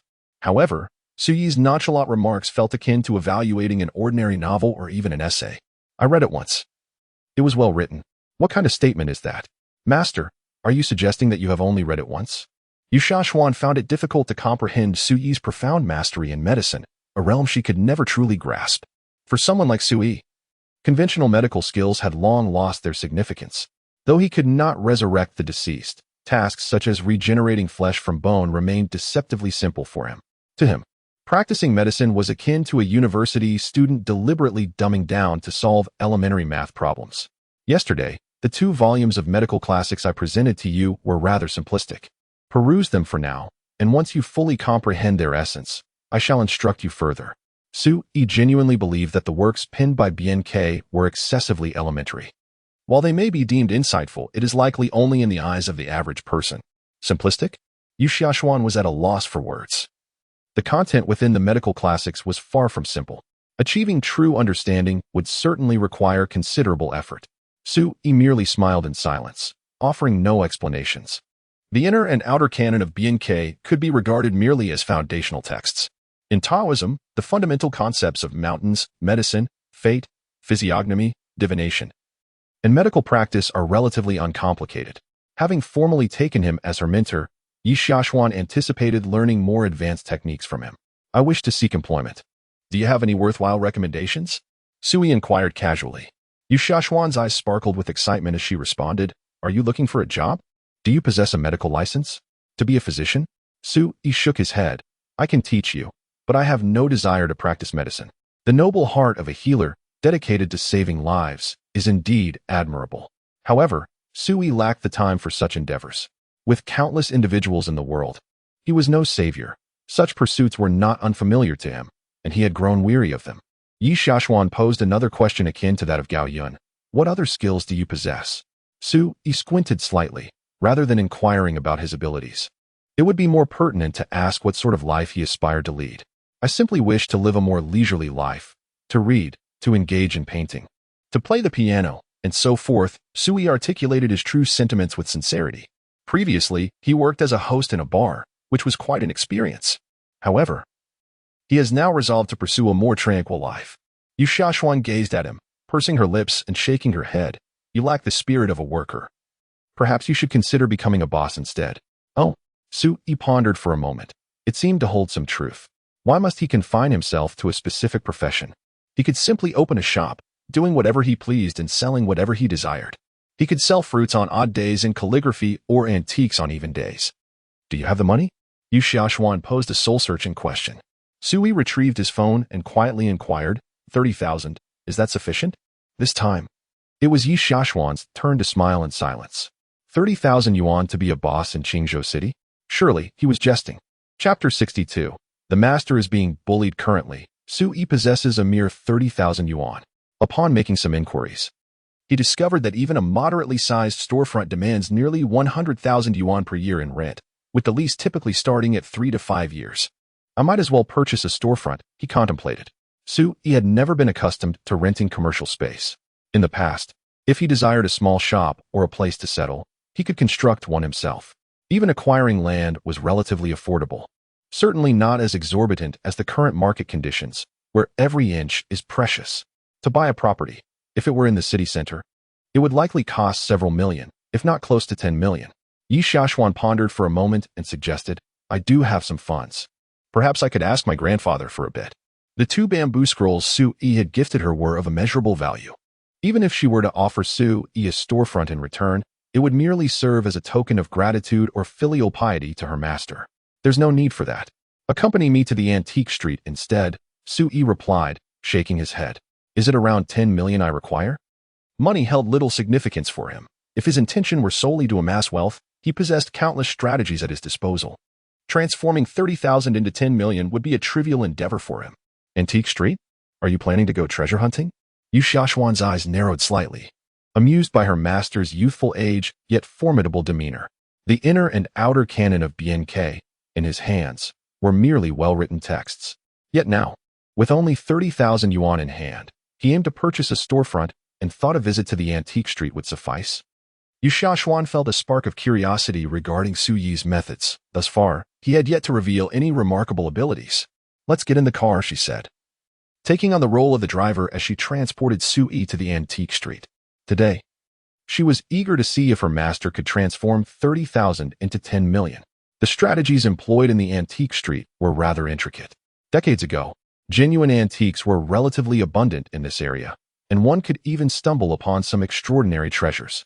However, presently, the market was inundated with various imitations and deceptive crafts, while many vendors employed layers of trickery to swindle money from unwary customers. Investing 30,000 in such a place would likely yield nothing more than a hollow echo. As Sui walked ahead, Yu Xiaoshuan trailed behind him, occasionally pondering that her master did not appear particularly youthful, although he bore the visage of a 20-year-old. His demeanor was strikingly composed, betraying an unsettling maturity. His appearance was similarly perplexing. A genuine 20-year-old should possess a somewhat youthful countenance, with features yet to fully develop. Particularly, one would expect his gaze to lack the profound depth that Sui's eyes exhibited. Were he to don a mask, only revealing his eyes, Yu Xiaoshuan could easily believe he was in his 30s or 40s. Master, do you have knowledge of antiques? Although she had acknowledged him as her master, she remained somewhat uncertain about Sui's expertise. Her grandfather's recommendation to seek out Sui undoubtedly held merit. His medical skills were likely commendable. However, the realm of antiques demanded a unique perspective, a profound understanding of history, and an array of indispensable knowledge. Upon entering the antique market, Yu Xiaoshuan found herself utterly bewildered. Lacking a substantial understanding of these items, she realized that making hasty purchases would undoubtedly lead to losses. Sui smiled gently and remarked, I possess a modicum of knowledge. Throughout the annals of Chinese history, traces of Sui can be found. He has witnessed and genuinely engaged with artifacts from every dynasty. It can be said that no one in the realm possesses a deeper comprehension of these antiques than he does. Modern collectors typically acquire antiques due to their historical significance, seldom utilizing them as everyday items. However, Sui's perspective diverges entirely.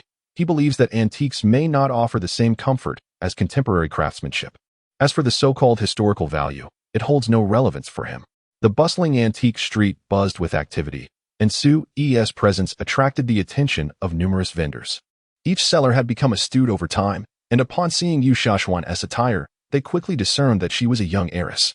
In their circles, such individuals represent quintessential targets for exploitation. Would you be interested in a beautiful piece of blue and white porcelain from the Xuande period of the Ming Dynasty? It would serve as a perfect gift for an elder. A sharp-featured young man approached Yi Xiaoxuan, mysteriously unveiling a bowl from beneath his garments. Lowering his voice, he suggested, "If you're interested, we can discuss it in a more discreet location." Yu Xiaoxuan, exuding an exceptional aura, sported a purple gold bracelet adorned with intricately carved phoenix patterns, unmistakably indicating her affluent status. "How much?" she inquired. Yi Xiaoxuan casually inquired, without any intention of making a purchase. The young man's expression turned grave as he softly replied, 128,000. "If you are truly interested, I can reduce the price a bit. Let us discuss this to the side." Su Yi, searching for antique prices on his phone, glanced at the young man and then at Yi Xiaoxuan, stating indifferently, "That is merely a replica from the Republic of China period, rather poorly crafted. 2,000 is the maximum I can offer." Upon hearing this, the young man's lips twitched violently, shocked by the audacity. He had initially dismissed Su Yi, considering him just another young person lacking knowledge. Yet this youth had pierced through the facade with his words. "What did you say?" The young man glared at Su Yi, charging towards him, causing the bowl he was holding to tumble to the ground. It would have been quite simple for Su Yi to catch the bowl. Yet he merely averted his gaze and lightly shoved the young man, sending him staggering backward and crashing to the ground. With a resounding crash, the bowl shattered into pieces. "What do you mean by this? You want to leave without compensating me for that bowl?" The young man, his face flushed with anger, scrambled to his feet and shouted, drawing the attention of a crowd nearby. Unable to deceive, he resorted to a farce. This was indeed a blatant act of deceit.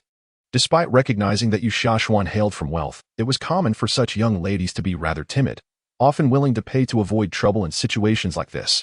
Su Yi regarded the young man with an impassive expression, while Yu Xiaoxuan merely furrowed her brows slightly. The younger generation of the Yi family has been trained in martial arts since childhood, which has endowed them with a certain capacity for self-defense. Yi Xiaoxuan is no exception. Just now, it was evident that the young man had deliberately collided with Su Yi, and Yi Xiaoxuan had witnessed everything unfold. "Brothers, this scoundrel has shattered my exquisite blue and white porcelain and even resorted to violence." The young man pointed an accusatory finger at Su Yi, adopting the role of the wronged party. From the crowd emerged a brawny figure, a man adorned with dragon and tiger tattoos on his arms, who fixed his gaze upon Su Yi and remarked with a sinister grin, "Brother, what do you propose we do about this situation?" Yi Xiaoxuan stepped forward, positioning herself protectively in front of Su Yi, and retorted, "What do you intend to do?" In her eyes, while Su Yi was not particularly frail, he certainly lacked the robust physique of a martial artist, and faced with such a gang of ruffians, he might find himself at a disadvantage. Regardless, Su Yi was her master, and she could not allow this band of petty thugs to bully him. Chapter 63, My Aversion to Violence. Sister, I am Qianranhu, responsible for maintaining order on this street. Your friend has not only shattered my brother's precious blue and white porcelain, but also resorted to physical violence. Thus, we must adhere to the rules, the burly man proclaimed with an air of righteous indignation. First and foremost, one must compensate for the damage caused. At this juncture, Qianranhu paused and turned to the gaunt young man with a monkey-like face. "Monkey, how much is your blue and white porcelain worth?" The young man replied boisterously, "It's from the Xuande period, a royal kiln piece. It must be worth at least 120,000. Qianranhu nodded, then smiled at Yi Xiaoxuan, saying, "Sister, let us settle this matter. You shall compensate with 100,000, and we shall overlook the medical and lost work expenses." Before Yi Xiaoxuan could respond, Su Yi had already taken out his phone to call the police. "Hello, is this the police? I am being extorted on Antique Street." Reporting issues to the authorities was a lesson Su Yi had gleaned from his online research. If it could be avoided, he preferred not to resort to violence. Such blatant extortion was best left for the police to handle. "You brat, you dare to call the police?" Qianranhu's expression shifted dramatically as he lunged to snatch Su Yi's phone away. Without lifting his eyelids, Su Yi remained unfazed. As Qianranhu stepped forward, Yi Xiaoxuan's hand landed on his chest, seemingly with a gentle push. Yet it sent Qian Ranhu staggering back several paces. You've had some training. Qian Ranhu seethed, incensed by Su Yi's unexpected decision to alert the authorities without any warning. He bellowed, "Brothers, attack. Teach this kid a lesson." Qian Ranhua brought along 7 or 8 individuals. Upon hearing his shout, they all rushed towards Su Yi, intent on subduing him first. "Let us see who dares to lay a finger on him," Yi Xiaoshuan declared, raising her hand to deliver a punch to a young man's face. With that single blow, the young man saw stars, rolled his eyes back, and fainted. Su Yi put away his phone and observed Yi Xiaoshuan engaging in combat. One cannot deny that there exists a significant disparity between someone who has truly trained and an ordinary petty thug. Yi Xiaoshuan was well-versed in medical knowledge, fully aware of the body's vulnerable points. She knew precisely where to strike to induce temporary unconsciousness without causing death. While she may have been slightly inferior in physical strength, each of her strikes inevitably brought down an opponent. There was no need to involve the police. In just a minute, all of Qian Ranhua's subordinates lay defeated on the ground, leaving only Qian Ranhua himself standing. Yi Xiaoshuan frowned, believing that Su Yi's inclination to call the police over such matters was entirely unnecessary. She could resolve all issues on her own. Should the authorities arrive, it would only complicate matters further. Regardless of right or wrong, a statement would be required, and Yi Xiaoshuan was indeed wary of such trivial inconveniences. Su Yi smiled gently, stating, "I did not call the police. I merely intended to intimidate them into retreating." In truth, he was looking out for Qian Ranhua and his men, wishing to avoid conflict with these street thugs. If the mere mention of the police could frighten them away, it would be the most favorable outcome. However, it was evident that this group of individuals lacked discernment and insisted on resorting to violence. Was this not akin to courting death? They ought to feel fortunate that it was Yi Xiaoshuan who acted. Had Su Yi intervened, he truly feared he might not have restrained his strength, and a moment's lapse could have resulted in a fatality. Yi Xiaoshuan cast a glance at Su Yi, grateful that no alarm had been raised. "Do you still wish for compensation?" she inquired, fixing her gaze on Qian Ranhu, as she retrieved her wallet and produced a stack of banknotes to display to them. Qian Ranhu was left utterly dumbfounded. The seemingly delicate girl before him exhibited such formidable prowess, dispatching opponents with singular strokes, a display of unparalleled skill. "My dear sister, I sincerely apologize. Let's forego the money. It's our failure to recognize your capabilities," he stammered, unable to accept Yi Xiaoshuan's offering while repeatedly expressing his contrition. Meanwhile, Su Yi appeared unfazed, as if nothing had transpired, and addressed Yi Xiaoshuan. "Shall we proceed?" Nodding in agreement, Yi Xiaoshuan reclaimed her money and continued walking alongside Su Yi, leaving behind a scattering of fallen ruffians. "Master, do you not possess any martial skills?" Yi Xiaoshuan inquired with curiosity. Su Yi shook his head. "Why must one resort to violence? I detest conflict and bloodshed above all else." If those formidable beings he had effortlessly vanquished were to hear such words, they would likely be driven to apoplexy. "Indeed, you profess a disdain for violence, yet your mere touch nearly led to the world's obliteration. Why not simply embrace a peaceful existence?" Yi Xiaoshuan pondered. "Fear not. With me here, there will be no need to alert the authorities in future encounters of this nature. I have not engaged in combat for quite some time." "Very well." Su Yi chuckled lightly, continuing to meander forward. As he approached a small stall, he suddenly came to a halt. The items displayed were all relics from the Qiming period, and the stall was bustling with numerous patrons, indicating a thriving business. Among them was a rotund middle-aged man who addressed the stall owner, saying, "In I Lao Jiu, I have purchased everything here, but do you have any more treasures? Bring them forth, do not conceal them." Su Yi cast a penetrating gaze at the stall owner, noting the heavy aura of negativity surrounding him. His pallid complexion suggested a lack of vitality, clearly indicative of someone who has spent years unearthing graves. Such individuals might indeed possess valuable items. Yet the overwhelming negative energy he emanated hinted that he had perhaps unearthed something sinister. If left unaddressed, his days could be numbered. The stall owner grinned at the rotund man and replied, "Seventh Master, I do have fine treasures. These items before you are priced at 700,000. Although the items on display were merely antiquities, primarily porcelain, typically valued at 2,000 to 3,000 each, with the most expensive not exceeding 5,000. He boldly quoted a price of 700,000 for just 10 or so pieces. The individual referred to as Seventh Master was Jiang Qibei, the proprietor of the antique shop Shangfang. Within their circle, he was known as Seventh Master. a man of considerable wealth who often frequented stalls to acquire curiosities for resale in his shop. He was also a longtime patron of Enai Laojiao. And although they were well aware of each other's dealings, they chose to remain discreet. The antique shop owner engaged in purchasing items from tomb raiders, only to resell them, a venture that proved to be exceedingly profitable. Indeed, the items at Enai Laojiao's stall are not worth 700,000. However, that sum merely serves as an entry fee, and Enai Laojiao possesses his own confidence. Before revealing his wares, he intends to take advantage of Jiang Qibei first. Very well, if you say 700,000, then so be it. Jiang Qibei, undaunted, shows no concern for such a trivial amount and is not intimidated by Enai Laojiao's attempt to deceive him. If he spends 700,000 on these items and Enai Laojiao fails to present something of value, it is likely that he will be completely erased from Qingzhou City by nightfall. Splendid, Enai Laojiao chuckled, retrieving a bead from his pocket and placing it on the stall before him. Seventh Master, please take a look. Before Jiang Qibei could respond, Sui interjected. I will offer 30,000 for that bead. Chapter 64. I am selling a cup 30,000? Both Enai Laojiao and Jiang Qibei fixed their gazes upon Sui. Enai Laojiao, infuriated by the price quoted by Sui, chuckled derisively, little one. Perhaps you should go play elsewhere. Jiang Qibei also mocked. Do you even know what this is, child? $30,000? It is the hidden dragon pearl of jade. Sui replied nonchalantly. This should belong to Li Shimin. Sui had indeed encountered this pearl before. It was crafted by Li Chunfeng himself for Li Shimin, intended to enhance his fortune and absorb malevolent energy.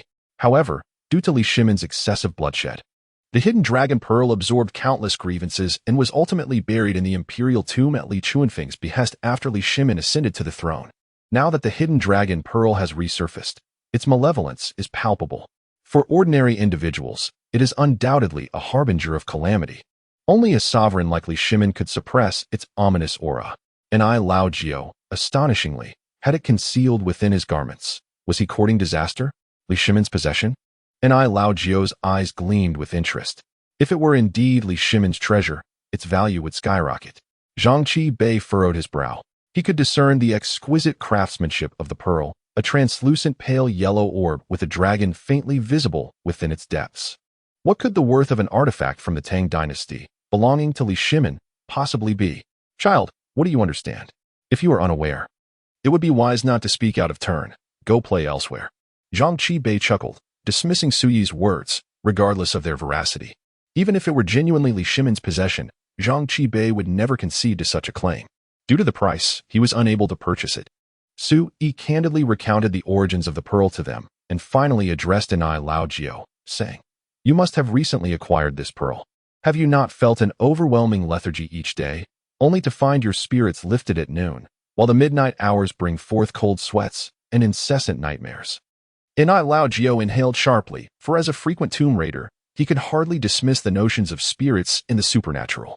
Moreover, Suyi's words struck a chord, revealing truths he had never shared with anyone, thereby reinforcing his belief in Suyi's assertions. Jiang Qibei snorted dismissively, exclaiming, Absurd.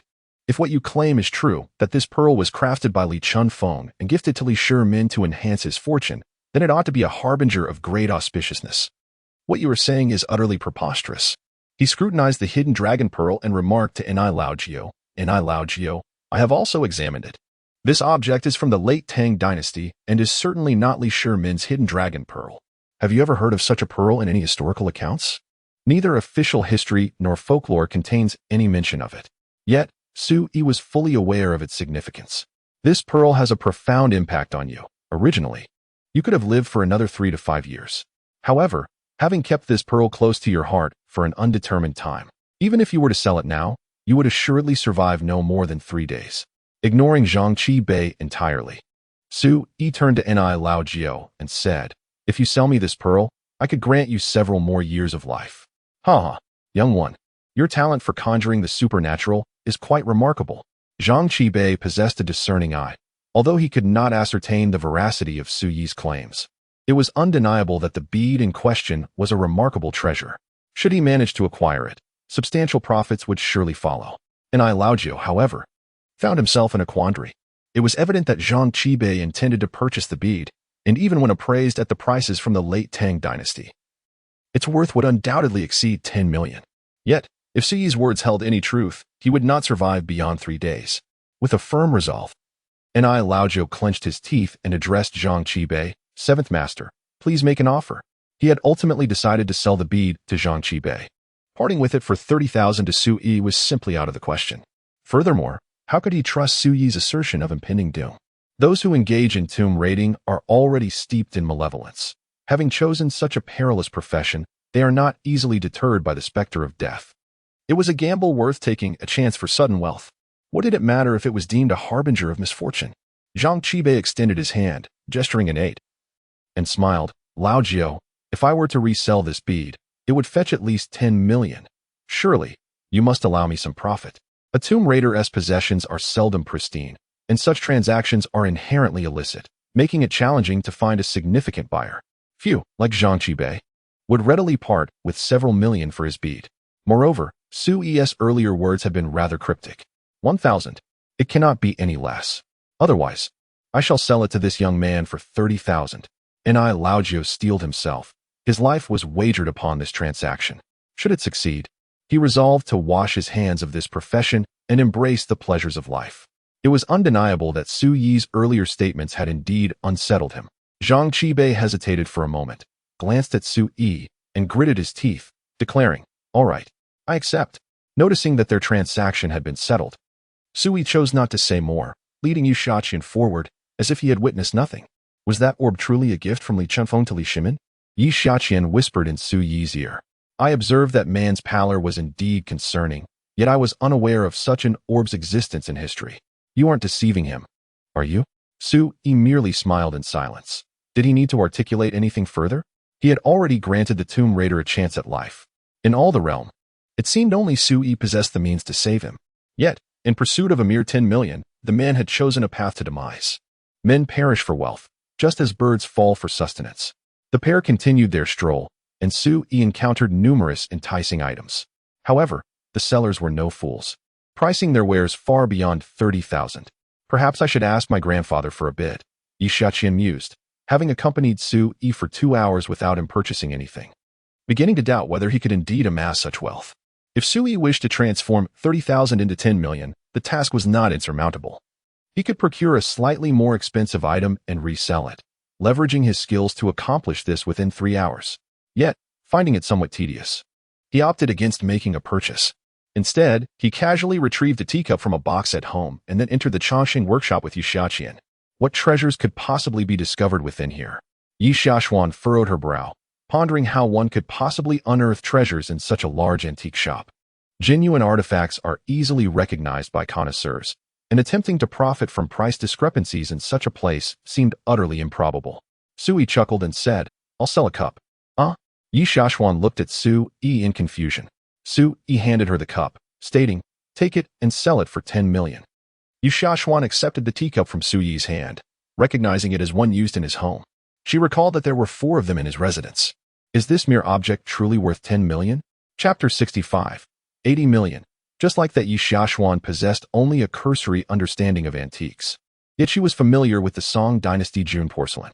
She had once encountered a piece at an auction, a drum nail wash that ultimately sold for a staggering 83 million. Just yesterday, while pouring tea for Su Yi with this exquisite cup, she suspected it might hold considerable value. However, if it were indeed so precious, why would Su Yi use it for tea? Upon entering Changshengfang, they found Zhang Qibei had returned, meticulously examining the recently acquired jade hidden dragon pearl. Master, you are not jesting with me, are you? Yu Shaqian muttered softly, feeling embarrassed at the thought of selling an everyday cup from home. Su Yi chuckled. Consider this a test from your master. Remember, when he inquires about the selling price, declare it to be 10 million, not a cent less. Very well. Yi Shaqian rolled her eyes. For the sake of the 2 bamboo scrolls Su Yi had gifted her, she resigned herself to the embarrassment. Zhang Qibei, engrossed with a magnifying glass, continued to scrutinize the jade hidden dragon pearl, murmuring to himself, this is a significant gain. This exceptional jade features a naturally formed dragon, worth at least 100 million. No. If this is indeed the gift from Li Chunfeng to Li Shimin, it could be worth over 1 billion. With the teacup Su Yi had given her in hand, Yu Shaqian slowly approached Zhang Qibei and called out, hello. Are you the owner of this establishment? Zhang Qibei was startled by her presence. instinctively shielding the hidden dragon pearl with his hands while casting a wary gaze at Yu Xiaoshuan. He recognized her as the girl he had seen earlier at Enai Lao Jiu's stall and, with wide eyes, inquired, "Is there something you need?" Yu Xiaoshuan, feeling somewhat awkward, produced the cup that Sui had given her and replied, "I am selling something." Jiang Qibei focused on the cup in Yu Xiaoshuan's hand, his facial flesh quivering as he stammered, You were just holding it like that? Yi Xiaoshuan was perplexed by Jiang Qibei's words, her expression betraying her confusion. Jiang Qibei took a deep breath, bemused yet exasperated, and remarked, "Beautiful lady, shouldn't you have it in a box? What if it gets bumped or scratched?" Yi Xiaoshuan remained baffled, believing the cup must have been brought from home by Sui. She hadn't held it earlier. It was likely tucked away in her pocket. Did it truly require a box? Just look at the price, she declared, dismissing his concerns as she extended the cup towards him. Jiang Qibei instinctively recoiled a bit and, with palpable tension, urged, "Please place it on the table." He could easily discern that this cup was no ordinary item. To handle it directly could lead to calamity if it were to slip from his grasp. Yi Xiaoshuan, caught up in his anxiety, cautiously set the cup down on the table. "Please wait a moment." Jiang Qibei began by gently placing the hidden dragon pearl into a large, ornate box, sealing it securely before retrieving a magnifying glass to examine the cup meticulously. For a full 10 minutes, Jiang Qibei remained silent, the atmosphere growing increasingly tense. Yi Xiaoshuan stood by the side, hesitant to speak. Wasn't this the very cup that Sui used for his tea? Why scrutinize it so closely? Could it truly be valued at 10 million? After a considerable pause, Jiang Qibei finally finished his examination, took a deep breath, and fixed his gaze upon Yi Xiaoshuan, inquiring, "What price do you propose? I shall see if I can acquire it." Yi Xiaoshuan hesitated for a moment before slowly extending a single finger. 100 million? Jiang Qibei pondered for a brief while and responded, "Miss, while your price is reasonable, I cannot provide such a sum in cash at once. How about I pay a deposit of 20 million first? If you trust me, we can keep the item in my shop. If you have reservations, we can visit a notary to draft a contract. Within 10 days, I shall settle the remaining 80 million. You are aware that transactions of such valuable items incur substantial taxes and require various formalities, which will also take about 10 days to finalize." Yi Xiaoshuan was momentarily rendered speechless. 100 million? She had merely intended to sell it for 10 million. Could this cup truly be worth 100 million? There were 3 more at Su Yi's home, along with a teapot and tray, surely a complete set. Reflecting on the impoverished state of Su Yi's household, she reconsidered Jiang Qibei's words. Logically, if Jiang Qibei were to purchase this cup for 100 million, he would undoubtedly profit from it. Noticing Yi Xiaoshuan's silence, Jiang Qibei hastily added, "Miss, please indicate your desired price, and I shall comply without haggling. However, I do not possess 100 million to produce immediately. Even if you traverse the entire street, you will find no establishment capable of accommodating such a request. Why not take a moment to sit down and enjoy a cup of tea while we converse further? Our Long Shengfang is a time-honored brand, and our reputation is unequivocally assured." Jiang Qibei continued to chatter incessantly, fearing that Yu Xiaoshuan might suddenly withdraw from the sale. He had observed closely that this cup was undoubtedly a masterpiece of Song Dynasty Jun porcelain, possibly even a relic of royal provenance. Such an item must be a unique treasure in the world. Acquiring it for 100 million would be an investment of unparalleled worth, with the potential to resell for 200 to 300 million without question. Truly, it was a day blessed by fortune, as the grand opening would suffice to sustain several generations. At that moment, Sui approached and stated, "I shall sell it to you." Initially, he had underestimated the value of this exquisite cup, thinking it might fetch around 10 million. Hearing Suyi's declaration, Jiang Qibei's attention shifted to him, and he couldn't help but beam with delight, turning once again to Yi Xiaoshuan. "Miss, what do you think?" "Sold." Yi Xiaoshuan had little else to say. What was intended to be a sale at 10 million had unexpectedly soared to 100 million. "Let us draft a contract. I will promptly transfer the deposit to you. Do you prefer this treasure to be displayed in our shop, or?" Jiang Qibei was beside himself with excitement, confident he had not misjudged this unparalleled rarity. Once it was secured, a profit of 200 to 300 million was well within reach. He recalled a wealthy individual once saying, "Set a small, achievable goal first, say, earning 100 million. Today, he had nearly fulfilled several such goals. Yu Xiaoshuan turned a glance at Sui, hoping to discern his thoughts. Sui remarked, "Let it remain in his shop, but..." He paused momentarily, casting a glance at Jiang Qibei. I only require 20 million. The remaining 80 million can be disregarded. Both Yi Xiaoshuan and Jiang Qibei stared at Sui in disbelief. To casually dismiss 80 million, how remarkably generous. Although Yi Xiaoshuan was uncertain of the reasons behind this decision, it was ultimately Su Yi's cup. He could set whatever price he desired. Hence, she could only acquiesce to Jiang Qibei, saying, then it shall be 20 million. Jiang Qibei was nearly overwhelmed with excitement, as if fortune had descended upon him. He had never encountered such a manner of selling. It had been previously agreed that the remaining 80 million would be settled within 10 days, as if they were refusing to pay. Yet, here was someone who simply chose to forego it altogether. Could it be that this item had dubious origins? The two of them dared not approach the notary office, nor did they wish to leave contact details. They merely sought to divest themselves of it with utmost haste. Chapter 66. How could such a good person become so foolish? Is the origin of this item questionable? Jiang Qibei squinted and smiled. He dared to accept the possessions of Enai Laojiu, thus he was not concerned about such matters. Gentlemen, I shall refrain from inquiring about the provenance of this item. Let us proceed to the bank. Given the considerable sum involved, the transfer will require 3 days to process. Accepting this cup for 20 million would indeed be a substantial profit. Su Yi turned to Yi Xiaoxian and said, you should accompany him for the transfer. The remaining 80 million was forsaken simply because Jiang Qibei was doomed. Could the emerald hidden dragon pearl be something Jiang Qibei could rightfully claim? Sui could not be bothered to accept the funds of a dying man. You should handle it. Your card would be more suitable. Although Yi Xiaoxian was indeed a wealthy heiress, 20 million was still a significant amount. It was Su Yi's money, and it would be best if it were directly transferred to him. Su Yi replied nonchalantly, from now on, the finances will be your responsibility. What is the purpose of taking on a disciple? Such trivial matters should naturally fall to you. In the future, whether it be selling the shop or engaging in other ventures, Yi Xiaoxian would be the one to represent them. Very well, Yi Xiaoxian conceded, coming to understand Su Yi's financial prowess. Previously, she had thought Su Yi lacked wealth, but it was now evident that he was indeed not short on funds. To casually fetch a teacup from home and sell it for such a sum, while dismissing 80 million as if it were nothing, what did 20 million signify to him? Su Yi remained seated in the shop, while Jiang Qibei summoned a staff member to guide Su Yi to a nearby sofa, where he prepared a pot of tea for him.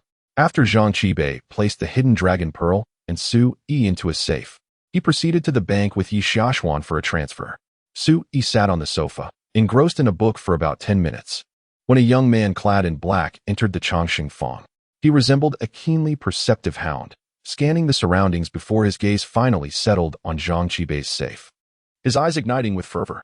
Upon noticing a customer, the shop attendant promptly approached and inquired, Sir, how may I assist you? The young man in black glanced at the attendant and asked, Are you the owner?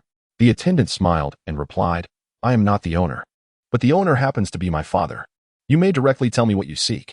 In antique shops like theirs, many items held considerable value, and those assisting in the store were typically family members. The young man in black nodded and asked, Do you have any treasures here? You're quite humorous, sir. We certainly possess many treasures. It merely depends on what you desire, the attendant responded. Rest assured, all our offerings are genuine. The young man squinted and said, I've heard that your boss acquired a pearl today. I came specifically for that pearl. You are indeed well informed, the attendant chuckled. However, if you wish to obtain that pearl, you will need to wait a moment. My father has just stepped out on an errand. I shall call him to hurry. Please take a seat over there in the meantime. Very well, I shall wait, but do urge him to be swift. I have other matters to attend to. The young man clad in black was escorted to the sofa opposite Su Yi, where Jiang Qibei's son prepared a pot of tea for him. Su Yi, immersed in his reading, paid no heed to the youth seated across from him. The emergence of the hidden dragon pearl was likely perceptible to the nearby cultivators. Thus, the young man's arrival was hardly surprising. If he were to wait a little longer, it was likely that even more individuals would appear. The hidden dragon pearl was indeed a harbinger of great calamity, but that was merely from the perspective of ordinary mortals. To certain cultivators, it represented an unparalleled treasure. The young man's patience was evidently limited. After merely 3 minutes on the sofa, he had consumed 5 cups of tea and urged Su Yi twice for a response. What are you reading? The youth's impatience grew as he observed Su Yi's calm demeanor, which only served to exacerbate his irritation. Su Yi lifted his gaze, smiling as he replied, The Diary of a Madman. What on earth is that? The young man sprang to his feet, snatching the book from Su Yi's hands. Flipping through a few pages before carelessly tossing it onto the table, where it toppled over, spilling tea and soaking the pages. He waved his hand dismissively, arrogantly declaring, "What sensible person writes a diary? And you, peering into someone else's diary, are even less respectable. Just get lost." Su Yi retrieved the book from the table. Wiping away the water stains, his smile vanished, replaced by a cold glare directed at the young man. Had this youth expressed an appreciation for the book, Su Yi might have considered lending it to him. However, after such an act of theft and the subsequent disrespect towards the book, Su Yi's anger was palpable. "What are you staring at? Get out." A young man glared at Su Yi and exclaimed, "If you dare to look at me again, I will gouge out your eyes." In less than 10 minutes, the number of patrons at Changxing Fong increased significantly. Among the 13 individuals present, 6 were practitioners, and it seemed they were all acquaintances, engaging in pleasantries upon entering. "Old Lin, what brings you here?"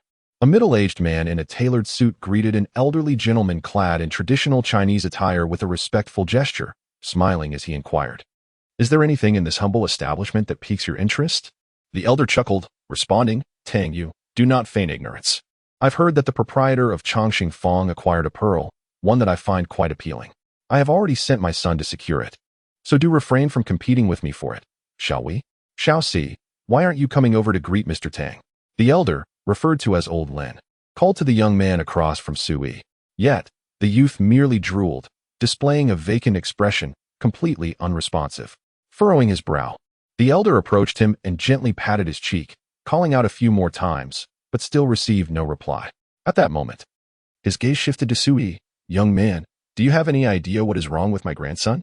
Setting aside his book, which remained pristine and dry, Su Yi replied casually, "He is likely experiencing an epileptic seizure." Epilepsy? The elder scrutinized the youth closely. Indeed, he appeared to be in the throes of such a condition. However, his grandson is indeed a practitioner. Although he is merely at the initial stage of qi cultivation, he should not be afflicted by such an ailment. Su Yi continued to peruse his book, choosing not to elaborate further. Confronting a mere novice in qi cultivation, Su Yi merely cast a glance, and the young man's consciousness was ruthlessly shattered. Whenever possible, Su Yi preferred to refrain from resorting to violence. After all, no one in this world could withstand the full force of Su Yi's strike. This individual was simply too arrogant, and Su Yi was merely administering a lesson. When the other 5 practitioners arrived, one of them took the young man's pulse, and as he furrowed his brow deeper, he lifted the young man's eyelid for a closer inspection, ultimately declaring, "Elder Lin, Lin Feng appears to be quite daft." Chapter 67. Have you lost your hands? Are you bewildered? Lin Hong too, a cultivator at the foundation establishment stage, possessed an intimate understanding of his grandson. Lin Feng, a prodigious talent, had diligently practiced for over a decade and had achieved a certain level of mastery. How could he have inexplicably become foolish? "Young man, I shall pose a few inquiries, and you must answer them truthfully. Otherwise, I cannot guarantee your personal safety." Lin Hong too, now in his 60s, recognized that while practitioners could extend their lifespan, those without golden core attainment typically lived only a little over a century. He reflected on his life and accepted the harsh truth that he likely would never ascend to the golden core path, thus placing his hopes on future generations. Lin Feng, with his exceptional aptitude, might, given the right opportunities, explore the golden core path within a century. Yet, the sudden onset of his grandson's foolishness was unbearable for Lin Hongtu to fathom. Su Yi calmly closed his book and regarded Lin Hongtu with a serene gaze, signaling that he was ready for inquiries. "What individuals has my grandson encountered since his arrival?" Lin Hongtu scrutinized Su Yi closely. He appeared to be an ordinary person, and Lin Feng's condition seemingly had no connection to him. Su Yi replied, "He has exchanged but 2 sentences with me." Lin Hongtu pressed, "What were those 2 sentences?" Su Yi had intended to engage in a civil conversation, but Lin Hongtu's tone was somewhat discomforting. "Perhaps you should inquire directly with him," he suggested, maintaining his composure. After all, it was Lin Feng who had first provoked him, and now this elder, brimming with arrogance, seemed to underestimate his own temperament, believing that his cultivated demeanor rendered him immune to irritation. Lin Hongtu's expression darkened ominously as he gritted his teeth and whispered, "Do you wish to die?" The man named Tang Yu, witnessing Lin Hongtu's fury, hurriedly stepped in as a mediator, saying, "Old Lin, do not act rashly." He grasped Lin Hongtu's arm and turned to Su Yi, admonishing, "Young man, Hasn't your elder taught you the importance of respect when conversing with those senior to you? Shouldn't one show reverence to their elders? If what Tang Yu asserted were true, then indeed, Sui ought to be the one deserving of respect. For there could hardly be anyone older than him in this world. Sui replied coldly, I have no desire to engage in conflict. However, you would do well to cease your incessant chatter in my vicinity. You. Lin Hongtu's anger flared. It was audacious for someone to address him in such a manner. He extended his hand, claw-like, and lunged towards Sui's throat. Though he did not intend to kill Sui, he aimed to seize him. Tang Yu, initially hoping to defuse the situation, now felt the young man was overly arrogant and believed it fitting for Lin Hongtu to teach him a lesson. Lin Hongtu had thought that dealing with an ordinary person would be effortless, yet when his hand was merely inches away from Sui, it suddenly halted. Unable to advance any further, Tang Yu, observing Lin Hongtu's abrupt stop, merely averted his gaze, believing Lin Hongtu to be magnanimous and reluctant to quarrel with the younger generation, thus sparing Sui. Little did he know that Lin Hongtu's heart was tumultuous with unbridled turmoil. It was not mercy that led Lin Hongtu to spare Sui. Rather, it was as though an invisible barrier existed before Sui, rendering Lin Hongtu's claw incapable of crossing it, unable to harm him in the least. Are you relinquishing your hand? Sui had already risen, merely picking up a book and casting a glance at Lin Hongtu. Lin Hongtu felt an overwhelming heaviness in his chest. His mind blank, and the hand he had extended had completely lost sensation. When Tang Yu turned back to look at Lin Hongtu once more, he noticed that Lin Hongtu's face had drained of all color, pale as one near death. The hand he had just reached out now hung limply at his side. His eyes filled with terror. At that moment, Yu Xiaoshuan and Zhang Qibei returned. Yu Xiaoshuan glanced towards Sui and, upon seeing the person beside him, exclaimed, Uncle Tang. Grandpa Lin, what brings you here as well? It was surprising to learn that they were acquainted, though it was understandable. After all, Yu Xiaoshuan's social circle included many affluent and powerful individuals, and it was entirely normal for these practitioners to have interactions with Yu Lin. Both Lin Hongtu and Tang Yu remained silent, exchanging wary glances with Yu Xiaoshuan before ultimately regarding Sui with caution. This individual is perilous. Have matters concluded? Sui inquired casually, as if he had done nothing at all. Yu Xiaoshuan nodded affirmatively. It's all taken care of. Then let us depart, Sui replied, disinterested in lingering any longer. In the eyes of these practitioners, Yu Xiaoshuan and her companions were merely ordinary people. However, to Sui, they were all the same. After all, Hongjun Taoist had once regarded him as a predecessor. What distinction was there between these Qi practitioners and mortals? Oh, Yu Xiaoshuan, still oblivious to the unsettling atmosphere, addressed Lin Hongtu, Grandpa Lin, you don't look well. Perhaps you should have my grandfather take a look at you. I must be going now. Without turning back, Sui exited the Changxing Fong, with Yi Xianxian closely trailing behind. Master, are they coming for that pearl? Yi Xianxian increasingly perceived the mystery surrounding Sui. Although she had never practiced cultivation herself, she recognized that Lin Hongtu and his companions were cultivators.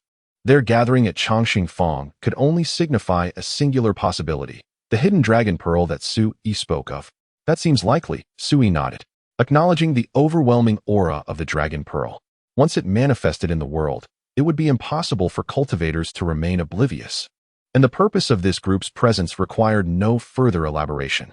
Yi Xianxian, perplexed, inquired, didn't you say it was a harbinger of calamity? Even if it was indeed such a perilous object, it was nevertheless a treasured gift from Li Chunfeng to the emperor. How could those cultivators remain unmoved? Sui chuckled, replying, and how would they know it was a harbinger of calamity? Even cultivators cannot discern the true origins of that pearl. They can only perceive its aura and consider it an unparalleled treasure, beneficial for their cultivation. Yi Xianxian narrowed her eyes slightly, gazing intently at Sui. And with a soft laugh, she asked, Master, how can you tell they are cultivators? Sui showed no intention of concealing the truth, stating, Is that truly so strange? I am also a cultivator, so why would it be unusual for me to recognize them? What about you? Have you ever considered learning something? What can you teach me? I am eager to learn. Yi Xianxian inquired with enthusiasm. Master, are you really going to teach me cultivation? With an expressionless demeanor, Sui responded. Once you thoroughly comprehend the 2 volumes from BNK, I will gladly teach you whatever you wish to learn. Yu Xiaoshuan persistently inquired, what skills do you possess? Look at you. You lack martial arts prowess, and as for medical knowledge, Once you have mastered those two foundational medical texts, what else can you impart to me? Sui responded with a smile. I have stated that those two medical texts are merely introductory. What I intend to teach you next may prove to be rather challenging. Prepare yourself mentally. The esteemed medical texts of Hua Tao were surprisingly referred to by Sui as merely foundational. Furthermore, he implied that the subsequent lessons he would offer her might be somewhat arduous. Yi Xiaoxuan was genuinely intrigued. What could Sui possibly teach her? Chapter 68. 3 minor objectives within the Changsheng workshop. Lin Hongtu lay on the sofa like a puddle of mud, while Tang Yu gazed at him with uncertainty, softly inquiring.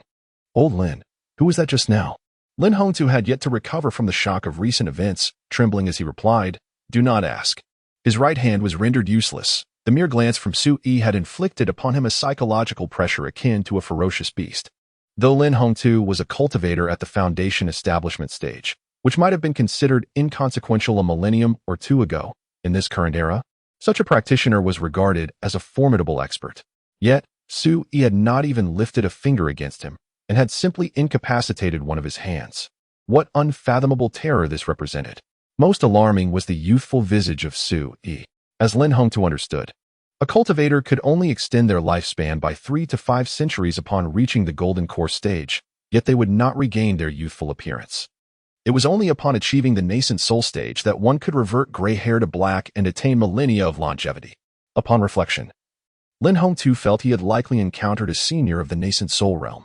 The reason Lin Feng had become foolish was likely connected to Sui. When Tang Yu broached these matters, Lin Hongtu dared not even mention them. Sui was clearly intent on concealing his identity, and should he speak out of turn, the consequences would be dire. Indeed, from Lin Hongtu's expression, Tang Yu could surmise some of the underlying tension. Lin Hongtu had suffered a setback at the hands of Sui. Their presence here today is entirely due to the overwhelming aura of the hidden dragon pearl.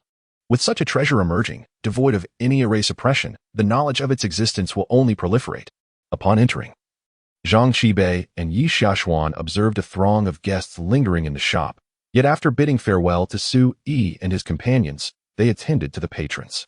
Esteemed bosses, may I inquire if there is anything I can assist my juniors with? Jiang Qibei approached Lin Hongtu and Tang Yu with eagerness. Although Lin Feng's dazed demeanor was somewhat conspicuous, Jiang merely cast a glance without posing any questions.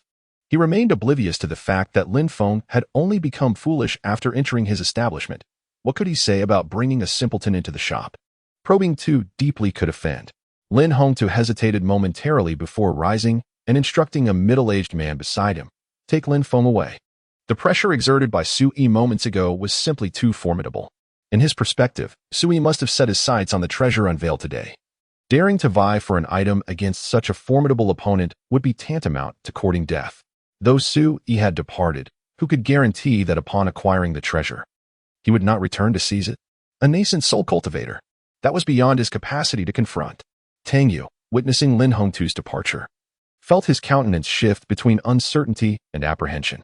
It was worth noting that Lin Feng was the first to discover the treasure at Changsheng Fang. Now that Lin Feng had become foolish, Lin Hongtu had done nothing yet simply walked away. Did he not even glance at the treasure? Was he truly so decisive? Jiang Qibei was taken aback. The old man appeared as if he had just lost a son. He brought in a fool, and, rather than keeping his misfortune to himself, he even displayed a displeased countenance. Boss, what treasure have you acquired? Tang Yu ceased his musings. He had already committed Sui's visage to memory, planning to sketch it upon his return for further investigation. At present, his primary focus was to discern the nature of the treasure that had summoned such overwhelming spiritual energy. Jiang Qibei felt fortunate today, having secured 2 treasures, which was no small feat. Did Sui not claim that the hidden dragon pearl was a harbinger of calamity? As long as he could sell it promptly, he need not concern himself with its ominous reputation. Observing Tang Yu's attire and adornments, Jiang Qibei recognized him as a man of wealth. Boss, I do indeed possess 2 treasures. Please, step into my inner chamber. 2. Tang Yu's eyes sparkled with intrigue. It was no wonder the spiritual energy was so tumultuous. Jiang Qibei led Tang Yu into his office and retrieved the hidden dragon pearl along with the exquisite June porcelain teacup that Sui had just sold to him from the safe. Sir, these 2 objects are truly rare gems, Jiang Qibei declared as he carefully opened the ornate box containing the jade hidden dragon pearl, presenting it with reverence. This item has an extraordinary provenance. Do take a closer look. Upon glimpsing the hidden dragon pearl, Tang Yu couldn't help but inhale sharply. To an ordinary person, the pearl might seem merely peculiar, but to a cultivator, it held an entirely different significance. The orb was enveloped in swirling purple and black auras, and within it, a five-clawed golden dragon danced in and out of visibility. Is the true dragon sealed within this orb? Tang Yu gazed at it for a while, growing increasingly astonished, and ultimately could not help but inquire, "Boss, do you know the origin of this orb?" Jiang Qibei, a cunning and shrewd merchant, responded with utmost seriousness. This orb bears a name, known as the Hidden Dragon Orb. It was a treasured gift from Li Chunfeng to Emperor Taizong of the Tang dynasty, Li Shimin. The reason Li Shimin ascended to the throne was due to the unparalleled fortune bestowed by this orb. Behold the five-clawed golden dragon within. It is said to be a genuine dragon, sealed inside by Li Chunfeng using his profound supernatural powers.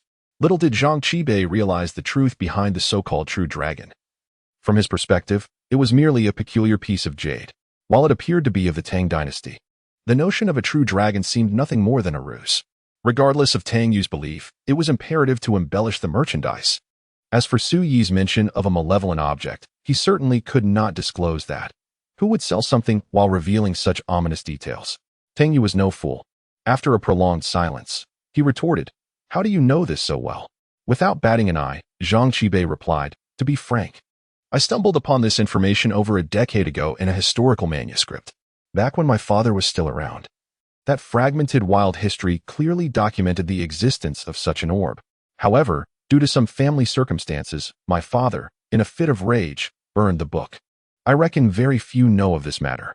His words were grounded in reason, evidence, and lineage, and even Tang Yu found himself partially convinced. After all, Jiang Qibei appeared to be an ordinary merchant at first glance. Yet, he possessed the knowledge that within the beads lay a true dragon, and he could even recount the relevant anecdotes. Thus, the so-called fragmented historical accounts must indeed hold some truth.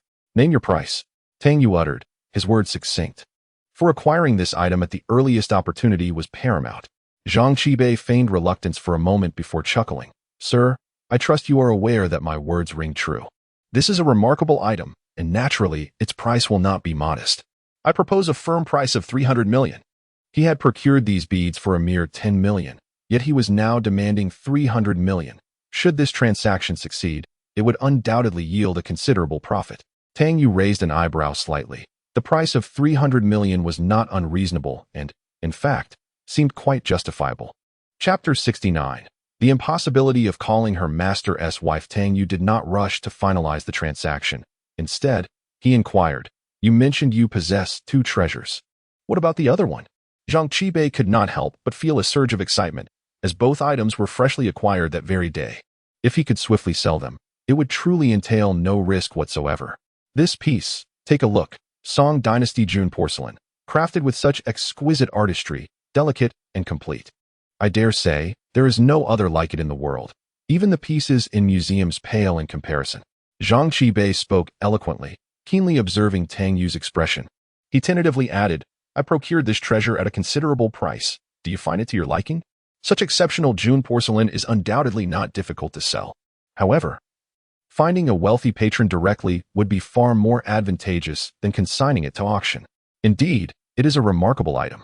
Tang Yu gazed at the June porcelain teacup for an extended moment before finally articulating, "What a pity it is merely a single teacup. If it were a complete set, its value would be altogether different." "A set? You certainly possess a sense of humor," Jiang Qibei chuckled. "It is precisely because there is only one cup that it is precious. If there were a complete set, it would lose its worth. Is that so?" Tang Yu replied with a smile, "This cup is indeed a fine object, yet I harbor no interest. As for that pearl, 300 million, correct? I shall take it." "Splendid," Jiang Qibei exclaimed. "But may I ask your esteemed surname?" Tang Yu responded, "My surname is Tang. I will have someone transfer the funds to you shortly." Upon hearing this surname, Jiang Qibei's eyes brightened. He finally recalled who this middle-aged man before him was. Chairman Tang Yu of the Tang Group. If it were someone else, producing 300 million in one go might be a considerable strain. However, for the Tang Group, it is merely a drop in the ocean. The Tang Group's operations span numerous industries, boasting a market value exceeding $100 billion. Thus, 300 million holds little significance for Tang Yu. Nonetheless, One must acknowledge that a transaction of 300 million is not a trifling matter. Even with a transfer, there will inevitably be a waiting period. I must await the fund's arrival before I can hand it over to you.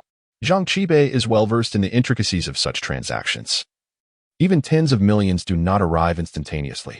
A transfer of 300 million requires all necessary procedures to be completed to avoid suspicion of money laundering. Do you doubt my integrity? Tang Yu's mood is far from pleasant.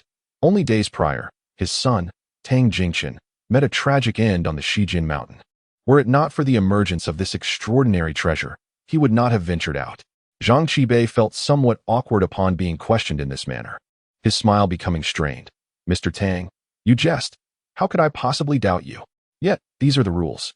A businessman would not forsake protocol merely due to another's wealth, especially in dealings with someone as affluent as Tang Yu. Deviating from established norms could lead to significant repercussions, with Jiang Qibei at a disadvantage. Ideally, it would be best to deliver the item only after the funds have cleared. Were it not for the restrictions on practitioners against acting against ordinary individuals, Tang Yu would certainly have taken the item and left. After a moment of hesitation, he coldly declared, "In 3 days, I shall return for this item. You would do well not to misplace it. Otherwise, there would be no need for you to keep this establishment open." Having spoken, he exited the room and instructed his subordinate outside. "You shall proceed with the necessary formalities and transfer 300 million to him from the company." Jiang Qibei was overwhelmed with fear, perspiration pouring from him as he gazed at Tang Yu's retreating figure, hastily and cautiously gathering his belongings. He was utterly perplexed as to where he found the audacity to speak to Tang Yu in such a manner. Perhaps it was simply the allure of the substantial sum involved. Su Yi had little interest in the ownership of the hidden dragon pearl. Although it was indeed a treasured artifact crafted by Li Chunfeng himself, it held no appeal for Su Yi whatsoever. "Master, what kind of establishment do you intend to open?" Yi Shaoxian inquired with curiosity, eager to understand Su Yi's intentions. After a moment's contemplation, Su Yi replied, "I shall open a bookstore, perhaps in a somewhat obscure location." A bookstore? Yu Shuxuan's mind was filled with questions. Could a bookstore truly be profitable? Furthermore, Su Yi intended to situate it in a less frequented area. "It would be best if you could manage the arrangements," Su Yi continued. The decision to open a bookstore stemmed not only from Su Yi's fondness for reading, but also because such an endeavor promised a more leisurely pace. Very well. Yu Shaoxian felt as though she had become Su Yi's steward. Opening a bookstore in a secluded area, did it truly require 2 million? It appeared that her master was indeed financially well off, yet even abundant wealth necessitated prudent management. "If you have no pressing matters, you may return to your reading. In a couple of days, I shall teach you some additional skills.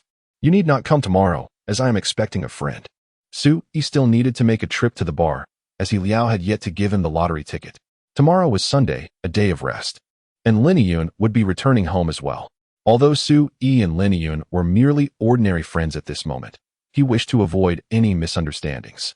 Yu Shaoxuan softly uttered a sound of realization, stealing a glance at Su Yi. Inviting a friend over and specifically asking her not to come tomorrow, what could that imply? Surely, he must have made plans with some young lady. Could it be Bai Miao Miao? Indeed, there seemed to be an affair. However, if Bai Miao Miao were to become Su Yi's girlfriend, she would then have to address her as Shermo. Yi Shaoxuan initially thought it was insignificant, but upon this reflection, she suddenly felt a sense of discomfort. The Bai and Yi families had long been close, with the youths often compared by the elders. A competitive spirit resided in everyone. They had always been on similar footing. If Bai Miao Miao were to suddenly become her Shermu, the generational distinction would be considerable. If such a scenario were to occur, Yi Shaoxuan found herself at a loss as to how she would face Bai Miao Miao in the future. As they walked together, Yi Shaoxuan began to drift into her thoughts. If she were to go tomorrow, wouldn't that make things even more awkward? It was a dilemma. She couldn't go, yet she couldn't stay away either. After a moment of hesitation, she asked, "Master, you're not inviting Bai Miao Miao out for a meal tomorrow, are you?" "Bai Miao Miao?" Su Yi furrowed his brow. "Certainly not. Why would I invite her to dinner?" Instantly, Yu Shaoxuan felt an overwhelming sense of relief. As long as it wasn't Bai Miao Miao, all would be well. "Then may I join you for dinner tomorrow?" There is no one at home. Yi Shaoxuan gazed at Su Yi with a pitiful expression. If she wasn't Bai Miao Miao, then she could certainly go and take a look. If she were to become the future masteress wife, at least she would be psychologically prepared. If not, then it was hardly a matter of great significance. Su Yi was rather indifferent to many things. When Yu Shaoxuan suggested joining him for a meal, he did not decline. Then bring some dishes over tomorrow. If you have something in mind that you wish to eat, do bring it early. I am too lazy to buy anything myself. Yu Xiaoshuan then inquired, how should I address you once I arrive? This was indeed a crucial question in this day and age. Who would believe that two individuals of similar age could genuinely claim a master-disciple relationship? Chapter 70. You won't even give face to your ancestor Su. He had not contemplated many of these issues. After all, it was merely a matter of address. He stated, you may call me however you wish. Just say that you have opened a bookstore, and I can ask a friend whether they would like to work there.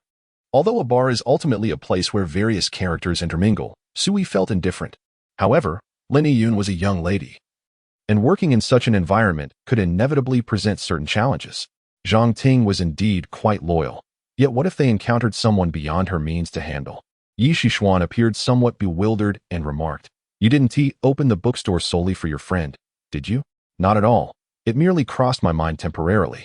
Sui replied, if you come by tomorrow, you can pose as my friend and inquire during dinner whether I need someone at your bookstore. Goodness. You are clearly the boss yet choose to feign being a layabout. I understand. Yu Shixuan chuckled. Leave this matter to me. Sui shot her a glance, questioning what she meant by understanding. If you have no other business, you may take your leave. He gestured dismissively. Matters concerning the store required Yi Shixuan's attention.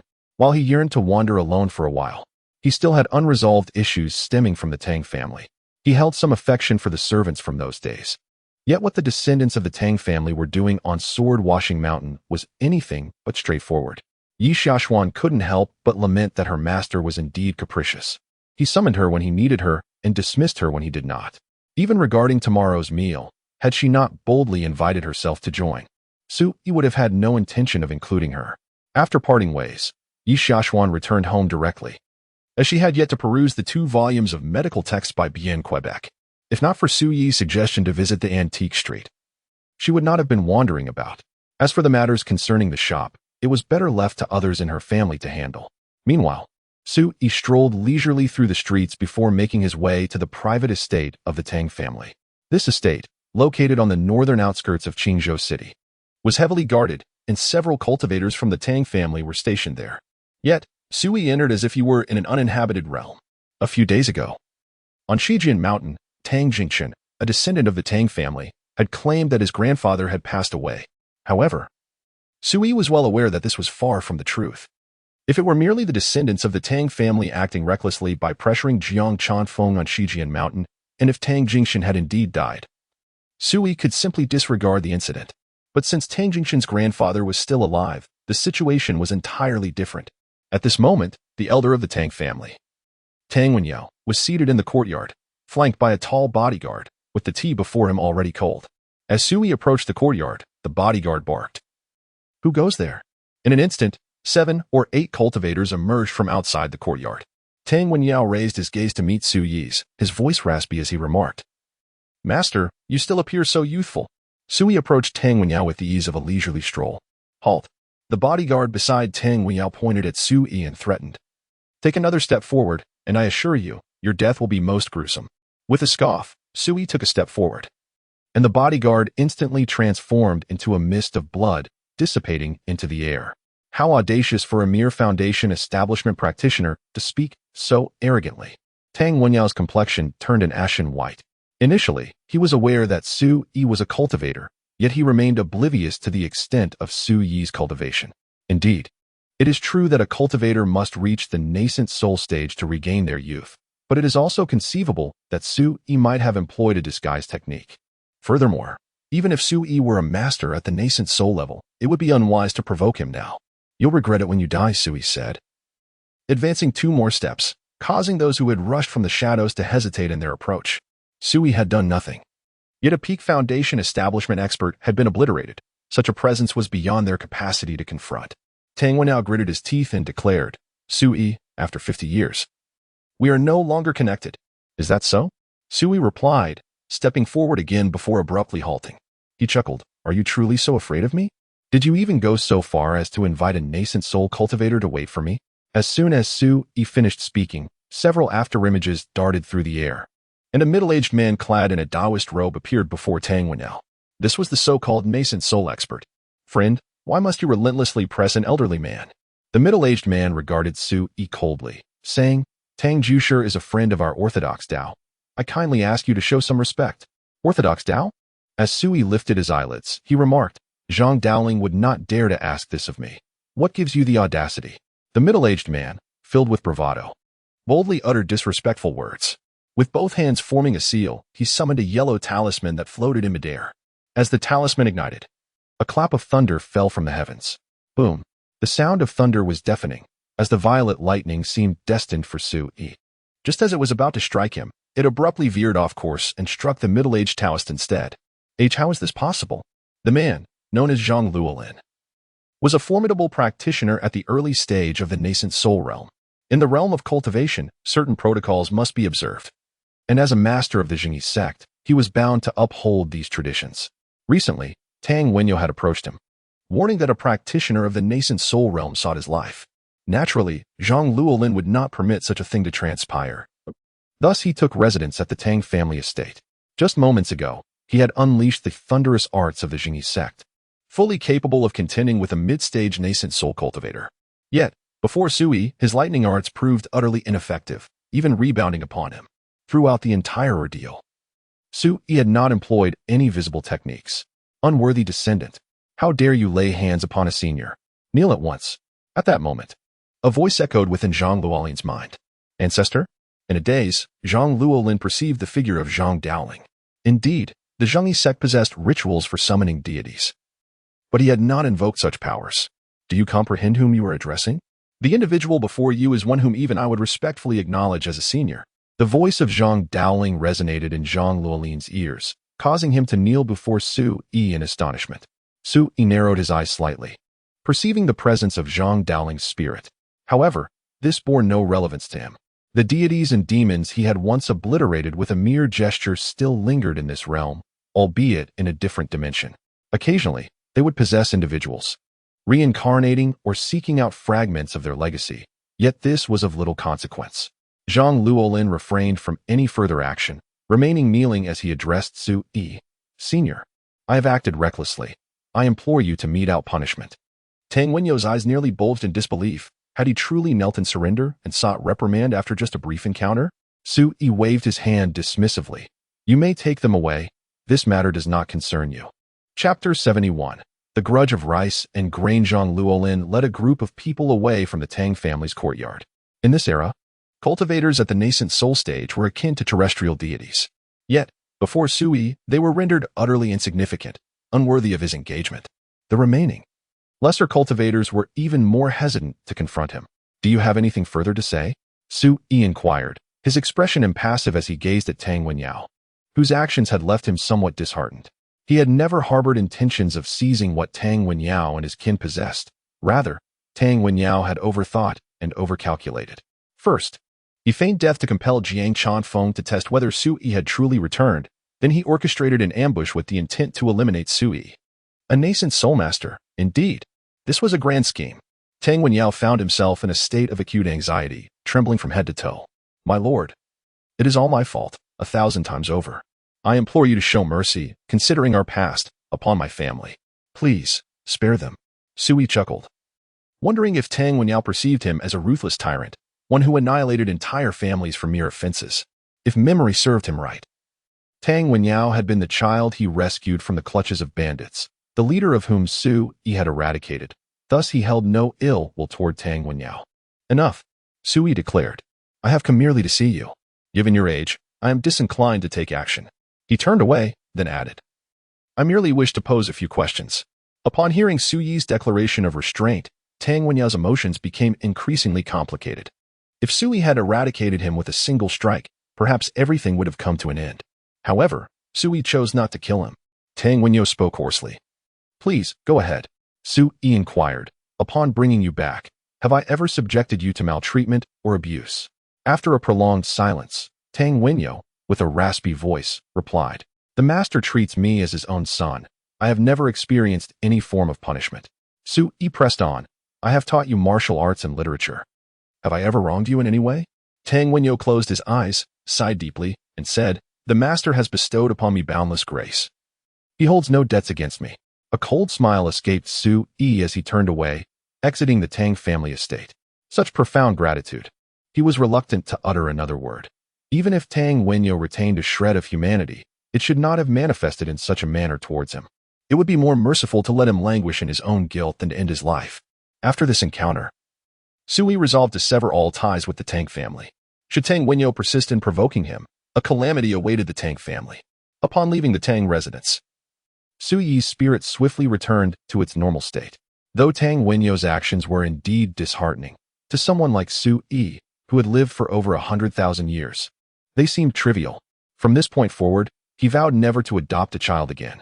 A grain of rice can forge a bond, while a mere handful can incite enmity. This principle was not lost on him. He simply had not anticipated that Tang Wenyo could act so ruthlessly. As he emerged from the Tang residence, dusk had already settled in. He arrived at the bar, but refrained from entering. The lottery ticket he had purchased earlier had mysteriously found its way into his wallet. Since it was a wish granted, it was essential that he remained oblivious to the fact that it was Sui who had acquired the ticket. Having promised Lin Yun to return home together the following morning, Sui opted to indulge in a late-night meal at a nearby barbecue restaurant. Before 11 o'clock, Jiang arrived at the bar's entrance with a group of companions. What on earth? Why are you everywhere? Jiang felt genuinely vexed. Having encountered Sui while seeking Lin Yun the previous night, and under the threat of his mother, he had even called him uncle. Today, upon hearing from Su Chuan that Sui was no longer employed, he found this individual yet again loitering at the bar's entrance. Was this not simply ill fortune? Sui lifted his gaze and smiled. What a coincidence. Aren't you Sister Yun's son? The mention of Sister Yun's son only added to Zhao Yin's irritation. Unable to bear it any longer, he shouted, "Get him." The group behind Zhao Yin comprised young men in their 20s, brimming with vigor and a penchant for instigating trouble.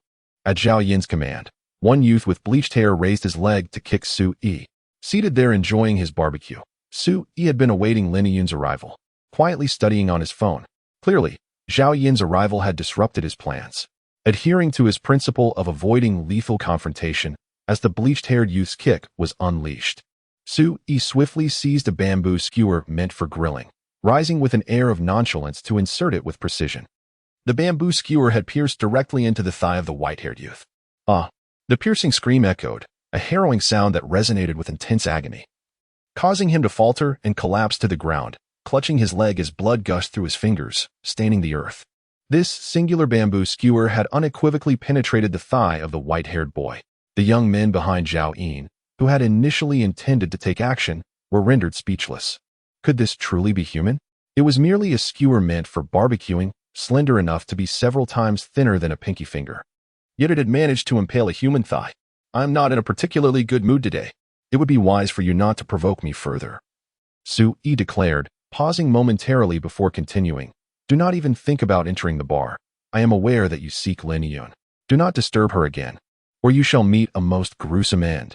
Competing with a child for a woman, one must certainly continue the threats and intimidation, or so he thought. Jiang was filled with immense frustration, his countenance resembling that of a bruised liver. Since he had come of age, very few dared to speak to him in such a manner. Ordinarily, those words ought to have been spoken by him to Sui, yet here they were, paralyzed by fear, unable to move in the face of Sui's resolve. With a furrowed brow, Sui coldly commanded, "Leave." That single word instilled terror in Zhao Yin and his companions, their courage crumbling as if they were small creatures faced with the roar of the king of beasts. They had arrived swiftly and departed even more so. After assisting the white-haired boy into their vehicle, his cries of agony persisted, while the others dared not even enter the bar. The owner of the barbecue stall stood in astonishment, realizing that this individual was not to be trifled with. That display of force had been exceedingly ruthless. Sui, seemingly unfazed, called out to the boss, "Sir, could you please wash away the blood on the ground?" In that brief moment, the other patrons at the barbecue stall had settled their bills and departed. Sui stood alone against 7 or 8 ruffians, having incapacitated one with a single move. Truly a formidable character. Who among ordinary folks would dare to provoke him? Most importantly, Sui's earlier demeanor was exceedingly arrogant. Who could discern his true nature? What if he were a murderer? The boss, gripped by trepidation, quietly fetched a basin of water and rinsed away the blood beside Sui. He contemplated calling the authorities but hesitated, ultimately deciding against it. Such a ruthless individual might possess a nefarious background. As small business operators, they simply could not afford to attract such trouble.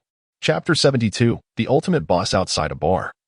Su-yi indulged in barbecued delicacies, oblivious to the chaos unfolding within the Yu family. In essence, Yu Goen had resolved to confine Yu Xinghe.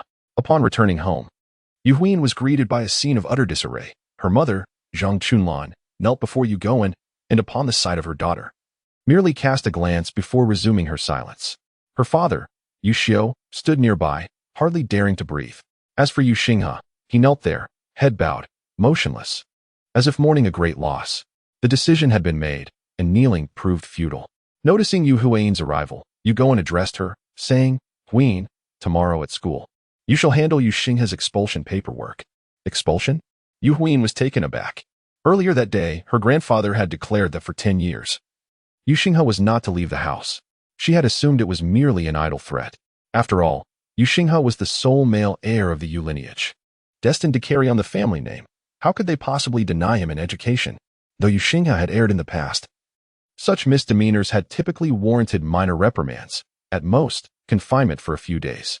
Jiang Chunlan quickly interjected, "Father, I heard from Xinghe that he merely offended Yinin's boyfriend. Lacking a bit of decorum, I shall properly discipline him. There is no need for expulsion." "Humph, what do you know?" Yu Goen huffed, casting a fierce glare at Yu Xinghe. His actions, he believed, were entirely for Yu Xinghe's own good. To offend Su-yi and then venture to school? Was that not courting disaster? Yu Huin also felt that her grandfather's actions this time were rather excessive. 10 years confined to the house. How was that different from imprisonment? After a moment's hesitation, Yu Huin could no longer restrain herself and addressed her grandfather. "Grandpa, you can't truly intend to keep my brother locked away for a decade, can you? Won't he emerge a shell of a person after such a long time?" Yu Goen kicked Yu Xinghe, sending him sprawling to the ground, and retorted angrily, "Am I unaware of the nonsense he engages in at school? He learns nothing of value there.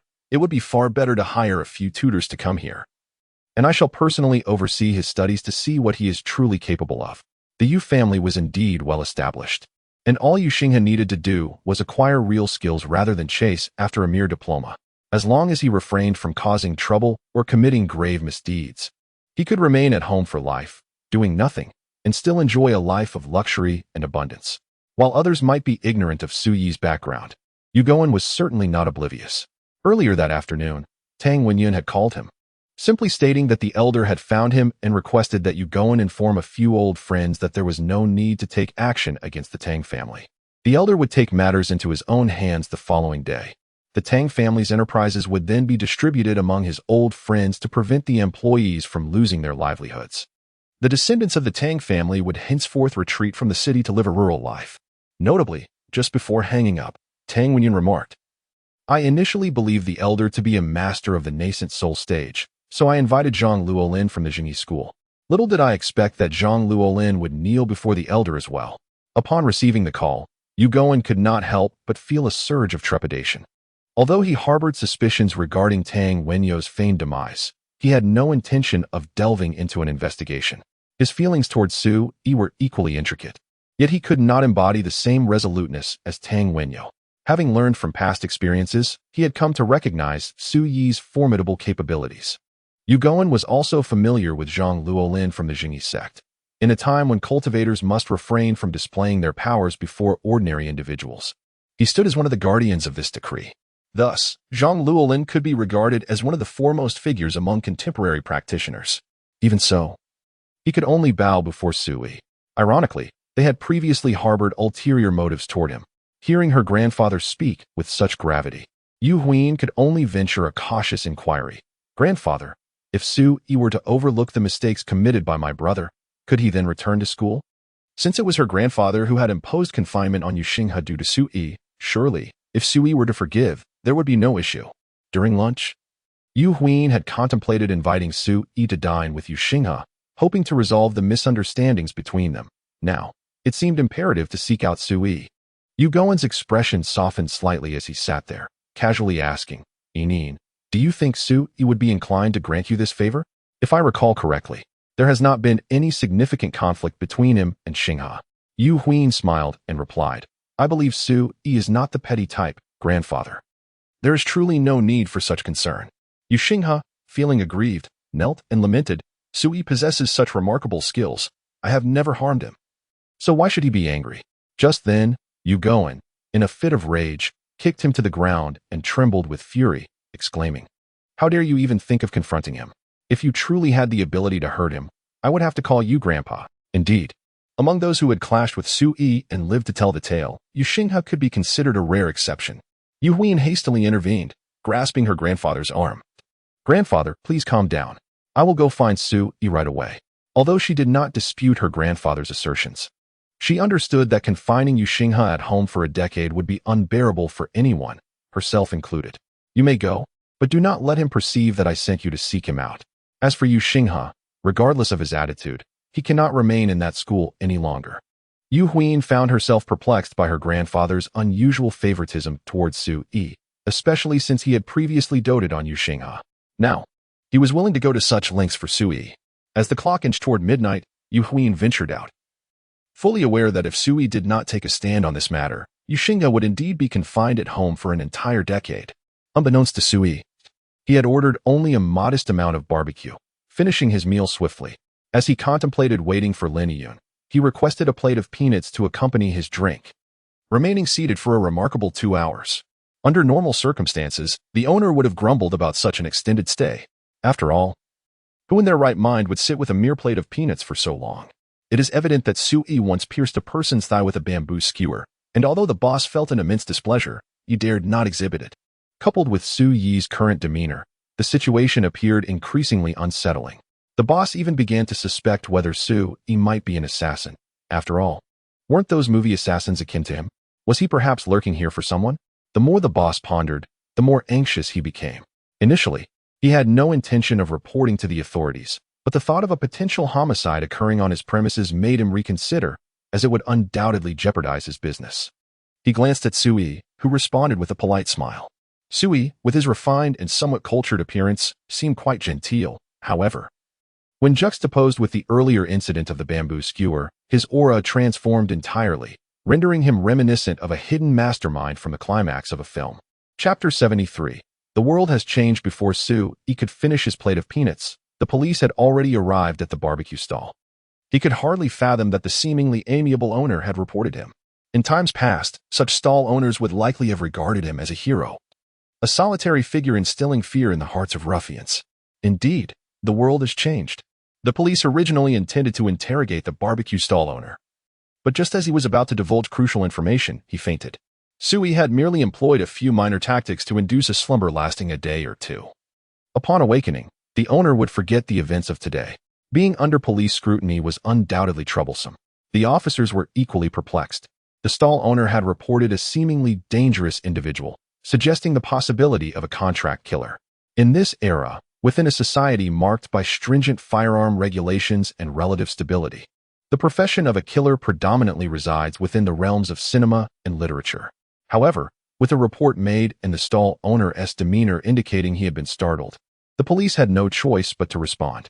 As fate would have it, just when they were poised to glean vital details, the owner lost consciousness. What could they do? The officers resorted to various methods to revive him, ultimately resigning to the necessity of sending him to the hospital. Meanwhile, several officers began to question the patrons seated at the barbecue stall. This area, once a lively street of bars and night markets, was notorious for rowdy patrons. Disturbances were commonplace, and brawls occurred frequently. Thus, those indulging in barbecue at this hour naturally became subjects of their inquiry. It was precisely Su Yi who, after a brief inquiry from the police and a check of his identification, found himself in an untroubled situation. The officers, perceiving him as harmless and noting his lack of a criminal record, could scarcely connect him to any wrongdoing, especially given his status as a student. Just as Yu Huin arrived in her vehicle, the police had concluded their questions. Su Yi had merely informed the officers that he was awaiting a friend, and given the solitary bottle of cola and a plate of peanuts on the table, they considered him rather financially constrained. However, the scene shifted dramatically when Yu Huin emerged from a Maserati Ghibli and made her way directly towards him, a striking beauty arriving in an extravagant car. An unexpected companion for a young man with only peanuts and cola at a barbecue stall. Truly, one must not judge by appearances. Su Yi, what is going on? Yu Huin exclaimed, noting the police's presence and fearing he had found himself in trouble once more. Su Yi glanced at her and shook his head. I'm fine. But what about you? Are you looking for me? Unaware that Su Yi had left his position at the bar, Yu Huin pondered for a moment before suggesting, "Let us go inside and talk." All right. Although he was no longer employed at the bar, he was not averse to contributing to the performance of Xiao He and the others. As they entered the bar, He Liao spotted Su Yi and approached with a smile. "Brother Su, back so soon to oversee the business?" Su Yi reciprocated the smile. "Please reserve us a table." Typically, their performance required them to book tables or have friends request them by name.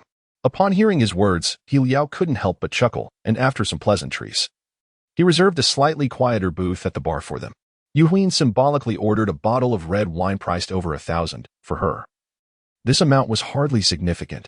Her purpose in seeking Su Yi today was to hope that he would rise above petty grievances and forgive her brother. Sharing a couple of drinks with him was inevitable. Before arriving, she had assumed that Su Yi was still working at the bar and was aware of his financial constraints. She knew he would refuse any direct monetary gift, so the most suitable gesture would be to contribute to his performance.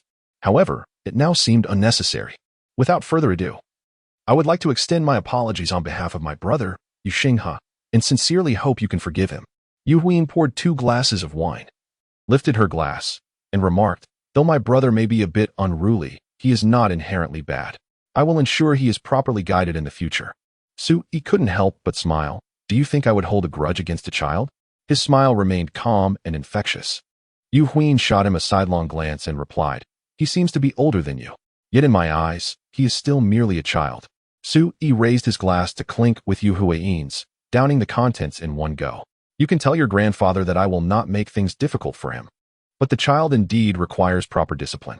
Yu Huin was truly at a loss for words. It appeared that Yu Xinghe belonged to the more assertive side of the spectrum. "I will certainly inform my grandfather," she conceded, adding, "So, does this mean you have already forgiven him?" There was nothing significant to begin with. The matter of forgiveness was irrelevant. "He merely misunderstood the nature of my relationship with you. Simply clarify this to him, and instruct him not to bother me again." Su Yi perceives the essence of the issue. The Yu family can indeed be regarded as affluent, and it is not uncommon for wealthy scions to exhibit a degree of frivolity. The primary reason Yu Xinghe has been so antagonistic towards him is his belief that there exists an ambiguous connection between Su Yi and Yu Huin. Yu Huin nodded, affirming, "I will explain it to him." From what Su Yi indicated, it seemed that Yu Xinghe would not require confinement or a transfer to another school. Once the situation was clarified with simplicity, the two of them began to enjoy drinks and engage in casual conversation. Yu Huin, filled with curiosity about Su Yi, seized the moment fueled by the wine and inquired, "Su Yi, who exactly are you? Why does my grandfather care for you so much? Does you go and truly look after him?" Su Yi, not wishing to dwell on the past, recognized that the former master-servant relationship had long since dissolved. 50 years is indeed a considerable span for an ordinary person, and change is a natural occurrence. "Because I am a cultivator," Su Yi responded enigmatically. Yu Huin's eyes sparkled with understanding, prompting her to further question, "Who is your master? Could it be that renowned figure from Shijin Mountain?" Su Yi could only manage a reluctant nod, acknowledging that he had now become a disciple of Jiang Chanfeng. That makes sense.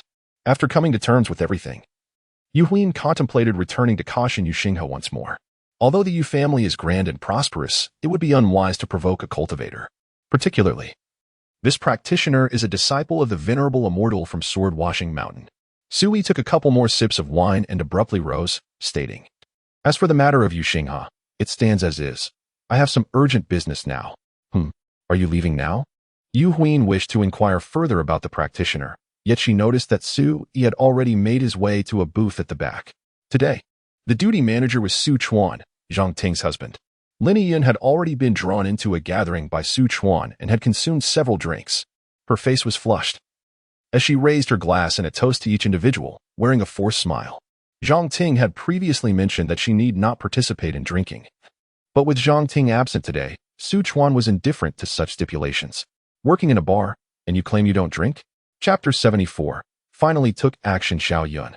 "Allow me to introduce you to this gentleman, who is also a shareholder of our bar. You may call him Brother Jia," Su Chuan said with a smile as he presented the middle-aged man seated across from him to Lin Yun. His intention was unmistakable. He wanted Lin Yun to keep the bar's shareholders company while they drank. The gentleman Su referred to as Brother Jia was named Fan Jia, also a shareholder of the bar. He seldom visited the establishment, but tonight, while inspecting the premises, he immediately took a liking to Lin Yun. After a brief word with Su Chuan, he readily agreed to arrange for her company this evening. A young lady of barely 20, once intoxicated, would surely be at their mercy. Brother Jia, I raise my glass to you. Lin Yun found herself in a precarious position, after all. She had just begun her job and could not afford to slight her employer. A drink or two would be manageable. Fan Jia fixed his gaze upon Lin Yun, a smirk playing at the corners of his mouth, his eyes narrowing with intent. It was evident that he had set his sights on her for the night. Well said. Xiaoyun, from now on, you shall be my little sister. Should anyone dare to bully you, just let me know, and I shall ensure they pay, Fan Jia proclaimed, raising his glass. After finishing his drink, he immediately poured himself another round of spirits, adhering to the bar's tradition, 3 drinks upon first acquaintance. 3 drinks. Lin Yun had just consumed beer, and now Fan Jia was offering her hard liquor, his smile carrying an odd undertone. She hesitated. But Fan Jia had already placed 3 glasses of spirits before her. Brother Jia, my tolerance for alcohol is not very high. I cannot drink anymore. Lin Yun was no fool. Fan Jia's gaze was far too intense, as if he wished to strip her bare and devour her whole.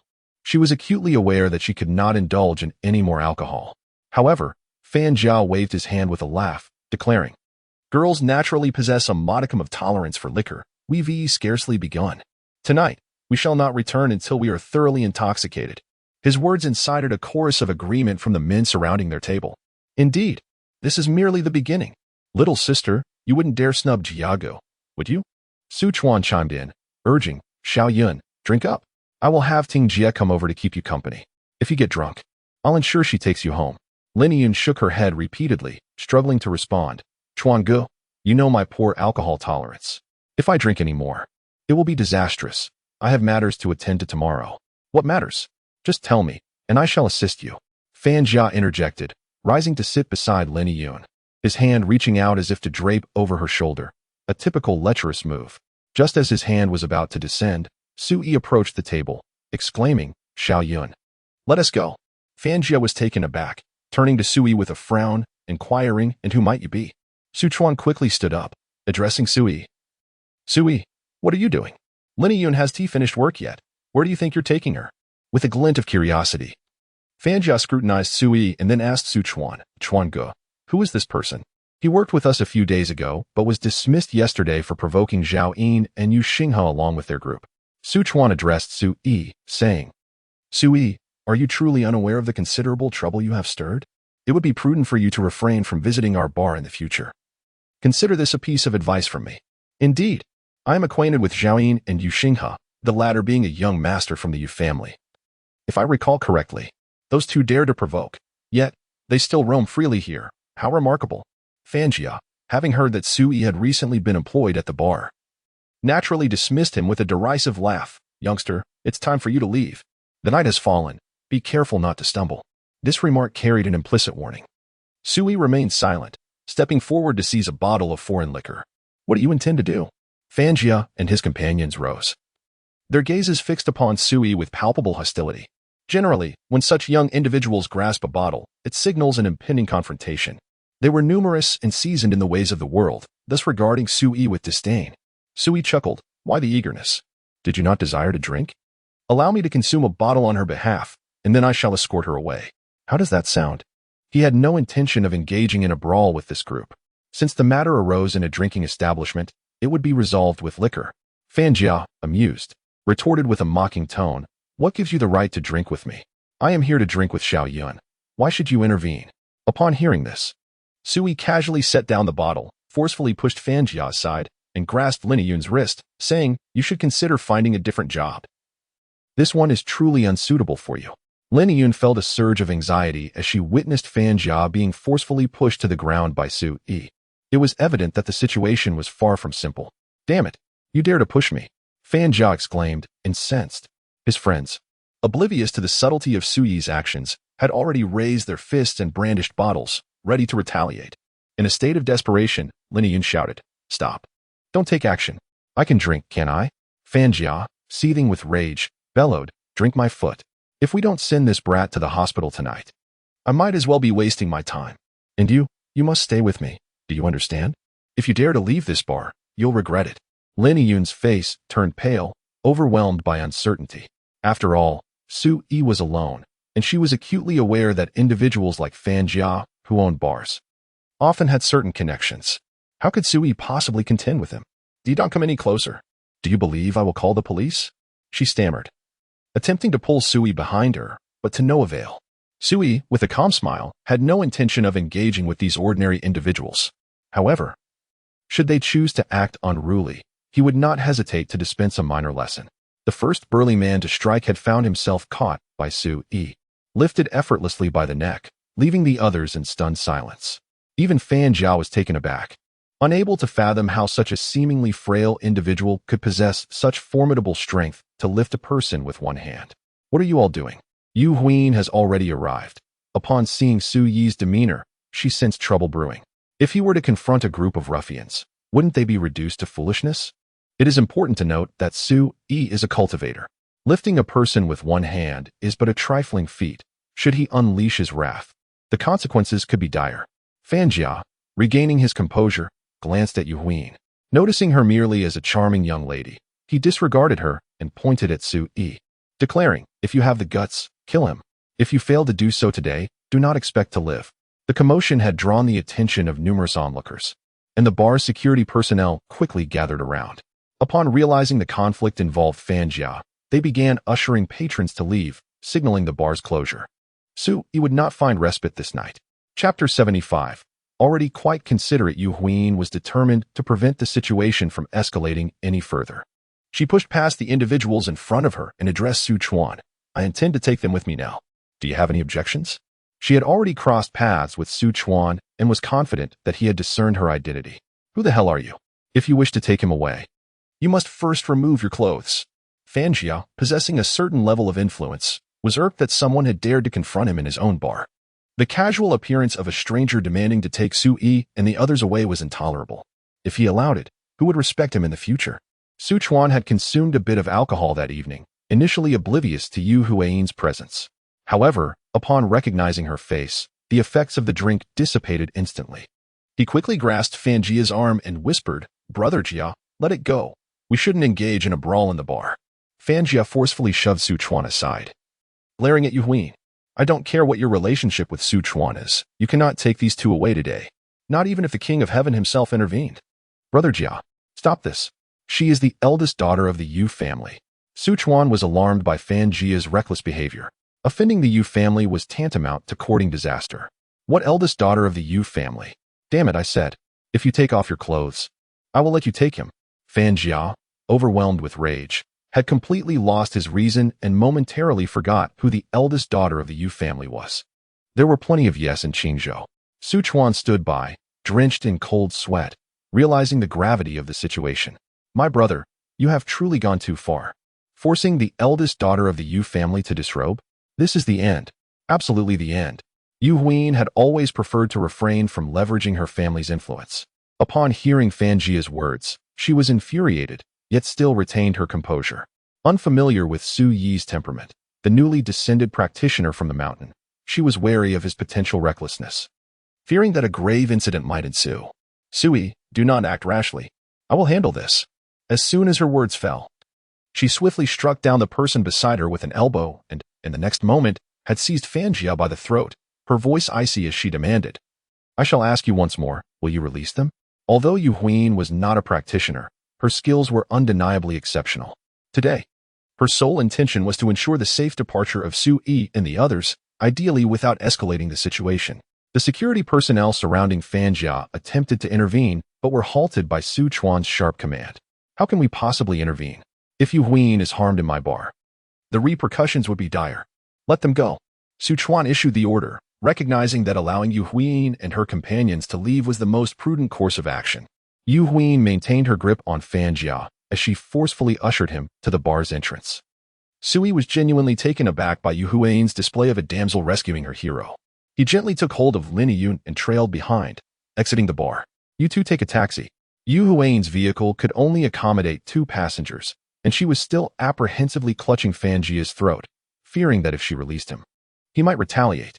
"Very well," Sui replied with a smile, leading Lin Yun directly to the car without any reservations. "But how can she manage alone?" Lin Yun exclaimed, flustered by Yu Huin's unexpected prowess. However, the opposing party consisted of over a dozen robust men. What if something were to befall Yu Huin? Sui, without hesitation, pulled her into the car. He could discern that Yu Huin had some training. Even if she could not overpower these ruffians, escaping would undoubtedly be within her capabilities. Moreover, given Yu Huin's status, would they dare to harm her even if they managed to capture her? For heaven's sake, this is Wudong Street. Su Yi commanded the driver to proceed and reassured Lin Yun, "Rest assured, everything will be fine. I will keep an eye on things." Upon saying this, he refrained from entering the vehicle and instead closed the door. Yu Huin was indeed capable of handling the current situation on her own. However, if he were to simply walk away, it would come off as rather ungracious. Lin Yun wished to stay behind, but after a moment's hesitation, she realized that her presence would only serve as a hindrance. It would be more prudent to call the authorities. As soon as the car pulled away, she promptly reported the incident to the police, instructing the driver to stop a short distance ahead before exiting the vehicle. Su Yi turned back, and Yu Huin was not taken aback. After all, practitioners, regardless of their level, would not fear ordinary individuals. Her concern, however, was not for Su Yi's safety from being harmed. Rather, it revolved around the potential severity of his retaliation. This was a consideration for Fan Jia and his associates. One could only wonder if Fan Jia and his gang would be moved to tears upon realizing Yu Huin's intentions. "You foul wench. Release Jia Go at once. Otherwise, I swear I will take you down first and then finish you off." Several of Fan Jia's lackeys could no longer contain their impatience, as their boss was being threatened by a woman, which certainly reflected poorly on them. Slap. Su Chuan swiftly delivered a resounding slap, leaving the underling utterly bewildered. "Brother Chuan, how could he possibly converse with Miss Yu?" Su Chuan was thoroughly exasperated. He had come to a realization, regardless of how recklessly Fan Jia behaved, he must not follow suit. He hurriedly addressed Yu Huin. "Miss Yu, I sincerely apologize. Today's events were entirely our fault. I implore you to show mercy and release my brother." Fan Jia's face was flushed from being choked, rendering him speechless. He could not fathom Su Chuan's intentions. "Jia Ge, Miss Yu is the sister of Yu Xinghe. We are somewhat acquainted. Perhaps we could let this matter slide?" Su Chuan's suggestion was a considerable concession to Fan Jia. Yu Xinghe was not to be feared. Rather, it was the Yu family that instilled trepidation. The sister of Yu Xinghe was none other than the esteemed daughter of Yu Goen. Fan Jia had always believed himself to possess a modicum of influence in Qingzhou. Yet in comparison to a figure like Yu Goen, he was but a mere shadow. In that moment, clarity struck him. What had he just done? He had audaciously demanded that the young lady of the Yu family disrobe in front of so many witnesses. This transcended mere bravado. It exemplified reckless folly to the utmost degree. Fan Jia attempted to speak, tears welling in his eyes. If Miss Yu Huin chose not to forgive him today or sought retribution later, he would find himself bereft of any foothold, not just in Qingzhou, but across all of China. He would be utterly defenseless. As Yu Huin recognized that Su Chuan had revealed her identity, she felt no fear and promptly released Fan Jia. Leisurely inquiring, "Shall we depart now?" Fan Jia, clearing his throat heavily, stammered, "Miss Yu, I sincerely apologize for earlier. I failed to recognize you. I am at your mercy regarding any punishment you deem fit." The surrounding individuals stood in stunned silence. Many of the lower-tier ruffians were utterly oblivious to the significance of the Yu family, only aware that Brother Jia possessed considerable influence. Merely brandishing a name was sufficient to instill trepidation in Fan Jia. A dozen burly men found themselves intimidated by a seemingly frail woman. "You could simply strip and make a run for it over there," Su Yi remarked, having approached, reciprocating their tactics with a touch of magnanimity. Chapter 76. Never truly a good person. It was precisely midnight, yet the street was bustling with life. Vehicles crowded the lively bar district, a reputation well-deserved. Su Yi instructed Fan Jia to dash from the entrance to the street corner, likely leaving Fan Jia with little face to show in this area in the future. Though the bar owners were not intimately acquainted, they were all familiar with one another, and given the current state of the internet, Fan Jia's public embarrassment would surely make headlines by morning. Yu Huin had not intended for such a man to be humiliated in her presence. However, she feared that if Su Yi were to become displeased, he might resort to extreme measures, which would be quite terrifying. Since he insisted on public embarrassment, then so be it. Undress. Yu Huin, ever considerate of others, could only utter these words in a subdued tone.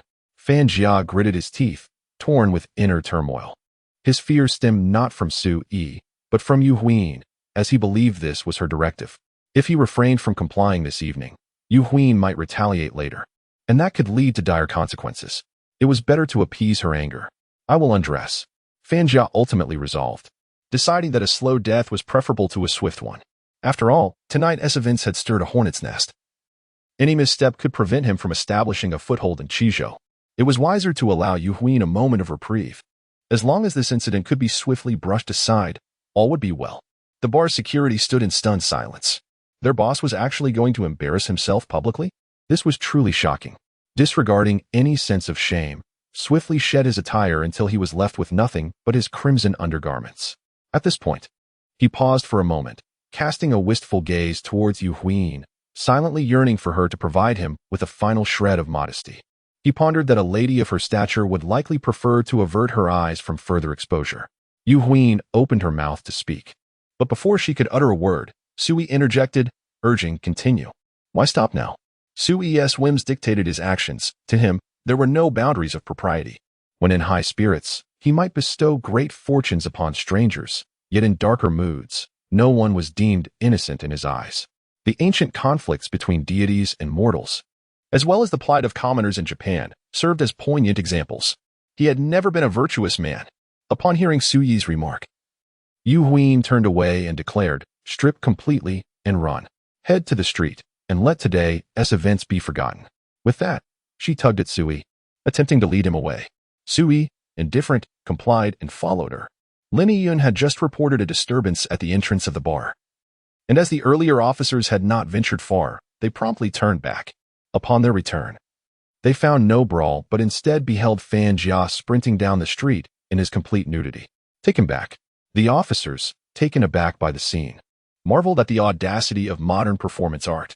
Sui, however, did not join Yu Huin in her vehicle. Instead, he bid her farewell and sought out Lin Yun. "Are you all right? Where's Yu Huin?" Lin Yun stood a few hundred meters away from the bar, walking towards it as the sound of sirens pierced the air. "It's fine.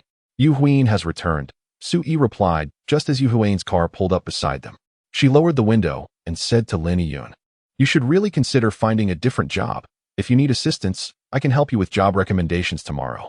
She felt compelled to acknowledge Sui, realizing that despite the brief time since her descent from the mountain, Lin Yun had already become entangled with her schoolmate.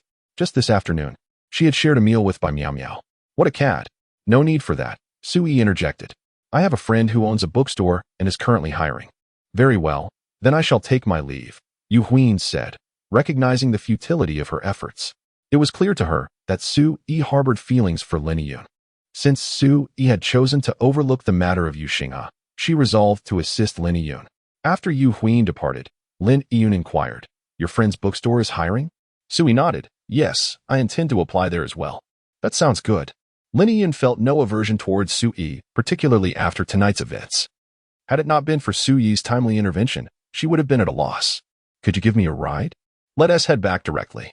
Sui relished the experience of riding behind Lin Yun on her electric scooter. It was not about taking advantage of her, but rather a source of profound inner tranquility and comfort. Lin Yun finally regained her composure, pouting as she remarked, "You can't even ride an electric scooter?" Sui responded with a hint of nonchalance, "Not at all. I've never tried. If it were horseback riding, I might offer you a lift." "Where would you find a horse?" Lin Yun retorted, falling silent as they approached the bar's entrance. At that moment, the police were still stationed outside, and Lin Yun had to seize the opportunity to ride away. Fan Jia had already been apprehended by the police and was made to don a pair of shorts. As Sui and Lin Yun passed by, Fan Jia's eyes brimmed with malice. He dared not provoke Yu Huin, and naturally, the blame for today's humiliation would fall upon Sui, that impoverished lad. If it hadn't been for his interjection, Yu Huin might have spared him some dignity. Instead, Sui's words had led to his embarrassment. Sui merely cast a disinterested glance in his direction. Such a worm was not worthy of his concern. However, Lin Yun felt a twinge of fear. She hopped onto the electric scooter, hastily ferrying Sui away from the street. While Fan Jia was indeed captured by the police, he still had associates who could pose a threat. Upon returning to Wudong Street, Sui bid farewell to Lin Yun at her doorstep, extending an invitation for her and her grandfather to dine at his home the following day. Having lived for over 100,000 years, he had perfected many life skills, and Sui held a great deal of confidence in his culinary abilities. In the ancient times, when spiritual energy was abundant, he could effortlessly gather various ingredients that, once skillfully cooked, would enable cultivators to advance to a higher realm. However, the ingredients available in the present day are far too ordinary. Lin Yun's soul has traversed countless reincarnations, and it remains uncertain whether it will awaken again. Yet, none of this holds significance for Sui. He simply desires to quietly observe her. The following morning, shortly after 8 o'clock, Yi Xiaoshuan arrived at Suyi's doorstep, carrying 2 bags of vegetables. Meanwhile, Sui was still in his study, engrossed in writing, preparing lessons for Yi Xiaoshuan. Master, I have found a bookstore. It is located in a small alley behind the university town. When will you have time to visit? Yi Xiaoshuan knocked on the door, and upon receiving Suyi's permission, she entered, noticing him still writing, and softly inquired. Chapter 77, The Secret Art of Medicine. When Yi Xiaoshuan arrived, Sui had just completed several manuscripts on the secret art of medicine. Let us discuss the bookstore later this evening. You expressed an interest in studying medicine. Did you not? Take these to peruse, but remember to burn them once you're finished, Sui remarked, handing her a stack of densely written rice paper. Furrowing her brow, Yi Xiaoshuan accepted the bundle, glancing at it to discover it was filled with traditional characters. What is this? She exclaimed, examining the pages more closely. Are these lost prescriptions? Indeed, these are merely the simplest ones, Sui replied. If you wish to read them now, feel free. Once you're done, prepare the vegetables. I shall handle the cooking. With that, he rose and exited the room. Yi Xiaoshuan set the vegetables on the floor and took a seat, eagerly delving into the manuscripts. The characters were exquisitely beautiful. Placing the rice paper on the table, she scrutinized it, her initial impression being that the calligraphy was exceptionally well executed. It was a visual delight. It was hard to fathom that a young person today could produce such remarkable brushwork. From Yi Xiaoshuan's perspective, the characters on the rice paper resembled the work of a master calligrapher, a rarity among contemporary artists, imbued with an ethereal quality that transcended the mundane. As for the content, it was utterly unprecedented and unseen. She read with rapt attention, feeling as though her very soul was being drawn into the text, experiencing an enlightening epiphany as the secret recipes inscribed seemed to imprint themselves in her mind. Turning the pages one by one, she lost track of time, and before she realized it, Yi Xiaoshuan had memorized all the intricate details contained within. As she finished reading the last word, a long sigh escaped her lips. Yi Xiaoshuan could hardly recall possessing an extraordinary memory. Yet, the contents penned by Sui were retained in her mind after a single reading, and she comprehended the underlying pharmacology. Could it be that I am a genius? Yi Xiaoshuan began to question whether she was indeed gifted. Little did she know that in her hands lay a singular medical tome, an unparalleled manuscript authored by Sui himself. Even the most obtuse individual, upon diligent perusal, would inevitably glean insights. It resembled a skill book in a game. With a mere click to learn, one would instantly acquire the knowledge. When Yi Xiaoshuan emerged from the room, an hour had elapsed. Sui sat beneath the parasol tree in an old armchair, eyes closed in contemplation. Have you finished? Sui's voice drifted over to her. Yi Xiaoshuan hastily replied, I have. Now, set the fire and wash the vegetables, and rinse the rice. Sui felt no qualm in directing Yi Xiaoshuan to undertake these tasks. It had been quite some time since he formally accepted a disciple. But was that not the purpose of having a student? Previously, Yi Xiaoshuan regarded Sui as enigmatic, although she had become his apprentice. It was merely for the sake of the 2 scrolls of medical texts attributed to Bien Quebec. Now, she grasped the reason her grandfather insisted she study under Sui. He was nothing short of extraordinary. 13 secret prescriptions, their pharmacology crystal clear and easily understood, yet imbued with remarkable efficacy. In any esteemed family of medicine, such knowledge should be passed down through male heirs, rendering it nearly impossible for outsiders to gain insight. Realizing this, Yi Xiaoshuan promptly set off. She was genuinely impressed. Had it been anyone else requesting her to wash vegetables or rinse rice, she would have scoffed. Yet, when Sui asked her to perform such tasks, she found herself eagerly complying. As Sui rose slowly and made his way next door, he contemplated the merits of taking on an apprentice. While he did not mind engaging in mundane chores, having someone by his side to delegate tasks to was undeniably advantageous. Meanwhile, Lin Yun's grandfather was sweeping fallen leaves in the courtyard. Although the yard was quite tidy, individuals of advanced age often seek out activities to occupy themselves, lest they succumb to tedium. Old Lin, you needn't prepare lunch. Come dine at my place, Sui called out to him, the familiarity in his tone effortlessly evident. All right. What have you prepared? It was only natural for Sui, a classmate of Lin Yi, to address him as Grandpa Lin. However, old Lin took no offense. Even he was unaware of why he felt such warmth from Su Yi's address. He simply found comfort in being called Old Lin. He certainly had no inkling that 68 years prior, Su Yi had also resided in this very place. That year, upon his birth, his father had become close friends with Su Yi, recognizing him as an educated man and requesting his assistance in naming the child. If Su Yi were to reveal to Old Lin that he had chosen his name, it would likely overwhelm him. The infant who had entered the world during that year was now in the twilight of his life. Yet Su Yi remained that same youthful spirit. Su Yi chuckled. Just come over and eat. It won't be disappointing. We'll have a couple of drinks later, Lao Lin remarked. I still have a jar of aged wine hidden away. Great. Do bring the wine over in a while, Su Yi responded, not bothering to inquire about Lin Yun any further, and he turned back to his own courtyard. Speaking of fine wine, there should be a jar buried beneath that phoenix tree. I recall it was placed there when the tree was planted, over 400 years ago. It would be quite a challenge to excavate it now. How should I chop this? Yi Xiaoshuan gripped the kitchen knife, staring at the plucked chicken on the cutting board, utterly unsure where to begin. If only she had asked Annie to help her chop it. For a girl of her background, being able to prepare some simple dishes was already commendable. However, she was oblivious to what Su Yi intended to cook, so she purchased a chicken, a duck, and several pounds of pork belly, along with a variety of vegetables. Washing the vegetables was manageable, but when it came to handling the meat, that felt far more intricate than wielding a scalpel. I suppose chopping it into small pieces should suffice. Yu Xiaoshuan squinted her eyes, and with swift motions of the knife, pieces of meat flew everywhere. Quite a bit of chicken landed beyond the cutting board onto the floor. By the time she finished, only about a third of the chicken remained on the board. The rest had scattered below. How embarrassing. Yu Xiaoshuan, seizing the moment while Su Yi was still out of the kitchen, hastily tossed all the fallen chicken pieces into the trash can. Upon entering the kitchen, Su Yi was taken aback by the chaotic scene that resembled a battlefield. Did you wash all the vegetables? Su Yi felt somewhat speechless as various washed vegetables were laid out on the counter. Indeed. Yu Xiaoshuan nodded, instinctively nudging the trash can beside her foot. Su Yi took a deep breath, setting aside the question of whether the vegetables were cleaned properly. Was it not excessive? Those leafy greens could last quite a while without water, yet she had washed them all. And what about the meat in the trash can? The only chicken that had been chopped. Well, the technique resembled that of a deranged butcher. Just stand there.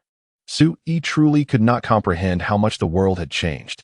Even 50 years ago, how could a girl not know how to cook? Yu Xiaoshuan's performance made him hesitant to ask her to step into the kitchen in the future. Chapter 78, Deserved Fate in the New Society. Women are capable of sharing the burdens of life, yet it seems that many have forgotten the art of cooking. Meanwhile, men are expected to master an array of skills, excluding the act of childbirth. With a serious demeanor, Su Yi instructed Yi Xiaoshuan to stand beside him, and to her surprise, she found herself paralyzed with fear. In that moment, she experienced an odd sensation, perceiving this younger boy before her as though he were an elder from her family. Though he did not reprimand her, an unspoken authority radiated from him. Su Yi had not anticipated that in taking on a female apprentice, he would also have to teach her how to cook. As he prepared the meal, he explained to Yu Xiaoshuan the intricacies of slicing meat, the method of cooking vegetables, and the appropriate use of spices. The hour was still early, and Su Yi engaged in preliminary tasks, including washing and soaking the rice. To him, cooking was akin to an artistic endeavor. Yi Xiaoshuan stood obediently to the side, absorbing Su Yi's instruction. In that moment, she felt a newfound respect for him. Despite his youth, he possessed medical knowledge, demonstrated exceptional calligraphy, and now revealed culinary skills. While she had studied medicine and art, considering herself competent, her culinary abilities were, regrettably, lacking. If Su Yi were merely a good cook, it would not be particularly remarkable. The astonishing aspect was that he excelled in so many other fields. How could he possibly find the time to master such diverse skills? Master, you didn't learn these things from your mother as womb, did you? Yu Xiaoshuan was genuinely impressed. Let us not dwell on other matters, merely considering Su Yi's exquisite calligraphy. One cannot achieve such mastery without at least a decade of dedicated practice. Furthermore, he must also study medicine. Yi Xiaoshuan, being a medical student herself, is acutely aware of the formidable challenges this entails. After all, why are there so few exceptional doctors today?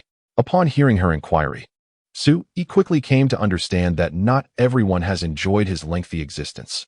A typical young girl, who has devoted herself to the art of healing, would find it entirely reasonable if her family discouraged her from pursuing culinary skills instead. I have been studying medicine for quite some time, Sui remarked. If you do not wish to pursue these studies, then do not.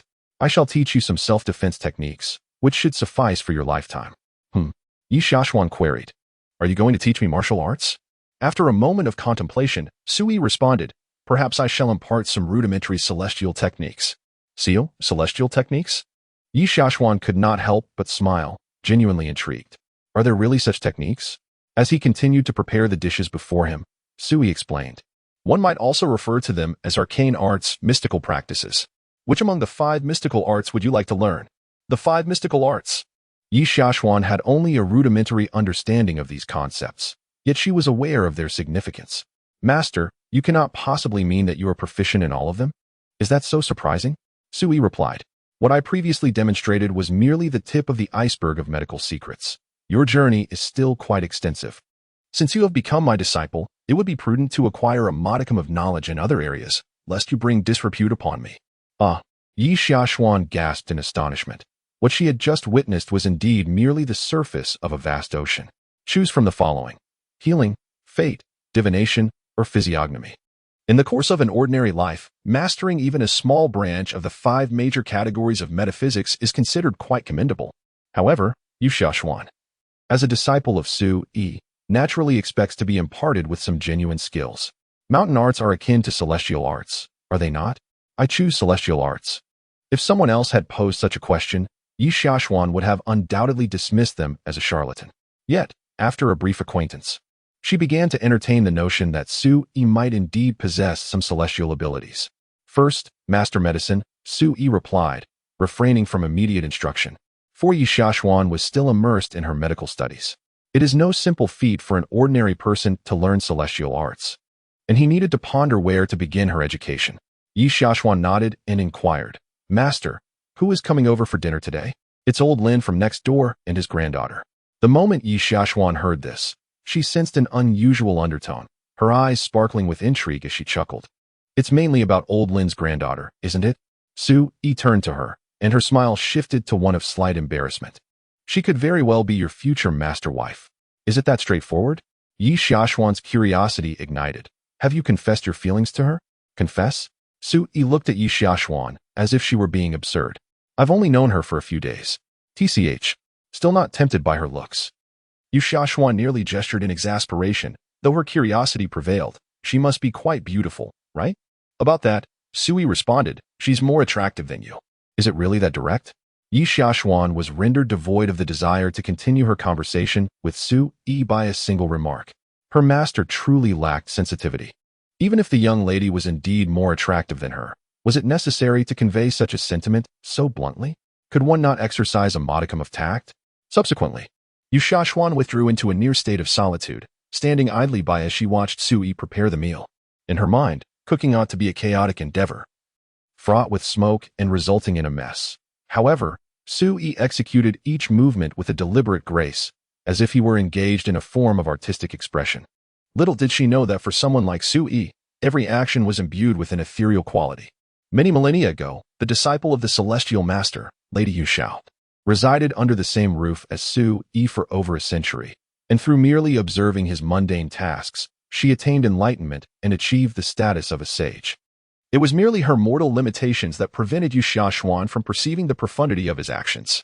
As time passed, Sui had prepared a dish of spicy chicken along with 2 vegetarian dishes, and the rice was also ready.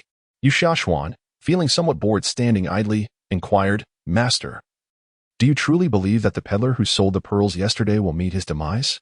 Without turning his head, Sui replied, he will undoubtedly perish. Yi Xiaoshuan timidly asked, is there any possibility of saving him? Why save him? His actions were fundamentally at odds with the principles of humanity. I offered him a chance.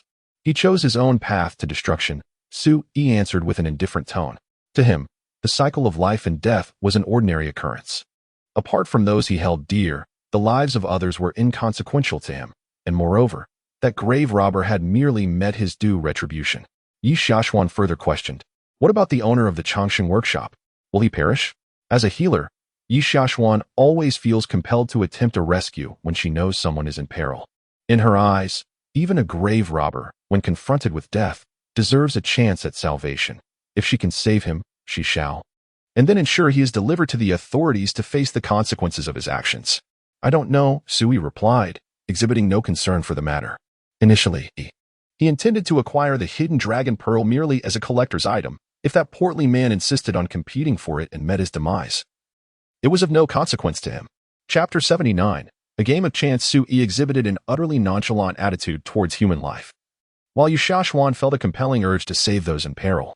Yet, observing Suyi's demeanor, she dared not voice her thoughts. Today, he imparted to her some esoteric medical techniques, including a method to dispel malevolent energies. Tomorrow, she would discreetly visit the proprietor of the longevity workshop. As for the tomb raider, should she encounter him, she would offer her assistance as well. Sui, however, showed no interest in Yi Xiaoshuan's intentions, engrossed in his culinary endeavors. Could you please set up the table? It's time to feast, he called out to her. Huh? Yu Xiaoshuan gazed at him in bewilderment, questioning the necessity of preparing the table. Sui cast a glance her way, then set aside his task, retrieving a disassemblable round table from the living room and bringing it into the courtyard. The furnishings here were decidedly antiquated. The dining table was of a type commonly found in rural areas, meant to be taken apart. Yi Xiaoshuan, having never dined at such a table in her life, silently noted the assembly process while inwardly lamenting Su Yi's rather archaic tastes. Despite his considerable wealth, his teacups alone worth 200 million, he clung to such outdated furniture. It was perplexing that he could not even invest in a new table, as the ambience of the home reeked of poverty. Most alarming was the absence of Wi-Fi, computers, and a refrigerator, as if one were living in the 1990s. Go fetch the dishes and ingredients, and I shall summon old Lin. After Sui arranged the table, he cast a disdainful glance at Yu Xiaoshuan, who seemed utterly inept, unable even to serve a dish properly. Throughout her life, wherever she went, the gazes directed at her were rarely devoid of admiration or respect, unlike the contempt emanating from Sui. His eyes seemed to convey that she was nothing but a useless individual, questioning her very ability to serve food. This was not merely disdain, it was an overt insult, as if he were pointing a finger at her, challenging her to prove her worth beyond mere incompetence. Go on, I know how to do it. Yi Xiaoshuan finally could not contain her frustration. She was undeniably talented, so how could she be reduced to a figure of ridicule in Suyi's eyes? Without uttering a word, Sui sighed and exited the courtyard. Yi Xiaoshuan, incensed, clenched her teeth in anger. How dare he sigh? If it were anyone else, she would have wanted to rush over and bite him, indignantly questioning who he thought he was looking down upon. He might as well be my master's wife. After only a few days of acquaintance, he harbored such thoughts. What a scoundrel! Returning to the kitchen, she grumbled while serving the dishes. She refused to believe in the concept of love at first sight. Falling for someone after just a few encounters? It was clearly mere lust for her physique. Meanwhile, Sui arrived at old Lin's courtyard, where Lin Yun was already outside, hanging laundry. I heard from Grandpa that you're having lunch at your place. Lin Yun no longer regarded Sui with the same initial awkwardness, having shared some experiences the previous night and being neighbors. There was no longer a need to maintain an air of aloofness. Indeed, the meal is ready. Once you finish hanging the clothes, you may come over. Sui did not deliberately display a sense of intimacy towards Lin Yun. They were not yet well acquainted. After exchanging a brief remark with Lin Yun, he turned to her grandfather and said, Old Lin, we shall proceed. Wait for me. Old Lin responded, turning back to the house to fetch a small jar of wine. Chuckling, let us enjoy a couple of cups this noon. Sui stepped forward to receive the wine, smiling as he followed Old Lin out of the courtyard. Lin Yun could not help but feel a moment of surprise. Old Lin, Sui addressed her grandfather so casually, yet her grandfather appeared unfazed. Did their relationship truly run that deep? Xiao Su, to be candid, is your proximity to my granddaughter the reason for your visit? Old Lin inquired softly as they exited the courtyard. Sui chuckled. How could that be? Upon entering Suyi's courtyard, Old Lin noticed Yi Xiaoshuan busily engaged in her tasks and promptly fell silent, his expression somewhat intricate. Sui cast a glance back at him, already discerning the truth. Old Lin's health was in peril. If left unattended, he likely would not survive the winter. The old man must have been aware of his condition and sought to find a support for Lin Yun. After a brief silence, Sui broke the awkwardness with a smile, saying, Old Lin, during my childhood on Shijian Mountain, an old sage taught me a set of health-preserving boxing techniques. Would you care to practice with me? I assure you, it will extend your years. The mention of the sage from Shijian Mountain brought a spark to old Lin's eyes as he excitedly asked, "Do you truly know how?" "Of course," Su Yi replied with a grin. "It all depends on your willingness to learn." "Learn? Why not?" Old Lin possesses a profound understanding of his own health. The doctor has informed him that, barring chemotherapy, he has at most 3 months left to live. He is not particularly afraid of death itself. Rather, he is apprehensive about leaving Lin Yun to face a solitary and desolate existence. Opting for chemotherapy would incur significant expenses, ultimately leading to the same fate. Presently, his sole desire is to extend his life by even a single day, to leave Lin Yun with whatever financial resources he can muster. Ideally, he hopes to find her a reliable support. Upon entering the courtyard, he discerned that Su Yi's prospects with Lin Yun were bleak upon seeing Yi Xiaoshuan. His granddaughter is indeed charming and radiant, yet Yi Xiaoshuan is equally attractive. Moreover, judging by her attire, it seems she hails from a well-off family. In terms of familial standing, Lin Yun cannot compete with her. Most importantly, given the current circumstances, it appears that Yi Xiaoshuan is already involved with Su Yi. Otherwise, she would not be preparing meals at his home so early in the morning. Old Lin's thoughts are complex, yet he soon dismisses them. He initially agreed to Su Yi's invitation for dinner not only to foster neighborly relations, but also to glean insights into Su Yi's circumstances. If this young man had indeed moved here specifically for his granddaughter, it would signify a deep affection. Alas, this hope has been dashed. Su Yi, without any telepathic abilities, remains oblivious to Old Lin's musings and simply replies, "I'll teach you tomorrow." Old Lin inquires, "Do you have plans this afternoon?" Su Yi glances at him and responds, "I have no plans, but you will certainly end up intoxicated." Old Lin seemed to have heard the greatest joke, exclaiming, "As for my drinking capacity, 3 to 5 Jin is merely a trifle. Let us arrange a game for the afternoon." 3 to 5 Jin, merely a trifle? Su Yi had initially intended to present his cherished aged liquor to Old Lin, a brew he had personally crafted. Although composed of commonplace ingredients, it contained fragments of profound truths and had been sealed in a jar for 5 centuries. One sip would send an ordinary person into slumber for a day or two. However, upon awakening, they would find themselves free from ailments, thus alleviating Old Lin's internal issues. Yet, an afternoon gathering. Liquor could be savored at any time. After all, Old Lin still had months to revel in life. At the dining table, without any prompting from Su Yi, Yi Xiaoshuan had already introduced herself. "Hello, Grandfather Lin. I am Su Yi's cousin, Yi Xiaoshuan." Cousin. Fortunately, Su Yi had encountered enough situations to maintain a serene smile. His disciple masquerading as his cousin, was this not a form of rebellion, an affront to his master and ancestors? "Oh, so you are Xiao Su's cousin. Do come by often. Next time, let us have a meal at my home," Old Lin remarked, his thoughts immediately enlivened by Yi Xiaoshuan's words. It appeared that Su Yi had a wealthy cousin. If her character was commendable, she could indeed be a valuable acquaintance. Yi Xiaoshuan, unreserved, smiled warmly and replied, "I shall visit often. After all, I worry a bit about Su Yi living here alone. You know how boys can be when left to their own devices. If he had a girlfriend, I wouldn't have to fret so much." Her words were primarily intended for Lin Yun, indicating that Su Yi was indeed a single man. "Little Su, your cousin is quite considerate, taking the time during the holiday to tidy up your home and prepare meals." Old Lin appeared to be somewhat mistaken, as he believed that Yi Xiaoshuan had come to clean up for Su Yi. After all, he had seen her carrying dishes as soon as he entered the courtyard. Su Yi nodded, refraining from clarification, and with a beaming smile directed at Yi Xiaoshuan, he said, "Cousin, thank you so much." This smile carried profound implications, sending a chill down Yi Xiaoshuan's spine. However, she found herself in a precarious situation and could only respond, "It's nothing, really. This is what a cousin ought to do. Let us eat and chat." Lin Yun, not overthinking the situation, was merely being modest as a newcomer, maintaining a smile throughout without uttering much. "So, you must be Xiao Lin. I often hear my cousin speak of you," Yi Xiaoshuan remarked upon encountering Lin Yun. Even as a woman, she couldn't help but feel a sense of admiration. Lin Yun, with a natural face devoid of any makeup and dressed in a simple, unadorned t-shirt, exuded an endearing charm.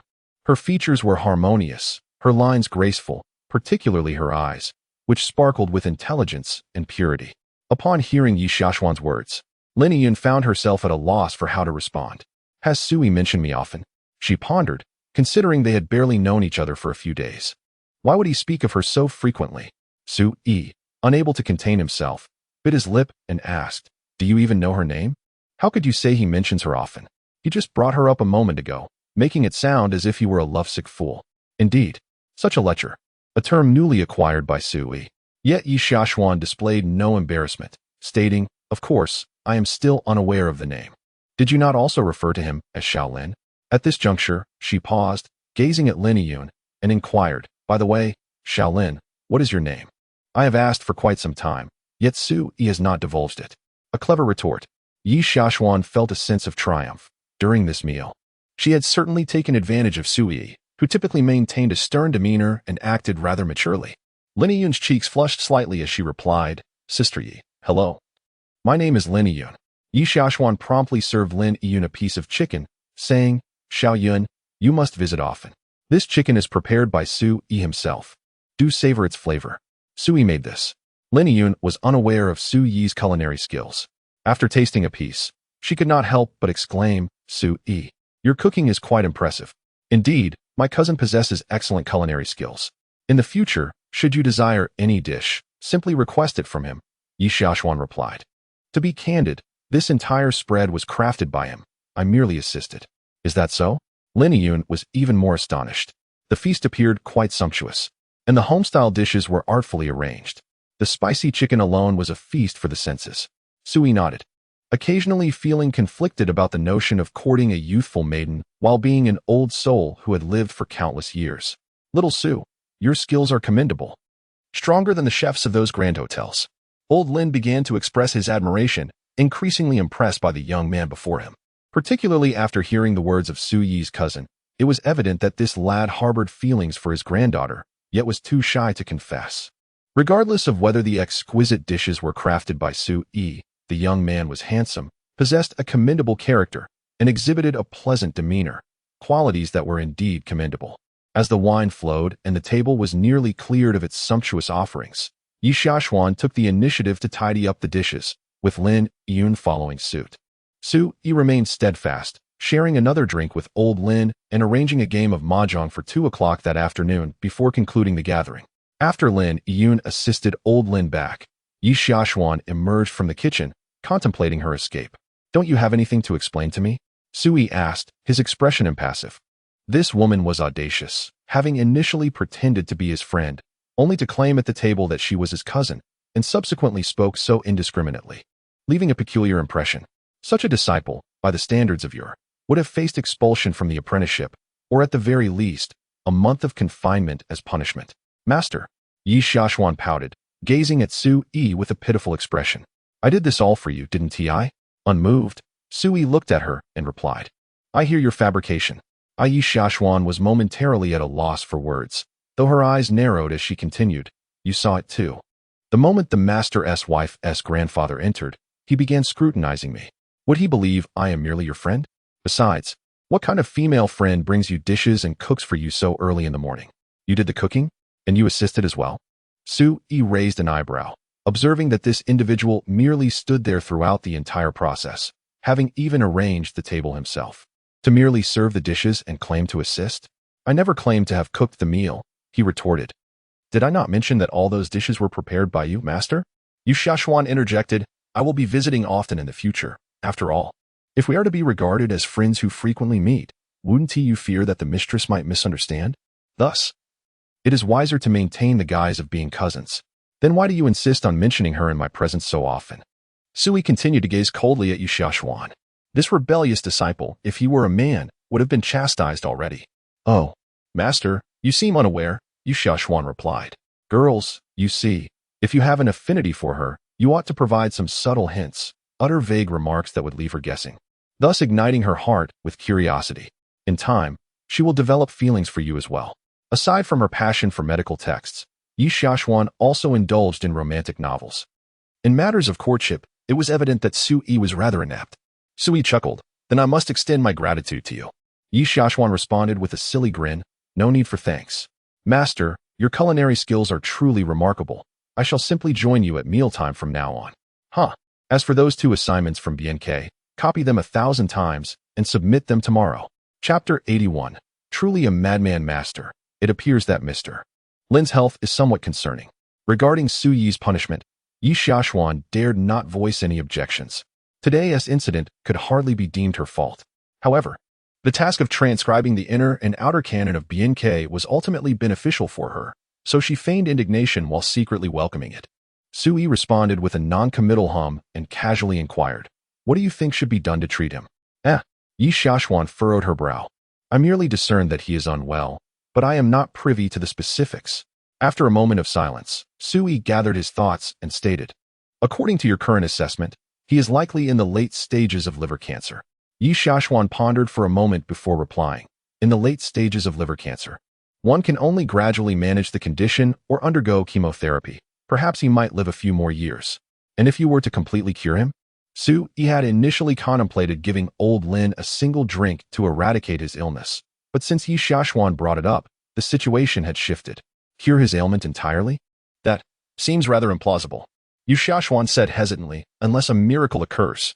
Sui lowered his head, searching for information on chemotherapy via his phone, and muttered, "Your first assignment is to cure old Lin's illness within a month." "A month? Cure him? You cannot be serious." Yi Xiaoxuan nearly fainted at the thought. If he truly was in the late stages of liver cancer, curing him in just a month was no laughing matter. Sui lifted his gaze and coldly queried, "Do I appear to be jesting with you?" Yi Xiaoxuan clenched her fists tightly, struggling to articulate her thoughts. She yearned to exclaim, "If you are so capable, why don't you take on the challenge yourself?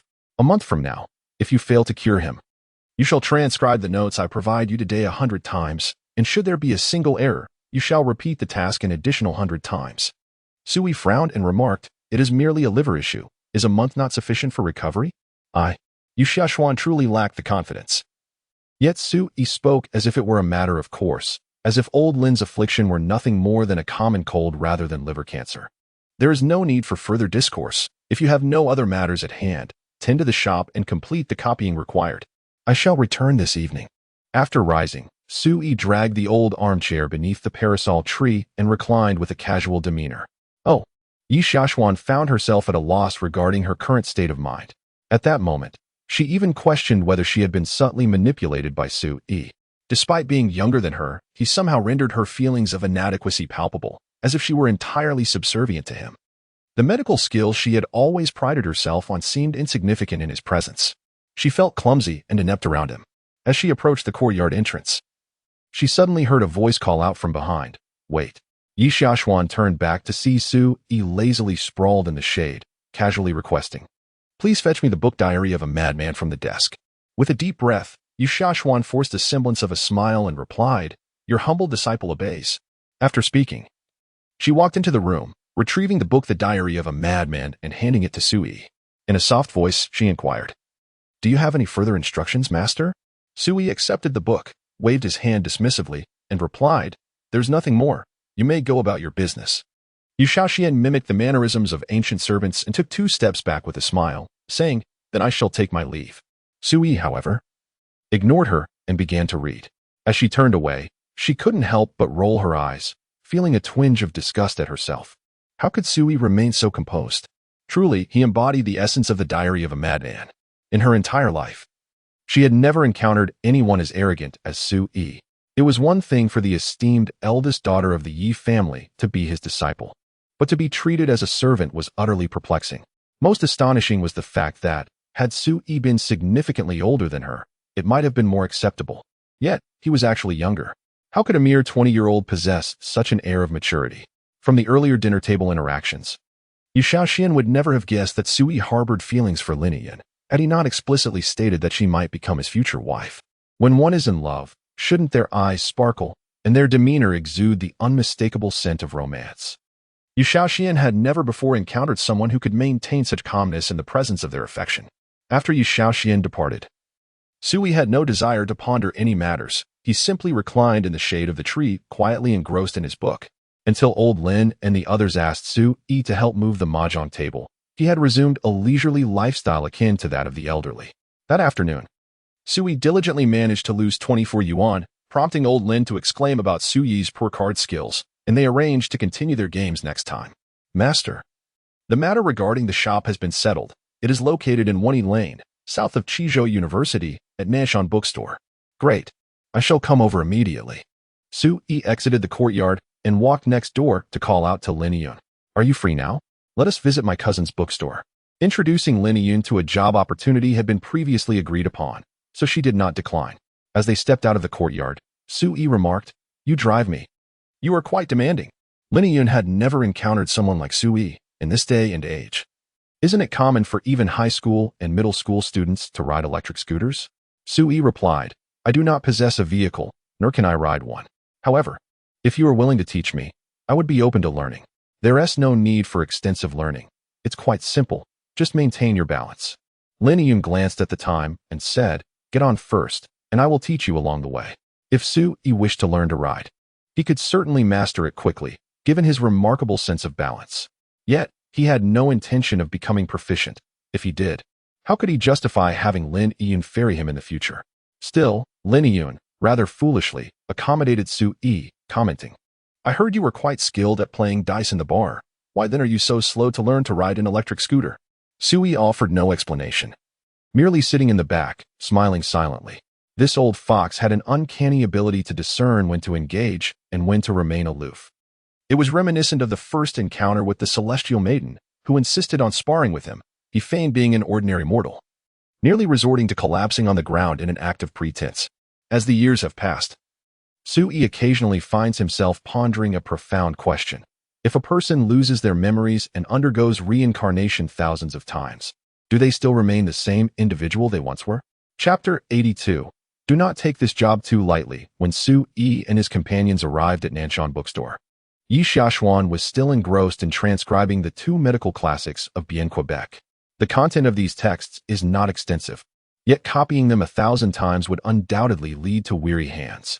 Having chosen to take Su-yi as her mentor, Yi Xiaoxuan was determined not to yield easily. Regardless of Su-yi's age or his demeanor towards her, the knowledge he could impart was something that no one else in this world could offer.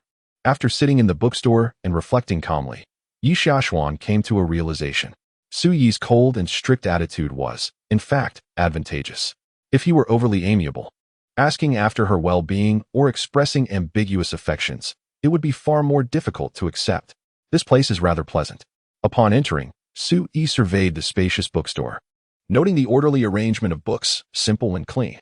Seeing them arrive, Yi Xiaoxuan set down her pen and greeted them with a smile. "You're here. Please, come and sit." Su-yi had mentioned that Lin Yun might become her future mentor's wife, so there was no need for secrecy regarding the two volumes. Moreover, she hadn't brought the originals. She was merely practicing from memory. Even if Lin Yun were to see it, it would not be a matter of concern. "Hello, Yijia." Lin Yun greeted Yi Xiaoxuan, somewhat nervously.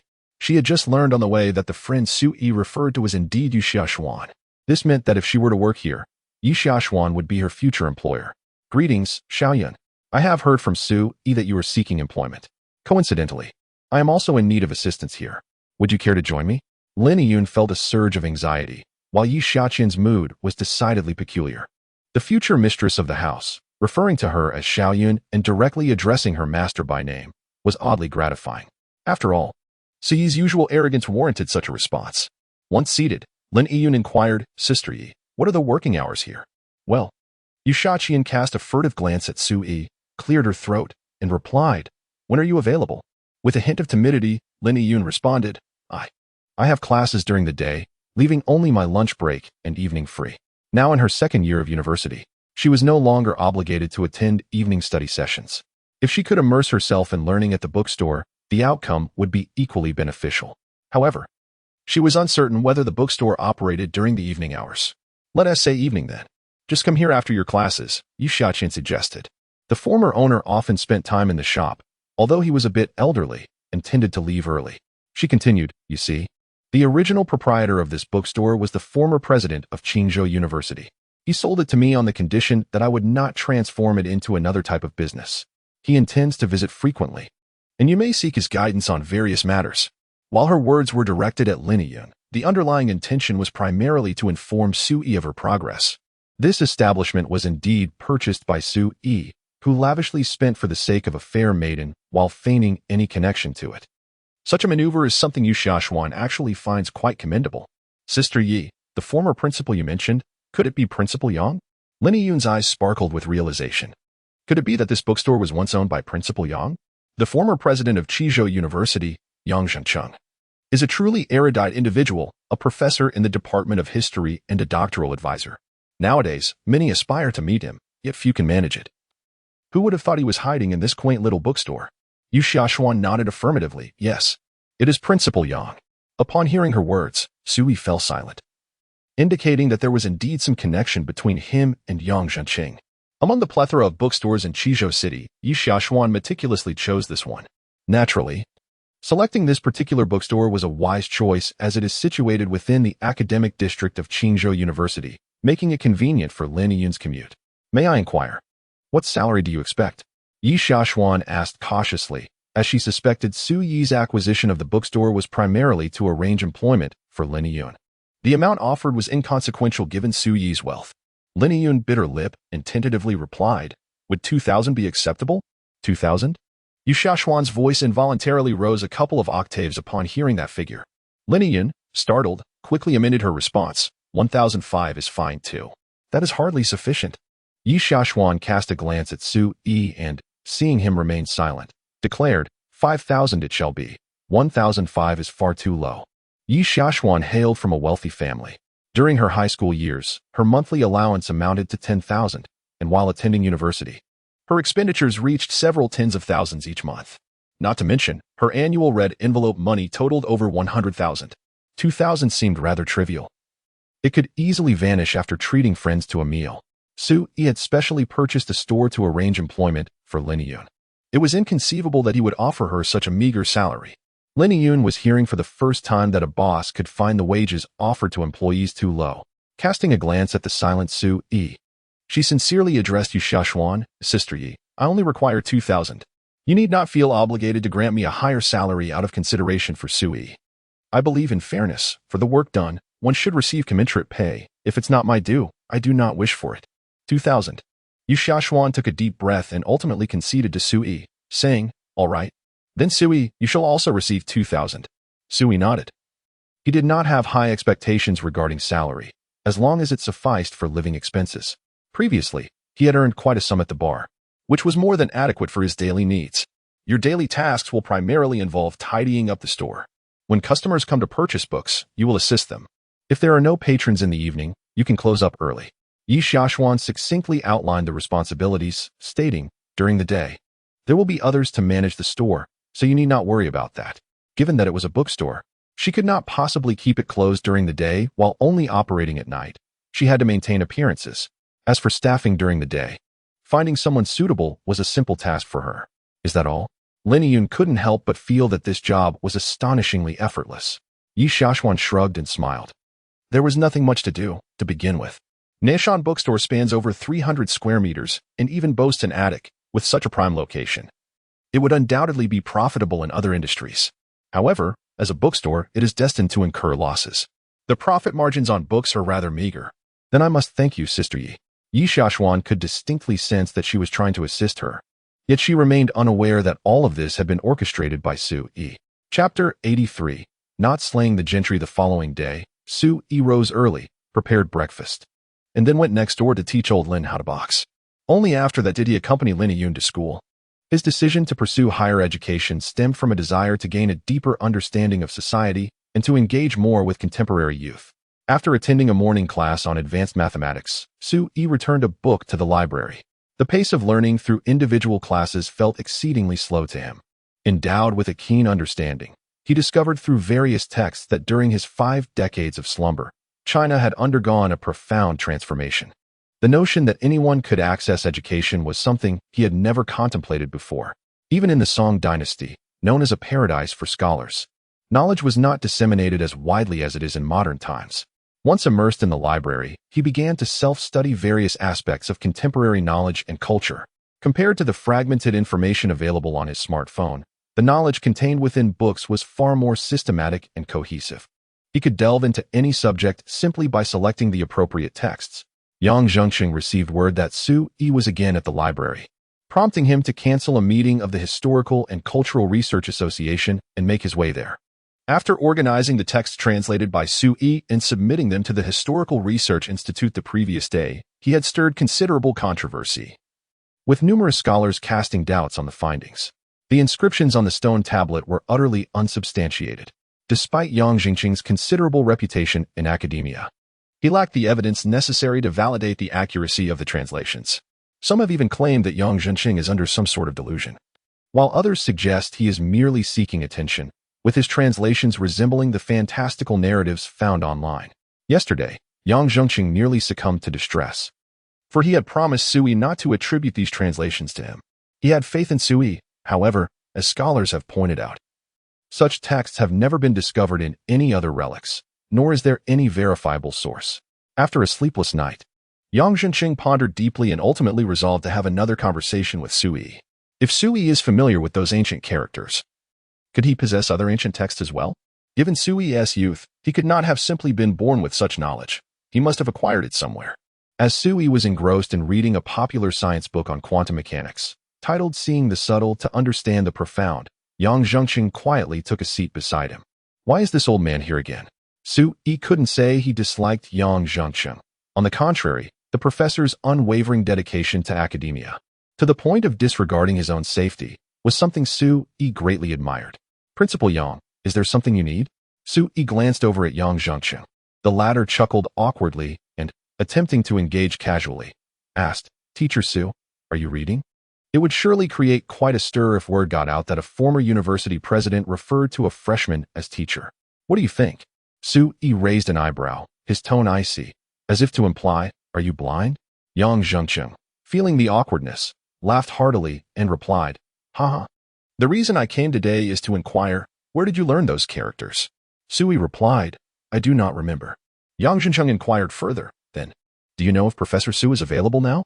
If you have something to say, please be direct and avoid unnecessary preambles. Sui set down his book and gazed at Yang Jingqing with a stoic expression. Despite being the former president of Qizhou University and having made significant contributions to academia, Yang Jingqing now appeared as timid as a new student, speaking to a freshman.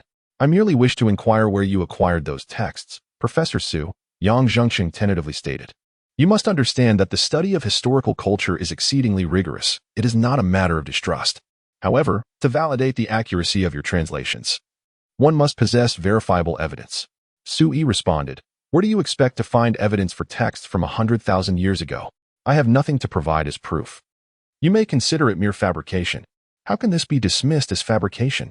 Yang Jingqing retorted, visibly agitated, as if he were under some enchantment. I assure you, I harbor no doubt regarding your integrity. Do you comprehend the significance of the texts you have translated? They cannot simply be dismissed as fabrications, they must hold truth. You cannot truly be fabricating, can you? Yang Jingqing clenched his fists, his gaze fixed intently on Sui, fearing to hear that the translations were indeed nonsensical. For an esteemed scholar engaged in academic research, the implications of Sui's translation stirred tumultuous waves within his mind. After all, the content Sui had translated signified a potential rewriting of the entirety of Chinese history. A profound sense of national pride ignited every fiber of his being. At this moment, if Sui were to entirely dismiss his assertions, it would undoubtedly deal a devastating blow to him. Sui set aside the book in his hands, sighed, and remarked, rest assured, I am not speaking recklessly, but I truly possess no evidence to substantiate those translations. Do you wish for others to believe in their authenticity? Indeed, these matters pertain to the history of our nation. Without evidence, such translations will not be taken seriously. Yang Jingqing sought to convey the significance of this issue to Sui, believing that someone of his youth would inherently possess a strong sense of national belonging. With a hint of regret, Sui replied, I apologize, but I cannot assist you. In truth, if others choose not to believe, then so be it. There are myriad truths that the mundane world is reluctant to accept, and not every situation can be backed by evidence. I understand. Yang Jingqing felt a tinge of disappointment. Yet once he regained his composure, he refrained from further inquiring about the ancient stele and instead asked, aren't you a freshman? You've chosen to major in history. Which period intrigues you the most? Sui had not particularly focused on his major and had not mentioned it to Yu Guan. History?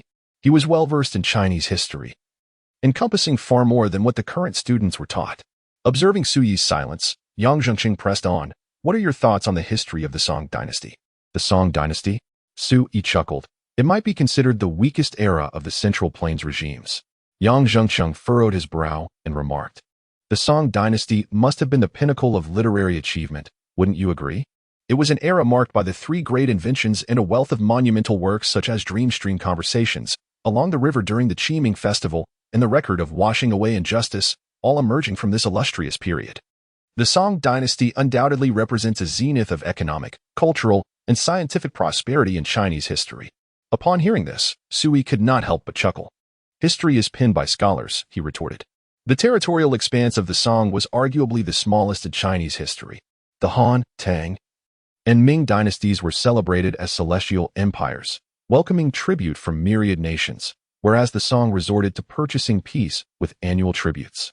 What is there to boast about? Such extravagant praise stems from the fact that the emperor of the Song ascended the throne through dubious means, fearing the literati, sparing the gentry while leaving the common people to suffer. A scholar became a leech upon the state, leading to an era of subjugation and hardship for the populace. It is perplexing to me what merits such glorification.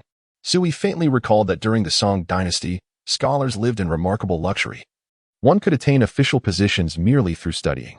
The privileges were countless, and there was even a leisure to drunkenly insult the emperor without repercussion. However, the common folk did not share in this comfort. The disgrace of Jiang, where the Song paid a staggering tribute of 1,000,000 taels of silver, ultimately fell upon the shoulders of the common people. He still remembers the harrowing tales of cannibalism among the populace, a sight too dreadful to behold. Chapter 84. Teacher Su. The library is ultimately not a place for idle chatter. After listening to Su Yi's discourse, Yang Zhenqing merely regarded him as possessing a unique perspective on history, unaware that the man before him had genuinely lived through that era. "If you have an affinity for history, why not accompany me to Nanshan Bookstore? I have left some books there, and it would be a perfect opportunity to retrieve them. Would you care to join me?" Yang Zhenqing expressed a keen interest in Su Yi, having sold the bookstore to Yi Shaqian just the day prior. There were still numerous personal treasures within that he had yet to remove. Among these cherished items were several rare historical texts, which were certainly not meant for sale, as their authenticity was difficult to ascertain. He was eager to discover whether Su Yi held any distinct views on these historical accounts. Su Yi smiled and replied, "Certainly." He had also meandered through Nanshan Bookstore the previous night, and to be frank, many of the books there were indeed captivating. Yang Zhenqing rose with enthusiasm, sensing that Su Yi would bring him unexpected delight. At Nanshan Bookstore, Yi Shaqian had been transcribing tirelessly.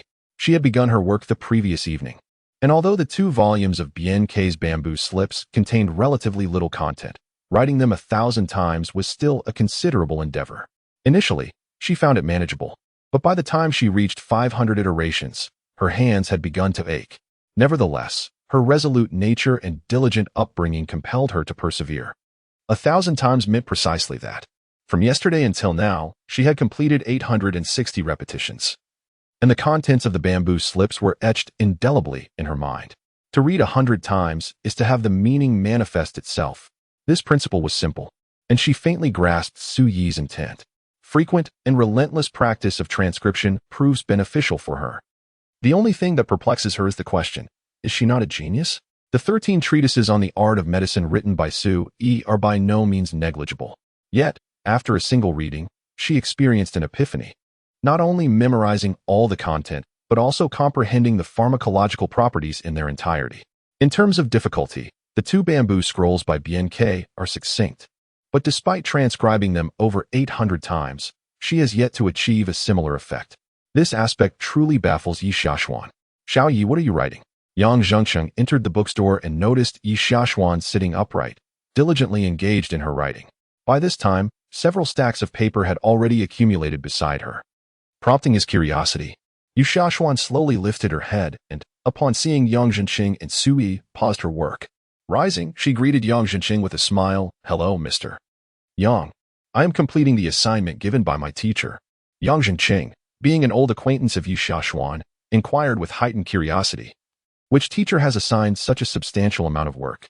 Coming from a prestigious background, Yi Shaqian has been well versed in the classics and medical texts from a young age, making it impossible for her to pursue education like an ordinary student.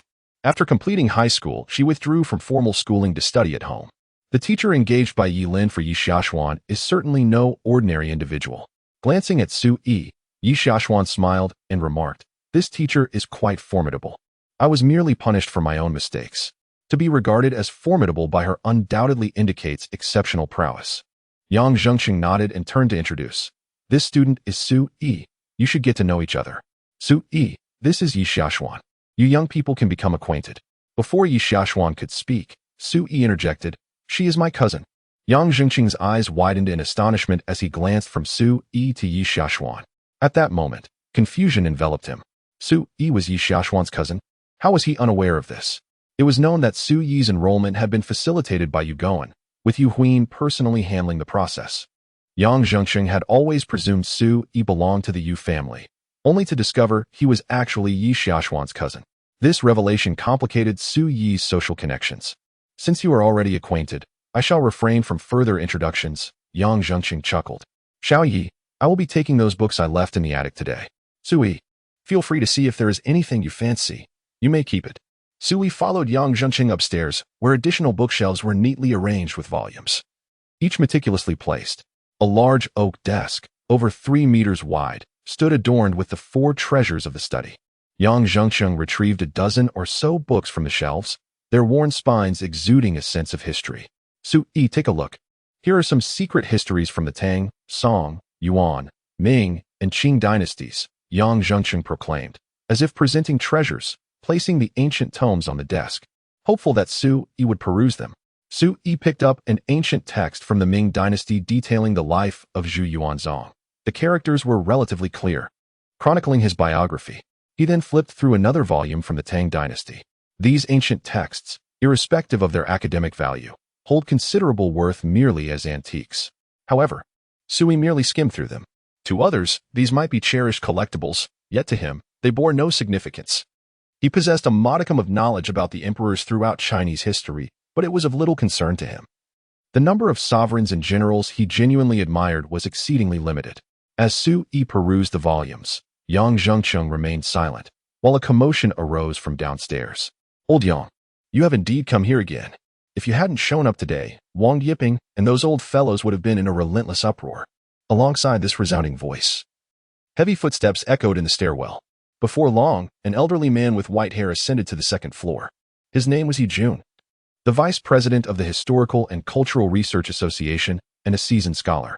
You still have a student?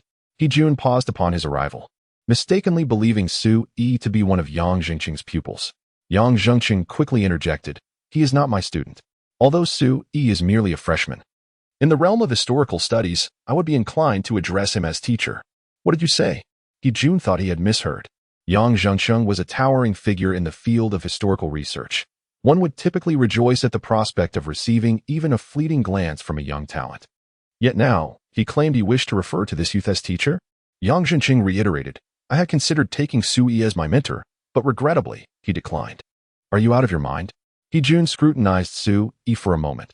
This young man appeared to be no more than 20 years of age. What merit could he possibly possess to warrant Yang Zhengqing's apprenticeship? Moreover, Yang Zhengqing had yet to formally accept him as a disciple. Jiang found it more plausible to believe that Yang Zhengqing had fallen under some sort of enchantment. While it is often said that the sea of knowledge is boundless and that those who have attained mastery can serve as teachers, the pursuit of learning is an incremental journey. Engaging in historical and cultural research is not an endeavor that yields results overnight. At merely 20 years of age, even if one had begun their studies in the womb, how much could one truly grasp? Even if Su Yi were a prodigy, the field of archaeology holds many nuances that cannot be comprehended without genuine exposure. I am not mad. If you do not believe me, that is your choice. Yang Zhengqing dared not disclose that Su Yi had translated the ancient stele. However, he seized this opportunity to extol Su Yi's virtues, hoping that perhaps, in a moment of elation, Su Yi might reveal some further insights.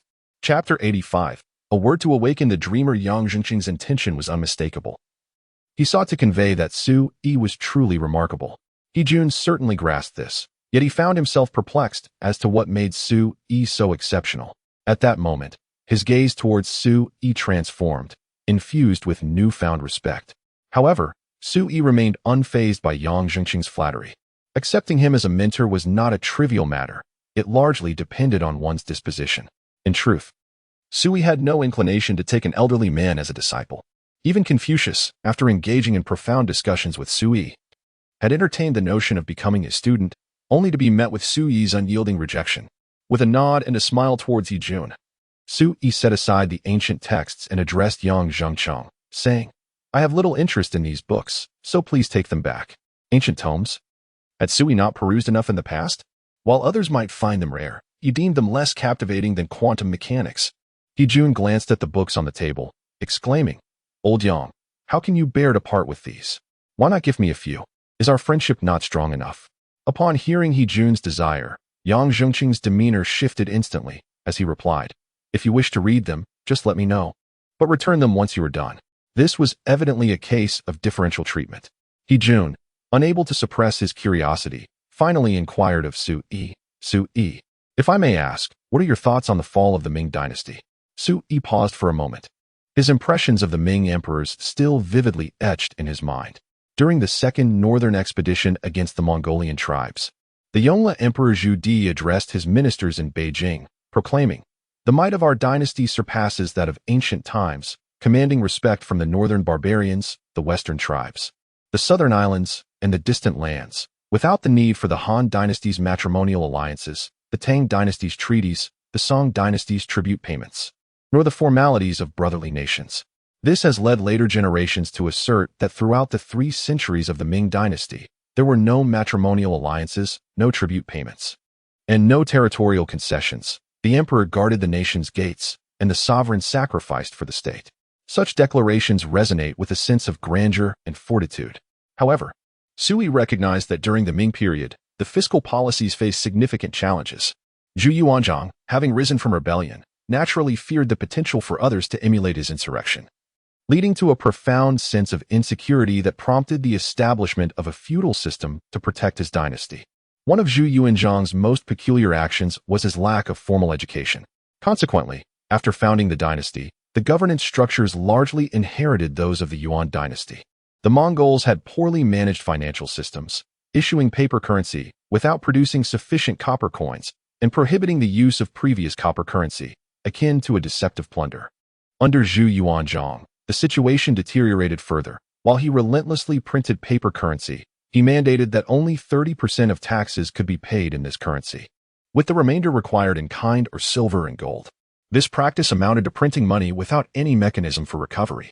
By the time of Zhu Yuanzhang's death, the Ming dynasty's paper currency had already become worthless. Moreover, he refrained from minting copper coins, leading to a spontaneous reliance on silver for transactions among the populace. The royal family was compelled to accept silver for trade, forfeiting their right to mint currency, resulting in an almost negligible capacity for economic intervention in the private sector. How could such a system possibly endure? Additionally, the tax system during the Ming dynasty faced significant challenges. Sui, observing the situation at the time, could only smile. Recognizing that an uneducated ruler is indeed incapable of governing a nation effectively, the crux of the matter lay in the financial crisis. Sui offered a succinct response to Jun, indifferent to the latter's opinion of him. Finances? Jun furrowed his brow, as scholars of history. Most believe that the downfall of the Ming dynasty was primarily due to bureaucratic corruption, the unchecked power of eunuchs, a lack of military strength, and the personal failings of Emperor Chongzhen. The aspect of financial instability had not crossed their minds. In truth, the financial troubles Sui mentioned were the fundamental cause. When a nation's finances falter, a cascade of subsequent issues arises. Without funds to pay officials or provide stipends to the princes, both officials and royals are compelled to resort to corruption and exploitation of the populace. Under such circumstances, how could a nation possibly survive? Sui chose not to elaborate further, turning to Yang Zhengcheng, stating, I shall take my leave. Yang Zhengcheng was momentarily taken aback. Was a mere mention of financial woes truly a sufficient response? Yet, observing Jun's expression, he too succumbed to contemplation. Those engaged in historical research often focus on documented events, yet Sui's simple remark had indeed awakened them from their slumber. Economic issues. This is the paramount concern. Throughout the vast expanse of history, Sui has primarily played the role of a mere observer. The fall of one dynasty invariably heralds the rise of another. After all these years, he cannot help but concede that the present era is indeed the finest. Meanwhile, Yi Xiaoxuan diligently attempts to transcribe the 2 volumes of medical texts by BNK downstairs when she suddenly receives alarming news. The individual who sold the hidden dragon pearl 2 days prior has met an untimely demise, abruptly passing away in a hotel. This revelation leaves her utterly astounded. Although she had anticipated such a possibility, Su Yi's ominous prediction that the man would die has come to fruition, which is somewhat unsettling. It appears that the hidden dragon pearl is indeed fraught with peril. Upon descending the stairs, Su Yi notices Yu Xiaoxuan, who seems lost in thought, and inquires, "How many times have you copied it?" After a moment of hesitation, she quietly responds, "The Tomb Raider is truly dead." Su Yi replies with an indifferent demeanor. "Is this surprising?"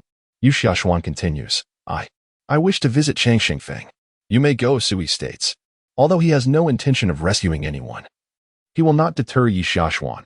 A healer's compassion is not misplaced. With a glimmer of determination, Yu Xiaoxuan smiles, "Then I shall go. I still have over 100 passages to transcribe upon my return." "Indeed. Do not forget about old Lin's ailment," Su Yi remarks lightly. "If you leave, will the shop close?" "No need to shut it down. A friend of mine has promised to come in during the day and should be arriving shortly. Just brief him on the tasks at hand when he arrives," Yu Xiaoxuan responds as she begins to tidy up the items on the table. "His name is Wang Xiu." Su Yi nodded slightly as Yu Xiaoxuan finished packing her belongings. She called upstairs, "Young Lao, I have some matters to attend to, so I shall take my leave. Feel free to take any books you need. Just take them directly. My cousin will be here in the evenings, so if you need anything, you can speak with him directly." "All right. You go ahead with your business." Yang Zhenqing's eyes brightened as he descended the stairs. Su Yi would be here to oversee the shop?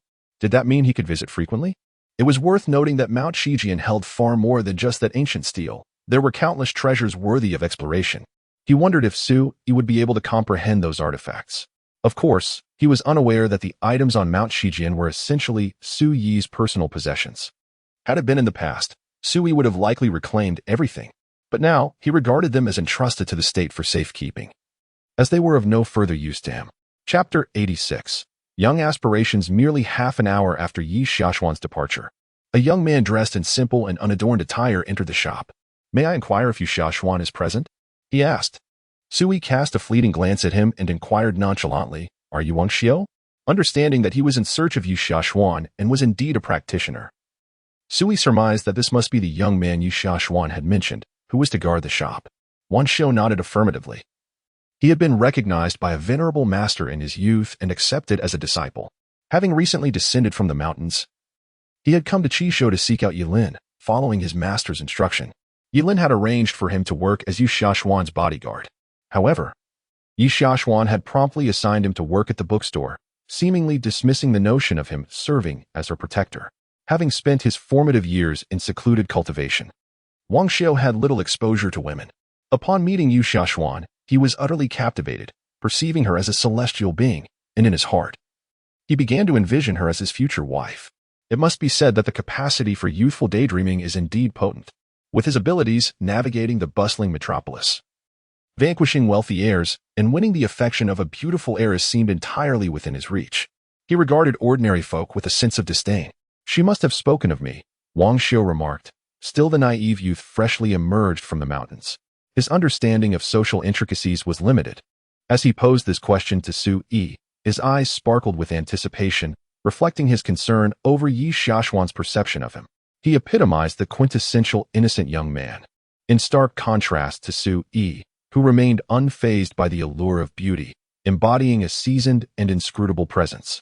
Su Yi instantly recognized that the young man before him was a practitioner, yet he did not dwell on it, merely stating, "You will work here from now on, with a monthly salary of 2,000. Your daily tasks will involve maintaining cleanliness, and if someone comes to purchase a book, you will attend to them." "Not a problem," Wang Xiu replied, observing Su Yi closely. The young man appeared to be of similar age, yet he seemed like an ordinary person, fragile and lacking strength, though there was a certain handsomeness about him that induced a modicum of pressure, albeit just a hint. "What is your relationship with Yu Xiaoxian?" Wang Xiu inquired nonchalantly. Adhering to the principle of complete immersion in his role, Su Yi responded coolly, "She is my cousin." "Oh." Upon learning that Yu Xiaoxian was Su Yi's cousin, Wang Xiu's initial wariness dissipated, replaced by a smile. "Do you know where your cousin is now?" "I do not," Su Yi replied. "You will guard the shop during the day, and I will take the night shift. Is that agreeable?" "Of course," Wang Xiu responded enthusiastically. "Since you are Yu Xiaoxuan's cousin, that makes you my cousin as well. If anyone dares to bully you, do not hesitate to tell me. I will stand up for you." The young man's approach to forging a bond was rather clumsy and direct. Had he been a different privileged youth, he might have defiantly questioned what capabilities Wang Xiu possessed, then demonstrated some of his own skills, thus naturally earning the younger man's acceptance. However, Sui narrowed his eyes and coldly retorted, "She is she, and you are you. Simply call me Sui." Yi Xiaoshuan boldly claimed to be his cousin, which was already a significant transgression. Now, another young one sought to take advantage of him. This was simply intolerable. Wang Xiu smirked, pondering that one day, Sui would be trailing behind him, calling him brother. Yang Zhengqing and He Jun stood silently nearby, and upon hearing the introductions conclude, Yang Zhengqing hastily approached, inquiring, "Sui, are you here tonight as well?" Sui furrowed his brow and replied, "Indeed, I am. Do you have something to discuss?" "I do have some questions I wish to pose. I hope it's not inconvenient. Regarding the artifacts from Shijin Mountain, there are several items whose purposes elude me." Yang Zhengqing was eager to inquire further about Sui, not only because he held great expectations for him, but also to gauge the depth of Sui's knowledge. If Sui demonstrated a comprehensive understanding of other artifacts, it would indirectly affirm the accuracy of his translations. "I am unavailable this evening." Sui thought to himself about how to converse with Lin Yun later. After all, they were still strangers to one another, and he was uncertain of her preferences. Faced with Yang Zhengqing's inquiries, Sui felt disinclined to engage. Perhaps another time, he decided. Yang Zhengqing had interacted with Sui on 2 prior occasions and recognized his somewhat eccentric temperament. During their first encounter, Sui had managed to infuriate the entire group. Yet his capabilities were undeniably genuine. Sui nodded and stated, "I have no other matters at hand. I am off to dine. May I inquire about the antiquities you mentioned?" "I possess a certain understanding of ancient artifacts," Wang Xiu remarked. Although he was unaware of the identities of Yang Zhengqing and his companions, he had acquired some knowledge of antique appraisal during his upbringing. Having descended from the mountains, he felt it imperative to showcase his skills. If Yi Xiaoshuan were present tonight, and he could impress her with his erudition, surely he would capture her heart. "Oh, may I ask who this is?" Yang Zhengqing's question was directed at Wang Xiu, yet his gaze was fixed upon Sui. In his mind, he had already formed a formidable impression of Sui. If Wang Xiu possessed even a fraction of Sui's capabilities, he would certainly welcome his acquaintance. "I am Wang Xiu," he replied, his expression slightly darkening. Had he not introduced himself before the 2 elderly gentlemen? "Young Wang, if you are free this evening, I shall bring those items for your examination," Yang Zhengqing offered, devoid of any condescension towards Wang Xiu. The artifacts from Shijin Mountain were unknown to them, the learned scholars, and he was determined not to miss any opportunity, no matter how slight it might be. Wang Xiu felt a growing dissatisfaction at Yang Zhengqing's address. This old man referred to Sui as Teacher Sui while calling him Young Wang. He silently vowed to make a lasting impression on this elder tonight. "Very well," Yang Zhengqing continued, turning to Sui, "Teacher Sui, shall we partake in lunch together?" "All right."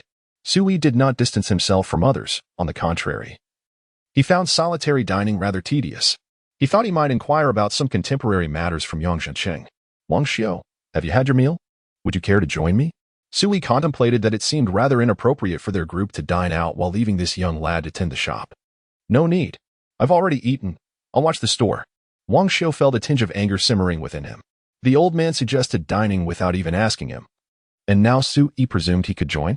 He resolved that if he could showcase his prowess this evening, these individuals would certainly refrain from underestimating him in the future. The thought filled Wang Xiu with excitement. The transformation from being looked down upon to earning admiration and respect was indeed the most exhilarating journey. Chapter 87. The Perils of Greed. Changxing Fong. When Yi Xiaojing arrived at Changxing Fong, the establishment was bustling with patrons, yet the rotund proprietor was conspicuously absent. Instead, she was greeted by a young man. "Where's your boss?" Yi Xiaojing inquired, her brow furrowing with concern. Surely, the owner had not met an untimely demise. She had previously instructed someone to keep an eye on the proprietor of Changxing Fong. Given Su Yi's assertion that 2 individuals were destined to perish, she felt compelled to remain vigilant, curious to ascertain whether her master possessed the true ability to foretell life and death. The tomb raider, Old Nine and I, had indeed succumbed. But reports from her informants indicated that Zhang Qibei, the owner of Changxing Fong, had not ventured outside in recent days. The young man had encountered Yi Xiaojing before, particularly during her previous visit when she purchased a cup. The memory was vividly etched in his mind. "Our boss is inside," he smiled, addressing Yi Xiaojing. "What do you need? I can relay your request." I have come to discuss a matter with your esteemed proprietor, Yi Xiaojing replied. Her curiosity piqued about the extraordinary properties of the bead that had purportedly caused the sudden demise of those who came into contact with it. After a moment's hesitation, the young man led her deeper into the establishment. As the door swung open, Yi Xiaojing was momentarily taken aback. Just 2 days prior, Zhang Qibei had appeared robust and radiant, albeit somewhat portly. His health seemed assured. His eyes, too, sparkled with the shrewdness characteristic of a seasoned merchant. Yet now, his once meticulously combed hair was in disarray, resembling the chaotic nest of a fowl. The most terrifying aspect remains his eyes. Just a few days ago, although small, they exuded a captivating brilliance. Now, however, his eyeballs have sunken deeply, the rims red and swollen, with heavy bags beneath. His body has evidently wasted away significantly. Miss Yi, is there something you need? Zhang Qibei asked wearily upon seeing Yi Xiaoxian, yet his gaze remained somewhat vacant, his spirit evidently more diminished than that of Ni Laojiu.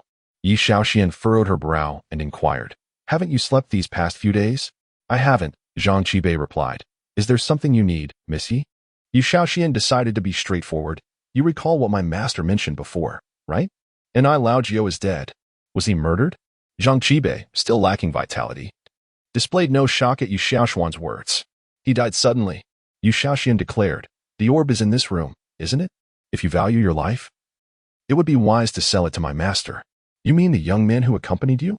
How much did he offer? 30,000? Zhang Qibei managed a feeble laugh. Once tomorrow passes, when the Tang family arrives to purchase this orb, it will fetch 300 million. Ni Laojiu's sudden demise is his own affair. I refuse to believe such nonsensical tales. Have you even glanced at your own reflection lately? Are you seeking wealth or your life? Yi Xiaoxian could no longer suppress her anxiety. Could this fool truly be oblivious to the deterioration of his own health? In just 2 brief days, his demeanor had transformed dramatically. How could he remain unconcerned? I know. I am currently filled with exhilaration. My spirits are high. Zhang Qibei sits beside the safe, seemingly enveloped in a pall of gloom and despondency. Yet, he stares intently, an unsettling sight indeed. Yi Xiaoxian came with the noble intention of saving a life. However, given Zhang Qibei's current demeanor, she finds herself at a loss, unable to approach him with an audacious request for medical assistance. The crux of the matter lies in the fact that Su Yi imparted to her a clandestine technique of healing that is intended to dispel malevolent influences. This method strikes her as somewhat enigmatic, resembling not the conventional practice of medicine but rather the arcane arts of legend. It even necessitates the use of substances such as cinnabar. Prior to this ordeal, Yi Xiaoxian was a skeptic of such supernatural claims. However, in light of the demise of Ni Laojiu and Zhang Qibei's present condition, disbelief is no longer a luxury she can afford. Especially after perusing the 13 esoteric techniques bestowed upon her by Su Yi, the principles and operations became clear, casting doubt upon the authenticity of these methods into the shadows. Miss Yi, if there is nothing further, I shall take my leave. Zhang Qibei is not akin to Ni Laojiu. The latter, having long been entangled in grave robbing, was already shrouded in negative energy. Thus, even with the hidden dragon pearl in his possession, he managed to endure for several days before his body exhibited alarming changes. In contrast, Zhang Qibei's abrupt encounter with this object, coupled with his unwavering proximity to it, has rendered him nearly unrecognizable in merely 2 days. Take care. Enraged, Yi Xiaoxian turned on her heel to depart, feeling as though she had overstepped by meddling in matters that did not concern her. Had she known, she would have refrained from coming.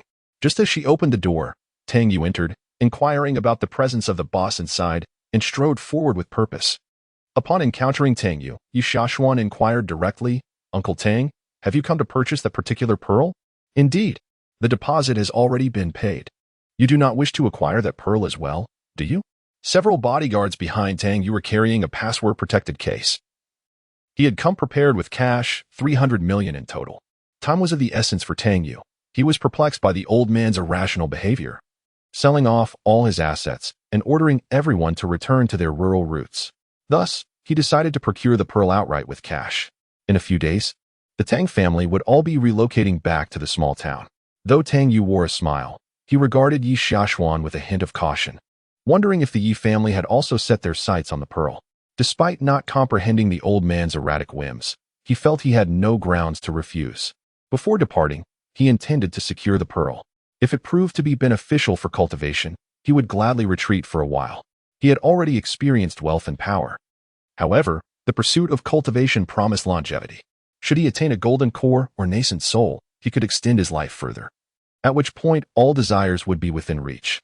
Yi Xiaoshuan quickly reassured him, I have no intention of acquiring that pearl, but it possesses an ominous aura, Uncle Tang. I advise you against purchasing it. Ominous? Tang Yu furrowed his brow, intrigued by its nature. Yu Xiaoshuan proceeded to recount the circumstances surrounding the demise of Ni Lao Chiu, omitting any mention of Sui, and added, if you remain skeptical, you may enter and consult Boss Jiang. The truth will reveal itself.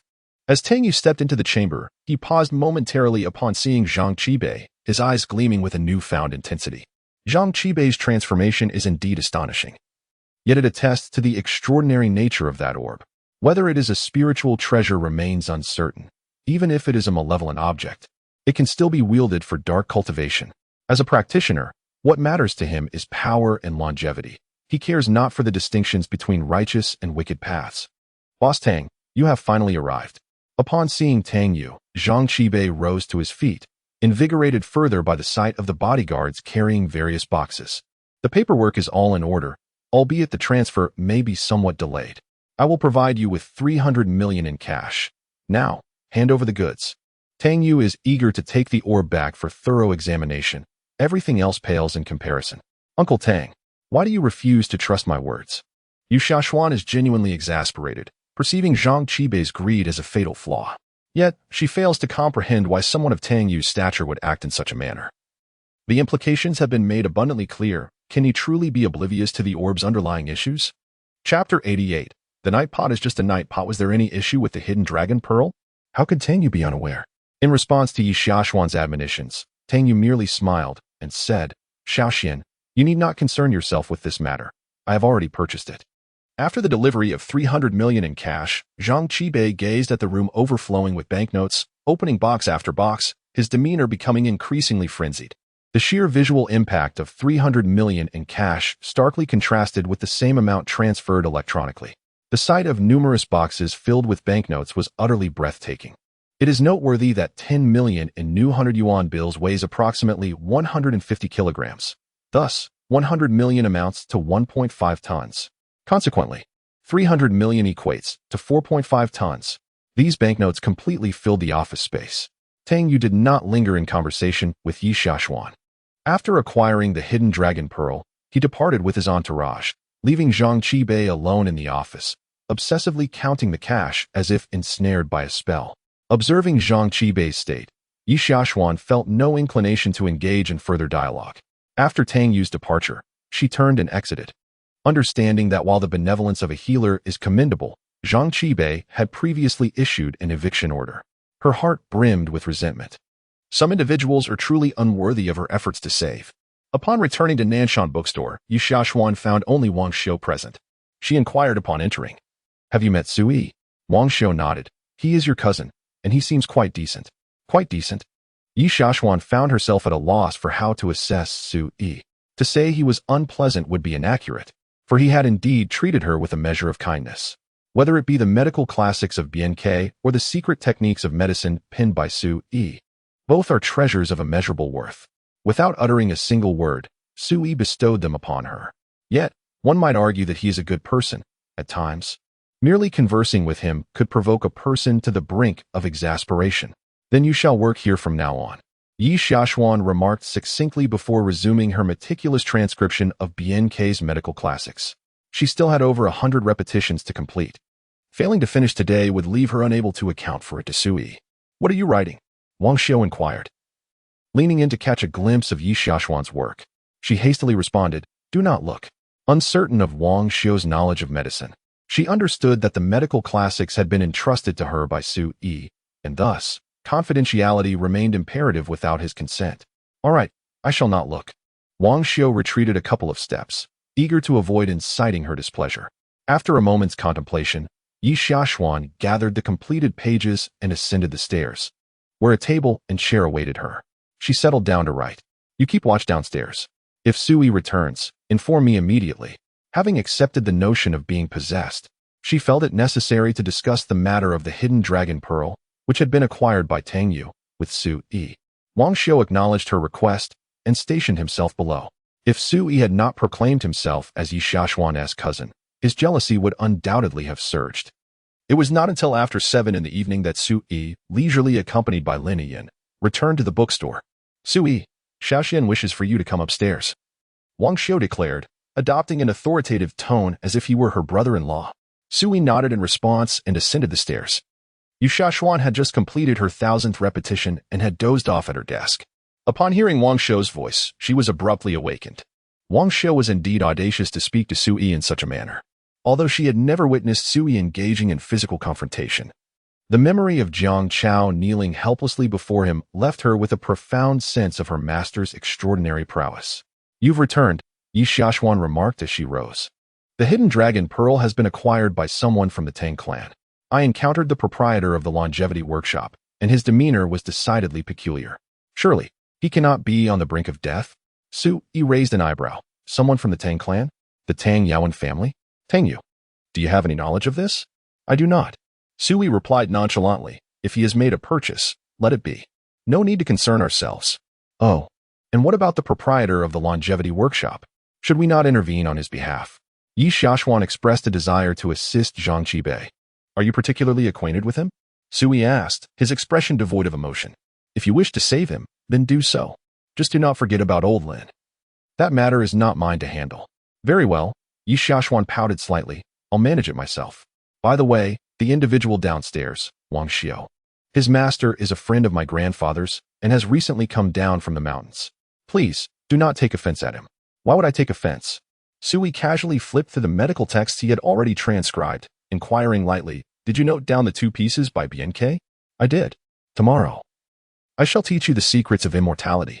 Sui's teaching method was remarkably swift. The so-called secrets of immortality he spoke of were, in fact, merely simple cultivation techniques.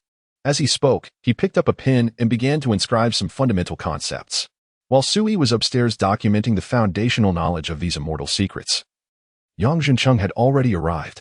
Xian, Principal Yang and the others are here. Come down for a moment. Wang Xiu was eager to showcase his abilities before Yi Xiaoxian. Yi Xiaoxian glanced at Sui, who raised an eyebrow and said, you should go down. There's no need to concern yourself with me. It was evident that Yang Zhenqing and He Jun had come to inquire about the items on Sword Washing Mountain. He was well aware that the cave contained items he had previously utilized, along with their origins. However, he was disinclined to explain. After Yi Xiaoxian descended, Yang Zhenqing lingered at the top of the staircase, wishing to pose questions to Sui, but he remained upstairs. Is there something you don't understand? Let me take a look. Wang Xiu feigned nonchalance, determined to impress Yi Xiaoxian and demonstrate to Yang Zhenqing and the others what it truly meant to be a master. The items on Sword Washing Mountain were classified as rare cultural relics under national protection. Even Yang Zhenqing could not possibly present them, leaving only some documents and photographs. Wang Xiu, well-versed in both ancient and modern knowledge, had some understanding of antiques. However, when Yang Zhencheng revealed a few photographs, he was utterly bewildered. The inscriptions were unlike anything he had encountered before, even beyond his comprehension of Oracle bone script.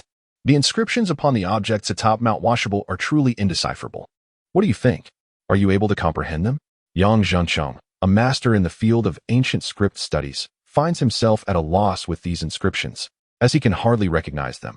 He merely senses that they predate even the Oracle bone script. His inability to decipher them led him to seek the expertise of Sui. These characters, from which dynasty do they originate? Wang Xiu was left utterly bewildered. Such written forms cannot simply be fabricated. They should date back to a period prior to the Yu and Tang dynasties. This object appears to have been used for fetching water. Wang Xiu could only muster the courage to make a haphazard guess. I find it rather similar, he remarked. Yang Zhenqing nodded in agreement. Little did they know, this artifact was, in fact, a chamber pot that Sui had utilized many years prior. Although it is exquisitely crafted and composed of unique materials, a chamber pot remains just that, a chamber pot. Chapter 89. The sorcerer Kuanping. Wang Xiu initially intended to showcase his knowledge before Yang Zhenqing and the others. However, the fact that someone as astute as Yang Zhencheng was puzzled indicated that the matter was far from trivial. At the very least, the writings from the Shang dynasty onwards would pose no challenge for Yang Zhenqing.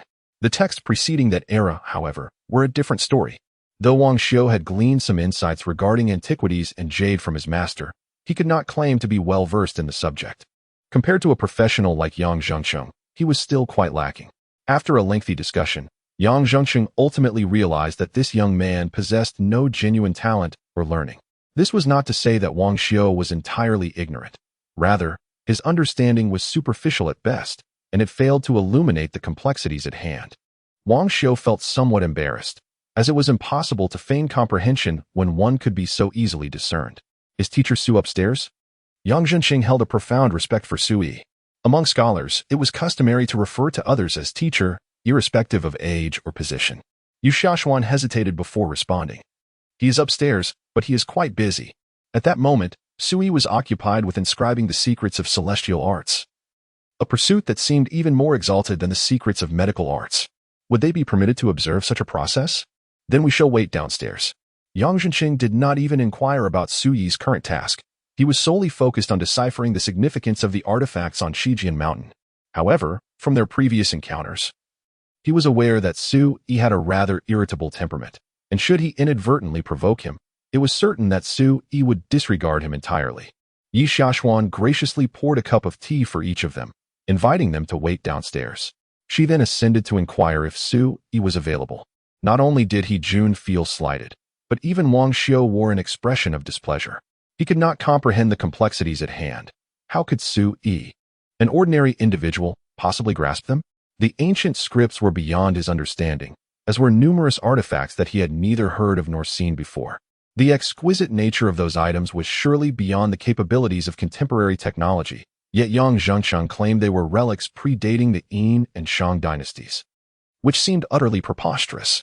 Master, perhaps you should descend for a moment. Principal Yang is quite an amiable person, Yi Xiaoshuan suggested, having a certain familiarity with Yang Zhengsheng, which was why he had entrusted her with the Nanshan bookstore. Sui wrote with a divine grace, each character falling onto the rice paper as if infused with an enigmatic power. These characters. Yi Xiaoshuan recalled Su-yi's previous work on the secret arts of medicine, sensing the extraordinary essence woven within the strokes. Before Su even spoke, it felt as if her soul was drawn by the inscriptions on the paper, her gaze fixated upon the characters as if the surrounding world had vanished. As she gradually closed her eyes, she felt as though she was immersed in the vast cosmos. Guide the energy into the body. Sui inscribed the final line. To my disciple Yi Xiaoshuan, the immortal touches my crown, granting me eternal life. The characters gifted by Sui were indeed exceptional. Yi Xiaoshuan suddenly opened her eyes, gazing at Sui with an expression of disbelief. What had just transpired? She suddenly comprehended the essence of cultivation and could faintly perceive the ethereal breath within her. Put everything away and let us descend, Sui instructed without further elaboration. Since the pursuit of celestial secret arts required a foundational understanding of qi cultivation, it was evident that Yi Xiaoshuan was no longer in the bloom of youth. Without Su-yi's assistance, the path to cultivation would have taken an indeterminate amount of time. Yi Xiaoshuan found herself unable to recall how she descended the stairs. She now understood that she was not an innate prodigy. Her previous rapid mastery of the medical arts was entirely due to Su-yi's writings. Even with the current celestial secret arts, the text appeared dauntingly obscure, filled with unfamiliar terminology that she had never encountered before. Yet, it struck her like a revelation, and she grasped it instantaneously. Yang Zhengsheng and the others had been waiting for a while. Upon Su-yi's arrival, Wang Xiu chuckled. Cousin Su-yi, are you certain you understand these ancient characters?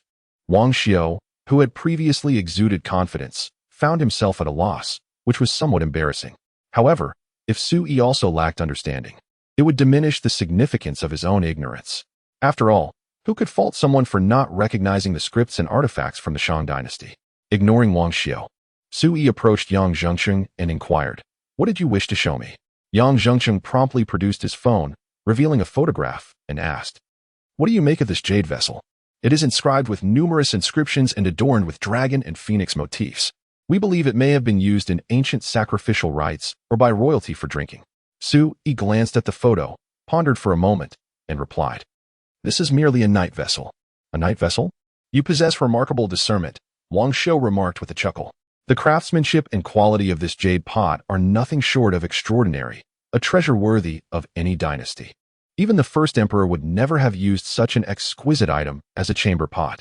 Yang Zhengsheng, somewhat incredulous, echoed Wang Xiu's sentiments, asserting that such an exquisite piece could never have served as a mere chamber pot for emperors throughout history. If that were the case, it would indeed be a gross waste of a magnificent creation. Sui smiled in silence. Knowing that the jade pot could merely be regarded as a gift from a pet he had previously nurtured, while it was indeed an artifact, its purpose in his possession had always been akin to that of a chamber pot. Wanshou inquired, "Pray tell, whose esteemed hand might have utilized this as a chamber pot?" With an increasingly amused expression, Sui replied, "Do you not find it reminiscent of a chamber pot? Were it mine, I would surely put it to such use." Wanshou could not help but mockingly muse that Suyi's cousin exhibited a boldness surpassing that of emperors from both ancient and modern times. "Then what, pray tell, does the inscription above signify?" he queried. Upon closer inspection of the chamber pot, Sui found himself intrigued. He had never before scrutinized the inscription with such intent. Yang Zhenqing watched Sui with eager anticipation. The inscription read, "Beneath the swallowing sky pot, the waters of the four seas are but trivial." Sui chuckled. "It even bears a name, the Hall of the Demon Masters." "The Hall of the Demon Masters?" Yang Zhenqing exclaimed, his eyes widening. Could it be referring to the Demon Master Kunping? Indeed, this is undoubtedly the property of the Demon Master Kunping. Sui nodded slightly. He established the Demon Master Palace, delivering teachings that garnered the admiration of numerous demon lords, who subsequently revered him as the Demon Master. In the early days of the Long-On Calamity, he had once saved a small pink bird, which fortuitously survived the great cataclysm of witches and demons. Eventually, he even founded the Demon Master Palace, receiving the veneration of many demon lords who came to seek his guidance, and due to his extraordinary abilities, they all affectionately referred to him as the Demon Master. One day, the Demon Master Kunping finally located Sui and, overwhelmed with excitement, presented him with the swallowing heaven pot, hoping to amuse him. Little did he anticipate that Sui would repurpose it as a nighttime vessel. The swallowing heaven pot possesses an immense space and is devoid of any unpleasant odor. Sui had utilized it for several years and found it exceptionally satisfactory.